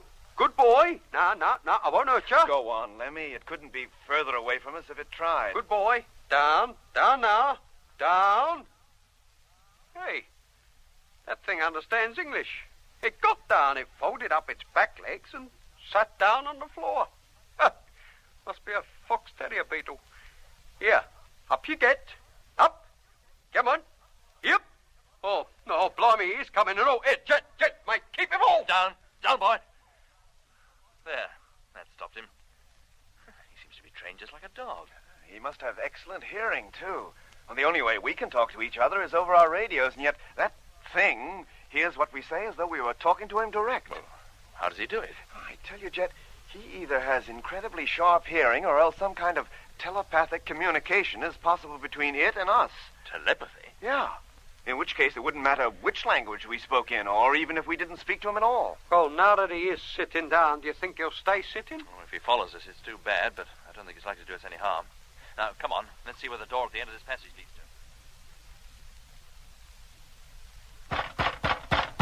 I'm beginning to think there's nobody in this place at all. Well, then what happened to that man we saw outside, Lemmy? Doc. We could have imagined him, couldn't we? Just as I imagined I was back home in London when I got lost in that city back there in the valley. Then why is his dog here? Well, that could be an illusion and all. Well, it looks solid enough to me. I believe that six-legged poodle is real. Well, why don't you go and tickle behind his ears just to make sure? No, thanks. My eyes are good enough proof for me. I think we've drawn a blank again. Still no response to our knocks. Look, give it one more try, Jet. If you still get the same result, we'll just have to walk in again without being asked. Who's there? Hey, Jet, did you hear that? Somebody answered. Hello? Who's there? No, it can't be. Can't be what? What? It sounded like Mitch's voice. What? Yes. Mitch? Here? Hello? Hello? For Pete's sake, cut out that banging. If you've anything to say, say it. I can hear you. It is Mitch. And this door's locked. Hello, Mitch. Mitch, answer me. If you've nothing to say, go away and leave me alone. Oh, he can't hear you, Jet. But why not? We can hear him, can't we? We've got to get in there, Doc, and get him out. If you ask me, it doesn't sound as though he wants to come out. Well, we'll have to break that door down. No, Jet. You might damage your suit. Lemmy. Yes, Jet. Go back into the next room. Bring me that chair we saw in there. Yes, Jet. Hey, well, now, wait a minute. Rudolph is sitting right in front of the door. Then push him out of the way. What do you mean, push him out of the way? Go on, Lemmy. Hurry up. Yes, mate. Hello, Mitch. Mitch, it's Jet. Mitch, can you hear me? It's Jet.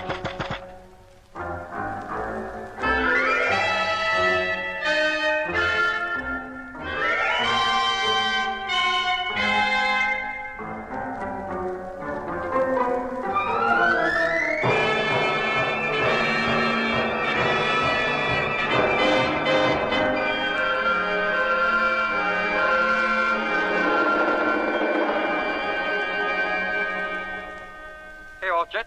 The chair. Thanks, Lemmy. Now stand back. And you, Doc. Take it easy, Jet. Go on, mate. Couple more blows should do it. That's it. It's too dark to see anything. Let me get over that window. Draw the curtain. Yes, Jet. Look, it looks like a bed over there in that corner, though. Yeah, and somebody lying on it, too. Come on, Doc. Oh, I'm sorry, Jet. What happened, Lemmy? I just gave the curtain a tug and the whole lot come down. The condition this place is in, I'm not surprised. Well, at least we can see now. Mitch! Land sakes, Jet, I think it's too late. What do you mean? Oh, look at him. No helmet, no suit. And he doesn't even seem to recognize us. Mitch, don't you know us? You took your time getting here, didn't you? Took our time. We didn't even know you were... Did you bring the ambulance with you? Ambulance? Well, you must have done. Why else would you have two other fellas with you? But don't you know who we are, Mitch? Well, how should I? Now, come on. If we're going, let's go, and I won't be sorry. That sheep farmer and his wife are scared of me.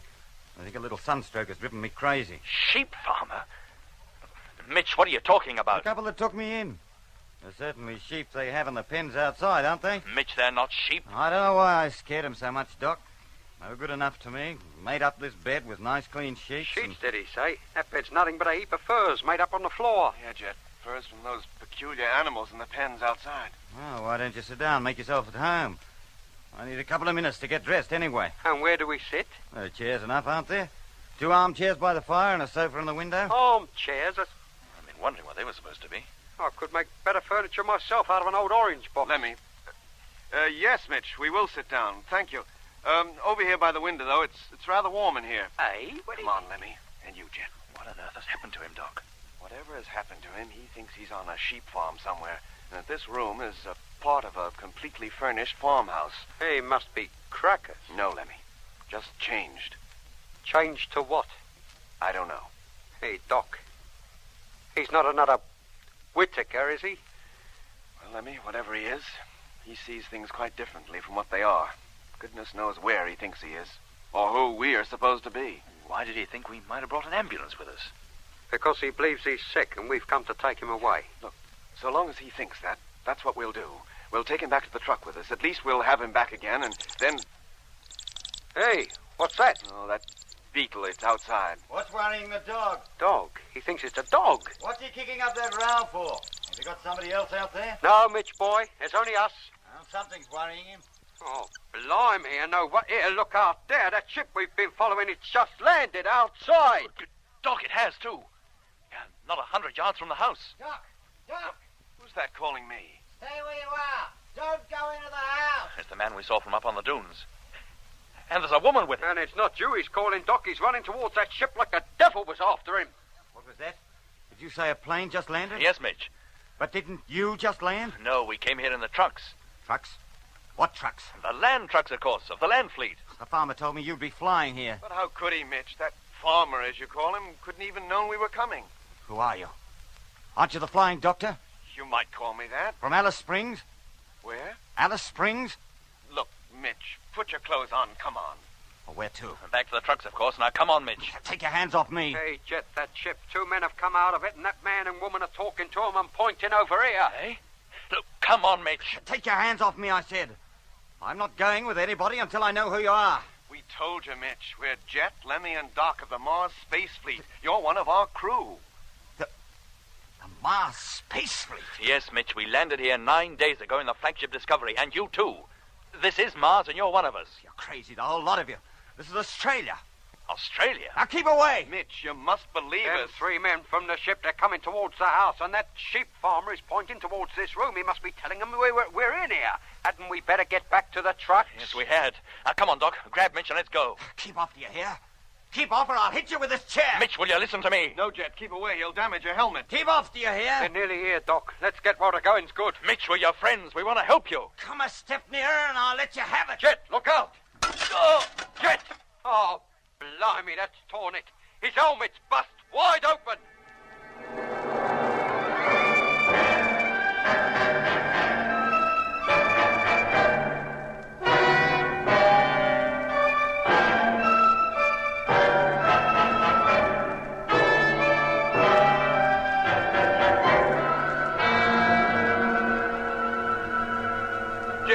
Jet, are you hurt? No, Doc.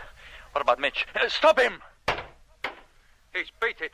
And if you ask me, he looked pretty scared. Now, shall I go after him? No, Lemmy. Jet, look. Increase your oxygen supply. Turn it on full. I've done that already, Doc.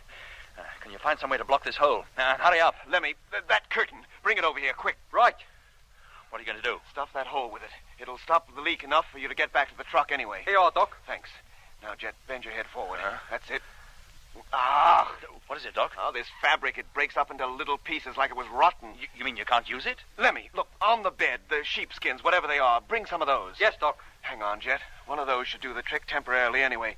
Do you feel all right? Yeah, for the moment. I must be losing oodles of gas. Here you are. Oh, thanks, Lemmy. That's more like it. There. Thanks, Doc. Right. Now you look like the Sheik of Araby. Let's get out of here, quick. Where?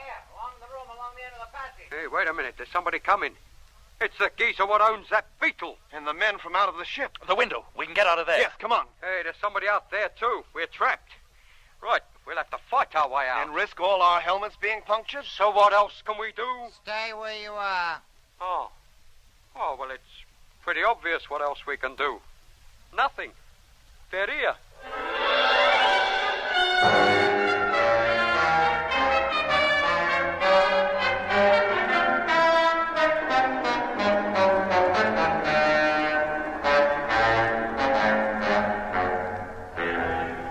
In episode 16 of Journey into Space, you heard Andrew Folds as Jet Morgan, David Kossoff as Lemmy, Guy Kingsley Pointer as Doc, Bruce Beebe as Mitch, and with David Jacobs and Matty Head.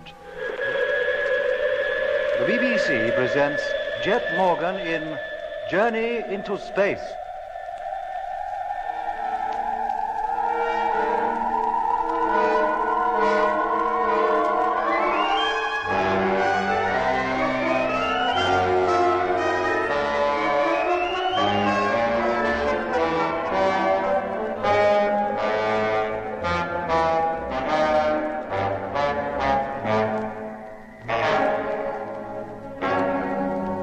Jet, Lemmy, and I had headed across the southwestern half of the Great Argier Desert in pursuit of the mysterious ship in which we believed the rest of the crew of Number 2 and Mitch, our chief engineer, were held prisoner. Then we came across what appeared to be a derelict sheep farm in the heart of the desert. But the animals in its pens were not sheep. In fact, they were unlike any animals we had ever seen on Earth. We then saw a man disappear into the derelict house. A man who had a beetle-like creature as his companion instead of a dog. We decided to investigate the house. Much to our surprise, we found Mitch sleeping in one of the rooms. A changed Mitch who no longer needed a helmet to breathe and who thought he was back on Earth, in Australia. When we tried to persuade him to return to the trucks with us, he attacked Jet and made a hole in his helmet. Lemmy, that curtain. Bring it over here, quick. Yes, Doc. What are you going to do? Stuff that hole with it, Jet. It'll stop the leak enough for you to get back to the truck anyway. Here you are, Doc. Right. Okay, Jet. Bend your head forward. Uh-huh. That's it. Now. What is it, Doc? This fabric, it breaks up into little pieces like it was rotten. You mean you can't use it? Lemmy, on the bed, the sheepskins, whatever they are, bring some of those. Yes, Doc. Hang on, Jet. One of those should do the trick temporarily anyway. Do you feel all right? Yeah, for the moment. But I must be losing oodles of gas. Here you are. Thanks. That's more like it. There. Thanks, Doc. Now you look like the Sheik of Araby. Now, let's get out of here, quick. There, in the room along the end of the passage. Hey, wait a minute. There's somebody coming. It's the geezer what owns the Beetle. And the men from out of the ship. The window. We can get out of there. Yes, come on. There's somebody out there who knows we're trapped. All right. We'll have to fight our way out. And risk all our helmets being punctured? So what else can we do? Stay where you are. Oh. Well, it's pretty obvious what else we can do. Nothing. They're here. That's them, Doc. Appeared from nowhere, frightened the wits out of my wife, and then began to search the house without so much as a by your leave. I see. Now, who are you? We might well ask you that. That's easily answered. I'm the flying doctor in this part of the territory. I received a report that there was a man here suffering from overexposure to the sun. I came to pick him up. If I may say so, Doctor, he's not suffering from overexposure to the sun. Who are you? My name's Matthews. Dr. Matthews. A doctor of medicine? Yes. And of space medicine in particular. Of what? Space. Astronautics. Well, that's a branch of medicine I never heard of. What are you doing here?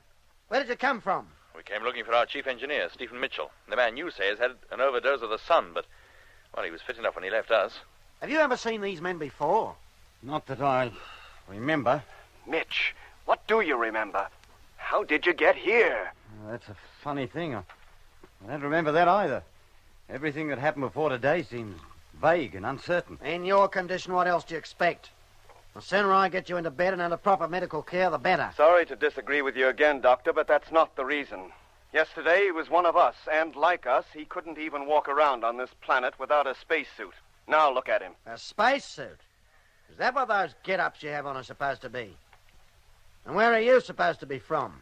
From Earth. Earth, eh? What are you laughing at? Had you said Mars or Venus or some other planet, I wouldn't have had any reason to laugh. Well, this happens to be the Earth. And as for your being creatures from another planet, you don't look any different from the rest of us. Now, if this is a joke, it's gone far enough. Who are you and what are you doing here? Frightening the life out of peaceful folk. Earth, is it? And I suppose the next thing you'll be saying is that those weird creatures outside are sheep, and that beetle sitting there is a dog. And to you, too. If they're not sheep, and that's not a dog, and I've been living under an illusion for years. Now, listen to me carefully. I'm going to shut you in this room while I think about what I'm going to do with you. I shall post one of my attendants outside the door and another outside the window. I shall give them orders to yell if you make any move to escape. And if you do, I shall not restrain Mr. John Bodie here from using his rifle.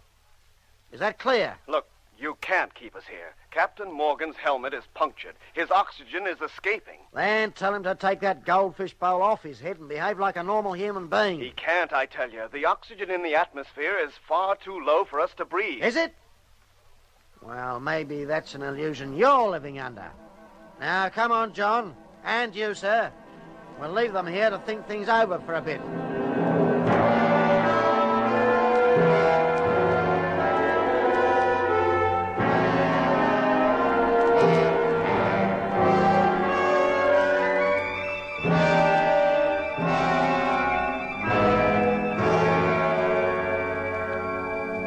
Well, who's crazy? Us or them? Not us, Lemmy. Not for one moment must you imagine it's us. Well, it's me then. He said we're on Earth, and he and that sheep farmer and Mitch act exactly as though they was. I can't even be sure that even you and Doc are what you seem anymore. Take it easy, Lemmy. We're all in this together. What is the explanation of it, Doc? What does it all mean? Well, let's begin by assuming that we are mentally stable anyway. All right, let's assume that. Well, in that case, it must be the others who are unbalanced in some way, not us. Now, look at this place. It's ancient, derelict, and in a state of decay, with pieces of some tough, fibrous material knocked together to resemble furniture. And apparently these people and Mitch believe it is furniture. To them, this place is a comfortable home. And those animals outside are sheep, that beetle-like creature a dog. But what does all that add up to? To this, Lemmy. As far as these people are concerned, things are not all that they seem. They think they live normal earthly lives surrounded by normal earthly animals on a cattle station in the Australian bush. But, Doc, where did they come from in the first place? We can only conclude they came from Earth, Lemmy, as Whitaker did. That having been brought here and made to think they are still back on Earth, they carry on exactly the life that they were leading before they left Earth. And when did they leave it? Goodness knows. Probably years ago. Before you and I were born, as Whitaker did. Yes, Doc, but who brought them up here? And what for? Why go to all the trouble of conditioning them merely so they can then induce them to believe they're back on Earth anyway? What's the point? We may never know the answer to that one, Jet. Fact is, up to now, they've had to go down to Earth to pick up their victims. But we have come to them. And now we're here. They intend to keep us. And never let us go back? Probably. Oh, blimey. They already have Dobson and Harding, and now, apparently, they have Mitch. And we're the next on the list. That's why this so-called flying doctor's come. The next thing we know, he'll be hypnotizing us, and that will be our lot. No, Lemmy, I don't think so. How do you mean? No, he's just as bewildered about us as that farmer is. I honestly think he believes himself to be down on Earth, and that, to him, we're the peculiar ones. Well, he's going to have a hard job figuring out how we got here. Mitch, too, for that matter. Well, you'll probably conclude that Mitch is a dingo hunter or a gold seeker who lost his memory, but what do you make of us? I don't know. It's my guess he'll report it to somebody. Well, who? Well, I'd give a lot to know, Jet. He'll probably be under the impression that he's reporting our case to the police or some other authority. But it'll be only an impression, you mean? Hmm. In actual fact, he'll be reporting to the people who conditioned Mitch, and are probably going to try to condition us. That's right. And then? Well, that remains to be seen. They might come and get us. Oh, they might, Lemmy. But I'm hoping by the time they get around to it, we'll have figured out some way to get away from here and back to those trucks. You got to hope. We must get you back, Jet. I don't know how much oxygen is escaping from your suit, but it must be considerable. Unless we get back to the truck soon, your chances of survival are going to be very slim.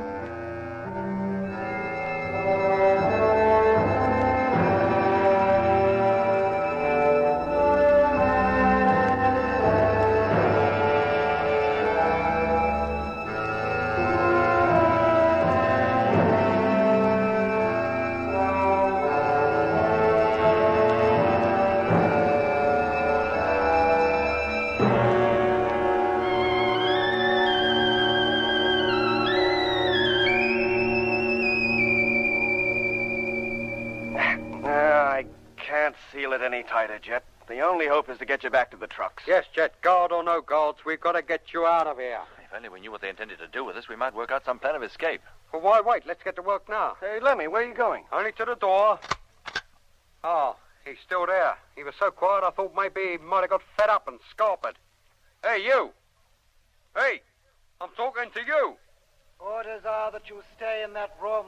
You are not to leave it until told. Hey, Jet, Doc. What is it? That guard out there, it's Dobson, one of the crew of number 2. Dobson? If it ain't, then I'm a Martian. Are you sure, Lemmy? I tell you, Doc, I'd know that figure anywhere, the way he stands, the way he holds himself. If it is him, he might answer to his name. Oh, we're supposing he remembers he ever had a name. Dobson? Dobson, do you hear me? This is Jet. Jet Morgan of the Discovery, captain of the Mars fleet. Don't you know me? Return to the room and close the door. Oh, maybe I was wrong. That might look like Dobson, but it don't sound like him. McLean didn't sound like himself either. fact, he sounded very much as Dobson does now. Yeah. That same dull, expressionless voice, just like Whitaker had. Orders are that you do not leave that room. Return to it immediately. If you ask me, Jet, he's in much the same condition as McLean was, in a deep, hypnotic sleep. Not even in control of his own actions. And he doesn't want us to be in control of ours either, by the sound of things. Go back into that room and close the door. Dobson, don't you understand? I'm Jet. This is Doc, and this is Lemmy. Unless you return at once, I shall raise the alarm. Close the door, Jet. This isn't getting us anywhere. Well, if that is Dobson, he seems incapable of understanding what I'm talking about. The only things he seems to be conscious of are the last orders he was given by that flying doctor. Here, Doc.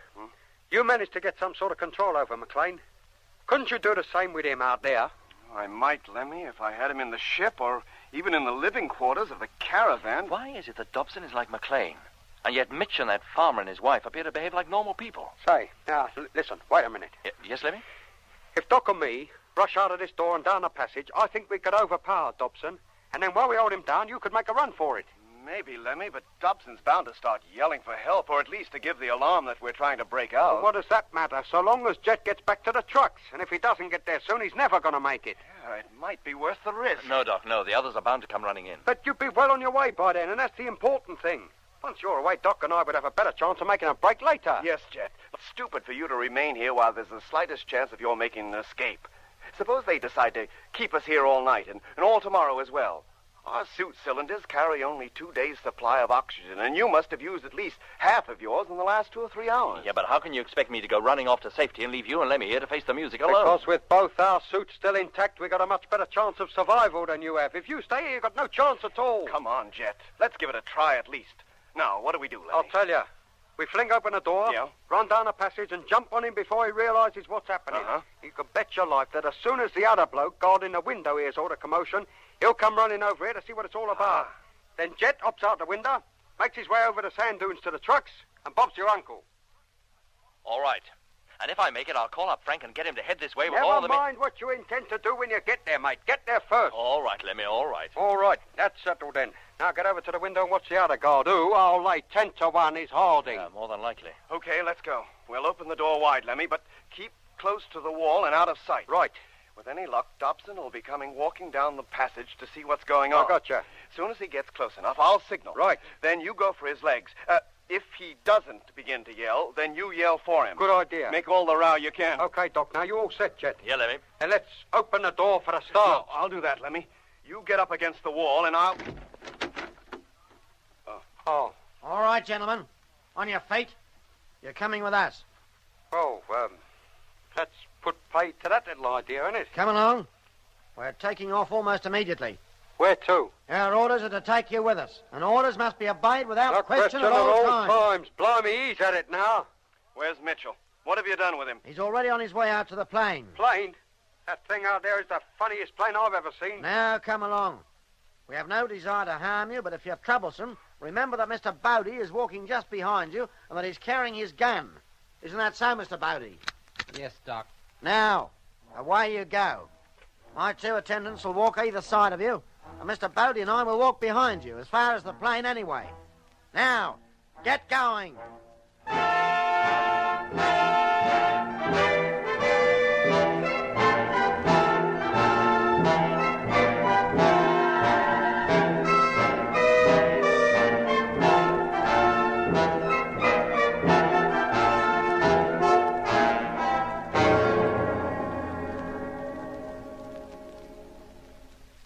Now, head towards the plane and climb aboard. A plane, he calls it. All my life I should meet such people. Get going. Don't talk so much. Lemmy, Jet. Huh? Jet, this is the chance for you to make a break. With 2 zombies on each side of us and that sheep farmer and his rifle directly behind us, what are you talking Keep your voice down, Lemmy. Yes, Jet. Listen, you two, we haven't much time. In a minute, the house will be directly between us and the trucks. As soon as we get halfway to that sphere. Now, come on. Keep going. What are you stopping for? I feel all weak. I think I'm going to faint. Faint, is it? I feel all dizzy. Now, go on. The others are leaving us behind. I can't, I tell you. I can't walk another step. I must sit down and... Oh. He's fallen down. He must have fainted. Okay, Doc, this is it. You ready? Yeah, Jet. Well, what's happening? What's the matter with Lemmy? Keep walking towards the plane. Lemmy, are you ill? Do you hear me? I said keep going. Not before we know what's wrong with Lemmy. John, give me that rifle. Hey. Oh, no, you don't. Hey, what are you doing? Oh, run for it. Run for it, Jet. Go on. Okay, Doc, here I go. Hey, come back here. Come back. Ah, not so fast, mister. I ain't so ill as I look. Why, you? Hold him, Lemmy. Hold him down. I'm doing my best, Doc. Stop him, John. Stop him. Shoot if you have to. I certainly will. Oh! That's it, Doc. Boy, give it to him. That's so good. Quickest way back. Over the fence and through the sheep. Out of my way. Go on now. Thank goodness they don't attack me. Now, over the sand dune, down the other side. Hello, Jet. Can you hear me? Yes, Doc. I'm just clear of those peculiar sheep. If you can hold out a bit longer, I'll make it. Yeah, go on, Jet. Oh! What is it, Doc? The farmer. He slipped from my grasp. He's picked up the rifle and he's heading after you. Oh, he'd have to be a pretty good shot to hit me now. I've got a flying start. All right, Lemmy. That's it. The fight's over. Yes, Doc. Well, mate, you can get up. And there's no use going on at me like that. Yes. We'll go to the plane, as you call it. No. We won't give you no more trouble. Lemmy, what's he saying? All I can hear is you and Doc. Don't you worry, Jet boy. We'll look after ourselves. Good luck, Jet. Hope you make it. But what about you, Doc?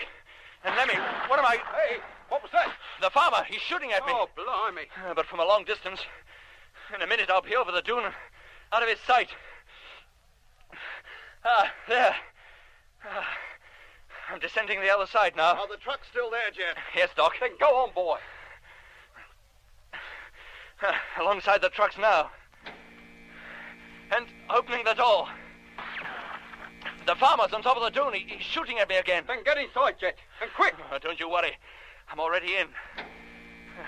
Closing the door again. I made it, Lemmy. Did you hear, Doc? I made it. Good for you, Jet. How about you? We're walking towards the sphere again. In fact, we're almost up to its door.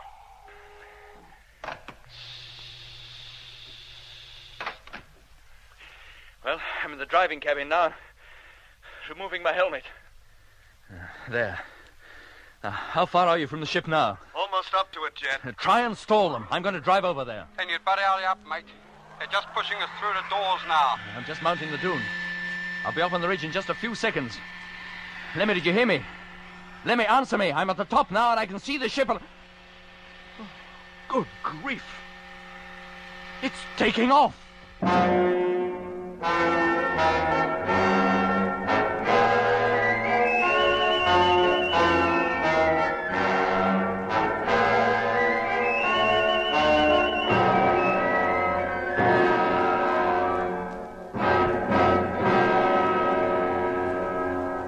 Dobson and Harding once more on either side of us, and the so-called flying doctor backed up by the sheep farmer and his rifle behind us. There was no longer any opportunity for Lemmy and I to escape. But at least Jet, with his punctured helmet, had reached the safety of the caravan, and for the time being, at any rate, his life was saved. Meanwhile, Lemmy and I had no choice but to enter the large sphere as ordered by the flying doctor.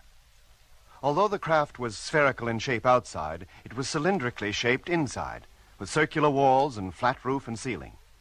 Joining the center of the floor and ceiling was a large pillar, about 4 feet in diameter. Once the entrance to the ship had been sealed, Dobson and Harding seated themselves at the control table and began to manipulate various levers. Almost immediately, a deep, almost musical vibration started up beneath our feet, and we felt the ship take off. A few moments later, the doctor came over to where Lemmy and I were standing near the pillar in the center of the cabin. Dobson, open the door to the upper cabin, will you?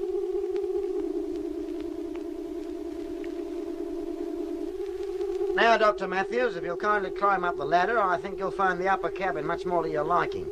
And you, Mr. Barnett. What, me? Go up there? That's what I said, didn't I? But what about Mitch? He's one of us. Where's he going? He's stopping down here with me. Oh, he is he? Well, I expect he'll have something to say about that. About what? Mitch, this bloke is trying to separate us, to get Doc and me to go to another part of the ship while he keeps you down here. What's wrong with that? You think I want to travel in the upper cabin alone with a couple of crazy loons like you? Mitch, boy, I'm Lemmy. This is Doc. Your old crewmates of the Discovery. Of Luna. I never clapped eyes on either of you before. You never... Now, listen, Mitch. Doc, Jet, and me risked our lives trying to find you. I tell you, I don't know what you're talking about. Doc, you talk to him. Oh, there's no point, Lemmy. You'd better go up, as the doctor here says. Very well, if you say so. When you get up, you can take your helmets off. There's enough oxygen up there for unconditioned personnel like yourselves to breathe. Unconditioned? And hurry up. I have to close this door before I can open the other. That's it. Thank you.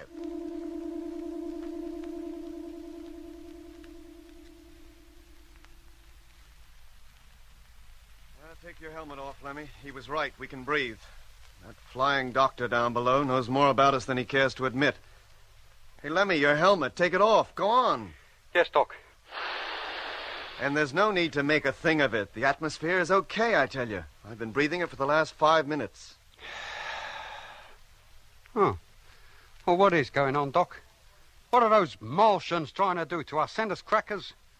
And are they Martians, Doc? And are we still on Mars? I'm so confused, I just don't know where I am anymore. Lemmy, come over here. Look out of this porthole. There. Look at that landscape. At the pink desert down there. Did you ever see anything like that down on Earth? No, Doc. Of course you didn't. Because we're not on Earth. This is Mars, all right. But that farmer and his wife, they seem to think they were back on Earth. And so did Mitch. Now, why, Doc? What does it all mean? Somehow, someone has been traveling between here and Earth and picking up human beings from all parts of its surface and bringing them here.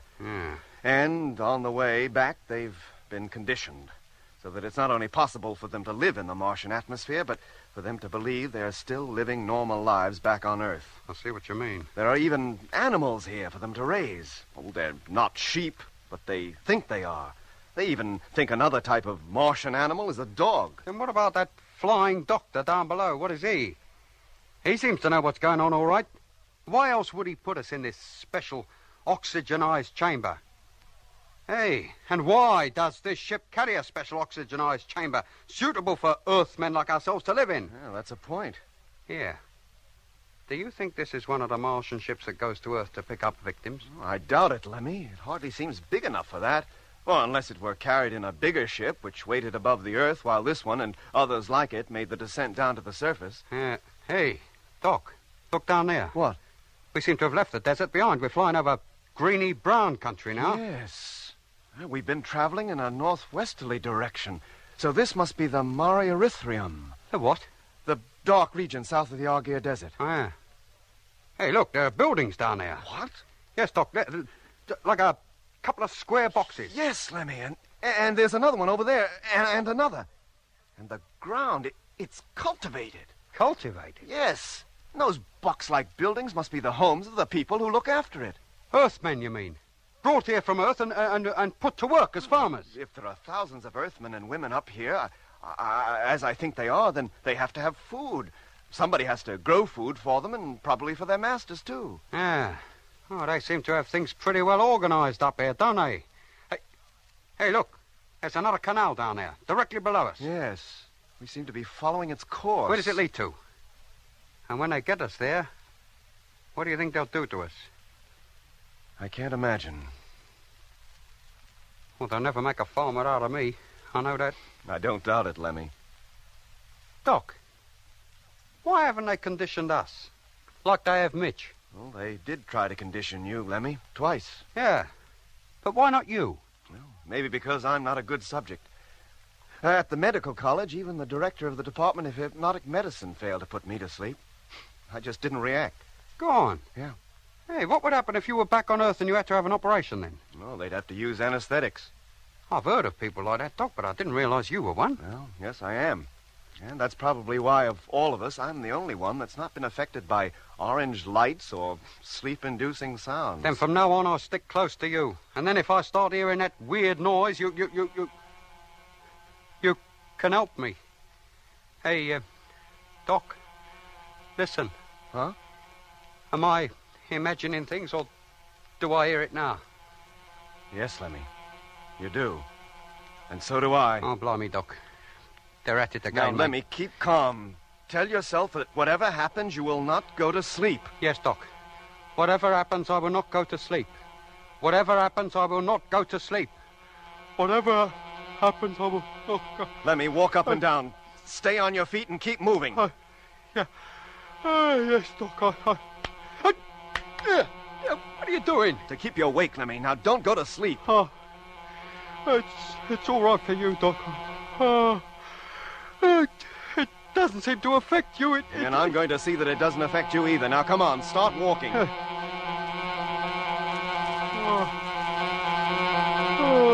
on, Lemmy. It can't go on forever. You'll beat it if you try. No, Doc, I can't. I've got to go to sleep. No, Lemmy, no. Do you hear me? Get up. Come on. Oh, Doc, have a heart. That's more like it. Now, start walking again. But I get giddy walking around and round this Come place. on.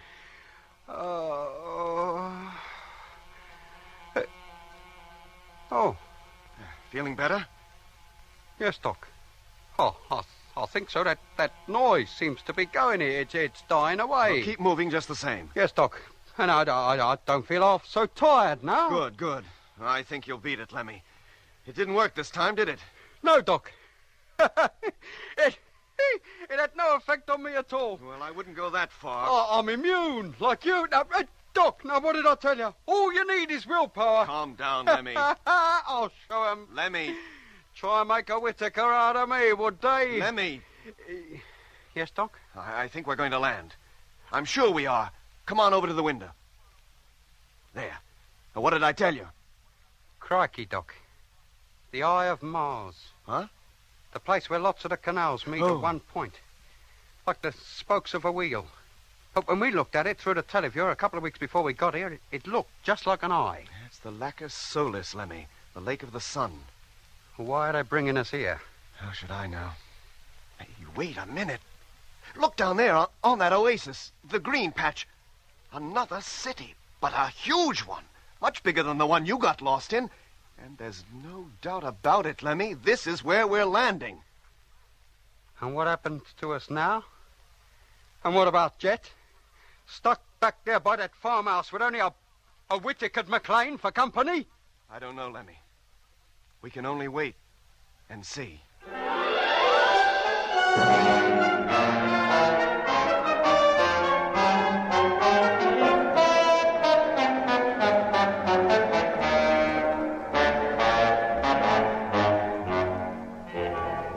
In episode 17 of Journey into Space, you heard Andrew Folds as Jet Morgan, David Kossoff as Lemmy, Guy Kingsley Pointer as Doc, Bruce Beebe as Mitch, and with David Jacobs and John Casapop.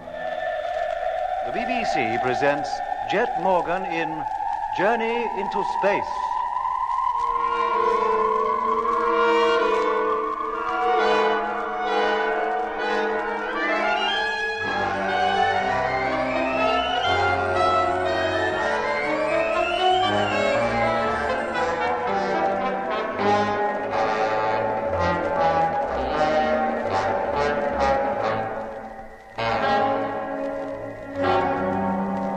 Lemmy and I were prisoners.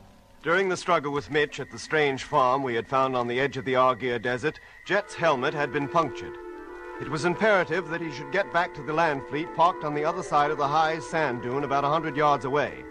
But his return was delayed when the man who called himself the Flying Doctor ordered us to board the sphere-shaped craft in which he had landed. However, on the way to the ship, Lemmy pretended to faint, and in the confusion, while Lemmy and I kept our guards busy, Jet was able to make the break and get back to the trucks. Dressed as we were in our bulky spacesuits, Lemmy and I were no match for the four men with whom we fought, and we were unable to effect an escape ourselves. In fact, we were left with no choice but to enter the spherical ship, which rapidly bore us northwest toward the Martian equator, leaving Jet alone in the trucks with McLean, who still, in a mysterious hypnotic sleep, lay on one of the bunks in the living quarters. Hello, Polar Base. Land Fleet calling. Come in, please. Polar Base to Land Fleet. Rogers speaking. Receiving you loud and clear. Oh, hello, Frank. Thank goodness you can hear me anyway. Have you been calling anybody else then, Skipper? Yes, Lemmy and Doc, but I got no reply from them. Where are they, sir? Outside or in the other truck? Neither. They've been taken prisoner and carried off in that spherical ship you saw on the roof of that city in the canal. What? Yes, Frank.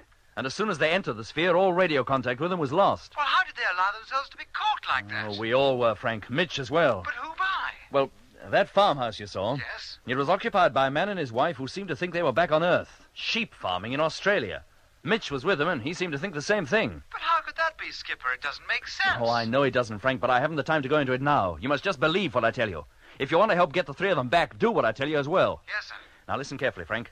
There's nobody in the land fleet now but me. And McLean lying unconscious in the living quarters in the truck behind this one. Oh? I intend to go after that ship, or at least set out in the direction it took, in the hope of overtaking it. But you'll never do it, sir. It must be hundreds of miles from you by now. I realize that, Frank, but how much fuel have you got in number one? Well, enough to get up into free orbit, sir, that's all. To come down again, I'd have to refuel her from one of the freighters already up there. How far could you travel, close to the planet's surface? I'm not sure, sir. We use up quite a lot of juice getting airborne, but once we're up, we'd be all right. At a rough guess, I'd say about 2,000 miles maximum, but I could get Grimshaw to figure it out more accurately. Oh, you'll have time to do that between now and takeoff. Right, sir. Now, Frank, this is what I want you to do. Get number one ready, then head for here along the course that I'll give you. Very well. Fly along it as far as your fuel will allow, including a return trip back to Polar Base. If you see anything resembling that sphere, or any place where you think it might have landed, report its position to me at once. Yes, sir. Meanwhile, I'll be traveling along the same course at ground level. But you have two trucks there, sir. Who'll drive the other one? McLean. McLean? But I thought you said he was lying unconscious on a bed. At the moment, Frank, he is. But I think he'll get up and go into the other truck if I tell him to. Very well, sir. Now, keep in constant radio contact, Frank, and call me as soon as you've taken off. I'll be heading northwest from here in just a few minutes. That's roughly the course you'll fly too, but I'll give you a more accurate one later. Right, Jet. I'll get a crew together right away, but that'll leave only one man here at base. Well, that can't be helped, Frank. Unless we get back some of the men we've already lost, we'll have nobody left to run anything soon. Yes, sir. I'll call you the moment we leave the ground.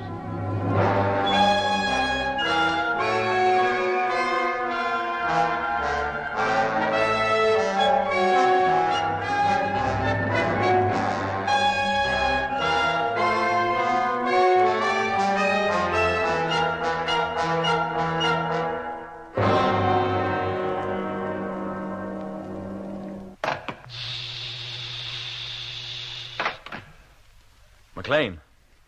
McLean. McLean, can you hear me talking to you? I hear you. Do you know who I am? What are your orders? Orders are that you get off that bed. Do you hear me? Get off that bed. That's it. Now listen carefully. You're to leave this truck and go into the next, into the driving cabin. Once you're there, you'll switch on the truck-to-truck radio and seat yourself in the driving seat to await further orders. Do you understand these orders? I understand them, and orders must be obeyed without question at all times. See that they are. Now leave this cabin and go into the next truck. He's going, too. When he's in this state, Doc's not the only one who can control him. How about your suit, McLean? I do not need a suit. To me, the atmosphere is perfectly breathable. Going into the airlock anyway. Oh, let's hope this works. It's got to work. Now he's opening the main door. And he's going outside. Oh, let's hope he doesn't take the chance to escape. Hello, McLean? Hello, McLean, can you hear me? Of course he can't. With no suit on, how could he? Well, there he goes, walking over to the next truck. And letting himself in. He's doing exactly as I tell him. At the moment. But if he receives orders from anywhere else, goodness knows where we'll end up. I am now in the driving cabin. Orders have been obeyed. Good. Now switch on the motor. Motor on. In a few moments, I'll be driving this caravan along a course towards the northwest. I want you to follow it until further orders. And keep close behind me. Is that clear? Orders understood. Fine. Now, are you ready? I'm ready. Then let's go. Hello, Polar Base. Land Fleet calling. Come in, please. Hello, Skipper. Grimshaw here. Oh, hello, Grimshaw. Where's Frank? Oh, he's busy getting the ship ready, Skipper. Shall I get him? No, there's no need. Just tell him the two caravans are now underway. I'm in the first and McLean is driving the other. Yes, sir. I shall proceed at maximum rate and expect number one to fly over me on its way out. Yes, sir. That's all, Grimshaw. Thank you. And tell Frank to tolerate no delay in getting that ship ready. Every second counts. Oh, you bet I'll tell him. We'll call you later, Skipper. Good. Thank you.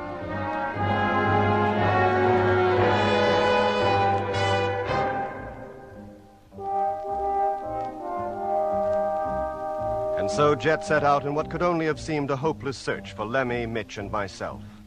All morning, with McLean following close behind, he plowed his way through the pink sand on a steady northwesterly course in the direction the sphere had taken.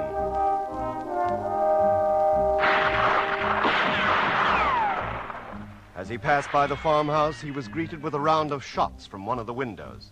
It was the sheep farmer's parting gesture. If he thought he could prevent Jet's departure by this method, he was very much mistaken, for the bullets from his gun were certainly not powerful enough to penetrate the tough, if light, outer skin of the land fleet vehicles. An hour later, the farm was out of sight, and for the first time since we got underway, Jet had a call from Polar Base. Hello, Jet. Frank Rogers calling. Oh, hello, Frank. We've taken off, sir, and are heading in your direction now. Good for you. Should be flying over you in a couple of hours. You're quite clear about what you're supposed to do. Yes, sir, don't worry. We understand it perfectly. Incidentally, sir, we now find we have enough fuel for a flight of 2,300 miles maximum. That should take us a considerable way beyond you and back to base again. Very well, Frank. I'll keep a lookout for you.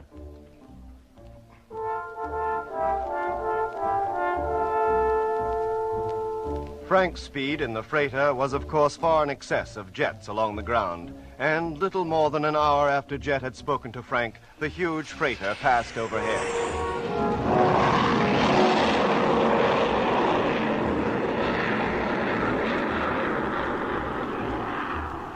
And within a few moments had become a mere speck on the horizon in the direction the sphere had taken. It was about then that the sphere in which Lemmy, Mitch, and I were traveling, Mitch in the lower cabin and Lemmy and I in the upper one, reached the city of Lacus Solus, the great oasis where a number of canals crossed each other. What kind of place is this, Doc? And look at the size of it. It makes that other city we saw look like a back street. It's composed of a great number of pyramids, Lemmy, with wide streets running between them. And the biggest pyramid of all is in the middle of the lot. Yeah. This must be the Martian capital. Hey, Doc, do you think it's populated with people brought from Earth, or the real Martians live down there? We're much too high to see people of any kind, Lemmy. Well, we won't be for long. Not at the rate we're descending. Hello out there. Hey, there's that quack doctor calling from downstairs. This ship must have some kind of intercommunication system. Well, if it has, I didn't see any sign of it. Hello out there. You hear me? Of course we can hear you. And if we could find any instrument to talk into, you might get a reply. You don't have to find anything. Just talk, that's all. Oh. We're about to land. Orders are that you come down to the lower cabin immediately. Orders? Who do you think you're talking to? Quiet, Lemmy. Hello, this is Matthew speaking. Orders, did you say? You heard. The door will be open and you will come down. But supposing we don't choose to come down? The orders have been given and orders must be obeyed Without question at all times. We know all that, but we're not used to taking orders from anybody but Jet, and he doesn't happen to be here. You mean you are still able to resist orders? What does he mean by that, Doc? I know exactly what he means. You do? That noise we heard, Lemmy. It was supposed to stupefy us, put us under the control of that flying doctor so that whatever he ordered us to do, we'd do it. Oh, like McLean, you mean? Yeah, but it didn't work. First, because I seemed to be immune to it anyway, and second, because you fought against it and overcame it. Oh, so that was his little game. That was why he sent us up here, apart from the others. And that's why he didn't send Mitch up here either, because he's already been treated. You mean Mitch will do whatever that doctor bloke tells him? All right, you needn't discuss it any further. You're not the first case we've had of this kind, and it won't make any difference. Any difference to what? To your future. When you know a little more about this place, you'll be glad enough to submit to any treatment. We don't intend to submit to anything, from you or anybody else. That remains to be seen. But meanwhile, if you won't take my orders, I suggest you take my advice. Come down here as soon as we land. And don't forget to put your helmets back on, or you won't get very far. Did he think we'd go without them, then? Yeah, Lemmy, he probably did. If we'd been in the condition he expected us to be, I'm sure we wouldn't be needing the helmets. Now, come on, put your headgear on. We must be almost down to ground level anyway. Yes, Doc. But they have us now. And what hope is there for us? Plenty, Lemmy. So long as we can keep control of our own minds. And what about Mitch? By all accounts, he hasn't been in control of his since yesterday. If we could only get him away from here, we could bring him back to normal. Get him away? You're right. But first, we got to figure out how we're going to get ourselves away. And if we do, Mitch goes with us, even if we have to kidnap him. If you ask me, Doc, there ain't a chance, either for you, for me, or for Mitch. They've got us now, and they intend to keep us. Well, that may be their intention, Lemmy, but it doesn't mean they'll succeed. Meanwhile, We have to go along with him. And meanwhile, you might remember that every word you say can be heard. Oh. There, Doc. You see what I mean?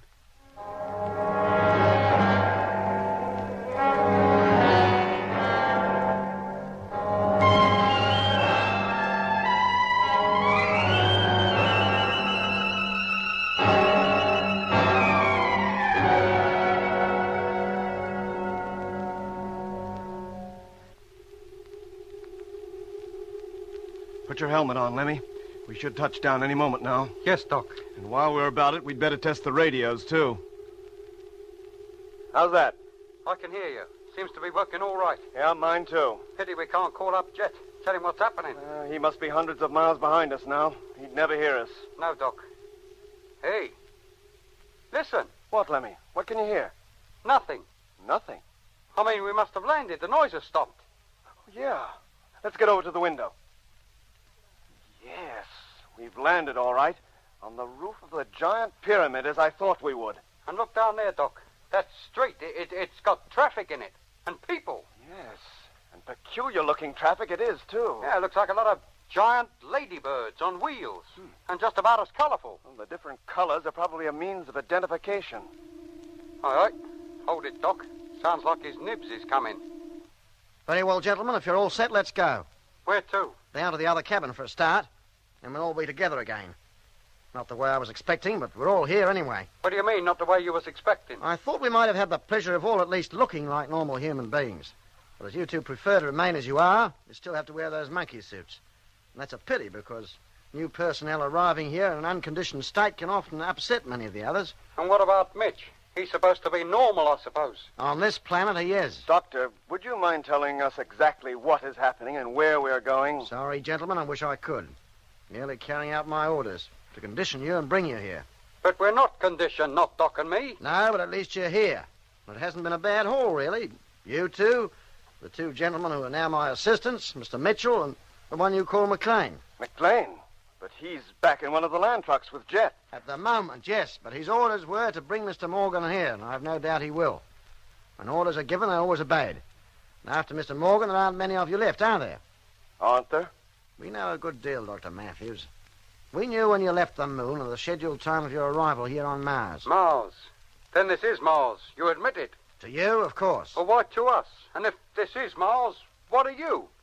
Why do you go around telling everyone else you're a flying doctor in Australia? Because, Mr. Barnett, there happen to be a lot of Earth men and women living in the Aguirre Desert who believe they are in Australia. We like them to feel at home, like them to think they're surrounded by the things they're used to, and unlike you and Dr. Matthews, they're all very happy with the arrangement. But here they live under an illusion the whole time. Even on Earth, millions of people live under an illusion, often for the whole of their lives. Well, you haven't illusioned us. No, and more's a pity. You might have been a lot happier if we had. Hey? Now, how about going downstairs? The rest are waiting. One moment. You said you knew our scheduled time of arrival here. How? Full information was passed to us at regular intervals. By Whitaker? That's right. Of course. Pity about him. He was very valuable to us. We could get him to do almost anything. So Whitaker was one of you? Yes, since 1924. Before then, he was on Earth, leading the normal, dull, earthly life.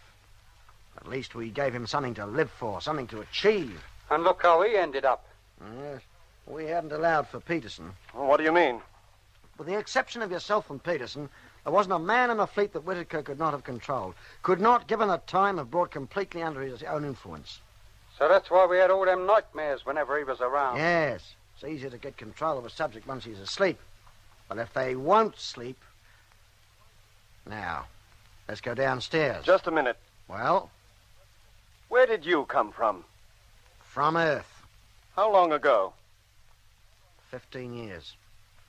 Until then, I was what I now pretend to be, a flying doctor in the Australian bush. But the way you talk, you might be a Martian. I decided a long time ago that there's no point in fighting the inevitable. I threw in my lot with them. As a trained doctor, I have a way with people. Might be a bit rough and ready, but it serves. I'm the go-between, between them and the people who've been brought here. I see to it that their illusion, as you call it, is not shattered. Them? Who are them? The Martians. for whom and by whom the rest of us exist up here. But who are they? What do they look like? I wouldn't know. I've never seen them. Oh. Doctor, supposing you had a chance to go back to Earth, would you go? If I were on Earth now, I'd be 15 years older. I was no chicken when I came here. What prospect is there for me if I return? But how much longer do you expect to remain as active as you are now? I don't know. But I do know that in the city of Orpha, there are people who came here from Earth during the opposition of 1879. The opposition? Of what? The opposition of Mars, of course. When it is close to the Earth. That is when our ships leave to pick up new personnel. Approximately every 15 years. Of course. Whitaker in 1924, that sheep farmer and his wife in 1939, and I expect we'd find people on this planet brought here in 1896, 1909, 1956. And 1971. Yeah, and we, the clever lot, we brought ourselves here. And you were the first. The others came by the usual method, as I did. How did it happen? In those days, there were lots of reports of flying saucers being seen, particularly in America. Yeah, that's right. I remember when I was a kid, a fellow in California wrote a book about it. Said he'd not only seen a flying saucer land, but he'd actually spoken to one of the crew. That's right. And a lot of eyewash, or so I thought at the time. And then I saw one myself, actually down on the ground in the Simpson Desert, west of Bandama. Go on. Well, naturally, I was curious and approached close enough to photograph it. Then the door opened and a man came out. He spoke good English, invited me to look around. 5 minutes later, it took off, with me inside it. And now I'm here. I do as they tell me and make the best of it. Now, if you take my advice, you'll do as I've done and do as you're told. There's no escape. Neither you nor your freak will ever get back to Earth. Now, is there anything else? No, I think that's enough to be going on with. Thank you. Very well. Let's go down, shall we? All right, Lemmy. Down you go. Thank you, gentlemen.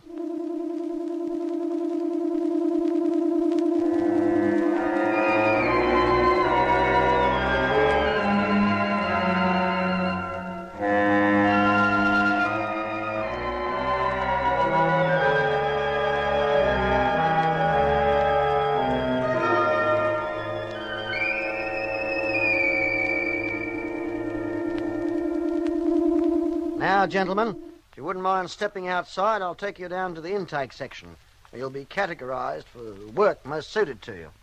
Work? You don't think this is a free hotel, do you? Once you're here, you have to work for your keep. What's that? That is something I don't decide. But you're more fortunate than most people. You're all very skilled in your own particular professions and should be very useful to us. Your long stay could be extremely pleasant.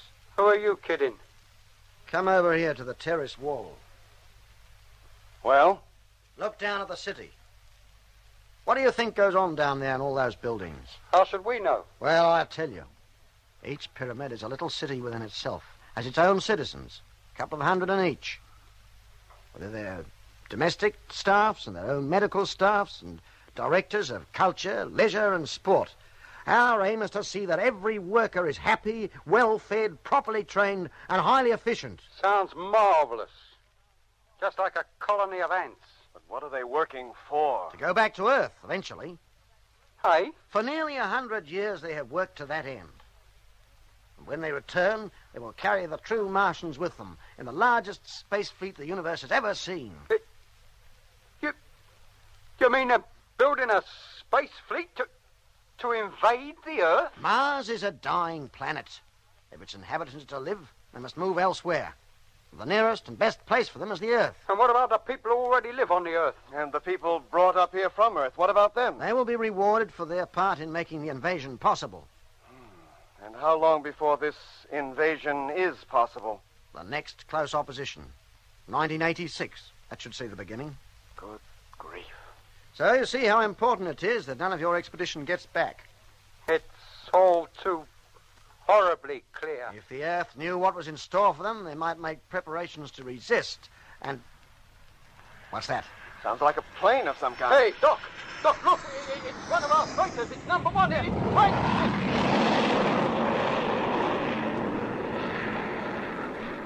I've got to get you down to the intake section right away. What's the hurry, mate? Do you think Frank might see us? Come on, do as you're told. Head down those steps to the next terrace. Not on your life. Are you going voluntarily, or do I have to force you? We're not Whitaker yet. You know, you lay one hand on me, I'll give you a right-hander. Come on.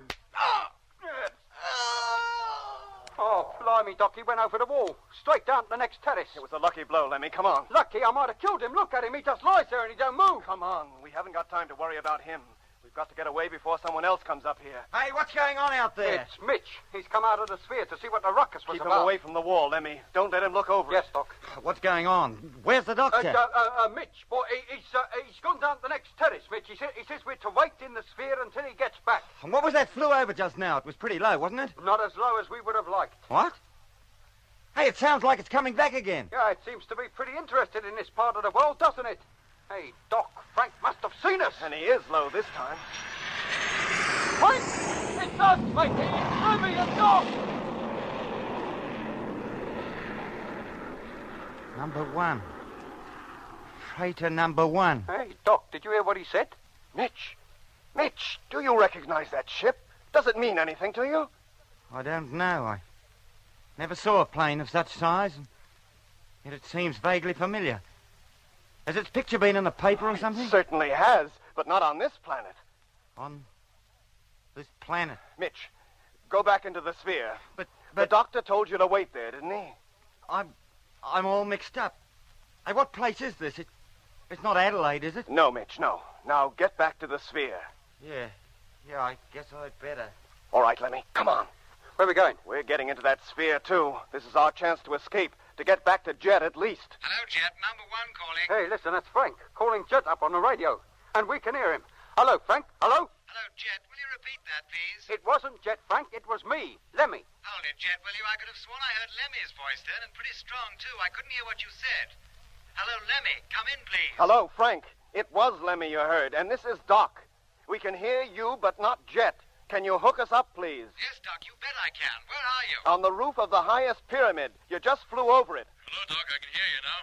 What pyramid? In the Lacus Solis, Jet. A whole city of pyramids. Lemmy, Mitch, Dobson, Harding, and I, and the sphere we came in are up here on the roof. A whole city, did you say? Yes, mate, and we got to get out of here and get back home. Quick, the Martians are planning to invade the Earth. They're what? And they've got some happy little ideas lined up for us and all. It's true, Jet. Stay away from this place, whatever you do. Yes, mate, if they get you, you've had it. You might never get back to Earth again. And, Jet, watch McLean. He's been instructed to bring you here. But he does everything I tell him. Well, watch out for him just the same. The Martians aim to get us all, to prevent our warning Earth of their intentions. Doc, look. Are you quite sure you haven't been conditioned? Oh, blimey, mate, do us a favor. Do we sound as though we have? Jet, you must believe us. Let me tell Frank the whole story and have him relay it to the rest of the fleet in free orbit so that they can tell Earth. Yes, but supposing it's not true, we'd put the whole world into a panic. Well, that's better than being caught on the hop, isn't it? We must tell Control at least, Jet. What they do after that is their concern, but at least we'll have done our part. Very well, Doc. Go ahead. Frank, did you hear that? Yes, sir. Then hook Doc up. Right. I'll call you as soon as I've established contact. Jet. Yes, Doc? Where are you now? Still crossing the Argyre Desert in your direction. Well, don't. Stay where you are. If Frank has enough juice, he can drop down and pick you up. Take you and McLean back to Polar Base. Yes, but what about you and Lemmy and Mitch? With luck, we might make it. But we'll have to hurry. I'll say. Hey, Doc, look. Coming up the steps, 4 men. Into the sphere, quick, Lemmy. They'll just come in there after us. Go on. Yes, Doc. Hello, Doc. What's happening? Don't worry, Jet. I'll call you again later. Keep listening out. Right. Come on, Doc. They're running now. Be right with you, Lemmy.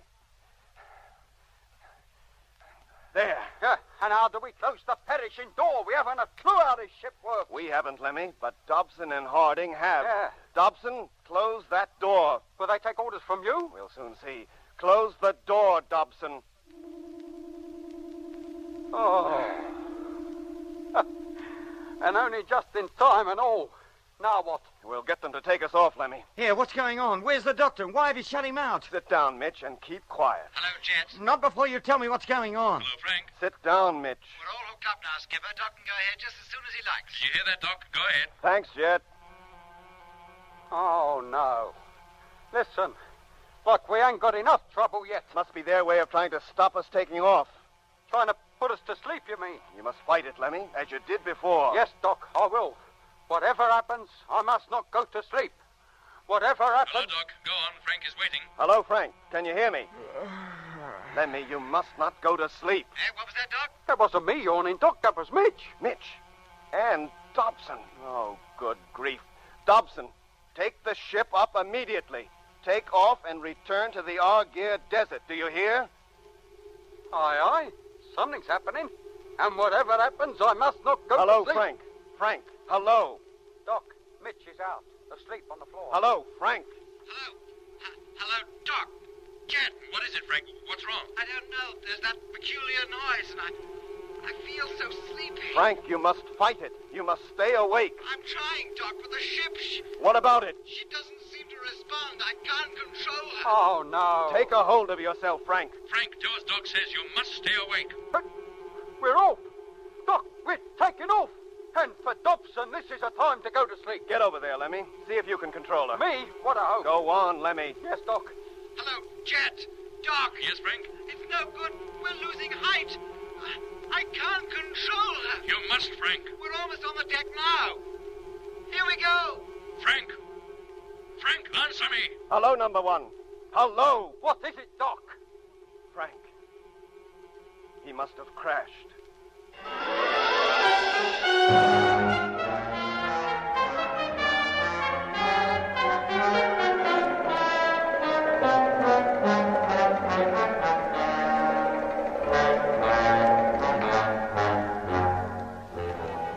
In episode 18 of Journey into Space, you heard Andrew Folds as Jet Morgan, David Kossoff as Lemmy, Guy Kingsley Pointer as Doc, Bruce Beebe as Mitch, and with David Jacobs and John Casabon. The BBC presents Jet Morgan in Journey into Space.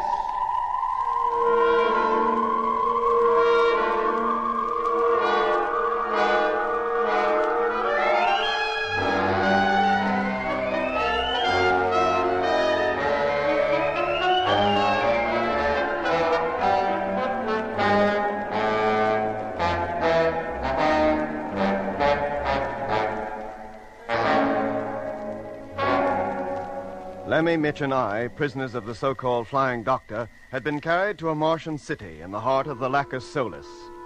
And then suddenly, freighter number 1, piloted by Frank Rogers, who was looking for us, passed overhead.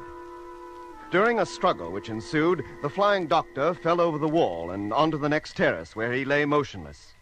Lemmy and I at once returned to the sphere and took off in the hope of getting back to Polar Base. Meanwhile, through freighter number 1, we had re-established contact with Jet. When he learned what the Flying Doctor had told us about the Martians' plans to invade the Earth, he agreed that I should tell the whole story to Frank. He could then relay it to the fleet in free orbit from where it could be passed to control. And then... Hello, Doc. Jet. What is it, Frank? What's wrong? I don't know. That peculiar noise, and I feel so sleepy. Frank, you must fight it. You must stay awake. I'm trying, Doc, but the ship, What about it? She doesn't seem to respond. I can't control her. Oh, no. Take a hold of yourself, Frank. Frank, do as Doc says. You must stay awake. Hey, we're off. We're taking off. And for Dobson, this is a time to go to sleep. Get over there, Lemmy. See if you can control her. Me? What a hope. Go on, Lemmy. Yes, Doc. Hello, Jet. Doc. Yes, Frank? It's no good. We're losing height. I can't control her. You must, Frank. We're almost on the deck now. Here we go. Frank. Frank, answer me. Hello, number 1. Hello. What is it, Doc? Frank. He must have crashed. Hello. Frank. Hello. Hey, he's not replying, Doc. Hello, Jet. Can you hear me? Oh, if Frank has crashed, we've lost contact with Jet and all. Without number 1 to relay our calls, he can't hear us, mate. And meanwhile, this ship is steadily climbing. Well, there's nothing for it but for us to learn how to control it if we can. Drag Dobson out of the way, Lemmy. You take his panel, I'll take Harding. Right. Now, you lie there, mate, and you have a nice little 40 winks, eh, Doc? Yeah? That noise, that go-to-sleep noise, it's stopped now. Oh, never mind that, Lemmy. What have you got on your panel? Row of buttons and 3 levers. No indication of what they do? Not that I can see. One of the buttons here is depressed. So is one of these. And one of the levers pulled forward. Now, it was Dobson who closed the door, wasn't it? Yes. Then it must be the button on your panel that did it. Yes, I should think so. Then this panel was the one that started the motor and took us off. All right, Lemmy, hold on. I'm going to do a little experimenting. Right, now, be careful, Doc. Don't go crashing us as well. Now, get over to the window. Tell me what happens to the ship when I pull the lever. Right. It don't seem to make any difference at all. Doesn't it? Now, wait a minute, Doc. Yes, it does. We've stopped. Stopped in midair. Right. Tell me what happens now. We're going down. Oh, turn it up, Doc. What are you doing? Sorry, Lemmy, but down is the one way we don't want to go. Not yet, anyhow. Well, can't you make it go any other way than up or down? Only stationary like this. And there we'd better stay for the time being at any rate. Dobson and Harding are waking up. Oh, blimey. Let's hope they don't start getting violent. Dobson, can you hear me talking to you? Dobson, do you hear me? What are your orders? Hey, it doesn't seem to be any different from when he went to sleep. My orders are that you get back to the control panel immediately. Doc, he's getting up and going. Just as McLean did back in the truck. Keep your eye on him, Lemmy. He touches none of the controls on the panel until we tell him to. Right, Doc. Now, Harding? Harding, can you hear me? Get up, Harding. Get on your feet and go back to the control table. Oh, it gives you a funny feeling when they do exactly as you tell them, Doc. Not half the funny feeling we'd get if they'd stop doing what we told them. Oh, what do we do now? Hey, and what about Mitch? And it his turn to wake up? Oh, let him sleep. We have enough trouble, Lemmy. Now, which way was number one heading the last time it passed overhead? Southeast. Back towards where it came from, towards the desert. Harding, Dobson, here are your orders. What are they? The ship will proceed at moderate speed in a southeast direction. He's doing it. Then keep close watch on him, Lemmy, and see how he does it, and memorize it. Yes, Doc. Where are we now? We just left the city and we're headed out over the cultivated area again. Any sign of number one anywhere? No, Lemmy, not yet. Maybe he didn't come out this way after all. We'll go a little further. Oh, Jet must be going up the wall wondering what's happening to us. Hey, Doc, you don't think after what we told him he's still heading this way, do you? Knowing Jet, he probably is. But he mustn't. We got to get out there and stop him. We will at the first opportunity, but we must find number one first. Yes, Doc. We'll make a complete circuit of the Lacasolis. And what if them Martians down there come up after us? When they do, we can decide what to do about it. Meanwhile, we'll continue the search. Yes, Doc.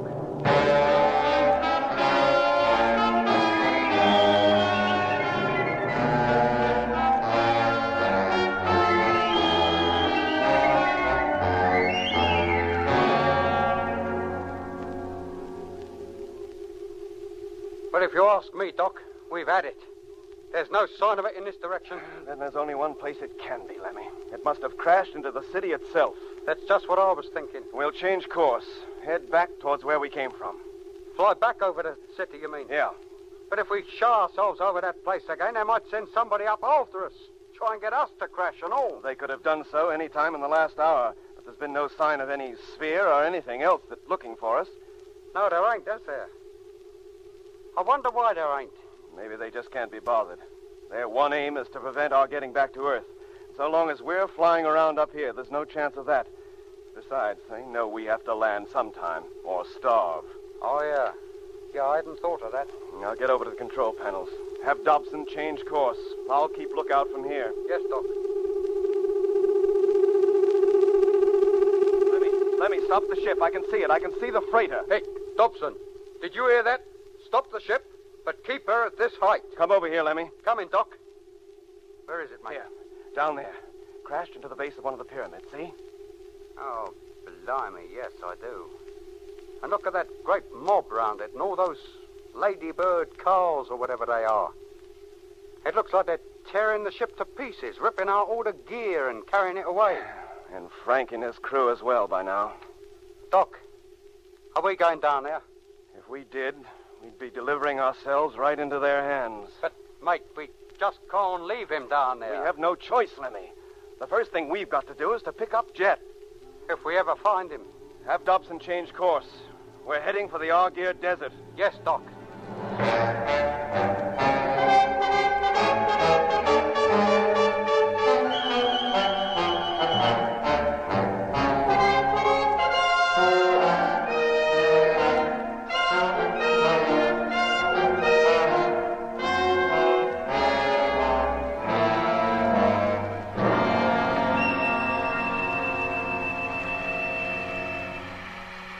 Hello, McLean. Can you hear me? I can hear you. In a moment, I shall halt. When I do, you're to bring your truck alongside this one and stop your motor. Your orders are understood. Fine. We shall stop here for a meal and then go on. You'll fall in behind and follow me as before. I am now alongside you and the motor is switched off. Good. Now go into your living quarters and get yourself something to eat. I shall call you again in half an hour. Orders are understood and will be carried out. Well, that settled him. Now, another try at contacting Doc or Frank. Hello, Doc. This is Jet calling. I've not heard from you since we lost contact 2 hours ago. If you can hear me, come in, please. Hello, freighter number 1. Jet Morgan here. Have lost contact with you. Come in, please. Oh. Hello, Polar Base. Land Fleet calling. Come in, please. Hello, Skipper. Polar Base here. Receiving you loud and clear. I've called Doc and Frank yet again, but I still get no reply. I've kept a constant listening watch, sir, but I've heard nothing. How about the fleet? Have you contacted them lately? Yes, sir, not 10 minutes ago. They've heard nothing either. Oh, thank you. Keep the watch open. Be sure that at least one of you is listening all the time. May I make a suggestion, sir? Well? Number 1 crash, there's no doubt about it. I realize that. If the crew had survived and the radio was still workable, they would have called us by now. If the damage was severe, it could take hours to repair it. At which time those Martians, or whatever they are, would have captured them, just as they did Dobson and Hardin and now Lemmy, Doc and Mitch. The last we heard, Doc and Lemmy were hoping to get away from that place. If they had, sir, wouldn't we have heard from them by now? If I may say so, I think your plan to proceed to the Lacus Solis in the land truck with only McLean for company is too risky. And that's for me to decide. Now keep the watch open. I'll call you again when I got underway. Yes, sir. I have no intention of returning to base until I'm absolutely sure that all hope for Lemmy, Doc, and Mitch, or even Dobson and Harding for that matter, is gone. Meanwhile, I shall continue to follow them. We'd hate to lose you as well, sir. Thank you, but I'll do my best to see that you don't. Yes, sir. Very well. I'll call you again in about half an hour. Good luck, sir. Thank you. Hello, Land Fleet. Can you hear me? Hello? Yes? What is it? What was that, sir? You called me. Oh, no, sir, not me. Somebody distinctly called the Land Fleet just then. Hello, Land Fleet. Can you hear me? There they were again. Very faint, but definitely there. Did you hear them? No, sir, I did not. The signal must be too weak for me to pick it up. All right, leave it to me. It's probably Doc or Lemmy. If I need you, I'll call you. Yes, sir. Hello, Land Fleet here. Is that you, Doc? Receiving your strength, too? No, it isn't Doc. Is it Frank, then? No, it isn't Frank either, nor is it Lemmy. No, it isn't. I can hear that. In fact, I don't know that voice at all. I've never heard it before. You were in great danger, Mr. Morgan. You don't think you have a chance against them, do you? Just you and a couple of crawling land trucks? Who are you? Come to the point. There's no need to raise your voice. I want to help you. Oh, I'm sorry, but how can you help me? Unless somebody does, you haven't a hope of getting back to Earth. Not even to your polar base. That hardly answers my question. How can you help me? I cannot tell you now, in case I should be overheard. Over the radio, you mean? Yes. I've already brought my transmitter down to its lowest possible power, so it will about reach you and no further. Every word you say is listened to. Do you realize that? That's been made fairly clear to us recently. They are listening to you now. They've heard you calling Doc and Frank. And if they'd answered, their replies would have been picked up too. Then if they can't hear you, they, whoever they are, must be thinking I'm talking to myself. It won't take them long to realize what's happening, and they'll come flying out here, not only to pick you up, but to get me as well. And that wouldn't be difficult. I'm only a couple of 100 yards away from you. Where? Out of sight at the moment. I didn't want to scare you suddenly by appearing from nowhere. Look, how do I know this isn't another of their tricks? A ruse to get me away from the truck or something, as they did to Lemmy and Mitch back there in the canal. You must believe me. My aim is to help you. And for you to help me in return. You? Help you? Well, how? If you do get away, if you are able to leave the planet and get back to Earth, take me with you. Back to Earth? Why not? That's where I come from. I have a right to get back if I can, haven't I? We all have. But there wouldn't be room for us all. And I want to be sure that if you do go back, I go back with you. How long have you been here? 15 years. And a trustee for 5. A trustee? That's what they call fellas like me. But there's no time to go into the whys and wherefores now. Do you agree to let me help you?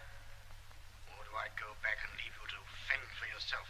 Do you know anything about Doc, or Lemmy, or Frank? I picked up their calls to you just before the freighter crashed. If you ask me, you'll not hear from any of them again. If they're not dead, then they'll be prisoners in the city. And if you think you can storm that place alone in that land truck, then you'd better think again. Now, how about it? Is it a deal? How do I know I can trust you? You don't. You have to take the chance. Are you on foot? No, I have my own land transport. It was given to me because of the work I've been allocated. And what's that? I'm Director of Agriculture.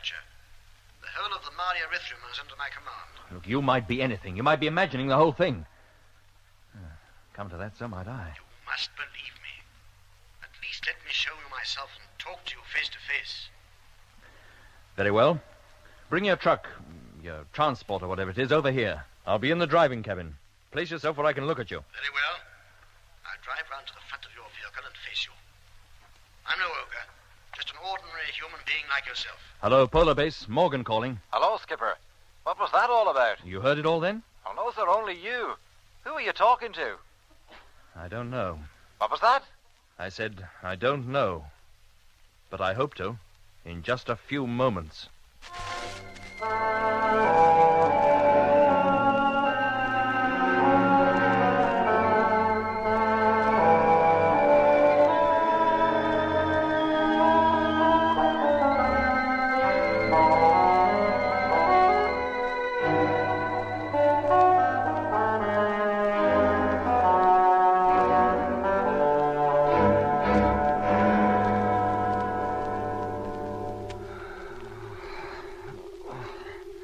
Hey, Doc.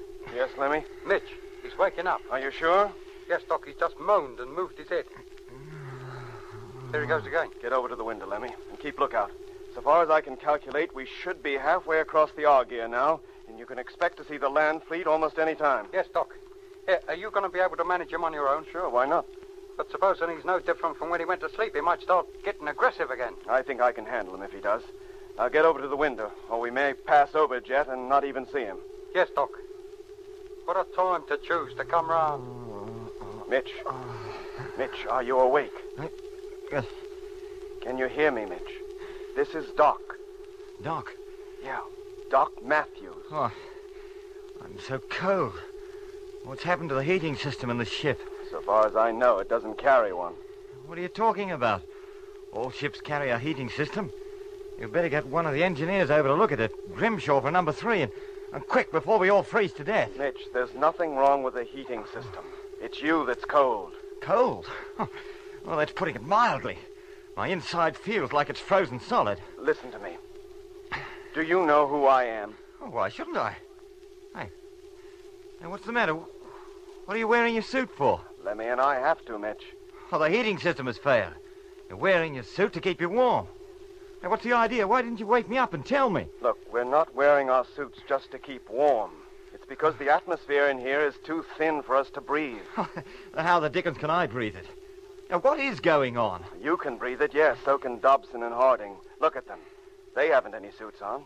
Dobson and Harding? Here? Oh, well, why aren't they in their own ship? And where's Jet? Somewhere out on the Argeir Desert, we hope. We're trying to find him and pick him up. On the Argeir Desert? On Mars, you mean? Of course. But we're not due to reach there yet. Not for 2 weeks. We landed here nearly 2 weeks ago. Look, Doc, will you please tell me what this is all about? Why don't you tell me what you think this is all about, Mitch? Where do you think you are? Where else would I be? In the Discovery, of course.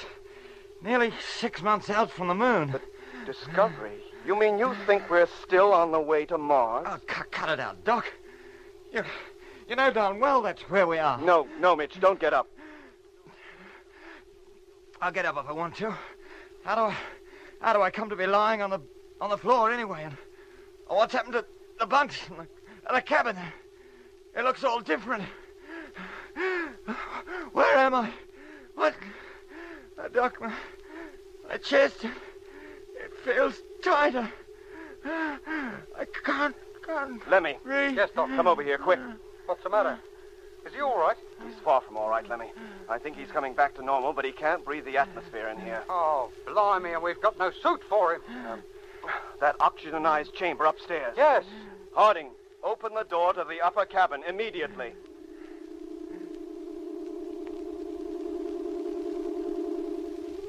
Now, come on, Lemmy. Help me get him up there. And hurry. Yes, Doc. Oh, blimey, he's turning blue. This is no time to discuss his complexion. Now, grab his legs. Right. Now, that's it. Now, come. Up you go. Harding, as soon as we're inside, close the door and open the upper one. All right, Lemmy. Take it easy. I got him. We don't want to drop him. There's not much room on these stairs, is there? Here goes the other door. Now get him inside and lay him on the floor. He's out cold again. Do you think he suffocated, Doc? No, Lemmy. Thank goodness this chamber was here, or it might well have been the end of him. Look, he seems to be breathing a bit easier now. All right, Lemmy. I'll look after him.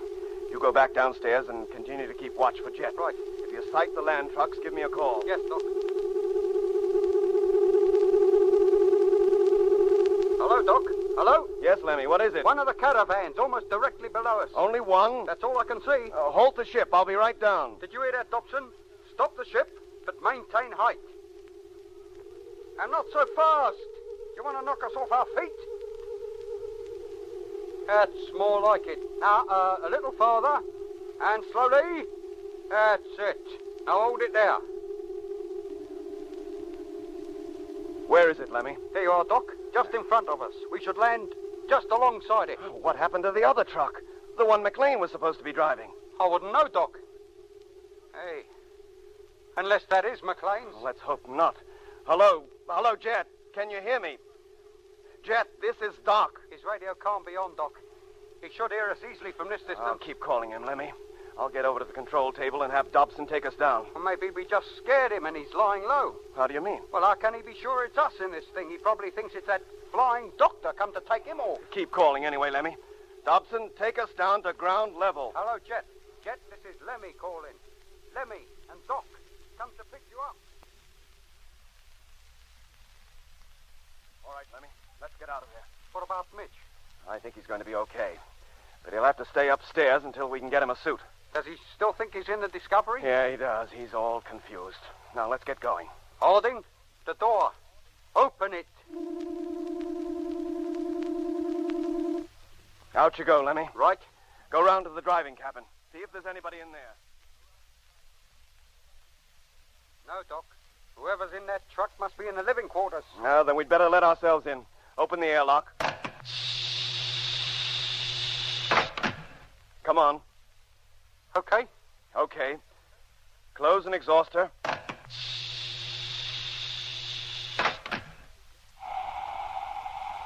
Maybe he's having a sleep. What a surprise for him when he wakes up and sees us standing over him. Okay, Lemmy. Open the door. Let's get inside.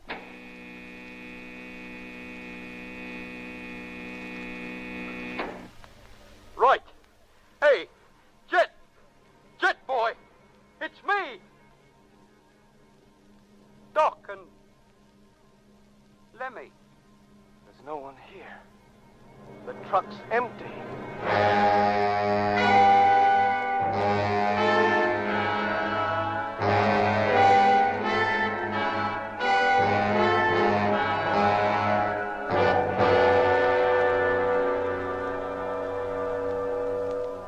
What had happened to Jet? And what had happened to McLean and the other land truck which contained so much of our valuable stores and equipment? As we learned later, Jet had agreed to talk to the owner of a mysterious voice that had called him on the radio. Well, here I am. So I can see. Fine. Now do you believe I'm from Earth? All the people we've met on this planet seem to be. But I know where I am and what I'm doing. Most of the others don't. They still think they're back on Earth in the year they left it. For them, time has stood still. What year is it on Earth? 1971. That's right. You see, they failed to condition me. I was the wrong type. Well, why did they bother to pick you up at all? They have no way of telling good subjects from bad ones until they've got them. But it makes little difference. Once we're here, they put us to work just the same. But if you're not conditioned, well, how do you breathe? Same way as you. I carry an oxygen supply. A spacesuit? No. A spacesuit is unnecessary. If you have the right kind of equipment. The kind they gave me is ingeniously designed. You'd hardly know I was wearing anything. The conditioned people never even suspect. Oh, they don't even suspect they're on Mars. That's right. Are there any more like you that know the truth? Dozens of us. And where are they? Scattered all over the planet. Some like me with roving commissions. Others working in the factories. What at? All manner of things. But the main objective is the completion of the invasion feat. Good grief, then Doc was right. They do intend to invade the Earth. Yes, they do. I must get a message back home. Give me full details of how and when the invasion will be made, and I'll pass them on to Polar Base. You'd never do it.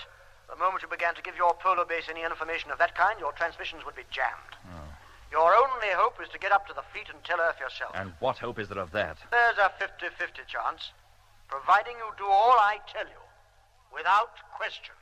That very phrase makes me suspicious. Very well, if you doubt my sincerity, I'll get on my way. No, wait. What do you want me to do? Come with me, now. It's fairly certain that your side of the conversation has been heard anyway. We haven't much time. Very well. You lead the way, I'll follow. That's no good. You have to come into this truck. Your own is too slow. But what about McLean in the other one? What state is he in? He seems to be in a deep state of hypnosis.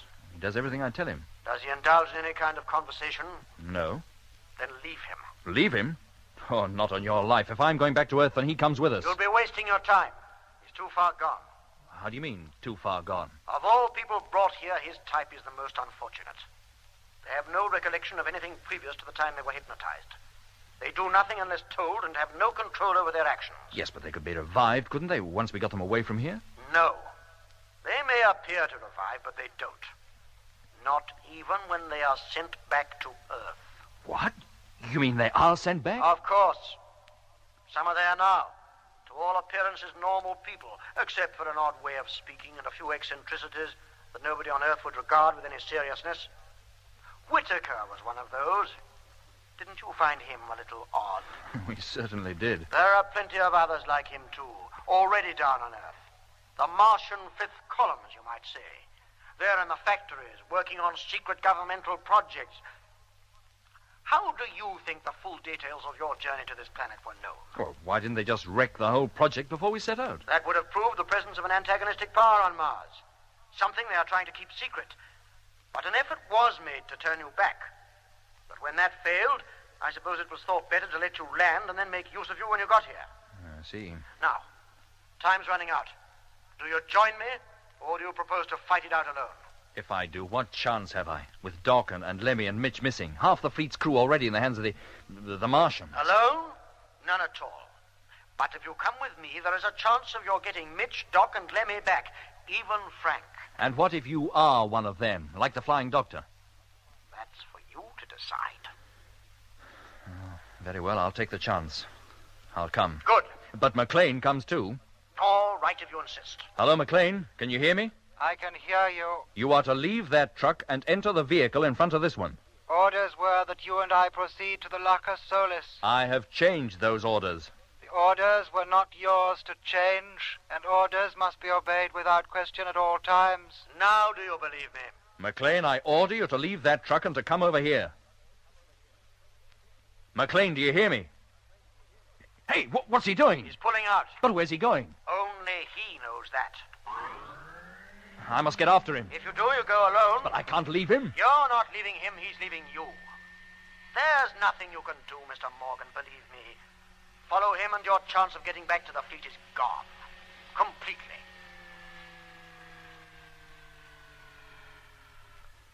Very well. I'll put myself in your hands. Good. Give me just a few moments while I tell Base what's happened. No, don't do that. Tell him you'll call him later, but give no specific time. Right. When I've done that, I'll put on Mitch's suit and come over there. I shall be waiting.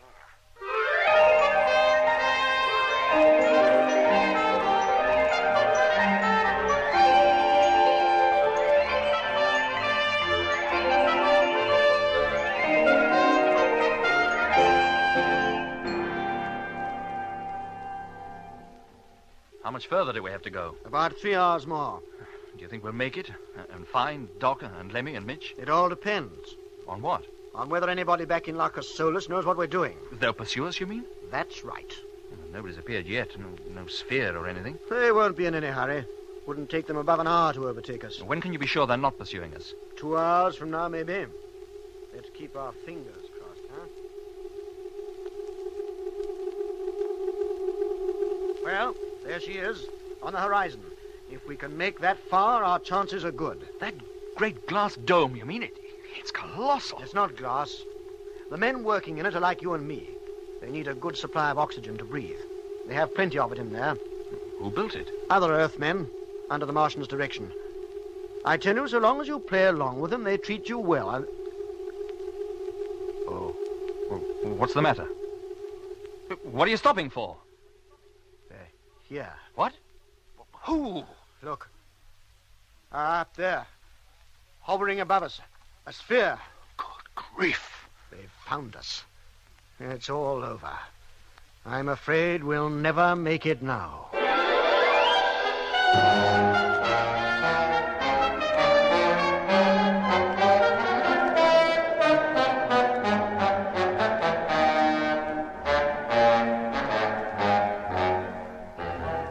In episode 19 of Journey into Space, you heard Andrew Foles as Jet Morgan, David Kossoff as Lemmy, Guy Kingsley Pointer as Doc, Bruce Beebe as Mitch, and with David Jacobs and John Casaubon. The BBC presents Jet Morgan in Journey into Space.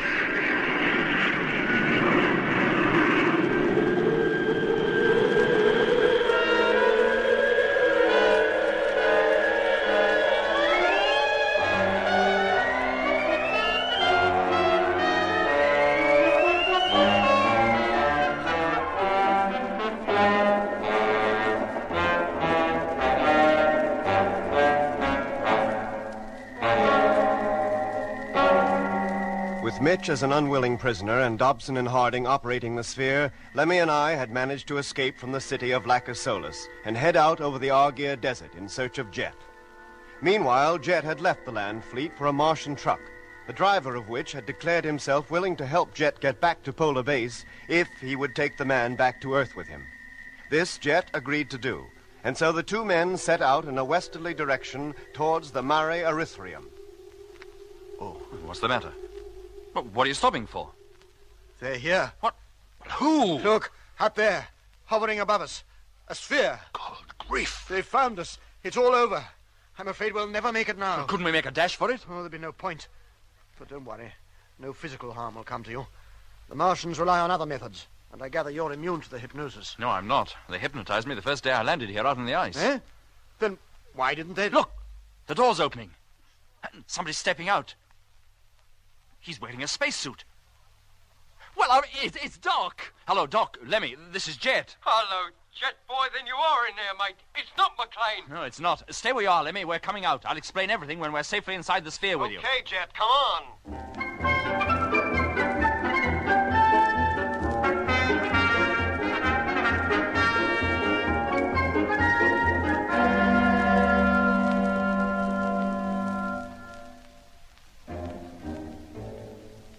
My hunch that Jet must have boarded the truck that had left the strange tracks near the land fleet had been right.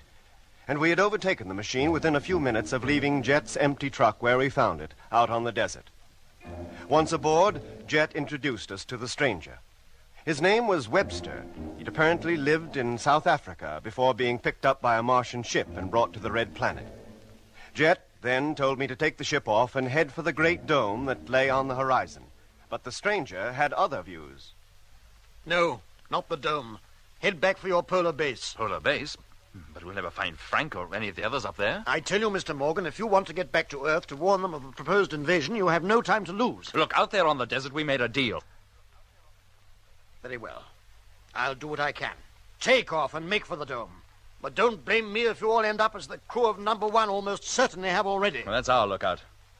Okay, Lemmy, take her off. And if you must go there, keep at low level. There's less chance of our being detected. Dobson, Harding, take the ship up. Maximum height, 20 feet. Course, due west. That's it. Once we were underway, Webster examined Dobson and Harding and pronounced them beyond hope, so far as ever getting them back to normal was concerned. He then asked to see Mitch, so Jet and I took Webster to the upper cabin.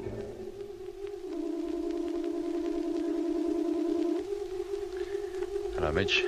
How are you feeling? Oh, will somebody tell me what's going on? Who's this? This is Mr. Webster. He thinks he can help. How do you do? Where did he come from? He wasn't with us when we set out. No, Mitch. He left the Earth 15 years before we did. What are you talking about? Nobody had ever reached the moon then, let alone Mars. So you now think you are on Mars? Oh, what else am I to think? You told me we were, and, well, I've only got to look out of the window to see we're not in space anymore. What is the last thing you remember, Mr. Mitchell? Being in the Discovery on my way here. Everything else between that time and now is a complete blank. Mr. Morgan, I'd like to have a word alone with Dr. Matthews. Certainly. Now, don't worry, Mitch. Everything's going to be all right, boy. It had better be. Well, Mr. Webster? This isn't a bad case. Nothing like as bad as those two fellas downstairs. I'm almost back to normal. Have you any recollection of his being influenced a second time? Yes, when we took this sphere. That peculiar noise came on, and Mitch and Dobson and Harding fell asleep. Then that was it. Had he been handled properly then, he could have been completely normal by now. But I don't understand. While he's in that sleeping state, it is possible to penetrate right deep down inside a subject's mind. Yes? Tell him he's in Africa, and when he wakes up, he'll believe it. That Dr. Matthews is the Martian method. On the other hand, put him to sleep now, tell him all that has happened to him since the time his memory failed him. When he wakes up again, he'll remember everything. I see. You willing to try it, Doctor? Of course. I'll try anything. Well, then we'll leave you alone with him.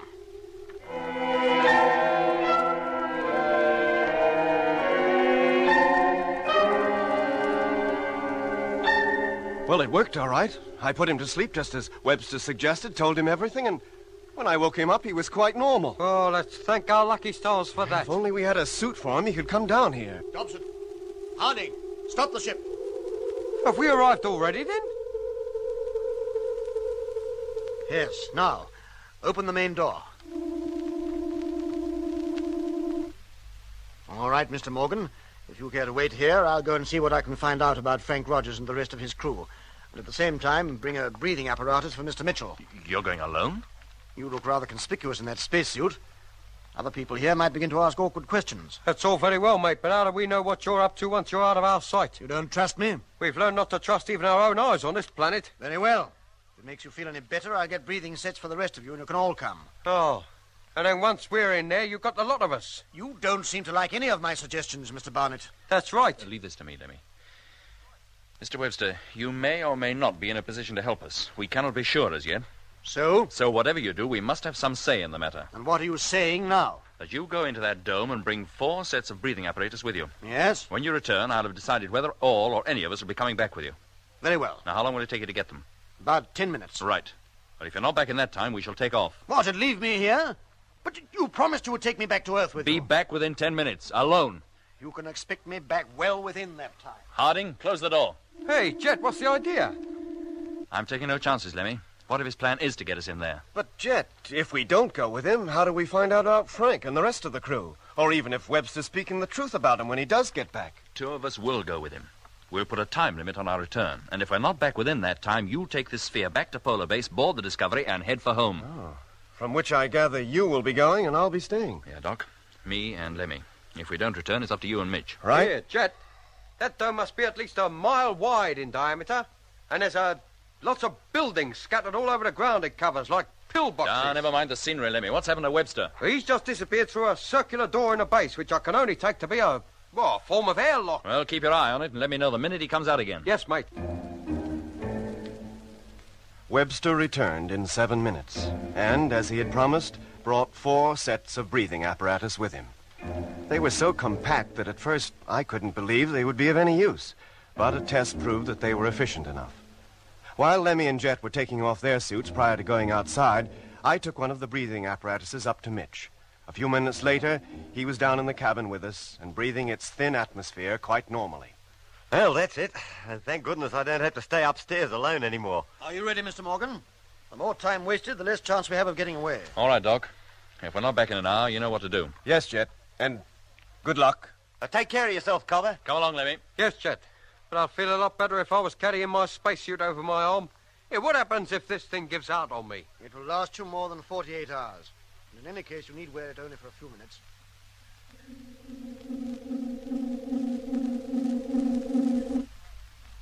You can take off your masks now. The atmosphere is breathable, all right. Oh, smells just like the London Tube. Now, this way. Where are we now? Inside the wall on which the dome rests. Deep down underground is a factory. Its workers are all conditioned types, but it is run by unconditioned men like myself, on orders received from Larcus Solus. And now we go through here.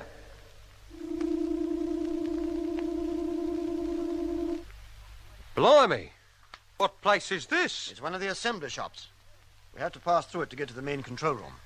And look at all them blokes working their insides out down there. Yes, they think they're back on Earth. And what do they think they're doing?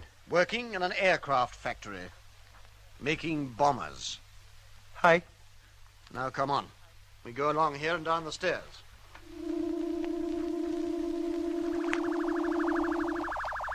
Now, in you go. Walk right through the shop and down to the other end. Don't talk to anybody if you can help it. Hey, Jet, what's that poster up there with a picture on it? What's it say? Keep your mouth shut. The enemy is everywhere. And look, that fella under the table, that's Hitler, isn't it? Come on, Lemmy, don't lag behind. Well, what's Hitler got to do with this place? Lemmy, come on. Hey, chum, got a match? Hey, what was that? Have you got a match for my fag? I've got 5 minutes for a spit in a drawer. Sorry, mate. I'm right out of matches. Oh, well, never mind. I'll get one from Tom. You going to work here? Maybe. I'm not sure yet. Oh, you didn't give up a good job just because of the war, did you? Because if you did, you would have mug. Oh? Why? Oh, because it'll all be over by Christmas, that's why. You work on aircraft before? Not the kind you're making. Not a bad life, really. Foreman's a bit of an... Is he? Anyway, there's one thing to be said for working here. If you get any spare time, you can knock yourself up a lighter on the side. Then where's yours? Lemmy, come on. What are you hanging back here for? I'm sorry, Jet. I couldn't just walk away from him. He thinks he's back in the 1940s, working in an aircraft factory. That's what they all must think. And all the time they're making spheres for the perishing Martians.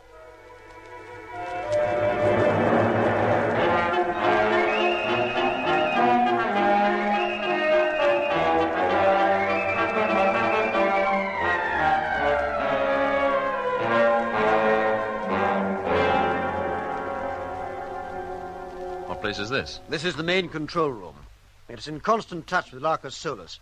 And if there's any news to be had about Rogers and his crew, it'll come from here. I see. Now, remember, both you and Mr. Barnett are new personnel. You were picked up from Earth and you landed here only a couple of days ago. Uh-huh. You are condition-resisting types. I'm showing you over the place. Is that clear? Perfectly. Then let's go in. Oh, hello there, Bill. Thought you were out on the Murray. I was. I was called over to HQ and told to bring these gentlemen over here and show them a few things. They're newly up from Earth and haven't quite got used to the idea yet. Oh, welcome to the fold, gentlemen. You have my deepest condolences. Where did they pick you up? The crew of the Sphere, you mean, that brought us from Earth? Who else? From London. London? It's not the habit of the Spheres to drop down on populated districts. Oh, not London exactly. Hampstead Heath. I should have thought that even that would have been a little too crowded. Well, it was late at night, and it was foggy. And they weren't the only ones. I know. There were 4 newcomers landed in Lacasolus this morning. I was talking to them a few minutes ago. Talking to them? Were they called Rogers and Grimshaw? That's right. Good subjects, too, by all accounts. 3 of them grade 3 types, capable of being put into the deepest sleep. Oh, no. Would you care to see them? Where can I see them? Now, when the screen warms up, they'll appear on it. They're undergoing their initial training, learning to obey orders by remote control. There they are. That's Frank. In a few days, they'll be coming to work here. By then, they'll be used to my voice and to doing exactly as I tell them. Rogers, stand up. Oh, blimey, Jet, look at him. He's doing it. Can you hear me, Rogers? I can hear you. Are you prepared to take my orders and to act on them? Orders must be obeyed without question at all times. Very good. Sit down, Rogers. Now, Grimshaw. I can hear you. Turn it off. What are your orders? Turn it off, do you hear? I tell you, turn it off! What are you getting so excited about? Do you think it's funny parading Frank and Grimshaw around like that, like there was Whitaker exhibits in a circus? Mr. Barnett. You knew Whitaker? We'd heard of him. Mr. Webster told us about him. Where is Frank? How far away from here is he? Too far for you to get at, Mr. Morgan. You can give up all hope of trying to rescue him. What makes you think I want to? You can't fool me. I know that neither Rogers nor any of the men with him came to this planet in a Martian sphere. What? How do you know? Not 15 minutes before you came in here, a warning that men from Earth had landed on the planet 2 weeks ago was put over the intercommunication system. Apparently 2 of them took a sphere from Larcus Solus. The other is still out on the Argia Desert somewhere, and a search for him has already begun. Apparently they know about the proposed invasion of Earth at the next opposition. Don't you, gentlemen? Well, the cat's out the bag now, isn't it? No, Sam. What you say is true. But you are an Earthman yourself, and so am I. I was once. You still are, Sam. In spite of the time you've been up here, you still are. I am a Martian. It is my duty to report the fact that 2 of the Earthmen are here. You mean Nobody knows we are here but you. Yes, that is Look, so. Sam, you'd like to go back to Earth, wouldn't you? I came here in 1896. What would be the point? When I left Earth 75 years ago, I was 35 years old. You know what would happen to me the moment I left this planet. I have no wish to die yet. But if we don't get back to Earth, they'll know nothing about the invasion. And how are they going to defend themselves? It is not intended that they should know of the invasion or how to defend themselves. And you cannot be allowed to return to tell them. No, you traitor! Webster, take these men to the living quarters. I'll report their presence here to Larcus Solus immediately. No, Sam, wait. They've promised to take me back to Earth with them. You? What do you want with Earth? You who came here in 1910. I didn't. It was 1956. And I wasn't old. Look at me. Am I old? I could still spend a few more years on Earth, couldn't I? Couldn't I? Don't make me laugh. You'd fate to nothing the moment you put foot on the place. You're not conditioned for Earth, you know. You're not a Whitaker. You've got to believe me, Mr. Morgan. I did come here in 1956. Oh, shut up and get out. And take these Earthmen with you. I have a report to make. Lemmy. Yes, Jet. No, Sam, don't. Don't tell them. Okay, Lemmy, now. Right, now. All right, Lemmy, now. Go on, yes, mate. Go on.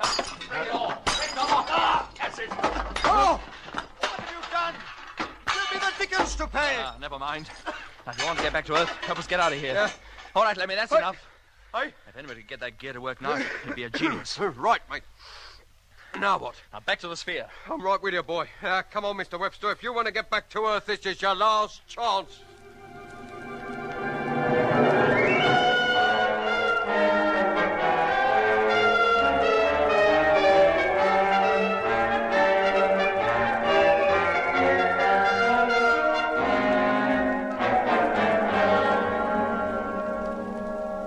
Now, come on, Lemmy, before that controller recovers and gives the alarm. Jet, wait!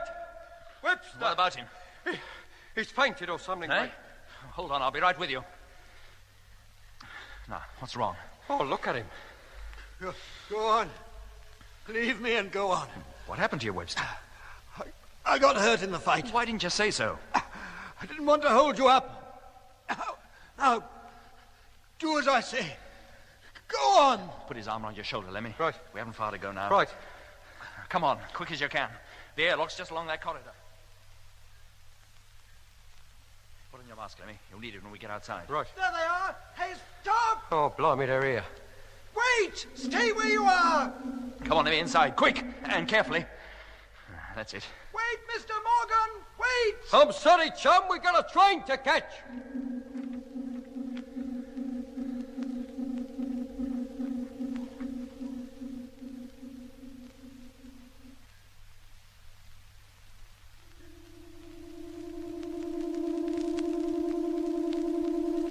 Doc, give me a hand, will you? Webster's hurt. Okay, Jet. Mitch. Right with you, Doc. Okay, Lemmy. We've got him. Right. Take it easy, Mitch. Lay him on the floor. We've got to get out of here, Doc, and quick. They've already got a search party out after us. What about Frank and Grimshaw? I'm afraid there's nothing we can do about them now, Doc. I see. Take a look at Webster to see Right. what you can do for him. Okay. Meanwhile, I'll get the ship underway. Well, come on, Levy. What are you hanging around outside for? Them blokes who was following us, they're coming through the airlock. Then come on before they get over here and grab you. But they don't want to grab us, Mitch. They want to come with us. What? Did you hear that, Jet? Yes, I heard it. Harding, take the ship up. Raise it 12 feet and hold it there. 12 feet? And what about the door? Don't you intend to close the door? No, Lemmy, I want to talk to those men down there. All right, Harding, that'll do. Take us with you, Captain. Take us back to Earth. How many of you? Just the four of us, that's all. How long have you been on this planet? 15 years, since 1956. You as well? Isn't there anybody on this part of Mars who came here any other year? You must believe us. We want to go home. We're young, all of us. We've a long life ahead of us, even down on Earth. Don't do it, Jet. It's a trick to get us to return to ground level. All right, I'll take you, but one at a time. Now, 3 of you go back 100 yards. You'll climb aboard in order, as I tell you. Now, take it easy, Jet. 4 of them could be too much for us. I can't leave them, Mitch. Harding. What are your orders? No, Jet. Wait. What is it, Doc? Come over here. Look at Webster. What's the matter? Come over here and see. Grief. Yeah. Is he... He's dead. Must have received a hard knock during that fight. But he's old. So very old. From looking at him, I'd say nearly 100. But he swore he was young. Said he'd been up here only since 1956. He wanted to get back to Earth so desperately he lied. But he knew that if he did, his age would catch up on him. Well, maybe he thought he'd have just one more glimpse of Earth before he died. Well, Jet, how about those men out there? Are they the same? Harding. What are your orders? Close that door. Head for Polar Base at maximum speed. No! No! No, Captain Morgan! Don't leave us! Take us back! Take us back to Earth!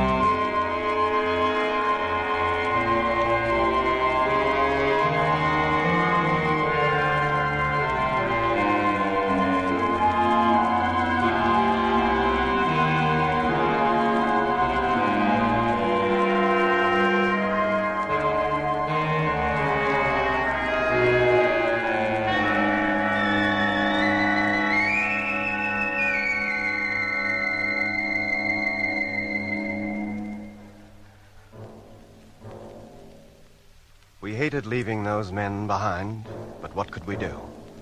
Our one thought now was to get back to Polar Base, the springboard for our long journey back to Earth.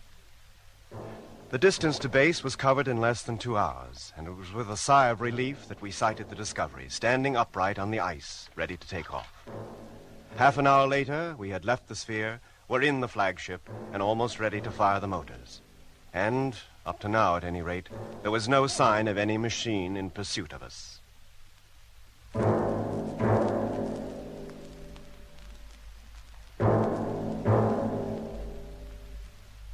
Televiewer, stern view on. Now listen carefully, all of you. I've ordered Dobson and Harding to take the sphere into free orbit and join the fleet. I'll then have Davis take over 2 suits from number 4 and tell Dobson and Harding to transfer to number 5. You mean you intend to take them back to Earth? Well, why not? The firing of the freighter motors is automatically controlled from here. Once we're underway, they'll have no choice but to come along with us. Now, let's get off. You all right down there, Paddy? Yes, sir. I'm quite comfortable, thank you. All right. Stand by for firing. In 5 seconds. 4, 3, 2, 1. Contact!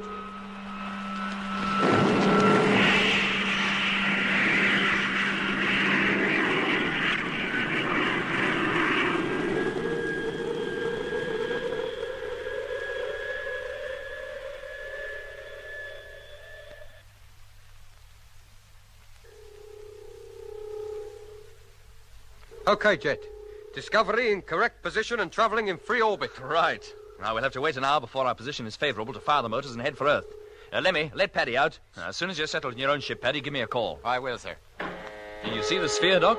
Yes, Jet. It's alongside number 6. There, see it? Yes. 9 ships we set out with, and only 4 are returning. And with Dobson and Harding to man one of them, perhaps only 3. Our trip can hardly have been called a success. 13 men lost, 2 ships wrecked, and 3 abandoned for want of crews to man them. Jet, for Pete's sake, look! Martian spheres, a whole fleet. What? Yes. Where, Doc? Almost directly below us. Dozens of them. Paddy now drifting across to number 3. Hey, listen. There's that music. They're here. They aim to stop us, Jet. Put us all to sleep. How far and fast can those spheres travel? According to that flying Dr. Jet, not very far. Then we'll try to outpace them. Lemmy, let me know as soon as Paddy's entered his ship. He's just reached the airlock now. Call up the ships, Mitch. Have them stand by for takeoff. Right. So it will be only 3 ships after all. Hello, Space Fleet. Discovery calling. Stand by for takeoff. Repeat, stand by for takeoff. Number 3 to flagship, standing by. Number 4 to flagship, standing by. Oh, blimey, they're giving out with a vengeance this time. Whatever you do, don't go to sleep. Fight it. Motor, Mitch. Okay. And stand by. Position. 3 degrees. 2 degrees. Firing imminent. 1 degree. Contact!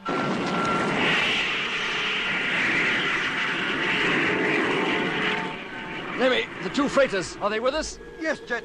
All motors fired simultaneously. Oh, good for them. But Dobson and Harding's sphere haven't moved. Oh, I didn't expect it to, Mitch. By now, they're obeying other orders than ours. And the spheres are making no attempt to pursue us. We're going to make it. We're going home.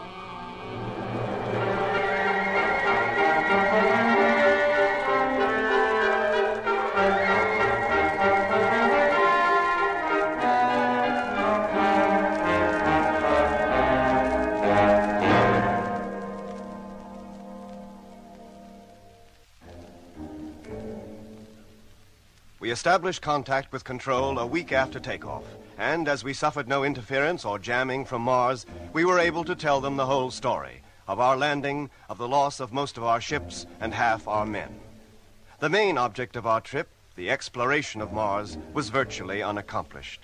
Our only achievement, a few measly specimens of Martian soil picked up in the area around Polar Base when we first landed. But the reason for our premature return had been achieved: to warn the Earth of the proposed Martian invasion during the next close opposition. At first, our story was not believed, but as we passed more and more details of our incredible adventures back to Earth, the truth slowly began to sink in. Hello, Space Fleet. Control calling. Come in, please. Hello, Control. Barnett here. It's requested that full details of the construction of the Martian spheres be passed to Control, together with all known methods of operating same as soon as possible. Oh, blimey, mate. We only flew in them things. We didn't take them apart. Sorry, Lemmy, I don't write these orders, only pass them on. You don't know the commotion your news has caused down here. A Martian invasion of the Earth was never even dreamed of, the last thing anybody expected. I don't see why. We invaded their planet, didn't we? Yes, but that's different. Why? The Martians didn't seem to think so. Anyway, mate, I'll pass the signal on to Jet. I expect he'll be calling you to answer it soon. Okay, Lemmy. Our depleted fleet, consisting of only the flagship and a freighter on either side, limped home on its long journey to overtake the Earth, which we hoped to do some 6 months after leaving the hostile planet.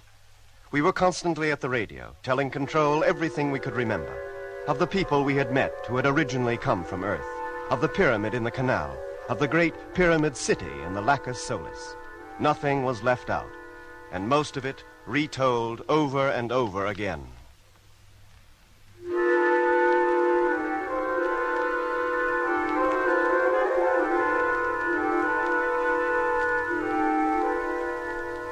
And then, at last, after 6 months and 2 weeks' flight through space, the ships were turned over, and we prepared to make the moon landing. Hello, Space Fleet. Your call received. Course X723, track E.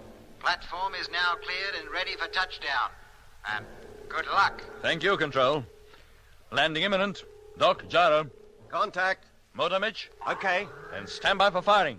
Height, 10,000. Position, Lemmy. Hang on. 9,000. Well, we made it. That's something. I only wish it was good news we was bringing home. 8,000. And when we do land, I expect we'll go straight into the interrogation room and stay there. We'll be lucky to get home in a month of Saturdays. 7,000. Stand by, Doc. Okay. Lemmy? Yes, mate. All right on my end. Freighter's turned over and information. 6,000. 5,000. Contact!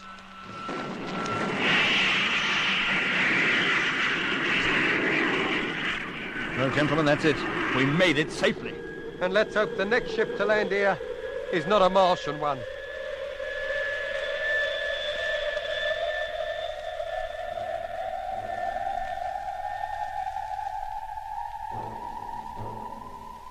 And so man's first trip to Mars was over. But it marked only the beginning of man's dealings with that fiery planet. The invasion of Earth did indeed begin 2 years later, 13 years before it was intended. No doubt after their plans had become known, the Martians thought it best to strike immediately, and the first ships of the Martian invasion fleet landed in Asia on September 23rd, 1973. But that's another story.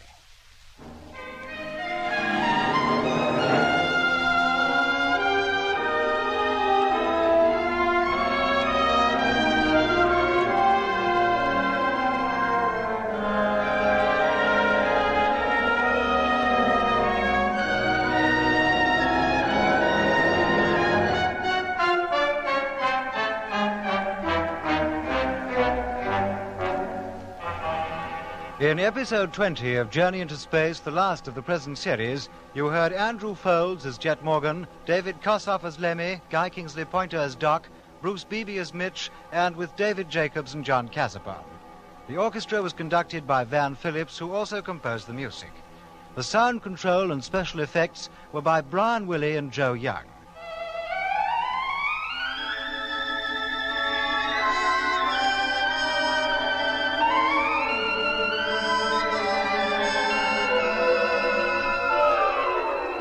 Journey into Space is written by Charles Chilton and produced by him in the London studios of the BBC.